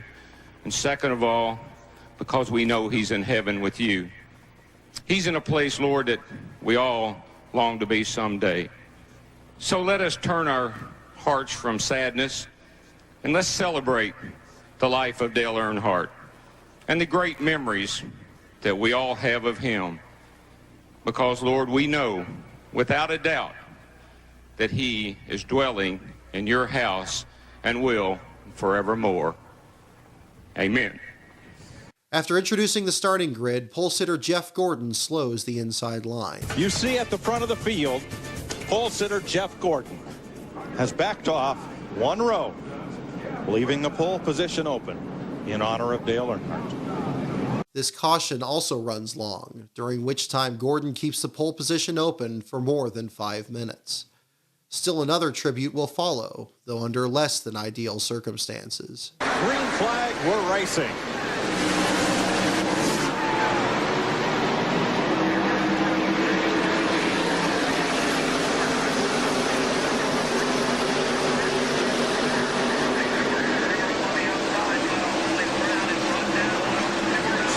Dropped right in single file, but Tony Stewart challenged Ricky Rudd and moves up to third. Oh, we got trouble already. 3 cars, 4 cars. It's Dale Jr. Earnhardt Jr. with Jimmy Spencer, Kenny Wallace, and Mike Wallace. And it is Earnhardt Jr.'s car who comes to rest against the outside wall at turn 4. This cannot be happening to that young man.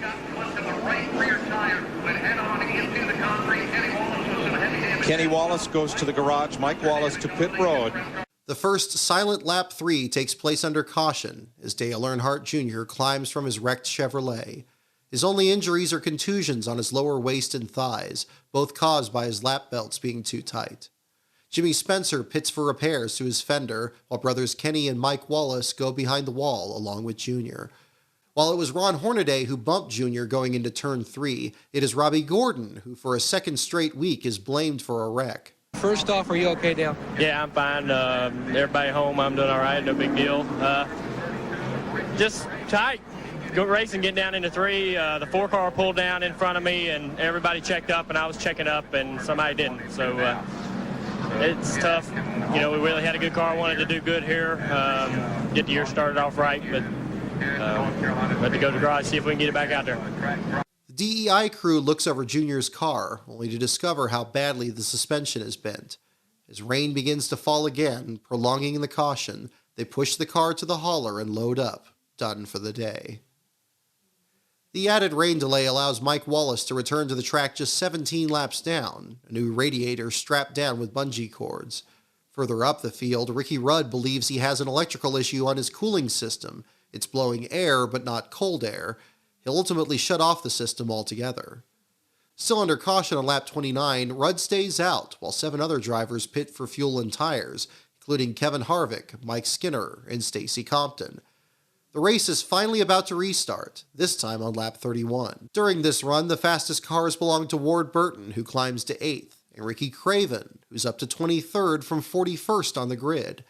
Up front, Steve Park catches Jeff Gordon for the lead. The interesting thing about Rusty Wallace's setup is that they came here with the setup they ordinarily run, and they thought they were going to be able to get away with it with this tire.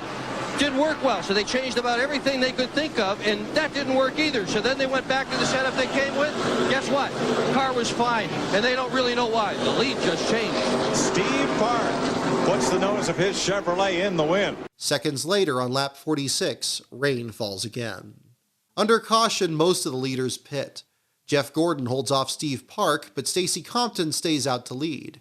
Rick Mast's crew looks under the hood at a smoking engine, an inauspicious start to the Midwest Transit team's new engine deal with Pro Motors. They send him back out. Ward Burton's fast Dodge comes in a second time. The jack was dropped a moment too soon, leaving him with loose lug nuts on his left front wheel. Ken Schrader also makes another stop for tape on the grill. On lap 51, both follow the rest of the field down pit road to stop. The rain is intensified. The caution can't come soon enough for Tony Stewart. Determined to stay in his car, having only climbed out early twice in his entire career, he's already exhausted. Fortunately for him, he'll have another night to rest up. The race has been postponed to 11 a.m. the following day. Well, yeah, I mean, maybe it matches the mood. I mean, maybe we shouldn't even started racing today, but, I feel bad for my whole team, but then I look around, I start to feel sorry for myself. And you look at Little Lee, I feel double bad for that guy. I mean, it was just an unfortunate deal. We're just not even getting to lap 1, and I don't know what the deal was. Everybody was wanting to get to the bottom really bad, and the 4 car got down in front of Little Lee. Little Lee jacked him in the rear a little bit. He got sideways, and then Hornaday got into him, and here come Little E just flying out, and he looked like he was head on the wall, and then I was there. So I don't know. It's pouring down rain. It matches the whole deal right now, and it's raining all over you. Yeah, we're getting pretty wet. I'll let you go inside. Okay, thanks. For the first time since another Rockingham race in 1983, a race started on Sunday will be completed the following day. So rare is the occasion that NASCAR has to distribute a list of rules as to what 15 things teams could do and 9 things they could not during the one-night delay. Among the things they couldn't do were jack up the car for any reason, get inside the car, add fuel, oil, or brake fluid, or repair damage. The reason is there will not be another round of inspection before the race is restarted. To say the least, it's been a depressing day at the end of an awful week. But most curiously, it's at the very end of Sunday's broadcast that Fox gives one of their viewing platforms a name. You know what his nickname is? You know what we always called him? Before or after today? Well, now and even before. Hollywood Hammond. And he's down there in his little house on the prairie now. Hey, I want you to know right now, I am nice and warm and dry in here, guys. Yeah, look at this. Look at this. I've got my popcorn. Look at Barbie's Fantasy single wide right here. It's a bungalow in there. It's a little house on the prairie, and there he is sitting right there. So for Jeff Hammond and Chris Myers down there in the Hollywood Hotel above Victory Lane, a soggy Dick Berggren, Matt Yoakum, Steve Burns, and Jeannie Zelasco, Mike Joy for Darrell Waltrip, and for Larry McReynolds, whose weather forecast today proved all too accurate as we are rained out at the Rock. 51 laps are complete. They are laps of record, and we will continue tomorrow morning at 11 a.m. on FX. In his Sunday write-up article for the Chicago Tribune, Ed Hinton takes issue with the atmosphere at Rockingham, believing too many fans were taking Earnhardt's death in stride. He draws comparisons with Monaco in 1994, following the death of Ayrton Senna. There, all race day long, lay a pall of ineffable enormity. 60,000 zombies walked blank-faced along the hilly streets of the richest little country in the world, and a single, elegant, black-draped sign in the pits read simply, Senna, adieu. Once again, Chris Economaki offers perspective. This is not a cruel sport, he says. You want to know about a cruel sport? September 1934, Orange County Fairgrounds. Middletown, New York's Bill Walters, in his early 20s, was killed in a crash on the backstretch. The ambulance driver arrived at the scene and wouldn't take him. Said, "What can I do with him? He's dead." The AAA official told Bill Walters' father, "He's yours." And so that night, the father drove the 45 miles home to Maplewood, New Jersey, with the wrecked race car on a trailer and the body of his dead son in the trunk of the tow car. That was a cruel sport. That night, one more memorial service is held, this time in Dale Earnhardt's hometown of Kannapolis. Fans fill the stadium for baseball's Kannapolis Intimidators, the single-A affiliate to the Chicago White Sox. This is a very personal service. Why is it that this one seems to be a little bit different than the others that we've seen earlier this week? I think because this one is for the people he grew up with, his hometown. There are two things Kannapolis, North Carolina is known for. One is the Fieldcrest Cannon textile mill, the towels and sheets in your closet, and the other, and probably more famous for, is Dale Earnhardt. He's the local boy done good in a big way. And I've been hearing nothing but stories from people. I went to elementary school with Dale. He and I used to play pool together all night long. So these are his childhood friends and neighbors come to celebrate his life. He died 1 week ago today. He was laid to rest earlier this week. Tributes all throughout the week. But you know what? People that we're talking to who have come from so far away say they wanted to come to this one because this one is special, because this one seems to be representative of who he was, just an ordinary guy. Dale Earnhardt touched a lot of people's lives, and it's been one of the interesting things about this whole week to me is how many people, average, ordinary citizens, really attach themselves to this man and trying to figure out why, what it was that made him special. I think it's because he was one of them.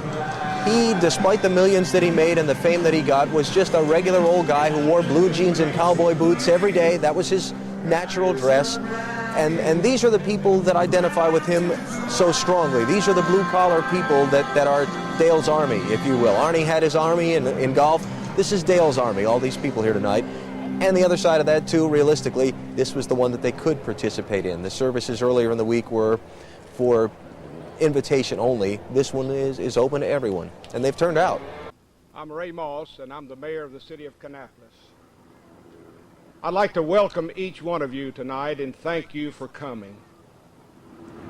We have family members, the Earnhardt family is in place here in front of us. We thank you for being here, especially for Martha Earnhardt and her children. We want to thank the race fans who are here, the NASCAR personnel, those persons who have been so close and such a part of Dale Earnhardt's life. I said to someone earlier today, maybe several times today, that Dale Earnhardt learned to drive on the streets of Kannapolis long before he ever put an automobile on the speedway. We're proud of Dale Earnhardt. We're proud of the Earnhardt family. And this is a service of remembrance, a service that's dedicated to the glory of God and to the memory of Dale Earnhardt. Among those who speak are Carrie Earnhardt, along with Dale's sisters Kathy Watkins and Kay Snipes. Dale always started each race with a scripture which Stevie Waltrip gave to him. So we felt it appropriate to have a scripture today. It comes from 2 Timothy, 4th chapter, 6 through 8.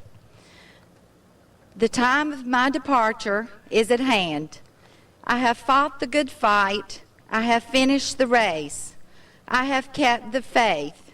Finally, there is laid up for me the crown of righteousness, which the Lord, the righteous judge, will give to me on that day. And not to me only, but also to all who have loved his appearing. Dale has finished the race, but more importantly, he kept the faith and has received the trophy from the righteous judge, Jesus Christ. But now we must run our race and make sure that we keep the faith. I'm Kathy Watkins, Dale's next sister. And he would just be real aggravated if we let our weak emotions get the best of us tonight. Kannapolis celebrated life with Dale Earnhardt on Dale Earnhardt Day. We were all there together, family, friends, fans, and we were smiling and having so much fun. Well, tonight, we celebrate Dale Earnhardt's life without him. We're all here together, family, friends, with tears in our eyes, but we need to wipe those tears away and put smiles on our faces and know that Dale would want us that way. Danny, Sherry, and Danny Earnhardt Jr., thank you for all the calls, all the flowers, all the food, all the prayers. A special thank you to the Kannapolis Police Department as they have stood vigil by my mother through this whole affair, trying to help manage the flow of respects and love from people that is just a little bit overwhelming. We appreciate your understanding for anyone that did not get to her door or did not get to speak to a family member. We love you all, and I hope you will share that with us another day. Hi, I'm Kerry Earnhardt, Dale's oldest son. I'm sorry Kelly and Dale Jr. couldn't make it tonight, but on our behalf, I'd like to thank everyone, family and friends out there called fans, for their support and for their concerns and prayers. And, keep up the support and concern and the loyalty to Dale Earnhardt Incorporated and NASCAR. And we still need you. Thank y'all. And tonight, while you may be honoring me as your 7-time champion, I'm here to say it's me, Dale Earnhardt, who honors you and thanks you. We will always remember Dale Earnhardt as a champion in every facet of life. His passing has brought much sorrow, but his life brought millions great joy. Godspeed, Dale Earnhardt.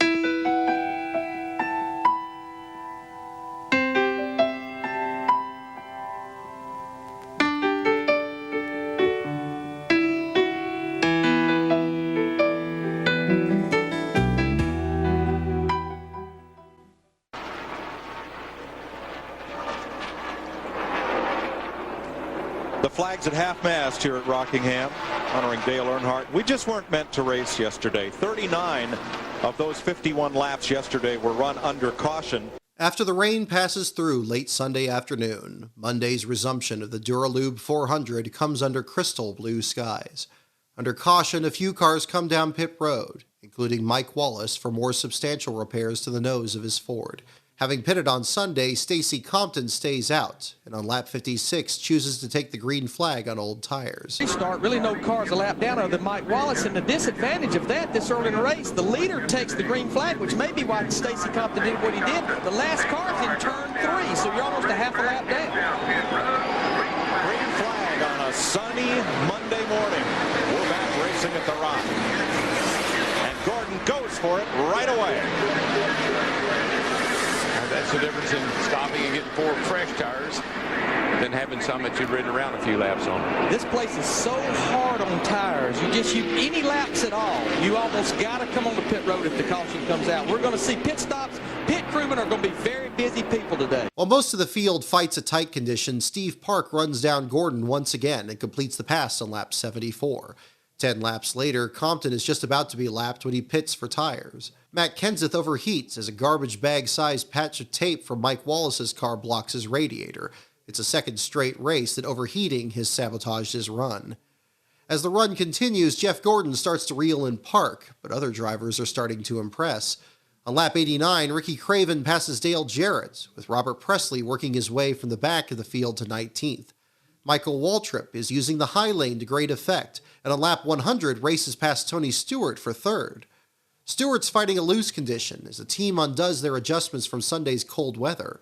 Waltrip begins to pressure Park for second, just as his teammate makes another bid for the lead. Moments later, Jeff Burton bounces off the wall in turn 4, forcing an unscheduled stop. It's a terrible break, as Burton believed he was able to match Waltrip's pace. The number 15 now passed Park into second behind Gordon. On lap 117, with green flag stops approaching, Kevin Harvick has already picked up 17 spots since the restart, climbing from 33rd to 16th. After racing Bobby Labonte for third, Steve Park pits with Craven. Only Park is calling for chassis adjustments. Ward Burton and Sterling Marlin pit together. When Jeff Gordon comes in, Ron Hornaday nearly forces him into pit wall. Still under green, there's more trouble for Roush Racing. Kurt Busch ran into the back of Michael Waltrip on Sunday, and like Jeff Burton, is now bounced off the outside wall. Mark Martin, however, has run a clean race so far, but he's about to lose a lap. It's lap 154, and Park is still leading with Gordon hot on his heels. Ricky Craven is up to fourth. But Michael Waltrip's not happy with his new set of tires and drops back as he tries to find his rhythm from earlier. One driver who is happy during this run is Bobby Labonte, who on lap 168 passes Park for second. The next time by, Kenny Wallace finally returns to the race, 168 laps down in 42nd. He's been in the garage area since he wrecked with Dale Jr. on Sunday's first lap. Kenny will log 118 laps on Monday, but won't gain a single position. Jeff Burton makes another unscheduled stop, and this time shuts off his engine as the crew adjusts the toe end. Bobby Labonte catches Jeff Gordon for the lead, with Craven still holding fourth. Just 2 days after teammate Andy Houston failed to qualify, Craven is giving PPI Motorsports their best race ever. At the time, Cal Wells' NASCAR program is just a single top 10, a 10th by Scott Pruitt the previous year at Indianapolis. A second round of green flag stops begins on lap 189 as Casey Atwood pits, followed by Jason Leffler and Rusty Wallace. Wallace fights a loose condition, is about to lose a lap to the leaders. Past the halfway point on lap 205, Gordon pits with Park and Craven, but Bobby Labonte stays out another 4 laps with Sterling Marlin. On lap 224, Johnny Benson Jr. is running fourth with a good long-run car. He's looking forward to snowmobiling with Ken Schrader in Wyoming later in the week.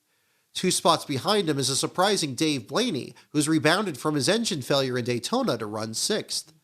It's not until lap 243, 150 laps remaining, and 188 laps after the race restarted, that the caution flies once more, and it's only a single-car spin for Mike Skinner. Skinner breaks loose in the high lane off turn 2, and Jeff Burton, hopelessly behind after his 2 unscheduled stops, makes slight contact with the stopped car. Jeff Gordon keeps a lead off pit road, and Mark Martin stays out to lead before pitting.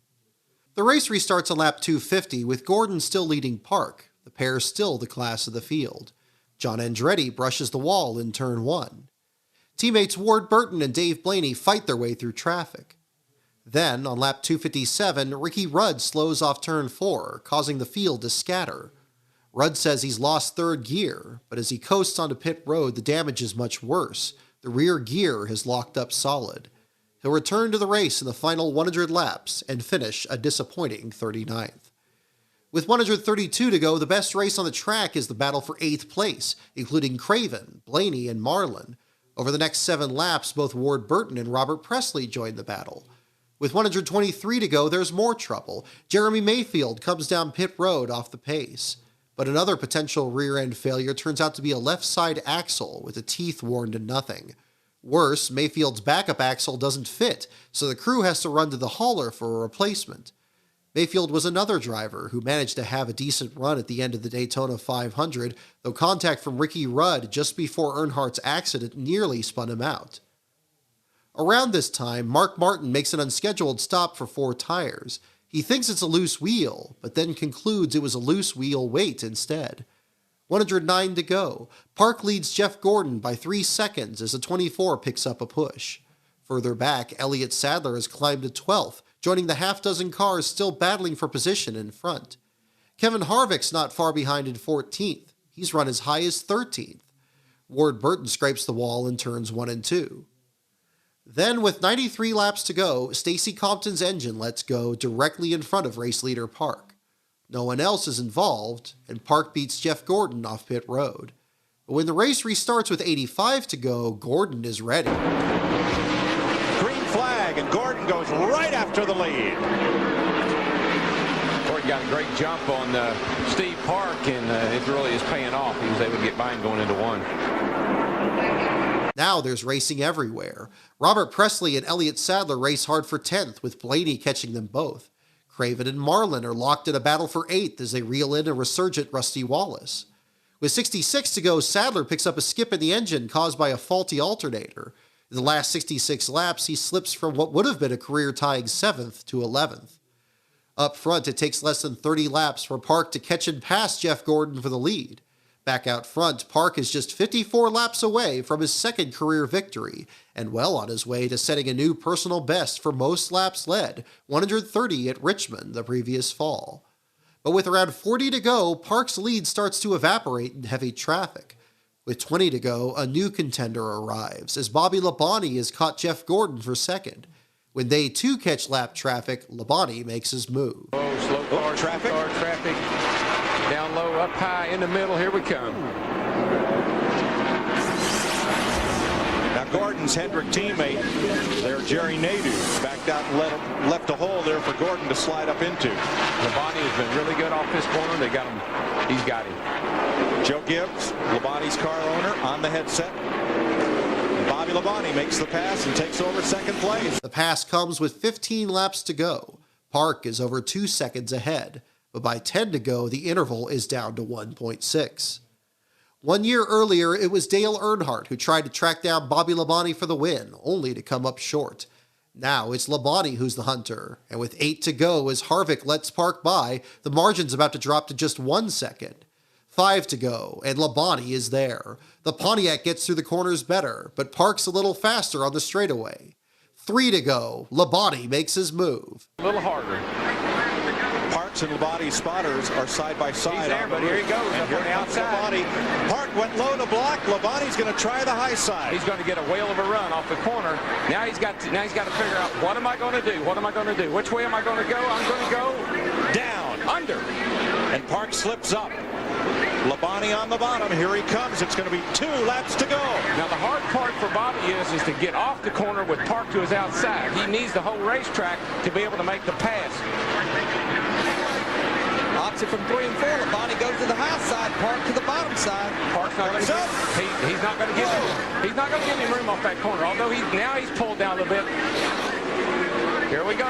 He runs him all the way up to the wall in turn 3 and 4. They'll be coming for the white flag. Here we go. Labonte gets loose. 1 lap to go. This is it. Park wiggled and got into Labonte. He's going to make a run on the outside right here. Come on, buddy. Steve Park trying for his second Winston Cup win. Got to run. He's got to run down the inside. Park blocks him a little bit. Couldn't block it. All right, Bobby's off early. He's off early. He's going to gas it hard. And here they're going to come to the line. It's going to be a photo finish. Park has the run off the high side. He clears the body, and Steve Park scores the second straight win for Earnhardt Incorporated and the second win of his career. Man, what a great finish. It's just so hard. Catching him was one thing. Passing him, as we always say, that's another. Michael Waltrip last week, Steve Park this week. Boy, and that team, that company, Dale Earnhardt Incorporated, they needed that. With an Earnhardt hat in his hand, Steve Park will drive to victory lane. His dad, Bob Park, a great modified driver who now works as a gear specialist on that car, will be among those to greet him. Let's go down to Steve Park's pit. Paul Andrews, the crew chief, tell me what this win means to you and this entire Dale Earnhardt Incorporated team. That is awesome. I tell you, that was a great run for Steve and us here at Rockingham. I mean, we've been really good here at Rockingham before, but I tell you, to win it like this, after the tragedy we've had this past week, you cannot ask for anything more perfect. This is awesome. Great job, everybody. It's great. Congratulations. Thank you very much. Having raced door-to-door with the defending series champion, Steve Park rolls to his second and most satisfying victory.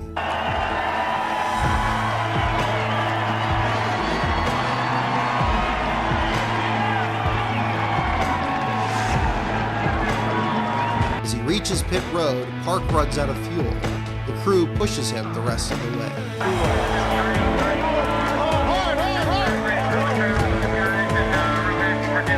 These guys said, man, we worked in the pits all day. All that training we did paid off, but we know we're going to push the car, too.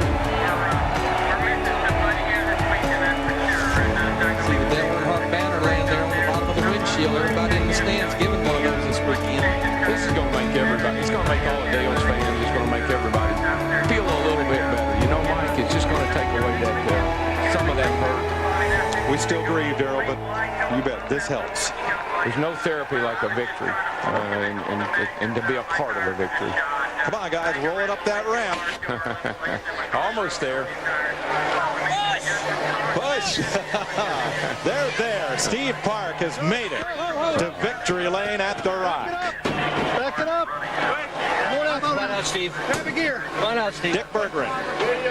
Steve Park on his way out of the race car. We're going to give him a second to get out of here.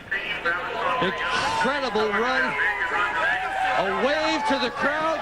Jumps on the roof. High fives all around. Oh, he dives. He dives. It's a mosh pit. It's a mosh pit. Steve, have you ever tried harder to win a race than today? Oh, man, it brought tears to my eyes. I don't know what to say. Just want to thank Teresa. You know, Dale's the one who taught me how to drive this place, and he told me to stay off the brakes, and we stayed off the brakes all day long and won the race. So, you know, God bless the whole family. Thank God for this. He's been with us all weekend. You know, we also like to thank Pennzoil. They've just been a great sponsor. We got a great race team here. Nabisco, Nutter Butter, Snap-on Tools, just all the guys. Coca-Cola. I mean, How about those last couple of laps? How difficult were those laps? You knew Bobby Labonte was all over you. yeah. You know, thank God it was Bobby Labonte. I mean, he drove me so clean. We ran so many laps on our tires, and I was running out of fuel at the end, and I thought there was no way we were going to win this race, and we did. I mean, was this just meant to be? It was just meant to be. I mean, the good Lord was shining down on us, and I'd like to say hello to my mom and dad. I love you guys. They're home. They couldn't be here because it was a rain-delayed event, but just an emotional win. Great job, Steve Park. Congratulations. Mike Joy. Also, don't leave yet, Mike. I got a lot to say. I got to thank Paul Andrews, Dave Charpentier, Steve Meal. Look at these guys right here. These are the best. We got the best engine shop. We like to thank Goodyear. And how about this Chevrolet Monte Carlo? We got one in Victory Lane. My mom's got one at home she drives around. So we got probably one of the best cars out here, too. Let's go to Mike. The tears are flowing down here, Mike. Steve Park is the winner here at the Rock. in a Dale Earnhardt Incorporated car. Ricky Craven celebrates a 5th-place finish in just his second start for PPI. Not only is it the team's first top 5, but the first for Craven since October 27, 1997, when he finished 3rd at the same Rockingham track. 2 spots ahead, Jeff Gordon takes home 3rd, but his car fails post-race inspection for being too low. After a grueling debut, Kevin Harvick finishes 14th, the first car 1 lap down. I listened to the guys, I listened to the car, and I think I learned a lot, he says. It was just awesome. I think Dale would have been pretty psyched about that. We made Dale proud. Of crew chief Kevin Hamlin, who made several changes after their 36th place qualifying run, Harvick says, "He just told me to save the tires and to drive it hard. He said if I did that, we'd have a good car." In Harvick's 6 remaining starts at Rockingham, he'd only once finished better than on this day. With one more Dale Earnhardt tribute played to Eric Clapton's Tears in Heaven, the broadcast and NASCAR's longest week finally draws to a close. Ahead lies another 34 races, an all-star event in Charlotte, and a championship now led by Rusty Wallace, 13 points over Sterling Marlin. There remain questions to be answered, revelations to be uncovered, and action to witness. All this and more awaits in Las Vegas.